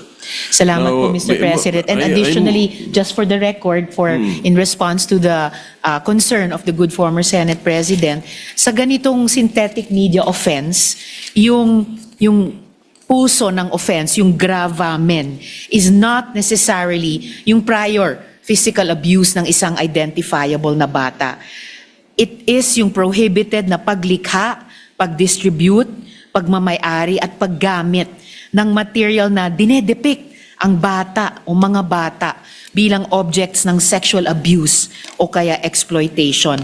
At yung panukala po natin, deliberately, dinidistinguish po yung sitwasyong iyan mula sa mga material na nagdo-document ng actual abuse ng totoong bata. Pero sinasabing parehong pinagbabawal ng ating panukala, Mr. President. All right, I will jump from the other pages that I think was somehow explained. Let me move on to page 19, Mr. President. Page 19, Section 5 and Section 6. We say here, accomplice liability and accessory liability. Mr. President, my distinguished colleague, why do we need to make these persons mere accomplices or accessories? Under the Anti-Child Pornography Act, Mr. President, one who promotes or sells child pornography is already liable as a principal. So what is the intent behind this? Why can't we just make them all principals once they are considered an accessory? At the outset, Mr. President, bukas po itong representasyon sa maaring ipanukalang amyenda ng good former Senate President. Sabihin ko lang po, panimula, na kaya po dinistinguish nung bill natin yung unlawful or prohibited acts ng principal, at yun po ay ini-enumerate sa Section 4, dun sa unlawful and prohibited acts ng accomplice, dun po sa Section 5, at yung unlawful at prohibited acts ng accessory sa Section 6. Well, para po, without comparison pa po, dun sa sinight na batas ng good former Senate President, Anti-Child Pornography Act. Anti-Child Pornography Act, para posibleng i-distinguish yung mga acts of each of these three kinds of liable persons dito po sa OSAEM, SISAEC, and also in a separate section, Mr. President, yung nihilistic violent extremism at serious violence. May pagkakaiba rin po dun sa liabilities ng accomplice at saka at accessories in terms of yung time frame, dahil sinasabi po na yung acts ng accomplice ay isinasagawa niya before and during the crime, at samantalang yung accessory ay ginagawa niya yung kanyang krimen pagkatapos ng commission. Pero muli po, Mr. President, bukas po ako sa maaring ipanukalang amyenda ng good former Senate President, lalo na kaugnay ng batas na anti-child pornography. And additionally, Mr. President, under Section 4, yung unlawful and prohibited acts ng principal, someone who sells or promotes, yung sinay po ng good former Senate President mula dun sa Anti-Child Pornography Act, someone who sells or promotes child sexual abuse and exploitation materials, CSAM, is also principally liable for specific punishable acts. So sa Section 4C, to offer, sell, distribute, advertise, promote, export, or import by any means any form of CSAM, including sharing on other means of online or offline communication. And Section 4D, to knowingly publish, transmit, share, display, or broadcast by any means any form of CSAM. At ang intent po natin dito, Mr. President, sa pagsama ng mga provisions on accomplices at accessories sa sections 5 and 6 respectively, ay na yung mga prinsipyo, itong mga prinsipyo sa revised penal code ay hindi pa kasi automatically applicable sa special laws. Tulad nito po, unless specifically provided. Gusto po nating siguruhin na yung mga tutulong kahit pa ng indirekta sa mga principally may sala ay may parusa rin. Pero ang ganyang acts po ng pagbenta, pag-post o pag-promote ng CSAM, sigurado ay specific offense po na may principal liability sa panukala natin, Mr. President.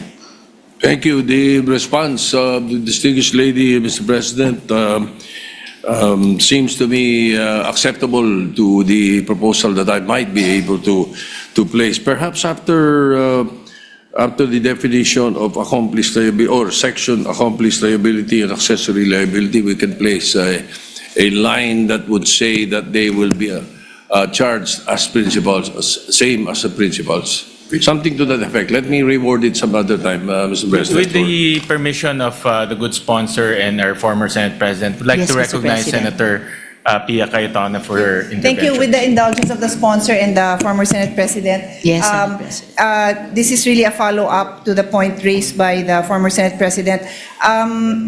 Yun ho sana din ang ire-request ko sa sponsor kasi marami hong acts that are defined in the revised penal code and special laws that exactly how the former Senate President mentioned it, na baka dito maging accomplish lang sa an accessory pero doon principal. I think, Your Honor, it would be best if you can come up with a chart wherein the act is defined and then you point out what are all the relevant laws para alam natin kung anong tatamaan. Kasi if this process is done in court, nako, matothrow out po yung kaso natin. And of course, we want na kung ano yung pinakamatindi yung penalty na ibibigay dun sa nagkasala, yun yung mabigay natin. So may we ask I know Her Honor nga is in consultation with the Department of Justice, the experts, na sila ho ang mag-produce nito, pakita nila sa atin. Kasi we're not equipped with that, but sila, sabi nyo nga, aral na aral nila to, so sila ho magpakita sa atin. Kasi napaka-valid po ng point na na-raise po ng ating former Senate President. If that's okay. Thank you. That would be very okay, Mr. President. Babalikan po namin ang DOJ to ask for such a chart para both i-demonstrate at saka i-prevent na magkaroon ng anumang problema in terms of consistency with or yung inaalalang hindi pagiging compliant or consistent sa RPC at saka sa ibang special laws, Mr. President. Thank you for that Okay, intervention. thank you for that. Thank you, the distinguished lady from Taguig. Thank you very much, Senator Cayetano. I move on to page 31. This is section 22, extraterritorial jurisdiction. I think this is one of the enumerated scenarios in number 3. Number 3 mo on page 31 is the victim is a Filipino citizen. So going back to the drawing cartoon or AI generated image, my question is, does section 22 apply to a person abroad who draws the image of a Filipino child? Or does it not apply to section 3A and 2 page 3 at all? What is the thinking of the sponsor and the author of the measure, Mr. President? Yes. Pardon a bit of delay in my just going to those pages of both sections 22 and section 3. But initially, Mr. President, if the child in the drawing, cartoon, or AI-generated image is clearly patterned after the identity of an actual Filipino child, pwede po nating sabihin na yung biktima ay isang Filipino citizen, triggering yung extraterritorial jurisdiction sa ilalim po ng Article 22 nitong panukala natin. For example, ang isang AI-generated image na nagde-depict ng nudity ng isang Filipino celebrity na nagkakataon ay isang minor at malinaw pa sa malinaw na siya ngayon ang nasa material na yon, yung offender, opo Mr. President, ay pwedeng i-prosecute sa ilalim ng Article 22, Mr. President. Itong page 7 ko, sa number 5 ko, ito dito. Okay. All right. So, kasama. Kasama po, Mr. All right. President. Thank you. Thank you. Opo. Next point. In the anti-child pornography law, there were already certain duties of an internet content host, if I recall it right, no? And these duties are now being repeated in this bill. My question is that in your hearings, did you find out if they were ever complied with? These, was anyone ever sanctioned in the anti-child pornography law certain duties of the internet content host? Well, Mr. President, ipupulap ko pa po yung any data na na-generate namin sa resource person sa hearings about that. But relatedly, masasabi nga po natin na unfortunately, walang sanctions ang na-impose yet sa certain internet content hosts. So this is part of the question being raised by the Senate President. Wala pang sanctions liban sa takedown ng mga web pages sa pamamagitan either ng National Telecommunications Commission or specifically ng CICC. Dahil yung liability framework sa ilalim nung kasalukuyang batas ay penal in nature. Kailangan may ihahain po na criminal case. Halimbawa, kailangan may magrereklamo at kailangan willing siya na i-pursue yung criminal case. Gayon din po, kaya po wala pang sanctions na impose liban dun sa takedown. Criminal cases, kailangan mapatunayan sa pamamagitan ng proof beyond reasonable doubt. So, ganyan pong standard o threshold. Balak po nung panukala natin, maremedyan dun sa proposed revisions na nagpo-provide sa administrative sanctions on top of yung criminal sanctions. Administrative sanctions na mas mabilis in nature at, well, nagkakataon na mas mababa yung burden of proof, Mr. President. So we could, during your hearings, we were not able to come up with any persons or any cases filed or sanctioned or people sanctioned in this internet content host duties? Unfortunately, Mr. President, mukhang gayon na nga po. Bukod dito sa mga limited na takedowns ng mga web pages. Isa pong sigurong dagdag na dahilan na dito sa panukala natin, gusto nating palakasin yung mandate ng mga regulators, law enforcers, investigators natin. At sa pamamagitan nito, mas makapacitate po sila para kalabanin itong OSAEC at CSAM. At gayon din, in a separate section, yung NVE at saka serious violence, Mr. President. Hindi na tanong dapat yun eh. Well, I was hoping we would be having some records to that effect para malaman natin kung maganda ito, nakarapat nandito to or dadagdag natin or palalakasin natin. Nevertheless, I will leave it at that, and we'll look it up first before we suggest any amendment to that particular section, so that we can strengthen it, Mr. President, if you don't mind. Salamat po, Mr. President, para doon. And I'm sure ma-appreciate din po ng mga naging partners natin sa pag-draft nitong enhanced bill na throughout the hearings talagang humihingi sila ng dagdag na mandate, capacity building para kalabanin itong pataas ng pataas at patindi ng patinding technologically aided na paglabag sa karapatan at dignidad ng ating mga bata, Mr. President. Okay. Thank you. Thank you, Mr. President. Moving on, let me go back a little. Page 7 and page 9.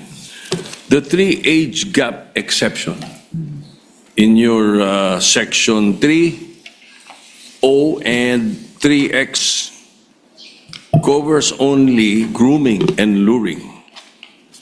It does not, let me read it into the records, lines 34 to 37. Grooming, This definition shall not include acts or communications between two minors where the age difference between them is not more than 3 years. And then on page 9, luring, from lines 29 to 32, we say, the bill says, this definition shall not include acts or communications between two minors. All right.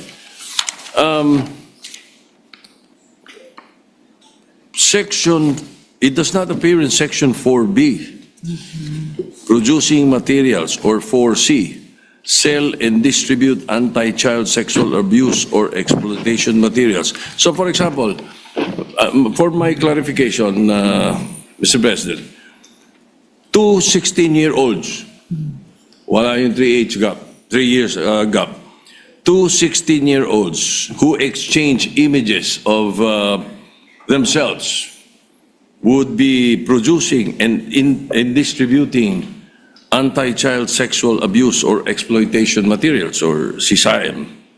So is that intended reading? Or would the sponsor consider extending the exception? Para po makonsider or para hindi maka-avail of ng exception, bukod dun sa hindi sila close in age or may more than 3 years na age gap, which doesn't apply in this case, kailangan nandun din na yung act or communication sa pagitan nila ay coercive, abusive, at exploitative. Absent that, kung mapatunayan na yung communication o act sa pagitan nilang dalawa ay non-coercive, non-abusive, at non-exploitative, bukod sa walang more than 3 years age gap, then ma-avail of pa nila yung exemption. Hindi po sila kakasuhan or mako-convict bilang guilty sa OSAIC o SISAM kaugnay ng isa't isa. So that is the intended reading.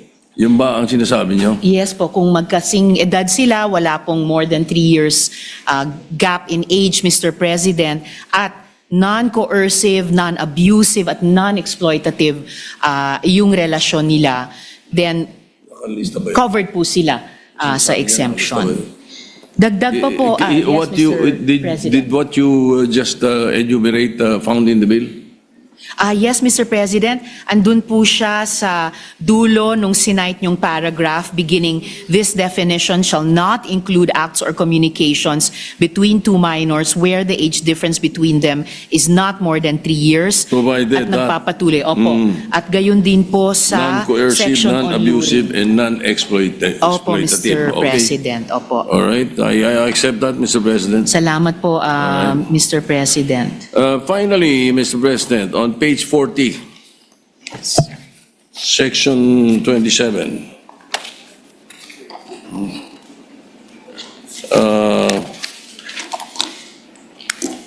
Section 27, B4. You provide that the bill provides that platforms may not refuse to detect violations occurring in encrypted messaging. Yet the same paragraph states that nothing requires weakening end-to-end encryption, I should say. So will the sponsor reconcile the two? I'm sorry. Relatedly, kasi just to complete, page 42, 27, section 27 requires device manufacturers to build detection into the device itself. So have you consulted, have the sponsor consulted whether this is technically feasible?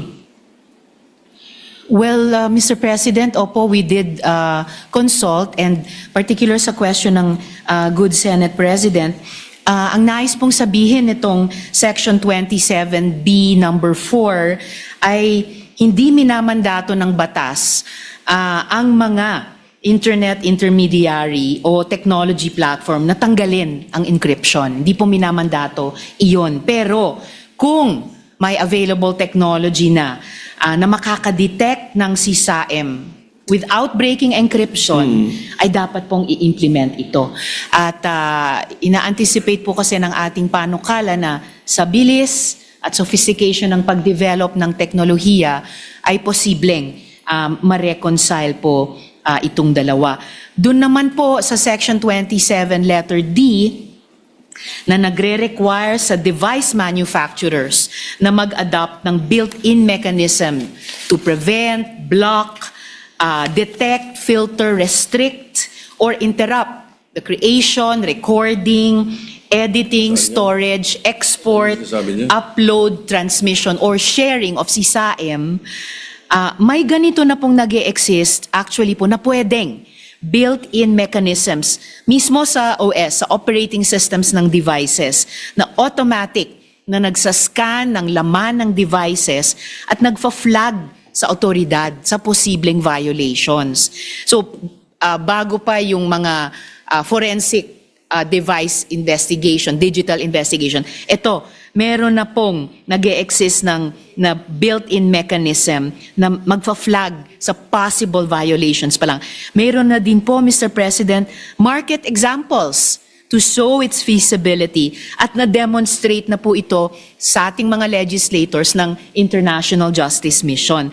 At yung tech so far na nakikita natin ay privacy safe, AI-powered blocking ng unsafe material, kasama na po yung SISAM, Mr. President. I have a difficulty with the technology on how to weaken end-to-end encryption. Parang wala pang technology to that effect. So, the paragraph says that nothing requires weakening end-to-end technology. Paano natin makikita kung end-to-end? Paano nilang makikita kung merong end-to-end encryption? Nung una sigurong inimbento ang encryption, hindi natin mako-contemplate na pahihinain ito. And ayaw po talaga ng panukala natin. Panatilihin yung encryption pero sa pamamagitan niyang mga bagong teknolohiya, kakayanin pala, Mr. President, na pagsamahin yung pananatili ng encryption pero may ma-build-in na Silent na lang natin. na mechanisms in device na at saka in operating system.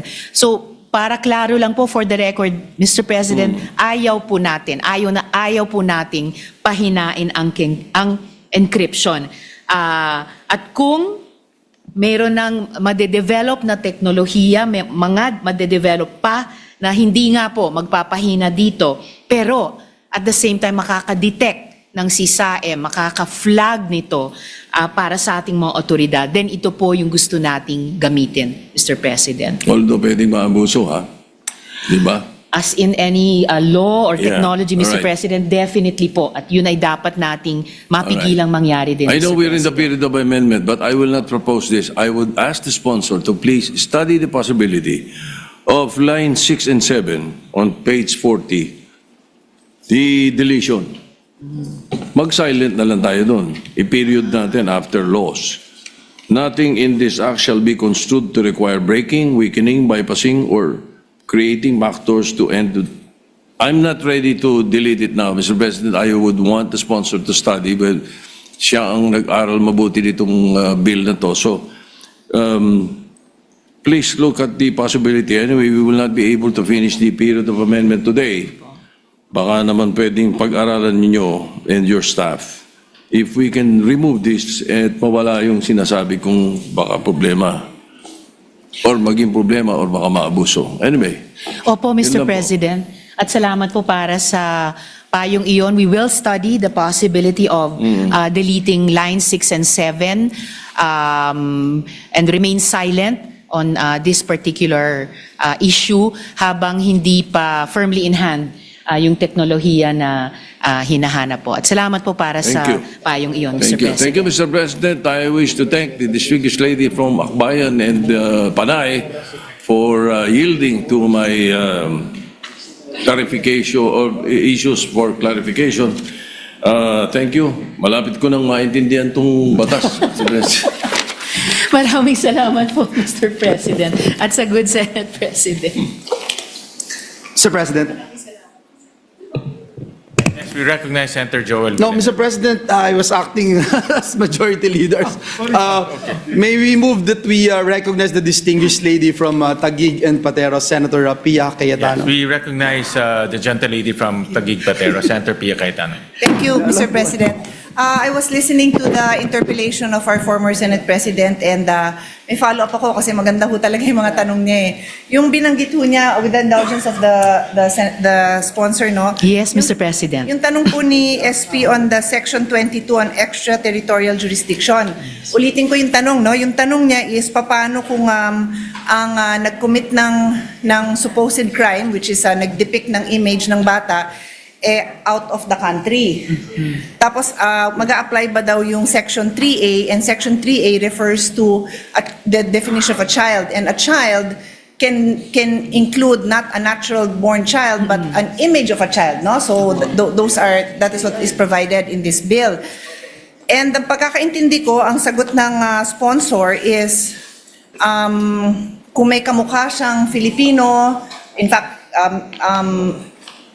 specific Filipino, then the answer is yes. No? Do I understand correctly? Okay, so ito yung question ko. Nanganganak po yung mga tanong eh. What if the site is promoting Filipino children in general? Walang specific na artista, walang specific na celebrity, but it's promoting Filipino children. Is it Her Honor's belief that Section 3A, the definition of a child, would still be covered and therefore Section 22 would apply and therefore we can prosecute this despite the perpetrator being outside the territories of the Philippines? Mr. President, kahit po yung espasyo online ay ostensibly or actually promoting, say, the rights, the welfare, advocacies regarding Filipino children. Pero kung may mga material, kahit pa sa site na iyan, constitute OSAEC and CSAM as defined in this bill against Filipino children, as defined also in this bill, children, then certainly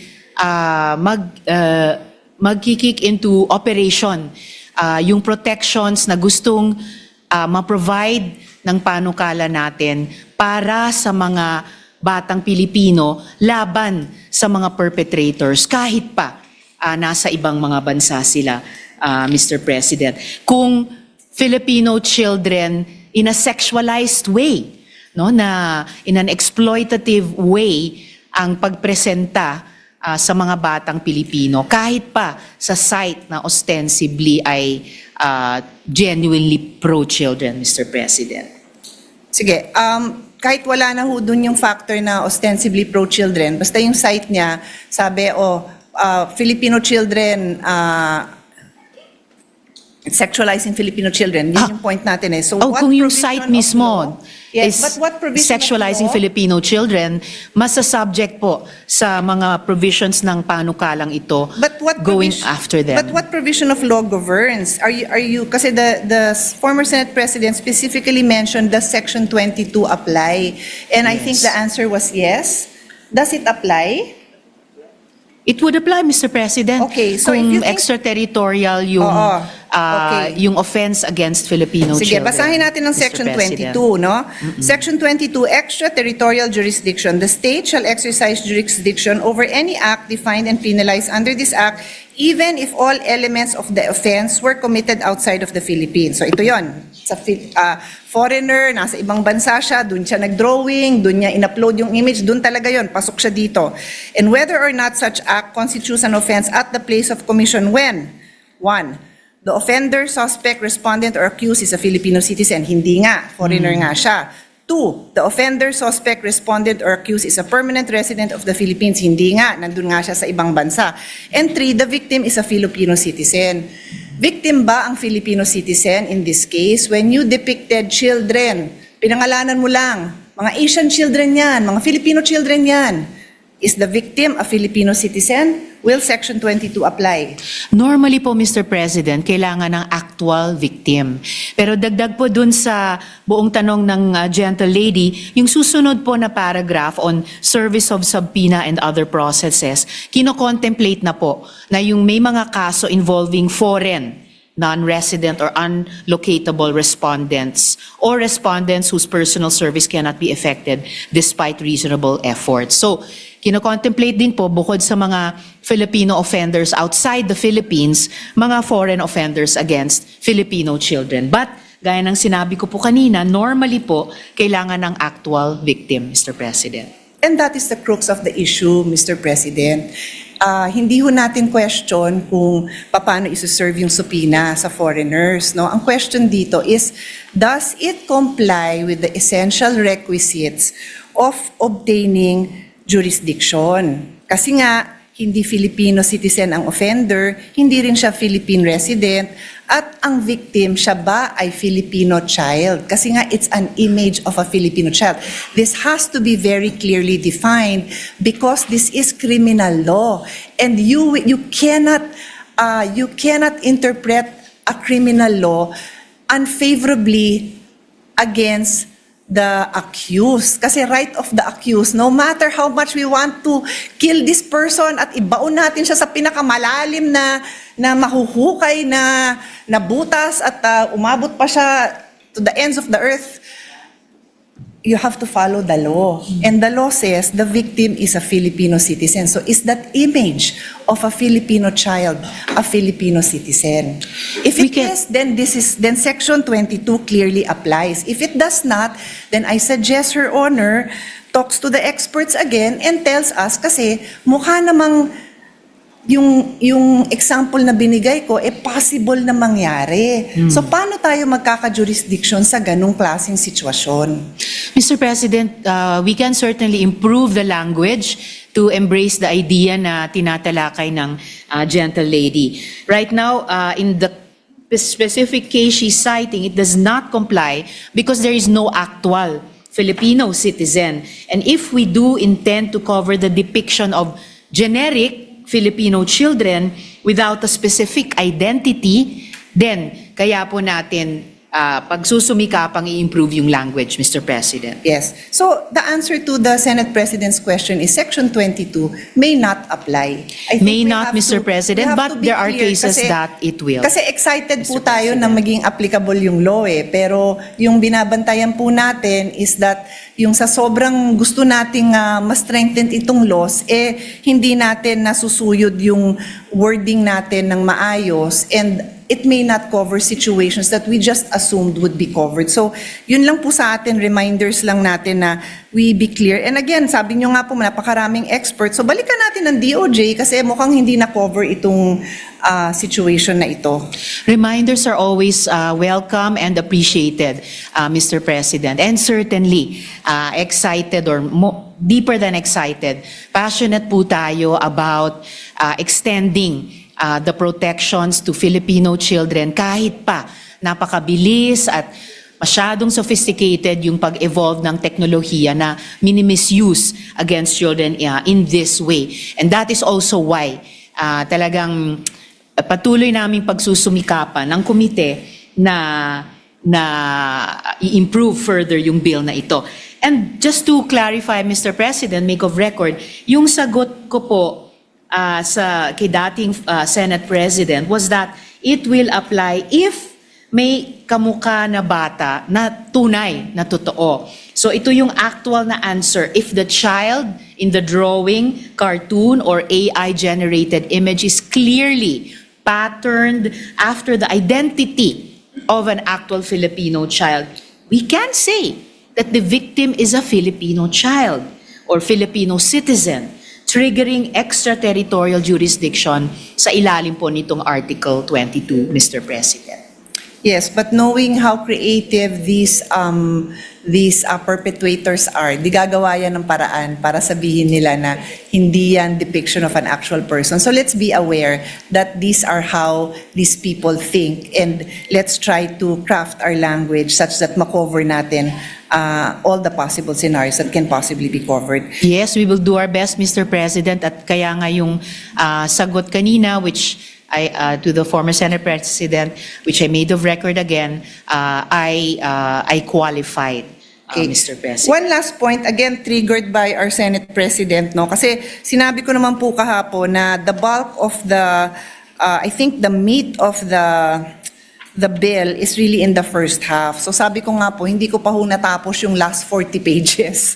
So nung napunta na dun ang ating Senate President dun sa bandang page 40s, 50s, nakikisabay nga ho ako dun sa mga nabanggit nyo and you were talking about itong mga duties ng mga internet providers, etc. And again, we would also, dagdagan po natin, we'd also like to request that ilista din in a chart itong mga obligations under existing laws so that we can also compare it with the obligations that we are imposing on them here para consistent ba or kung nag-upgrade na because technologies are new, makompare po natin if that can also be provided by the sponsor. Certainly, Mr. President, dahil precisely kaya may panukalang batas, dahil nga mabilis at matinding nag-evolve ang teknolohiya.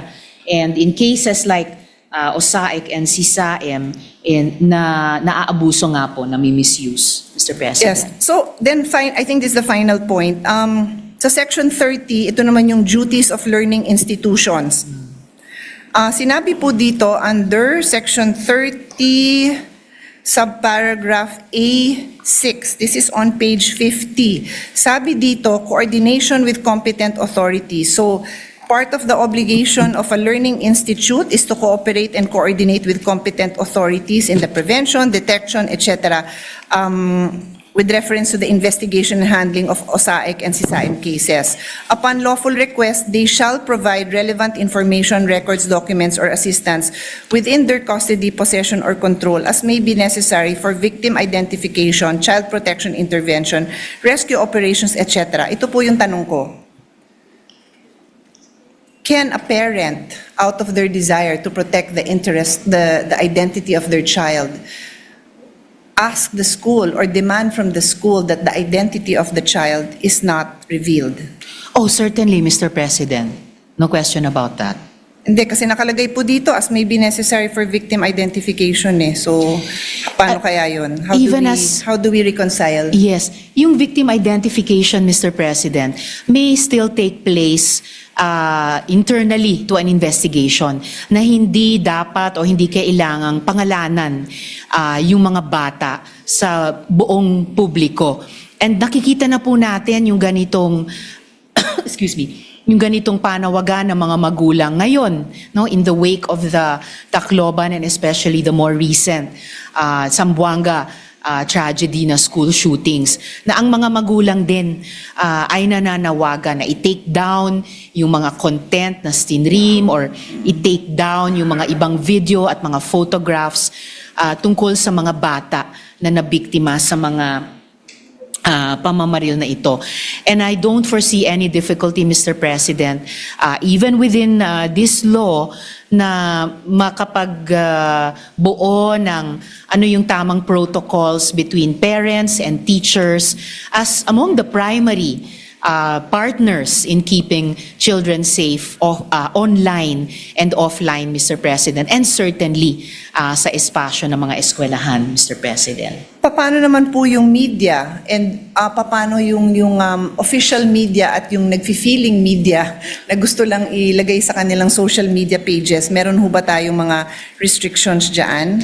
Well, we could already take inputs, Mr. President. Halimbawa, mula kahit dun sa yung kapatid nung isang biktima nung shooting sa San Jose National High School sa Tacloban. Sabi niya, nung tinatakbo yung kapatid niya sa ospital, tapos nagtago sila sandali dun sa isang bahay na nadaanan, and then nabigyan ng ride, nakapag-hitch sa isang mabuting loob na dumaang motorcycle rider, na kwento sa kapatid na along the way, may mga kumukuha pa ng video nung kanyang kapatid kahit duguan na siya at itinatakbo sa ospital. And dun sa hearing po ng Senate Committee on Women, Children, Family Relations, and Gender Equality, yung sister na ito, nanawagan siya sa mga nanduroon at yung mga nanonood sa hearing online na, please naman,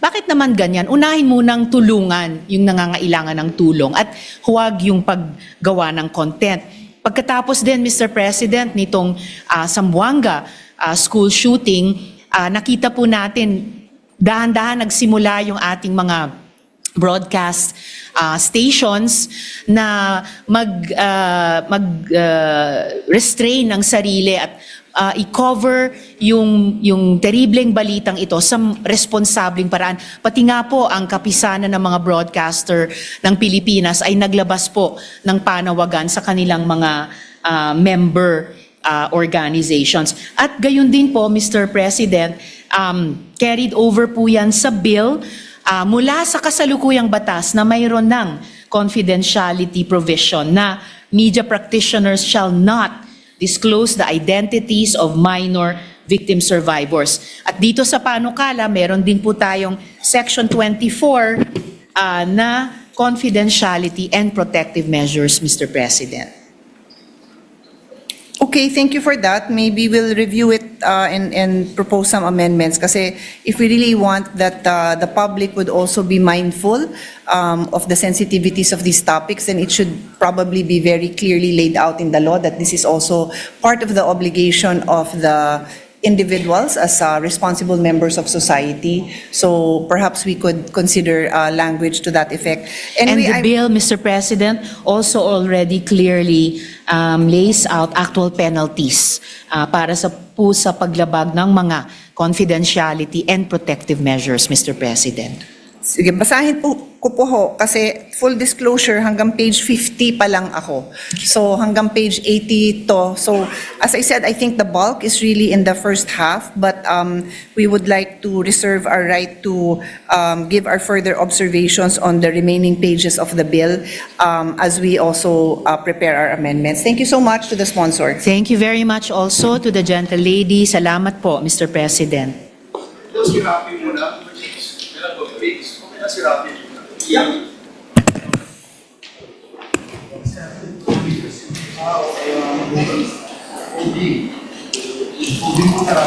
Suspend muna. So we suspend consideration, Majority Leader? Yes, thank you, Mr. President. Maybe there's several earlier. A good lady senator, Senator Risa, was going to propound committee amendments, but unfortunately there are no more committee amendments because this is already an amendment by substitution. Yes. So that was the whole committee amendment. Correct. Was the bill. So there's a request from our secretariat, Ma'am Risa. There's a request for the secretariat and our staff, the staff of the different senators. If we can just look at all the possible amendments and clean it up on that level. There's DepSec Mavic. Clean it up on that level, and then start the period of amendments page by page. As a matter of practice, Majority Leader, the Secretariat or the Secretariat is given a advanced copy of the page-by-page amendments so that we can all follow it, considering that the bill is 83 Yes. pages. No? And 83 pages, and there's a lot of possible implications, amendments to laws that we have now, and I think we're creating new penalties, Yes. and we're creating new crimes. Correct.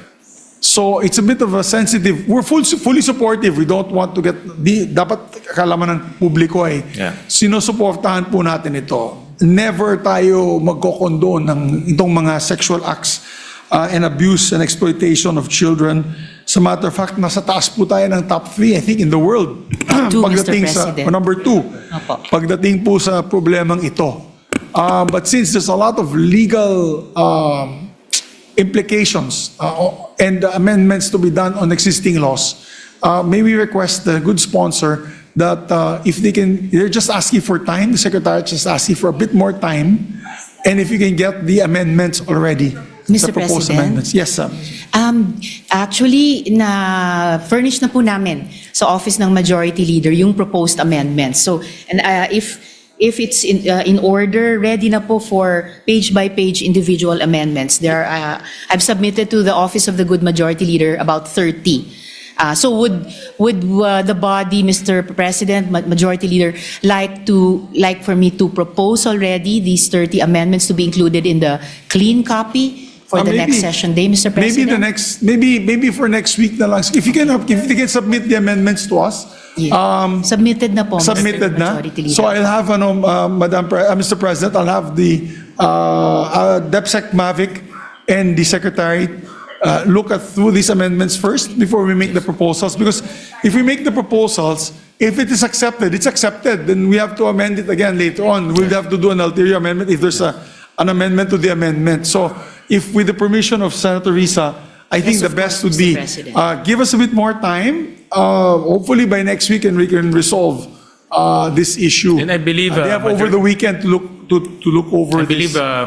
Majority Leader or other colleagues also want to amend. I think Senator Pia has very good points that she wants to propose. So if we can collate all the amendments and then our Secretariat can also study the amendments so that they want to make sure that the legal intricacies are resolved and looked at. And And Mr. then President? next week we can propose one big amendment at one time. Mr. President, yes, I will submit.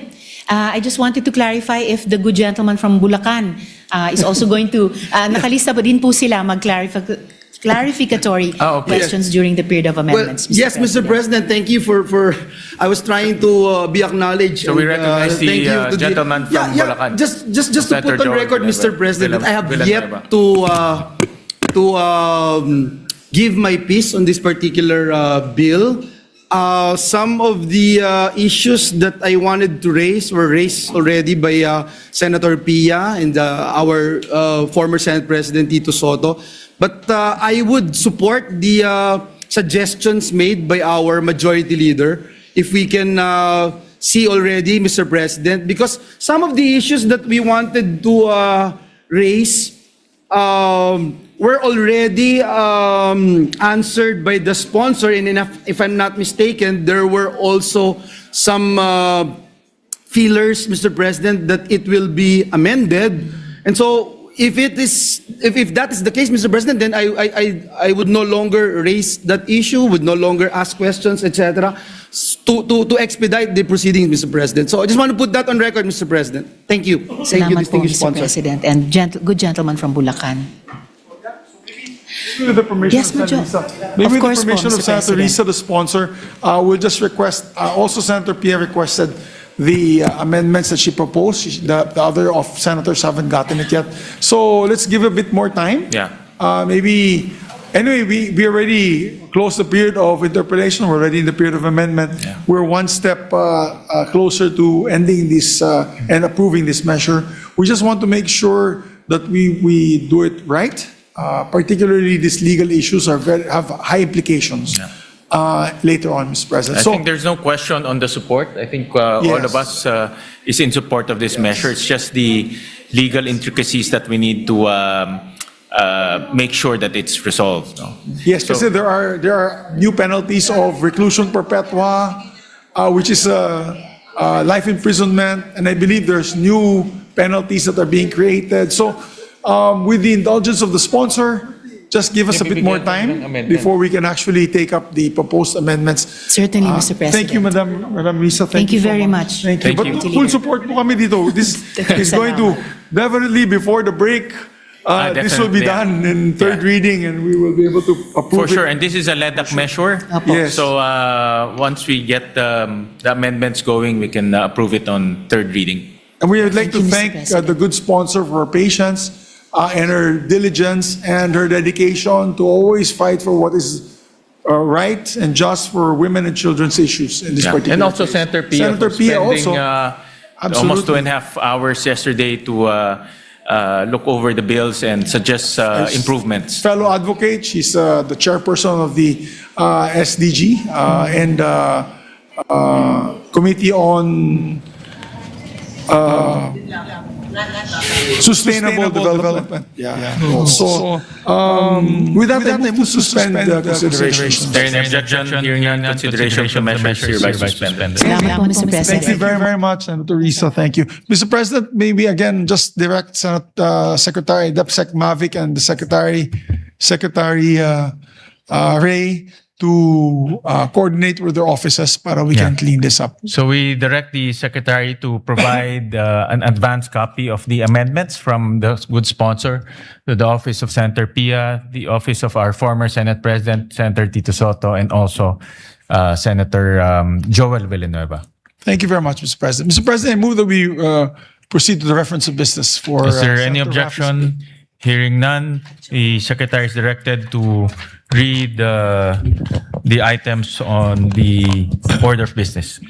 Additional reference to Business Committee reports. Committee report number 80, submitted jointly by the Committees on Migrant Workers and Finance on Senate number 2423, with Senators Gatchalian, Go, Villanueva, Tulfo-R, and Tulfo-E as authors. An act establishing a comprehensive, integrated, and sustainable reintegration program for overseas Filipino workers. Recommending approval in substitution of Senate numbers 1100, 1776, 1820, 1839, and 2029. Taking into consideration House number 6643, sponsor settled Tulfo-R. To the calendar, ordinary business. Committee report number 81, submitted jointly by the Committees on Public Information and Mass Media, Science and Technology, Women, Children, Family Relations, and Gender Equality and Finance on Senate number 2424 with Senators Lacson, Villar-C, Tulfo-E, Padilla, Marcos, Legarda, Gatchalian, Villanueva, Aquino, Escudero, and Lapid as authors. An act establishing a minimum age for social media use, regulating children's access to social media platforms, prescribing obligations and providing penalties for violations. Recommending approval in substitution substitution of Senate numbers 40, 185, 595, 601, 1735, 1955, 2066, 2071, 2299, and 2348. Sponsor, Senator Padilla. To the calendar of ordinary business. Mr. President, I move that we transfer from the calendar of ordinary business to special order Senate Bill number 2423 under Committee Report number 80. Is there any objection? Hearing none, the motion is approved. Mr. President, I move that we consider Senate Bill number 2423 and ask the Secretary to read the title of the measure. Is there any objection? Hearing none, motion is approved. The Secretary is directed to read the title of the measure. An act establishing a comprehensive, integrated, and sustainable reintegration program for overseas Filipino workers. Mr. President, may we recognize our distinguished sponsor, no other than our distinguished colleague from Isabela, Davao, the Republic of the Philippines, the chairperson of the Committee on Overseas Filipino Workers, no other than Senator Raffy Tulfo. We recognize Senator Raffy Tulfo for his sponsorship speech. Good afternoon, Mr. President. Excuse me, my esteemed colleagues. I have the honor to sponsor today proposed Senate Bill number 2423 under Committee Report number 80, entitled An Act Establishing Comprehensive, Integrated, and Sustainable Reintegration Program for Overseas Filipino Workers or the Balik Bayan Act. Para sa ating mga OFWs na nagpursigit, nagsakripisyo sa ibang bansa at tiniis ang matagal na panahong mawalay sa kanilang pamilya, ang kanilang pagbabalik sa bayan ay hindi dapat maging tuldok sa kanilang sinimulang pangarap. Sa halip, ang kanilang pagbabalik ay dapat maging hudyat upang mas lalo pang mapalago ang kanilang kabuhayan.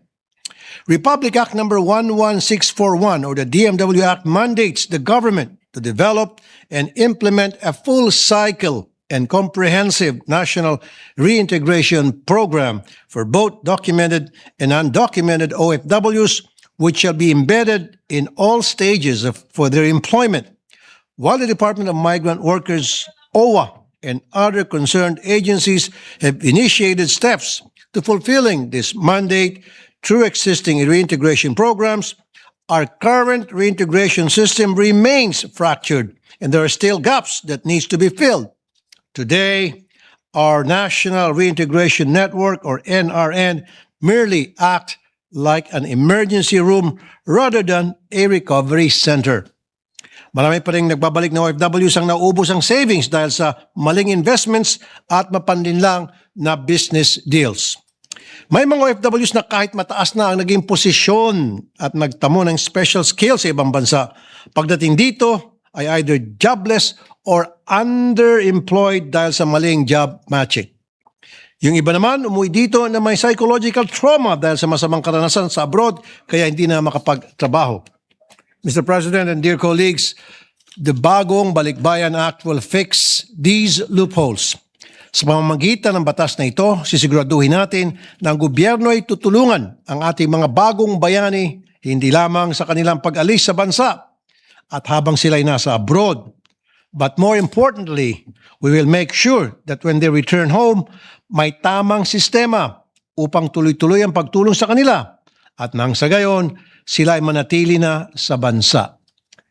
This proposed measure will create a comprehensive full cycle and sustainable national framework to guide our heroes from the moment they decide to come home until they are fully settled. This bill likewise seeks to institutionalize the existing mechanisms and programs being implemented by the DMW in collaboration with other agencies which have been proven effective and successful. Para tuloy-tuloy ang implementasyon at siguradong may pondo ang mga programang ito, these are salient points. In particular, these proposed measures shall, number 1, apply to all OFWs, either land-based or sea-based, to both documented and undocumented, and it will also extend to those who are repatriated under distressing circumstances and those requiring targeted assistance like senior and solo parents. Number 2, mandate the initiation of the reintegration process at 6 months before the actual return of the OFW and recognizes 4 paths. 1, education o kaalaman.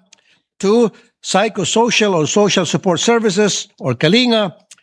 3, entrepreneurship or negosyo. And 4, employment or hanap buhay. Number 3, mandate the DMW to develop and maintain the ROMIS or Return OFWs Management Information System. This will serve as a primary information network and database and a referral system to facilitate job matching and hiring. Number 4, ensure access to employment opportunities through job fairs, expanded employment facilitation, civil service eligibility and skills or academic recognition.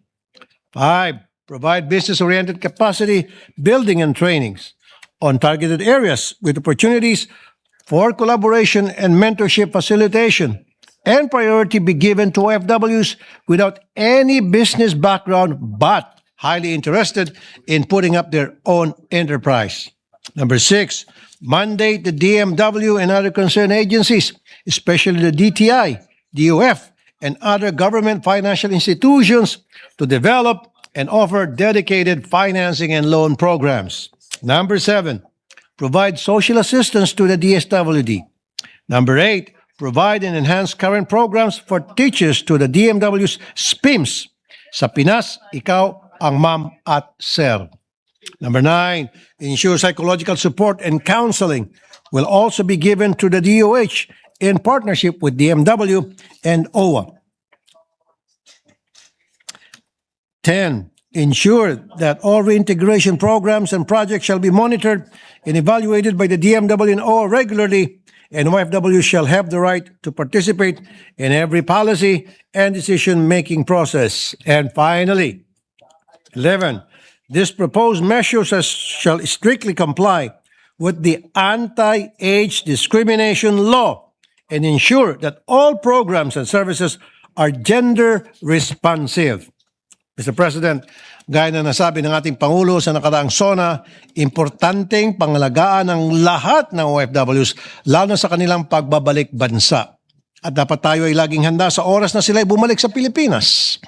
Just this year, we repatriated a total of 12,000 OFWs. Karamihan sa kanila ay galing sa Middle East dahil sa giyera. With escalating regional conflicts and shifting geopolitical landscapes, thousands of our kababayans face sudden displacement, unexpected job losses, and emergency repatriations. Sa mga oras ng emergency, hindi dapat tayo nangapa. Hindi pwedeng temporary assistance lang ang ating maibigay, gaya ng one-time cash dole-out at food packs. We need a permanent institutionalized safety net ready to receive them. Kaya naman, ang panukalang batas na ito ay certified din na priority measure under LEDAC. Panahon na para bigyan natin ang ating mga bagong bayani ng pagkakataon e pagpatuloy ang kanilang mga pangarap sa sariling bayan. Bago ako magtapos, meron lang po akong gustong ipakita na video kung inyo pong mamarapatin.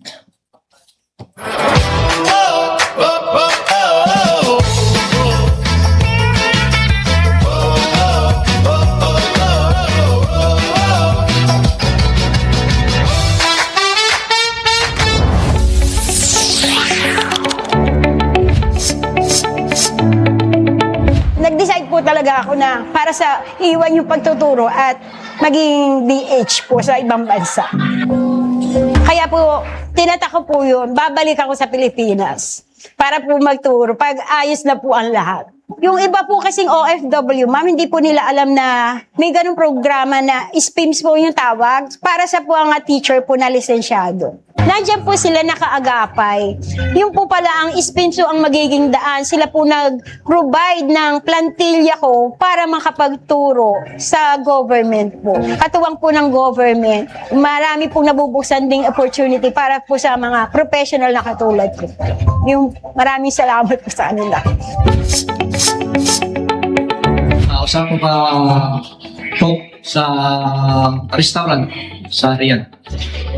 Umuwi ako ito January 18, 2026. Tapos umuwi ako ng Tampay. Pero hindi ko inasahan na on the spot hire ako sa in-applyan ko sa local hire. production worker. Ngayon, masaya din ako nandito ako kasama ko yung mga pamilya ko. Former OFW from UAE, United Arab Emirates, likhang kababaihan na grand winner. Yung programa na ng BMW at sumali ako sa likhang kababaihan business plan competition. Yun, napalad naman na naging grand winner, so malaki talaga ang pinagbago. Yung business plan ko is strap bag. Tumatanggap pa rin ng mga orders, may mga paintings pa, ganyan. Tapos may mga tawag pa na mag-order sila. So maraming salamat talaga, especially sa Department of Migrant Workers. In the year 2019, we decided to go back to Philippines for good na po kasi yung company na doon kami nag-work for the past 12 years, nag-face ng economic crisis. Pagbalik dito sa Pinas, ang hirap maghanap na paano mag-start uli kasi hindi mo alam kung saan ka mag-work. On the year 2024, I'm very thankful sa Department of Migrant Workers. I would like to introduce to you my brand of handmade accessories, which is Rambus Collection po, a brand of handmade accessories crafted from raffia leaves, upcycled fabrics, gemstone, and mix of metals to form a craft. Tuloy-tuloy lang yung gusto nyong like meron kayong passion, continuous tayo na magdasal at maniniwala kung ano yung belief nyo na wag mawala ng pag-asa.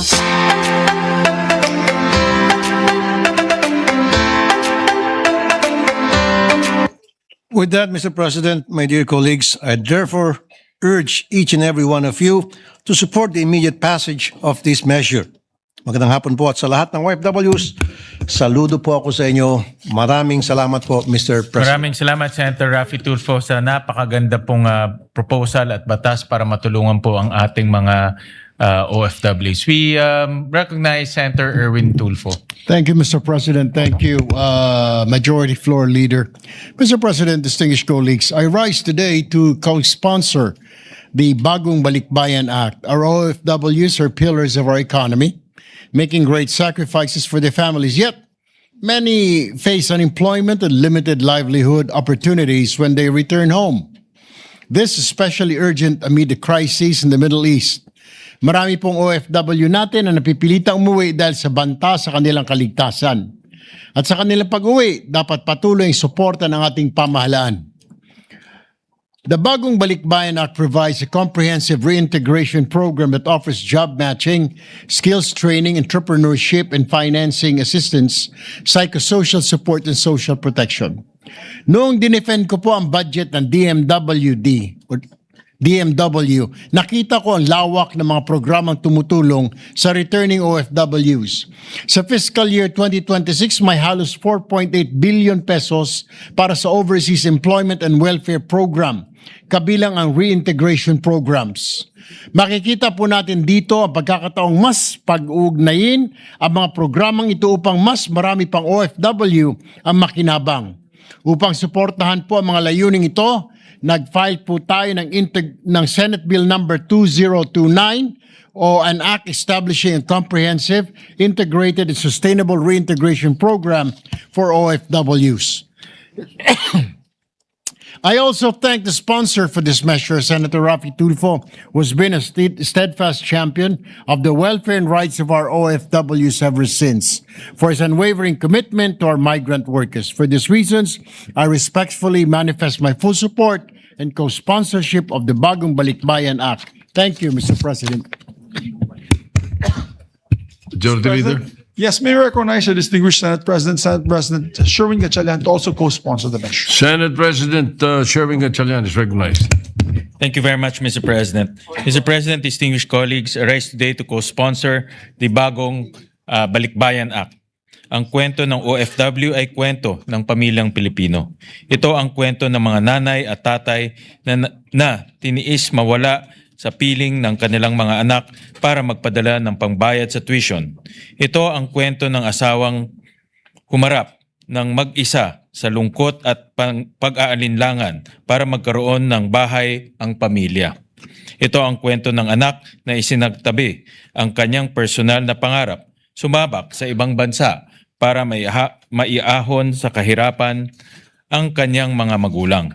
Sa likod ng bawat padala ay maraming taon ng pagsisikap, pagod at tibay ng loob. At hindi lang pamilya ang binubuhay ng ating OFW, binubuhat din nila ang ekonomiya ng bansa. Noong 2025, ayon sa Bangko Sentral ng Pilipinas, umabot na mahigit 39 bilyon dolyar ang personal remittances ng mga Pilipino sa ibang bansa. Tumaas ito ng mahigit 1.2 billion kumpara sa 38.3 billion noong 2024. Madalas nating sabihin, ang OFW ang makabago nating bayani. Kaya nararapat lang na pagkatapos ng kanilang sakripisyo sa ibang bansa ay makauwi sila sa kanilang tahanan ng may inaasahang magandang buhay. Ngunit para sa marami, ang pag-uwi ay simula ng panibagong hamon. Kailangan nila muling maghanap ng kabuhayan at muling masanay sa buhay sa Pilipinas. Dito pumapasok ang tulong ng pamahalaan. Layunin ng panukalang ito ang gumawa ng isang malawakang sistema para tulungan ang ating mga OFWs. Malaga na ang suporta na kanilang matatanggap ay handa na bago pa sila umuwi. Nilalarawan ng Section 9 ang sakop ng suporta para sa ating mga OFW sa lahat ng bahagi ng migration cycle. Una, tutulungan ng pamahalaan ang OFW bago pa sila umalis. Magkakaroon ng mga mandatory pre-departure orientation seminar tungkol sa mga available na reintegration services ng pamahalaan. Magkakaroon din ng financial literacy, training at family counseling. Pangalawa, habang nagtatrabaho sa ibang bansa, pwedeng humingi ng tulong ang ating kababayan sa Migrant Workers Office laban sa pang-aabuso at karahasan. At pangatlo, habang papalapit naman ang kanilang pauwi, sisimulan na ang paghahanda sa kanilang pagbabalik.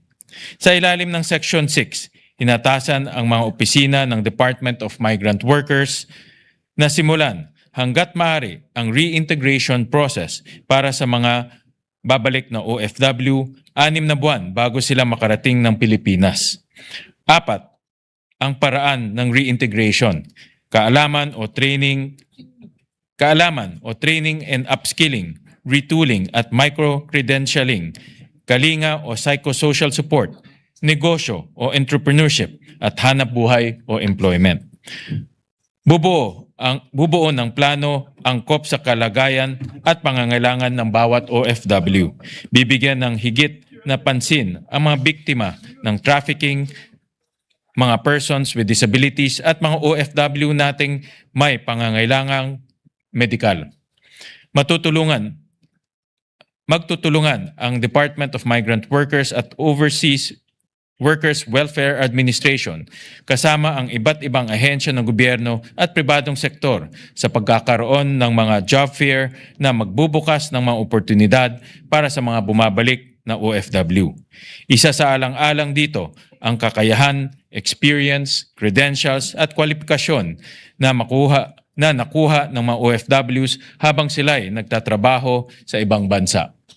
Magbibigay ang Department of Labor and Employment kasama ang Department of Trade and Industry at Department of Agriculture ng business orientation, capacity building training sa mga OFW na gustong magtayo ng negosyo pagbalik nila sa Pilipinas. This measure ensures that the needs of our OFWs are assessed individually. It recognizes that reintegration is not restricted to finding a job. It encompasses financial preparation, health and family reunification, the entire spectrum of rebuilding a stable life in the Philippines. Ginoong Pangulo, suklian natin ang sakripisyo ng ating mga makabagong bayani. Tiyakin natin na sa kanilang pag-uwi, hindi sila magsisimula sa wala. Iparamdam natin na kaya ng pamahalaang yakapin ang kanilang mga pangarap at may mas maliwanag na landas para sa kanila. Bago ako magtapos, nais kong pasalamatan ang sponsor ng panukalang ito, si Senator Raffy Tulfo, sa kanyang walang sawang pagtatanggol sa kapakanan ng ating mga OFWs. Maraming salamat po, Ginoong Pangulo. Thank you. Majority Leader. The Minority Leader is recognized. Good afternoon, Mr. President, Mr. Majority Leader. First, let me thank Senator Tulfo for his work on the overseas Filipino workers and express my support for the bill.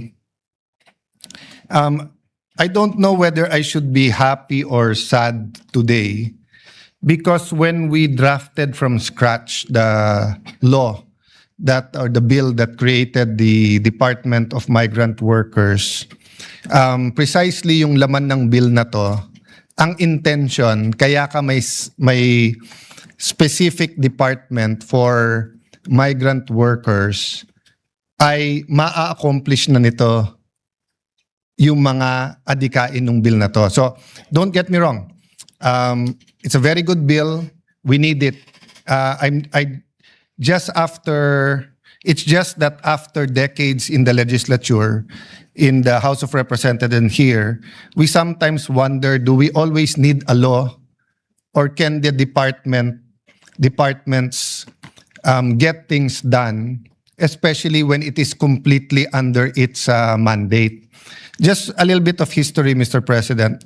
When we first drafted, at least my version of the law, I was still in the Senate, then it was passed when I joined the House of Representatives and was Speaker for a brief period.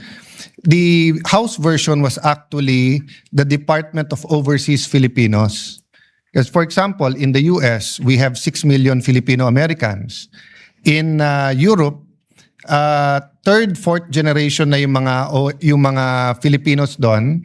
Some of them never been to the Filipinos, but sabi nga ng mga lolo nila, proud kami dito kasi ito yung mga graduates, professional, ito yung mga nasa mga bagong industriya na uso ngayon, at ito na yung mga may pera.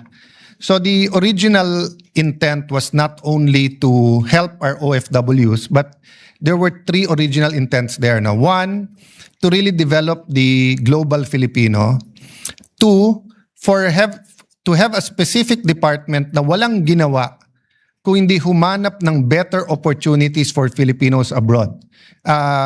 For example, apples to apples, 2-3 countries where Filipinos serve as nannies.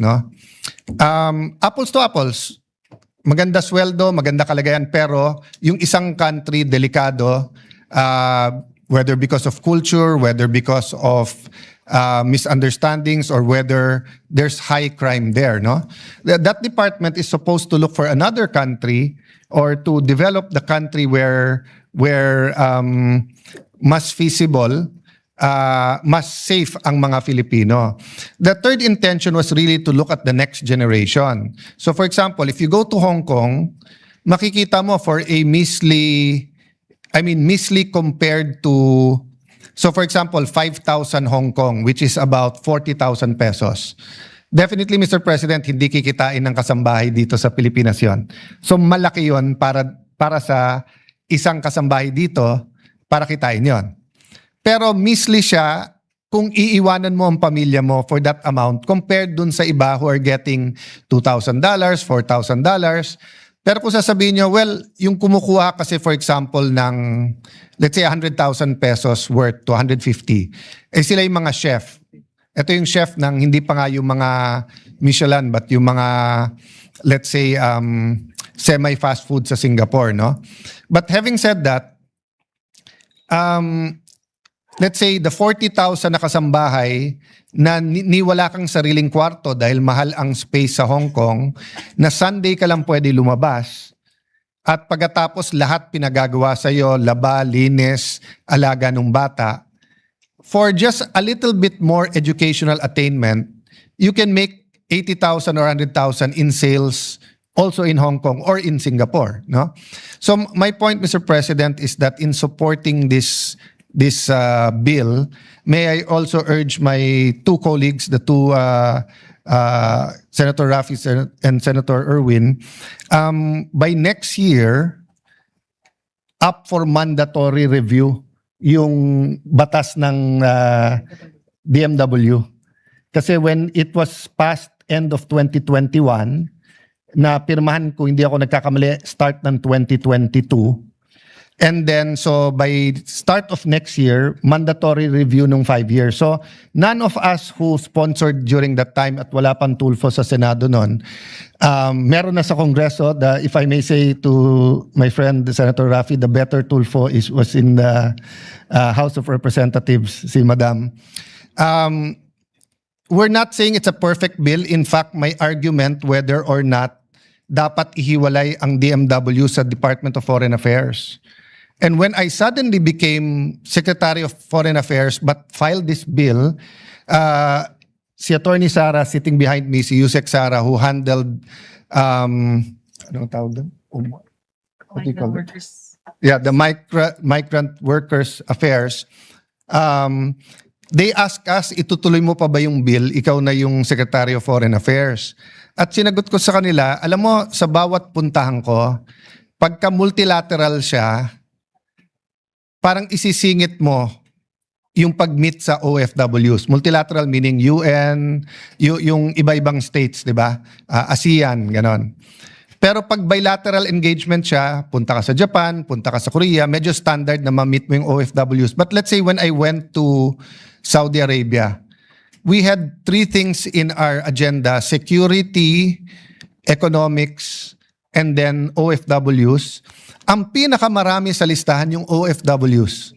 And I have to thank the Kingdom of Saudi Arabia and my counterpart then, because sinabi sa akin ng ambassador doon, and I have to thank Ambassador Lonto, na parang, sir, sa 7-8 na hingin natin, baka 3 lang ibigay nila. But you know, he patiently seated in front of me, isa-isa. Tapos, nung nagko-coffee, nagdi-dinner na kami after, sabi ko kay Ambassador, ba't mo sinabing 3 lang? Sabi niya, sir, sa dami kong meetings with secretaries at sa diplomacy, hindi mo mahihingi lahat, humahaba meeting, di ba, may kasabihan na humingi ka ng 1, humingi ng 10, ganun din. So usually, hingin mo yung pinakamalaki.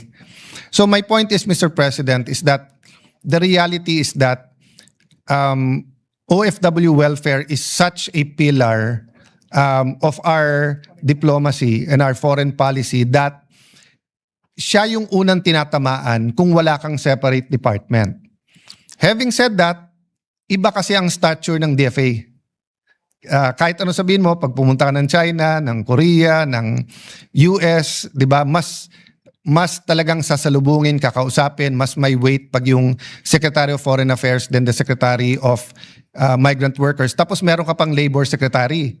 So sa ibang mga bansa, Labor Secretary ang kilala, wala naman silang Department of Migrant Workers. So sometimes you need to bring your Secretary of Foreign Affairs, your Secretary of Labor, and your Secretary of Migrant Workers. Going back to my point, I'd like to support the provision na nilagay ni Senator Tulfo Rafi na interagency. Because for example, going back to Hong Kong, what is sad for me is binigay na nung OFW yung buong buhay niya para sa maliit na sweldo, between 25 to 40,000, malaki na yung 40 doon. Pero yung anak niya, hindi pa rin nakapag-aral, so yung anak, doon pa rin napupunta. Unlike for example, yung nakita ko mga engineer at architect sa Saudi, sila ang hari doon eh. Sila ang medyo siga doon eh. And then talagang proud sila kasi nga, hindi lang entry level ang pagpunta ng anak. And then because there's so much construction, when they go back to the Philippines or when they're recruited in Europe or Southeast Asia, partnership material na yung mga nandun. So I really hope we pass this bill, but I hope we can review it side by side with how the Department of Migrant Workers can be more effective. No? Last point is that during President Aquino's time, 2013, there was a push for more support for micro, small, and medium enterprise. And if you reviewed Asia, you take out the 3 bigger countries, Japan, China, and then in-include sa review yung India, although we strictly speaking sa Asia, no? Parang nahuhuli na naman tayo sa dami ng programa for entrepreneurship. So, ang dami-dami nilang programa for startups. So, if in many countries like Singapore and Korea, if you have a good idea and tingin nila ma-implement mo, may pera. Sa atin, 5-6 pa rin ang baksak mo. Pag wala ka talagang kapital, the banks are out, the pawn shops are out, ang landing mo talaga 5-6, na may limit din ang pwede mong utangin. And even if makautang ka ng 1 million sa 5-6, you have to pay 20% or a little bit over 20%. So I hope that in passing this bill, we can all help Senator Tulfo in making sure that DTI, SB Corp, the Central Bank, DepEd, CHED are all doing their job, that the next generation of OFWs will have better opportunities, not only because there's a bill like this, but because they're better educated, they're better funded, and we had better programs for all of them. Having said that, I'm excited, no, to discuss this at the proper time and to ask the departments, no, how they will not only help this bill and coordinate, but how will they make sure that this bill will really translate into success for our OFWs. Thank you, Mr. President. Thank you, Minority Leader. At yes, we recognize Senator Erwin Tulfo. Rafi po. Rafi Tulfo for the intervention. Aking pong taus-pusong pasasalamat sa ating Honorable Minority Leader, Senator Alan Peter Cayetano. Salamat po. Thank you for the reminder, Minority Leader, Senator Alan. We will organize and convene the Oversight Committee as soon as possible and undertake the proper review of the DMW law. That is one of the priorities of the Migrant Committee in the coming days. Again, thank you very much, Minority Leader, Senator Alan Peter Cayetano. Sir. Yeah, thank you. At hindi pa naman huli, sir, kasi technically January pa naman next year. Okay. But it's just an opportunity because yung bill mo maganda. Thank you then, Mr. President. I also agree with our Minority Leader na in being our former Department of Foreign Affairs Secretary, ang pinakamahalaga o isa sa pinakamahalaga nating foreign policy ay ang ating mga OFWs. Saan tayo pumunta ngayon? May OFWs eh. At yung kanilang kapakanan ay dapat natin bigyan ng prioridad, no? Dahil yung kanilang inuuwi sa pamilya nila ay nakakatulong rin para sa ating ekonomiya. Kaya ako isang-ayon po ako sa mga manifestation ng ating Minority Leader. Mr. President, I remember many years ago, I went to Malacanang personally to meet with then DFA Secretary Alan Cayetano para ilapit yung problema ng 3 OFW na hindi ma-action-actionan kung ano-anong ahensyang pinuntahan ko na. At nung pumunta ako kay Secretary Cayetano at that time sa Malacanang, kasi DOF Secretary siya, agad-agad in less than a week or so na-solve yung problema. Of course, with the help of Senator Bongo as well at that time. Thank you. Thank you. Thank you. Maraming salamat po. Yes, Senator Bongo is also recognized to co-sponsor the measure. Mr. President, as one of the authors of this measure, I rise to co-sponsor this bill establishing a comprehensive, integrated, and sustainable reintegration program for overseas Filipino workers. The deployment of Filipino workers overseas has become a cornerstone of our economy.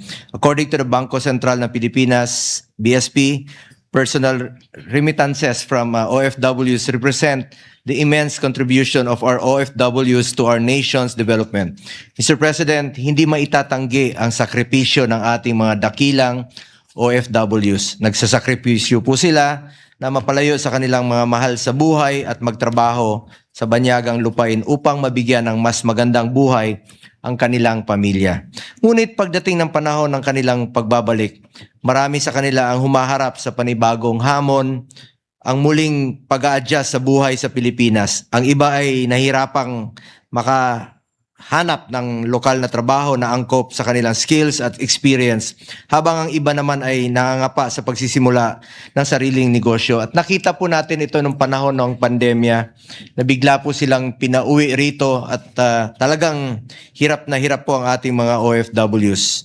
At sa pamamagitan ng panukalang ito, layunin nating magtatag ng isang comprehensive reintegration program para sa ating returning OFWs at sa mga natapos na ang kontrata. Magsisilbi itong gabay at suporta sa ating mga OFWs sa kanilang pagbabalik. Under the measure, pag-iisahin at pagtutugmain ang mga serbisyo ng iba't ibang ahensya ng pamahalaan upang matiyak na makakatanggap ang ating mga returning OFWs ng tuloy-tuloy at pangmatagalang suporta para sa kabuhayan at employment opportunities. More importantly, this measure seeks to ensure that returning OFWs have equitable access to employment opportunities and that the skills, qualifications, and experience they gain abroad are properly recognized and utilized in our local labor market. This measure is in line with the efforts of the administration of former President Rodrigo Duterte to further enhance reintegration efforts of the government for OFWs. We envision a hospital that would provide comprehensive healthcare services for all OFWs and their families. This vision was put into fruition with Executive Order number 154 of former President Duterte establishing the OFW Hospital in Pampanga, the first of its kind. Nagtulungan po dito ang national government, local government at private sector. Meron na pong OFW dyan po sa Pampanga. Nag-file din po tayo ng Senate Bill 414 para ma-institutionalize ang ospital na ito at Senate Bill 1290 o ang proposed OFW Wards Act. Hindi naman po lahat ng OFWs kayang pumunta sa OFW Hospital sa Pampanga, kaya nararapat lang po na magkaroon ng OFW wards na available sa iba't ibang parte ng bansa. Mr. President, this bill also is in line with Republic Act 11641 na bumuo sa Department of Migrant Workers na isa rin po sa inyong lingkod ang mga authors at co-sponsors at pinangungunahan ni Senator Joel Villanueva as sponsor. At sa mga kasamahan rin po natin dito sa 18 Congress. Ang layunin ng batas na ito ay ang bumuo ng isang departamento na nakatutok sa mga hinaing ng OFWs at gawing mas madali at epektibo ang mga serbisyo ng gobyerno para sa kanila. Noong unang panahon, wala pa itong Department of Migrant Workers. Kahit saan na lang po nananawagan ang ating mga OFWs, minsan sa radyo, television, sa Facebook. Hirap po sila na may parating sa gobyerno ang kanilang mga hinaing at reklamo at tulong.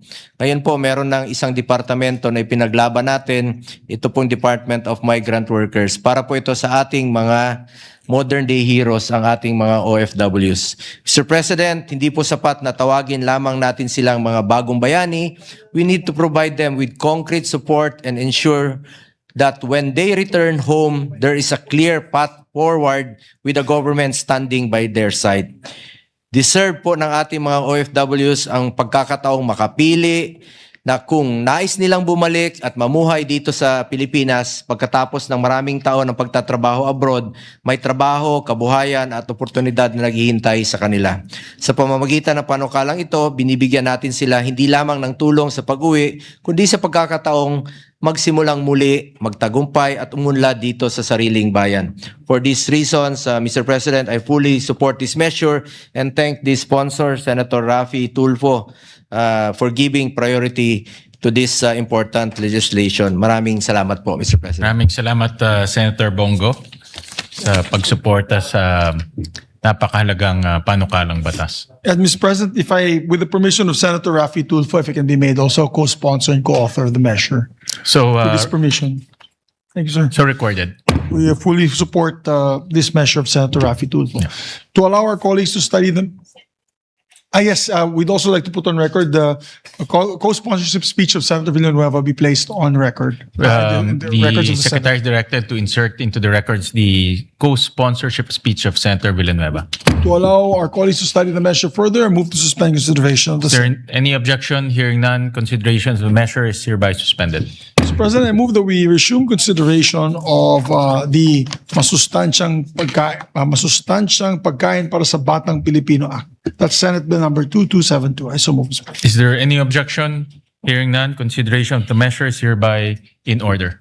Mr. President, I move that we recognize our sponsor, Senator Bam Aquino, and to interpolate our distinguished minority floor leader, Senator Alan Peter. So Cayetano. we recognize the sponsor, Senator Bam Aquino, and to interpolate our distinguished minority leader, Senator Alan Cayetano. Yes, Mr. President, before our good minority leader, just for the record, this is the enhanced National Nutrition Program, the Masustansyang Pagkain para sa Batang Pilipino Act, which I actually principally sponsored on my first term. We're amending this law. So ito po ang Enhanced National Nutrition Program. And yes, we would gladly answer any questions from our minority leader. Good afternoon, Mr. President, Majority Leader. To my dear friend and author, sponsor of this law. For the record, we've spent actually the last 30 minutes in my office, and I'd like to thank Senator Bam, of course, ED Carol, who everyone knows from EDCOM. Representatives, hindi ko na kayo babatiin isa-isa. DSWD, DOH, and DepEd, because we tried to sort out some, and DILG, some issues. But before I go to that, first question, Mr. President, is that, am I correct that this isn't only an enhancing masustansyang pagkain para sa Batang Pinoy Act? It actually transformed the program into a comprehensive nutrition act. Yes, Mr. President. In fact, the first bill merely focused on the school-based feeding program, and the amendments to this bill tries to put together all of the programs for nutrition in our government, Mr. President. Yes, and that's one reason I'd really like to support this bill and give some inputs, because I really like it when the bills evolve into transformative measures rather than just reactionary or, of course, all of our bills try to solve a problem. But I think this, the way you wrote this bill, it really goes into yung sinabi sa Constitution na ang kabataan natin, of course, si Dr. Jose Rizal ang nagsabing siya ang ating future or ang kabataan pag-asa ng bayan. But if you look at the Philippine Constitution, it's very clear there that when you talk about the future, you talk about our children, and it's very clear that health is mental, emotional, physical, spiritual. Although in the bill we'll be dealing more with physical, I think we will see later that stunting actually will affect every single thing, your emotional, your physical, your health, your mental, and even your spiritual well-being. No? Yes, Mr. President. So with your permission, may I start with that, with stunting? Yes. No? So I'd like to take note that Senator Bam spent that time with us, and I don't think he's feeling that great today. And I know the feeling because I've been having more of those days when, as you get older. So I just like to recognize that you're here, you're working. Siguro na re-realize mo na mas mabigat ang nararamdaman ng malnourished na bata o may sakit na batang may sakit sa ating bansa than what you're feeling now. And may I ask if we can have a common definition of terms and a common monitoring or measurement system throughout the agencies so that every time we talk about nutrition and problems related to health and nutrition, apples to apples yung comparison natin. Yes, Mr. President. In fact, thank you for pointing that out, that we may need to begin with maybe a definition of terms so that all our definitions are on the same measure and we all agree. The peculiar thing about this measure, Mr. President, is that when you talk about nutrition, hindi lang po siya isang ahensya. Actually, it's DOH, DILG, the LGUs, DepEd, and then you have attached agencies like the NNC that all need to work together, and DSWD, of course, that all need to work together to do it right, no? It's not just about money. It's not just about funding it, Mr. President. Dapat may pondo, pero dapat tama rin yung programa. And that begins with a common language, common definitions. We agree on monitoring para pare-parehas po yung ating accomplishment or lack of accomplishment. Dapat po magkakatono po yan. So we agree, Mr. President. If it's not yet there in the bill, we will of course welcome amendments later on to have us on the same page, and as well as common terms and goals for monitoring. Of course, Mr. President, we can add further definitions. There were definitions in the original bill, and of course, we refer to that bill, but it would be good maybe to put it again as another part of this measure, Mr. President. Yes. I mean, we did the meeting a while ago privately, but I think the productivity came because it's really more like a BICAM meeting minus the House of Representatives, di ba? I mean, unlike sa committee hearings, sometimes the guests hear more of what the senators say rather than them speaking. So our hearings are more of talkings eh. Kasi ang ibig sabihin ng hearing tayo makikinig, but I guess the nature of our job and the nature of our politics, we do more of the talking. Kapag dito naman, of course, we have our resource persons, but in a free-flowing discussion, marami talagang lumalabas na problema, and I'm happy that the secretaries sent very responsible people, so they gave us not only the right answers, but they were honest where the problems come in, no? Yes. So we started our discussion, Mr. President. IM, tatlong I, isang M. M, monitoring. Yung tatlong I, implementation, RE, funding. Implementation, RE, accountability, or sino ba yan? DILG ba yan? LGU ba yan? DSWD, and then implementation as to goals and objectives, and then yun nga yung monitoring. So actually, Mr. President, we started with monitoring because I noticed, and I think Senator Bam also noticed, that ang layo ng statistics ng FNRI, ng DOST, who is tasked with the Nutrition Council to come out with annual surveys. So ito yung pinag-usapan natin last year that I took up a lot of your time, Mr. President, nung ikaw ang chairman nung finance, and you were very supportive. Unfortunately, the secretaries were not that supportive, so medyo kulang pa rin yung pondong nilagay nila. But naglalaro sa 25% or 1/4, 1 out of 4 Filipinos. I was asking Senator Bam kung may information siya dito, pero pareho kami ng reading eh. Kasi both the DOH and the DOST statistics mention prevalence or prevalence, di ba? Not potential or and we were saying, if you look at the regional in Metro Manila, it's about mid-20s. And if you look at Taguig, it was like same, mga, 2023, 19.9%. But when we looked at the actual numbers, and this was brought by house-to-house surveys, in 2015, it was 11,000 something stunted. And to last year, it was less than 400.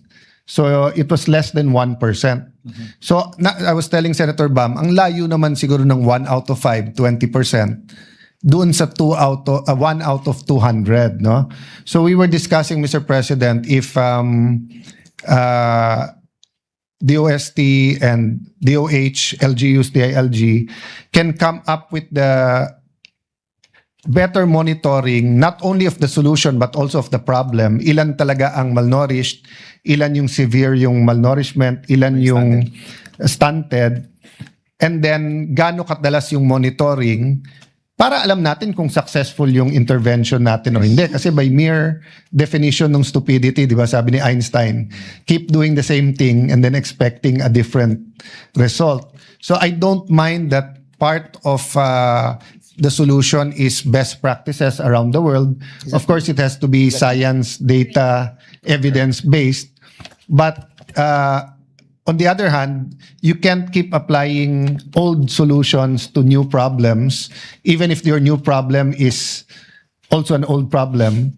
So I also don't mind my konting experimentation or trial and error.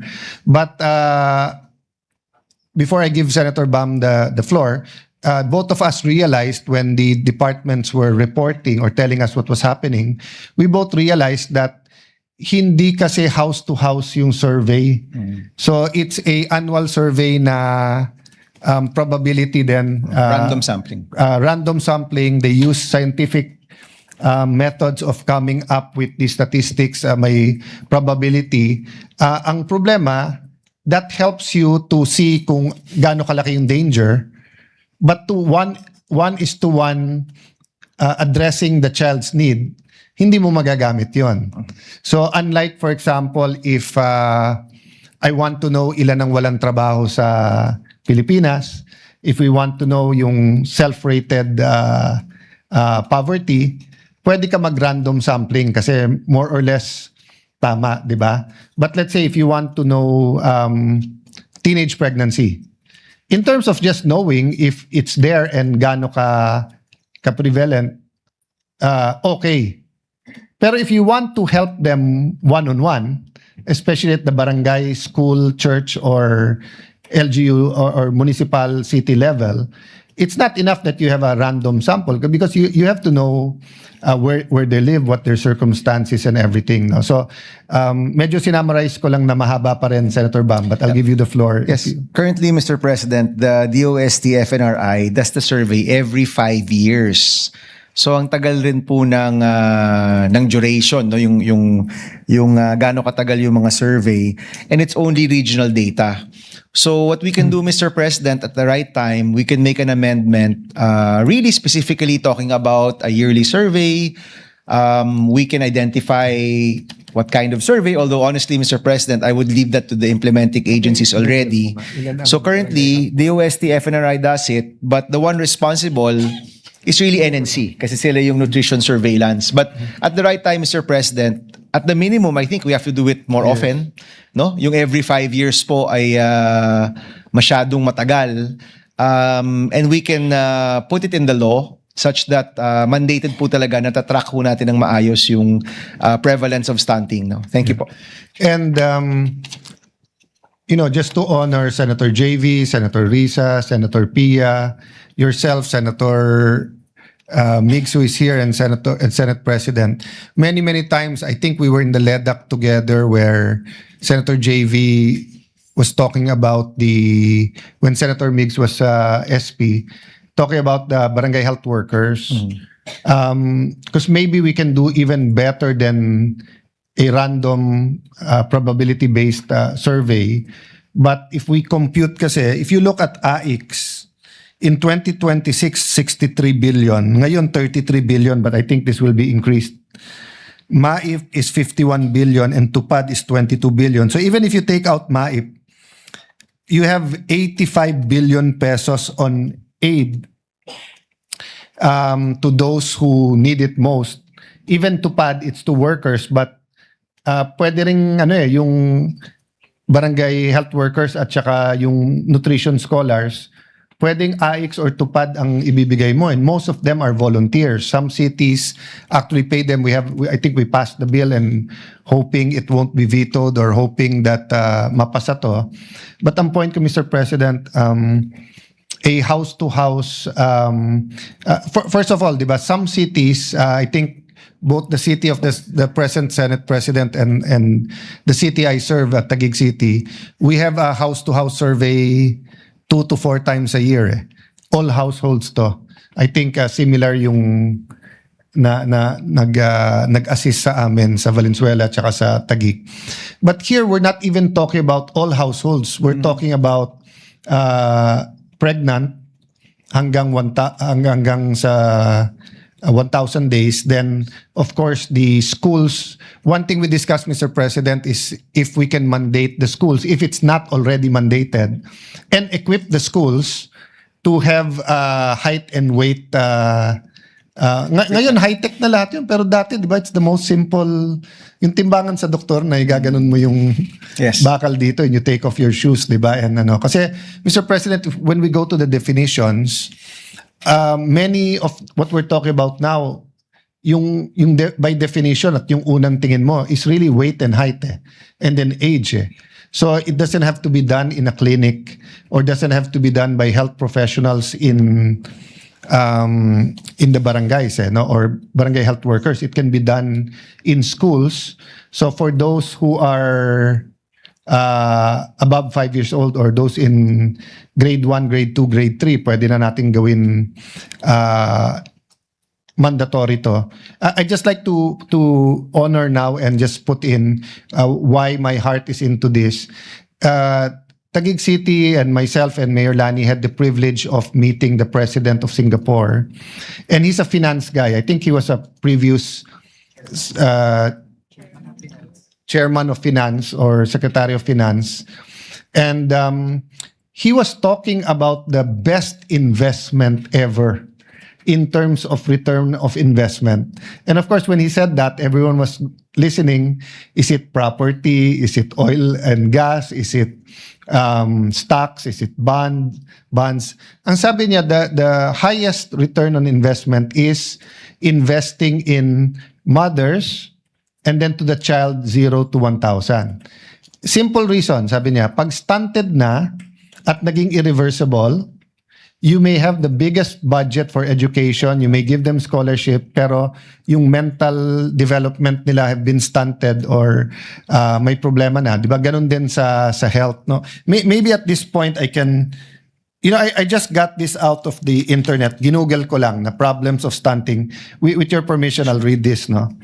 Stunting is a major global crisis because it causes irreversible damage to a child's physical growth and brain development, leading to a lifelong health struggles, poor performance, and reduced economic potential. So this was taken from PubMed Central.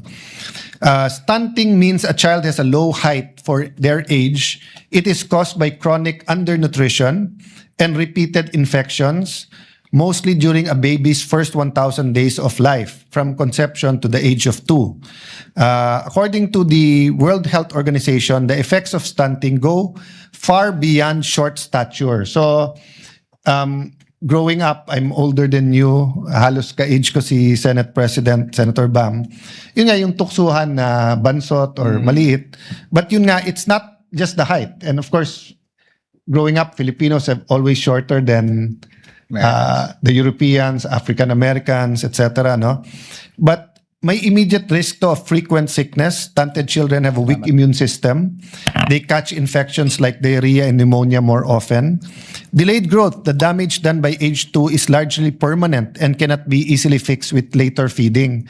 So the point is, even DOH and PhilHealth, no offense to the present crop and everything, but I've been in Congress since 1998 Wala pa naman nagdi-disagree sa atin na dapat priority to. Pero when push comes to shove, when you look at the hundreds of billions, the money for intervention for stunting is always mixed up with everything else. It's also stunted. It's also stunted, yeah. Okay. To be fair naman to them, so while I do criticize, to be fair to them, it's also interagency. Diba? And theoretically, DOH, the health department should be devolved. So, but they have the money. And 1/4, 1/3 of all barangays in the Philippines do not have a primary health care center. Yes. Go ahead. Mr. President, no, you hit the nail on the head. Itong taong pong ito, ang laki ng tinaas ng pondo para sa school-based feeding program. And that was, of course, thanks to the leadership of our Senate President. Nung tinaas po yan, malaki po yung jump. And I remember last year, pinag-uusapan natin with DSWD Secretary Rex Gatchalian kung kailangan pa nila ng pondo. Isipin nyo po, tayo na po yung nag-o-offer na mas pondohan yung kanilang supplemental feeding program. No? And he was honest enough to say, kahit pondohan nyo po kami, habang hindi malinaw yung accountability, habang hindi malinaw sino yung talagang responsible dito, hindi yan magagamit ng tama. Huwag nyo yun lang munang ibigay sa amin. Gawin na muna natin yung batas. Linawin na muna natin sino accountable bago yung pondo. So, this year, Mr. President, with this law, we hope that it will also usher in as you had said, the accountabilities, the responsibilities, the programs, wala nang turuan kung sino bang responsable dito. Para sa akin, simple lang. There are only two agencies or two groups that have the capacity to have the biggest scale.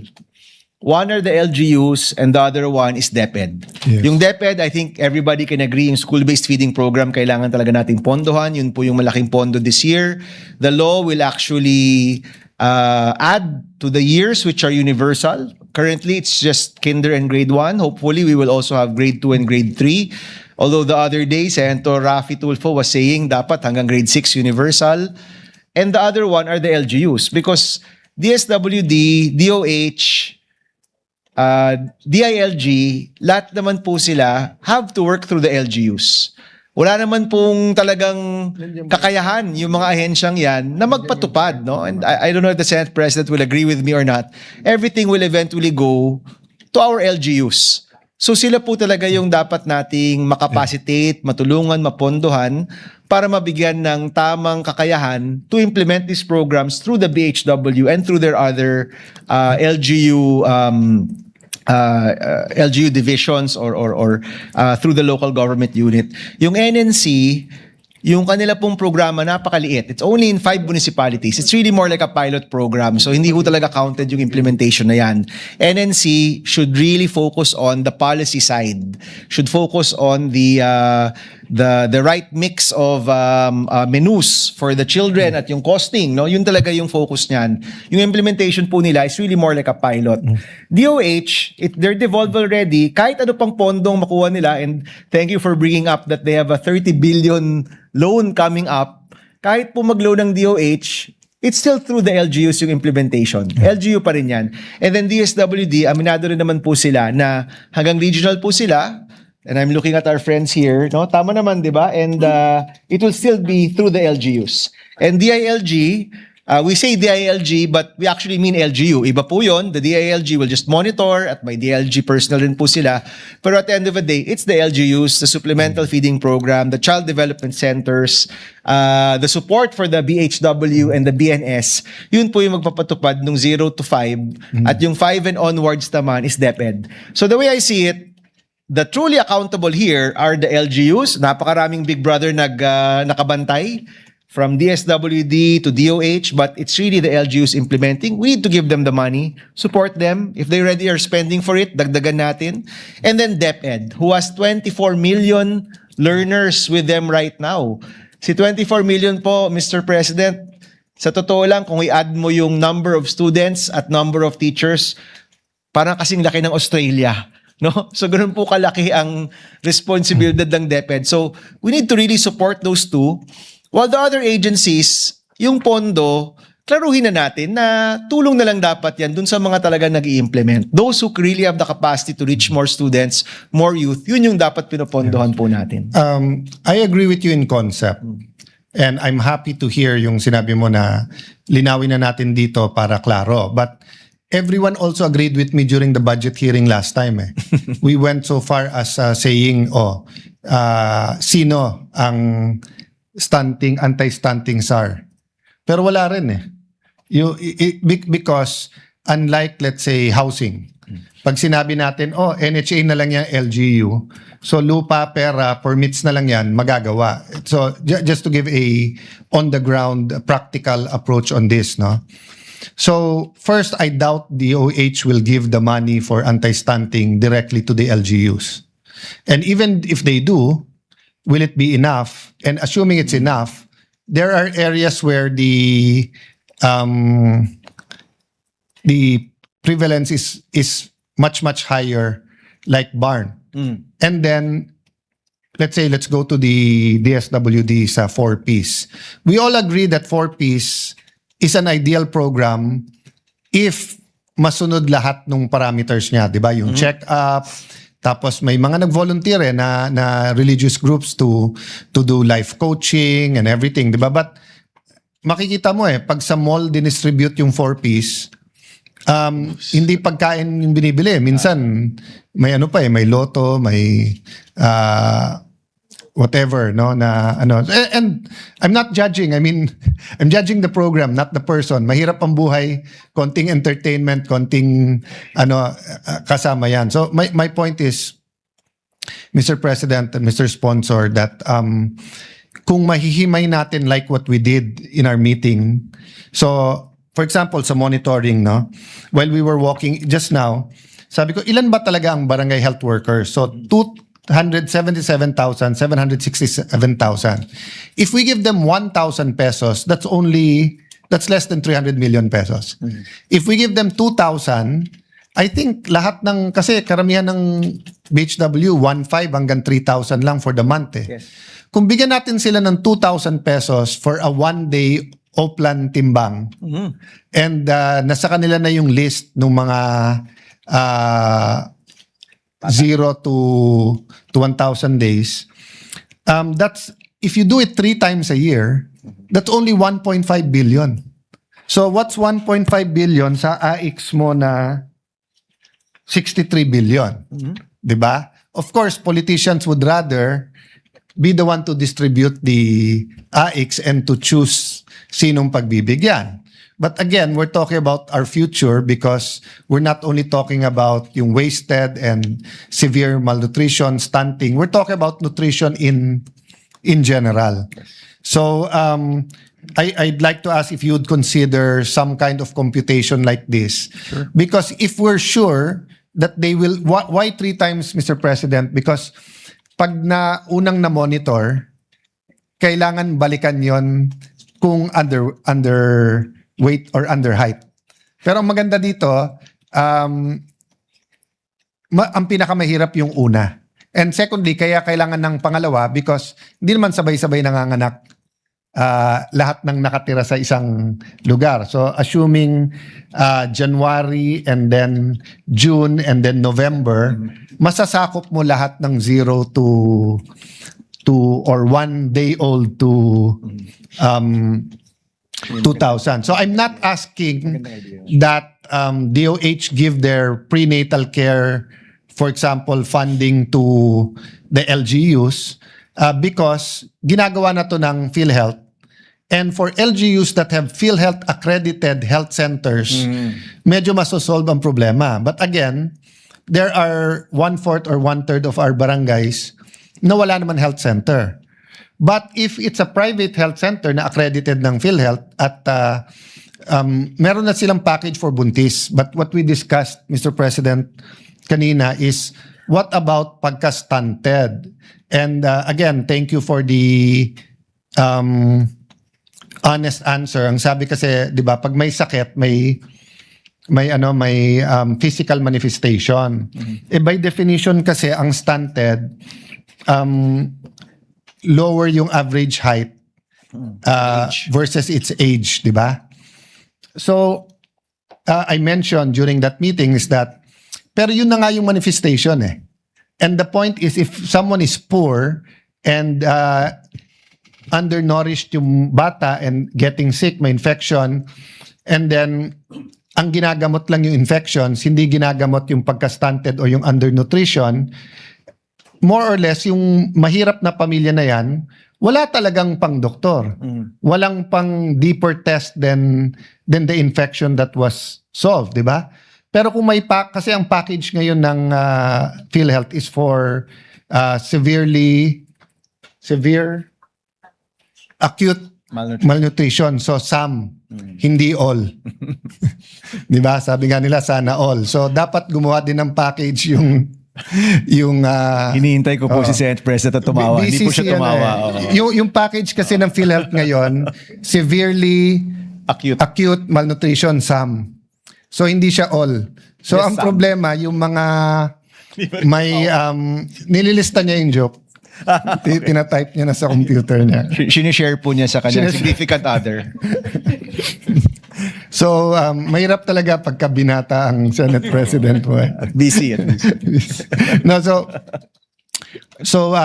Mr. President, anyway, the DOH and PhilHealth representatives will communicate and hopefully by the time nung period of amendment, may pasok natin to. Okay.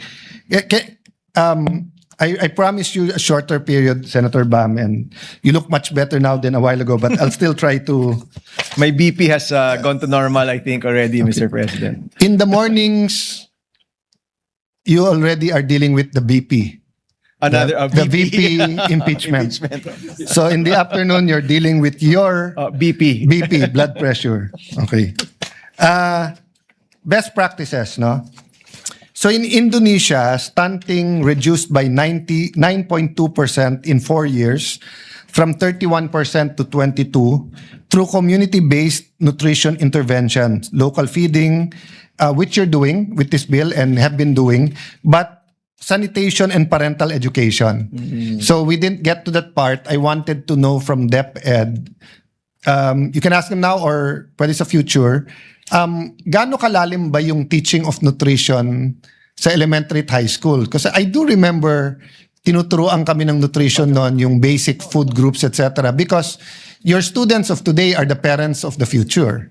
No, Mr. President. Our representative here is also very, very honest. Umiiling-iling siya. Yeah. I don't think it's in the curriculum per se. Yeah, and maybe we can ask Edie Carol then about to look into that. No, is nutrition ang ginagawa daw nung ibang countries, pinapasok yung values at nutrition hindi lang as a subject sa health. Minsan pati sa math, sa science, Science, definitely. everything. Biology. Yeah. Mr. President, to be sure, kasama naman siya sa what we call that MAPE, no? Kasama po siya sa MAPE kasi yung last letter doon H, no? E is health. But clearly, Yes. much needs to be desired Because on that, Mr. President. looking from the Indonesian, if you look at the Singapore example, for example, no, when Singapore was very young, they did have community centers, then livelihood, etc. So it was easier to teach the parents. But nowadays, I don't know where mo tuturuan yung parents except through media or magvo-volunteer sila sa mga seminars. So it's really easier to start in elementary at high school and for us to grow up conscious about health and nutrition so that pag tinuro mo sa anak mo, ganun din yung... Mr. President, tomorrow we're sponsoring the School Safety Act. And the School Safety Act, we have a provision there where there's a mandated parents orientation on digital literacy, school safety protocols. Maybe we can also include health kasi may mental health, may physical health na rin.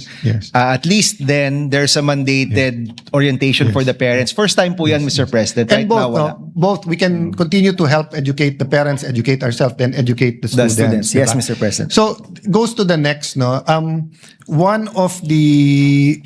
I forgot na where I saw it, reading about best practices sa malnutrition, yung sugary foods and sugary drinks.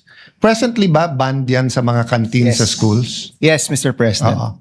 So maybe a review of also what's available and kasi 'di ba yung Japan is successful in a balanced diet because from grade 1 not only do they take walks to the school, not only do they take naps, but yung bento nila, then they eat the same thing assuming walang religious restrictions like on pork on many religions, no, but if you look at the pagkagawa ng bento, may gula, 'di ba? All food groups. All Mr. food groups ay nandoon, no? Walang discrimination, no?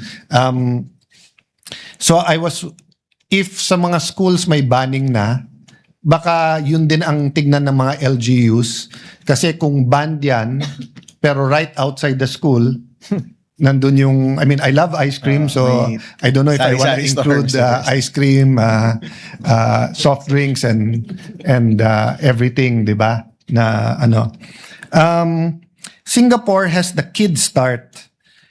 It provides a by the way, no, the average budget from 2018 to 2023, and this is cited by EDCOM, by the way, of these interventions in Indonesia is $2 billion. No? So malayo sa atin. Sa atin, that's equivalent to the 4-piece na siguro. Diba?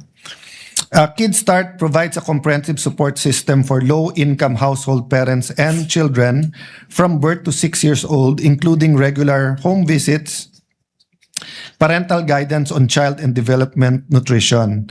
So both yourself and ED Carol was telling me a while ago na may parang monitoring form na yung bata. Can you tell me more about that?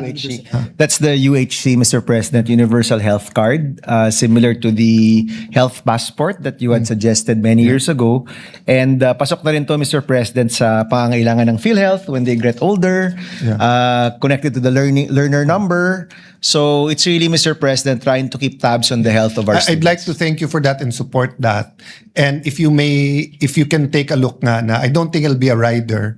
Yung concept kasi nung health passport, kay Secretary Riodica ko pa nakuha yun, panon ni FBR. Ang sabi kasi niya, dahil ang Pilipino are transient na, di ba, na taga-Samar ka, magka-college ka sa Leyte, tatrabaho ka sa Cebu or sa Manila, mag-aasawa ka sa Manila, you settle down, let's say, in Bulacan. So you go to different health centers throughout your life, no? And some are already in their 40s, hindi alam yung blood type or I remember my mother one time, sinabi kailangan ng biopsy sa lungs. Pero kinabahan siya kasi sabi nung doctor, hindi siya without risk. E buti na lang, yung doctor namin for 20-30 years, Dr. Hamora, may sarili siyang x-ray. Sabi ko, ma'am, just call our doctor. He called and said, Sandy, I have all your records. Tinignan niya, tapos sabi niya, you don't need a biopsy. That's a, what do you call this? That's a pneumonitis or, basta it's a scar from what she had. My point is, may kaya na nga ma'am ko. Hindi pa niya tinago yung record, nakalimutan niya yon. So I wonder about the average Filipino. So but ang difference, walang digital nun. So ngayon meron na, and we have very si Yusek David sa DICT, di ba, yung ating our national ID system. And our EGOV, no, na I want to agree with you na sana from birth yung EGOV, yung birth certificate, etc., nandun na. Kasi if you go to the modern hospitals now, no, di ba pag nag-blood test ka, automatic all your doctors in that hospital will see it. But the average Filipino doesn't have that. I mean, that's another system and could be another law. But the starting of that system is individuals. Yes, Mr. President. And in fact, if we're able to do this, that's 1/4 of the Filipino people, 24 million kaagad. And even sa gastos, no? Yes. I had the privilege of meeting the apo of Prime Minister Lee Kuan Yew, Hong. He leads I'm not sure if it's an NGO or a foundation in Singapore that does open source. You tell them what the problem is, they'll develop, and then it's yours na. So sabi niya, some programs in Malaysia, in Indonesia, etc., they develop, tapos brinand na. So whether government or private. So if yung ibang nakikinig sa atin or yung iba na, we need another billion for the development of that app or billions, hindi po. Marami ng, just like your blockchain the Cadena Law, Mr. President. Cadena Law, there's a lot to be understood, there's a lot to be taught, but it's feasible, and we have the Philippine experts and we have the technology there, no? In Peru, ang ginawa nila, they looked at the statistics and found that if they cut the feeding to the older children and focus on the 1,000, which we are doing, and then in Colombia, yung smart clinics, no? In the Philippines, EDCOM cited, not because former SP Mix is here, but they mentioned Manolo Fortrich Bukidnon invested in a local development fund to build food processing facility to support community-based production of foods of young children and national nutritionally at-risk households. You were mentioning, sino yung may centralized kitchen? Valenzuela. Valenzuela, Mr. Valenzuela has a centralized food kitchen. Taguig integrated education, nutrition, health monitoring, physical activity.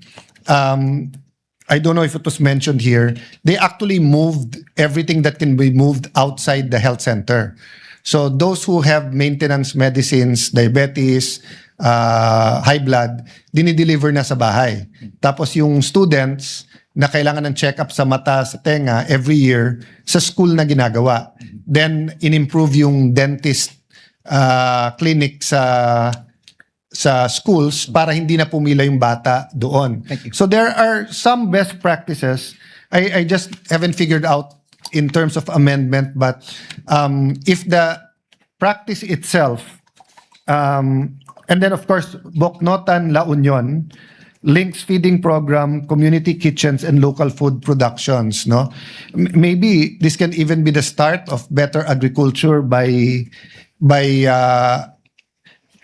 highly urbanized cities having rural LGUs as sister cities, and finding some kind of agreements, diba, on how this food production, processing, etc. could help, no. So, Mr. President, I just want to put this on the record that by definition, diba, under nutrition, so nutrition is the intake of food considered in relation to body's dietary needs in connection with the bill, no? Malnutrition refers to deficiencies, excesses, or imbalance in a person's intake of energy or nutrients. The term malnutrition covers two broad groups of conditions: undernutrition and then overweight. So sa undernutrition, stunting, low height for age; wasting, low weight for height; underweight, low weight for age; micronutrient deficiencies or insufficiencies, a lack of important vitamins, minerals. So I was starting to mention this when we moved here. So kung halimbawa, no, kung severely acute malnutrition, may package na yung PhilHealth. I wasn't able to ask kung yung complete diagnostic nandun. Kasi kung yung cost niya nung undernutrition is all feeding, then the feeding programs will cover this. But if it's micronutrition deficiencies or other other types, other what you call this diseases that I'm not familiar with, not being a doctor, but meaning kung may mga cause and effect sa nutrition yung ibang sakit, or alimbawa, di ba, kung lactose intolerant yan, anong ipapalit mo sa, of course, Senator Pia said, sinama mo sa bill yung stunting. My point is, yung ordinary stunting is not covered by PhilHealth. And how many kaya nung ordinary stunting ang undernutrition per se, at ilan kaya ang micronutrient deficiencies? And to my understanding, there are other tests like blood tests, but of course, E.D. Carroll was saying when it's folic acid and iron, it's easier to just give everyone. That was the same sa bill ni Senator Pia on the Hep B vaccine. It's just cheaper than to do the screening, to give everyone within the first 24 hours. No, so ang dami pa natin i-discuss, but basically, I'll be studying, working with your office, with the agencies. Ang request ko lang, Mr. President, and I think the author and I agreed on this, that when we cannot be specific, let's be general. My words, I'm not saying you agreed on this already, but in my words, anything that we cannot specify na eto gawin 1, 2, 3, 4 or DOH ibigay mo yung pera dito, etc. We'll talk about it in general, but anything that we can specify to make sure that the success of this bill. For example, Mr. President, Senator Bam made it very clear that this is a bill for all Filipinos, regardless if you're in a city or a highly urbanized city, in urban setting or rural, whether you're rich or poor, whether you're in a smaller or bigger school. But he also agreed with me that in areas where, let's say the top 5 or top 6 areas where stunting is 30% and above, there has to be equal sa lahat, but here you give them little bit more attention, which include more interventions, because the problem is bigger, di ba? Walang kaibahan sa flood control yon.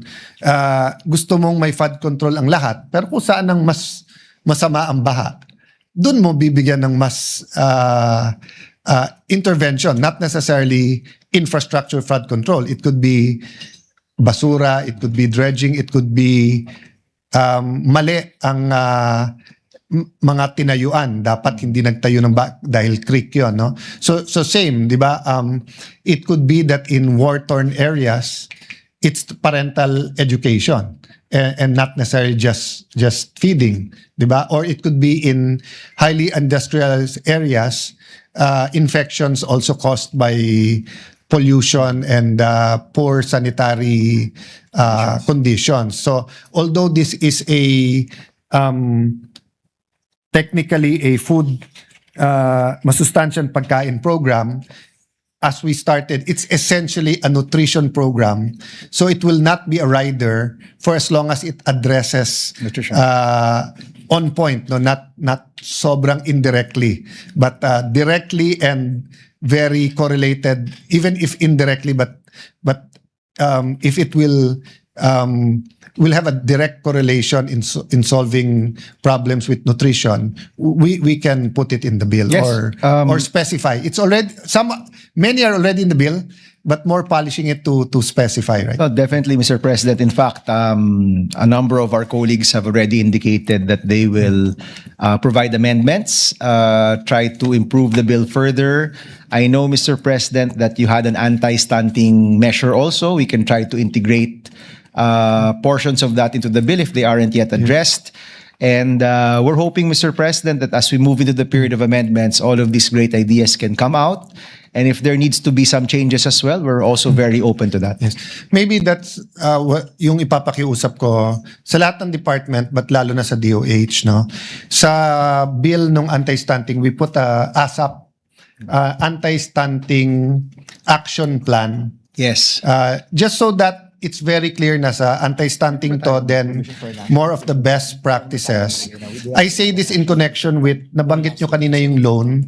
So, former Senator and now Executive Secretary Ralph Recto on April 2025 signed an agreement for 476,000 euros, 34 billion for DOH. And this is basically... We can legislate it.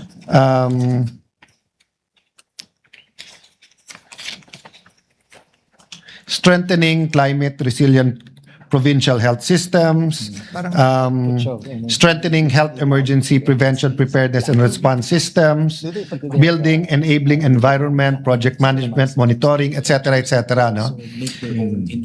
Having said that, Secretary Herbosa told us that since patapos na yung 2022 to 2026, it's a 10 billion loan for anti-stunting, baka ang solusyon sa funding will be the new loan. But eto, magbabudget na naman, nasa NEDA ICC pa daw yung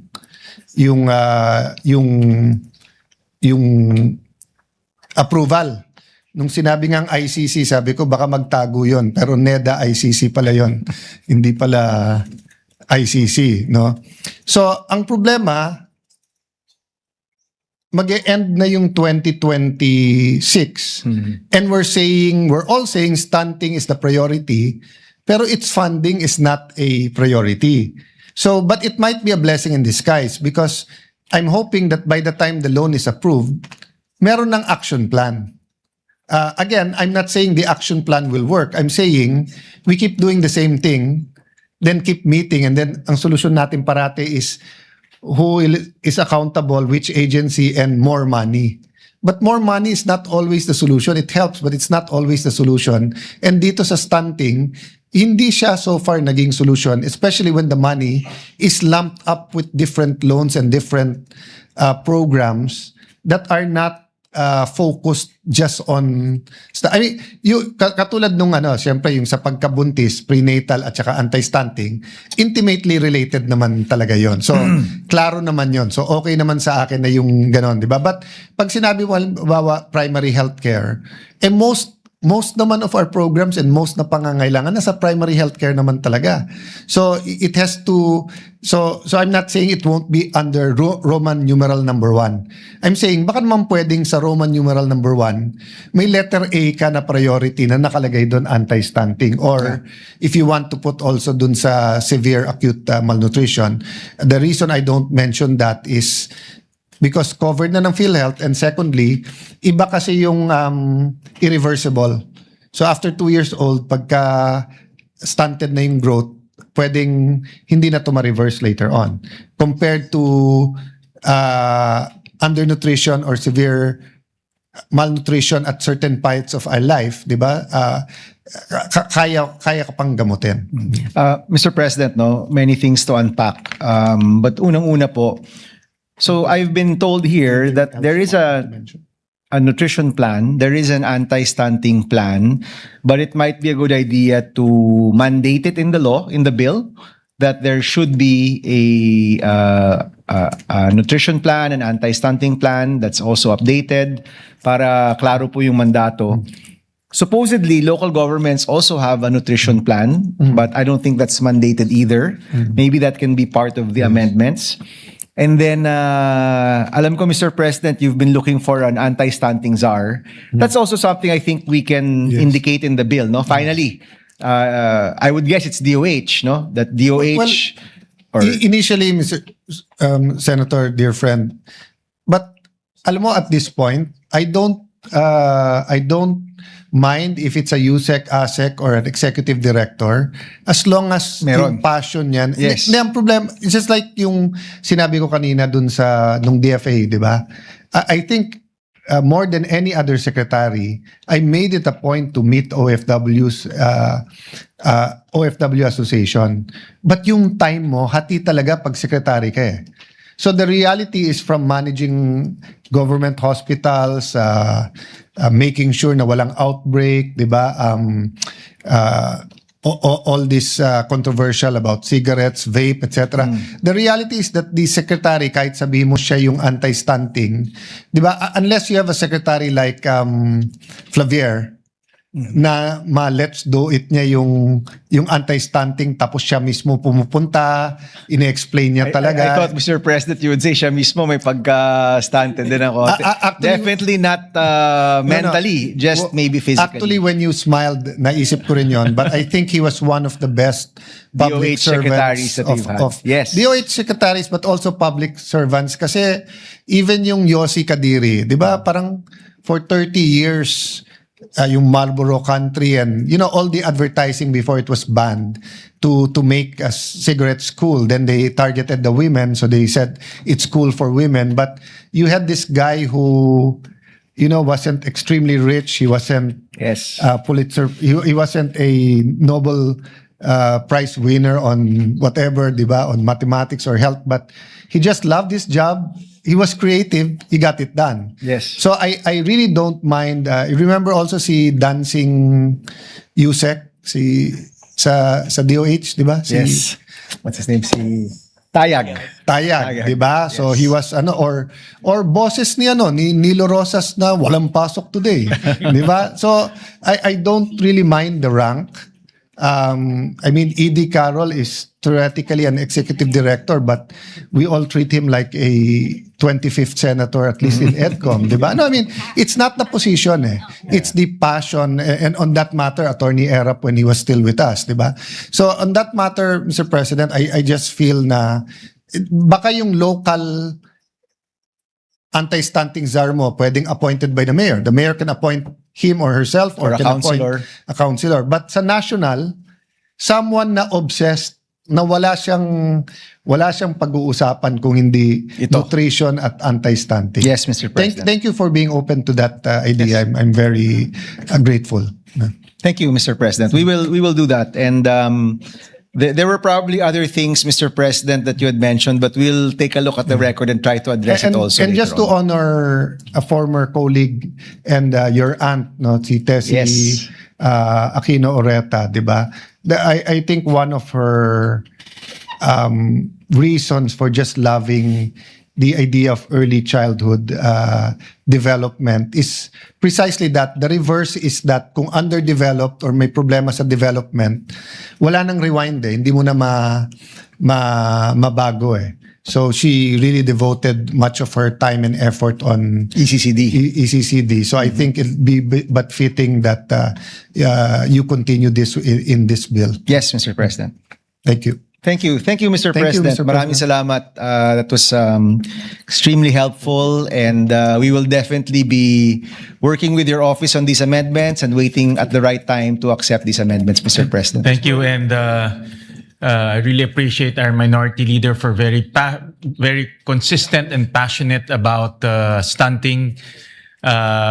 Even nung panahon ng budget deliberations, ang ating minority leader, Senator Cayetano, consistent niya ipinaglalaban yung pagre-resolve ng problema natin sa stunting.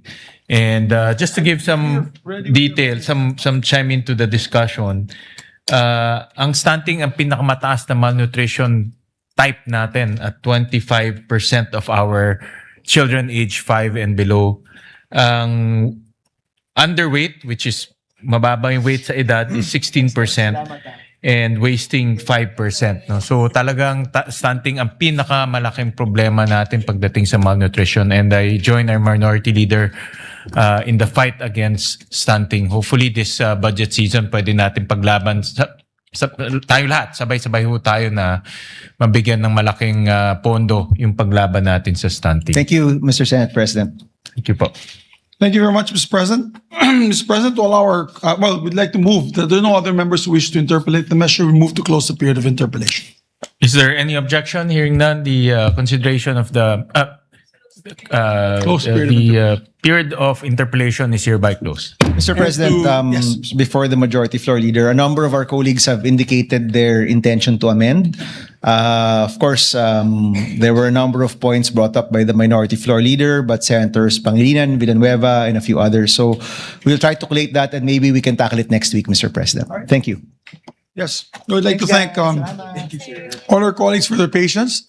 So we move to close the period of interpellation, and therefore we suspend consideration to allow our colleagues to collate all the amendments for this very important LEDAC measure, Mr. President.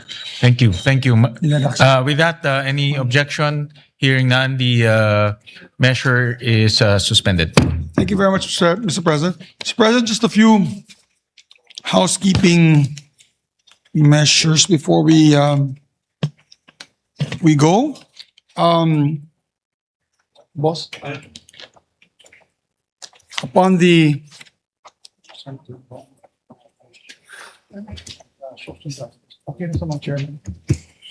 Mr. President, upon the information of the chairperson of the Committee of Games and Amusements, Senator Lapid, and Committee on Social Justice, Welfare, and Rural Development, Senator Tulfo, thank you so much. I manifest the designation of Senator Bongo as the vice chairperson of the said committees, Mr. President. Is there any objection? Hearing none, so designated. We also have change of referral with the consent of the body and consistency to the referral of measures on the same subject matter. I move to change the primary committee referral of Senate Bill number 241, 768, and 1380 from the Committee on Justice and Human Rights to the Committee on Public Information and Mass Media, and to make a secondary referral instead to the Justice Committee, Mr. President. I so move. Is there any objection? Hearing none, motion is approved. And also with the consent of the body and upon consultation of the chairperson of the Committee on Government Corporations and Public Enterprises, and to maintain consistency with the primary referrals made on similar measures, I move to change the primary committee referral of Senate Bill number 37. This is the voluntary membership in government service insurance system, from the Committee on Government Corporations and Public Enterprises as a primary committee to the Committee on Civil Service, Government Reorganization, and Professional Regulation. And instead, a secondary committee referral to the Committee on Government Corporations, Mr. President. I so move. Parang iba ito from Civil Service. Is there any objection? Hearing none, motion is approved. With that, we're good. We're good, Mr. President. We had a very long day today. Your majority leader is very tired. Just me together with Senator Alan, do not sleep very early at night. I think we should change our habits. Yes, Mr. President. With that, I move to adjourn session until 3 o'clock in the afternoon, Wednesday, August 26, 2026. I so move, Mr. Is President. there any objection? Thank you very much. There being none, the session is adjourned until 3 o'clock in the afternoon of Wednesday, August 26, 2026.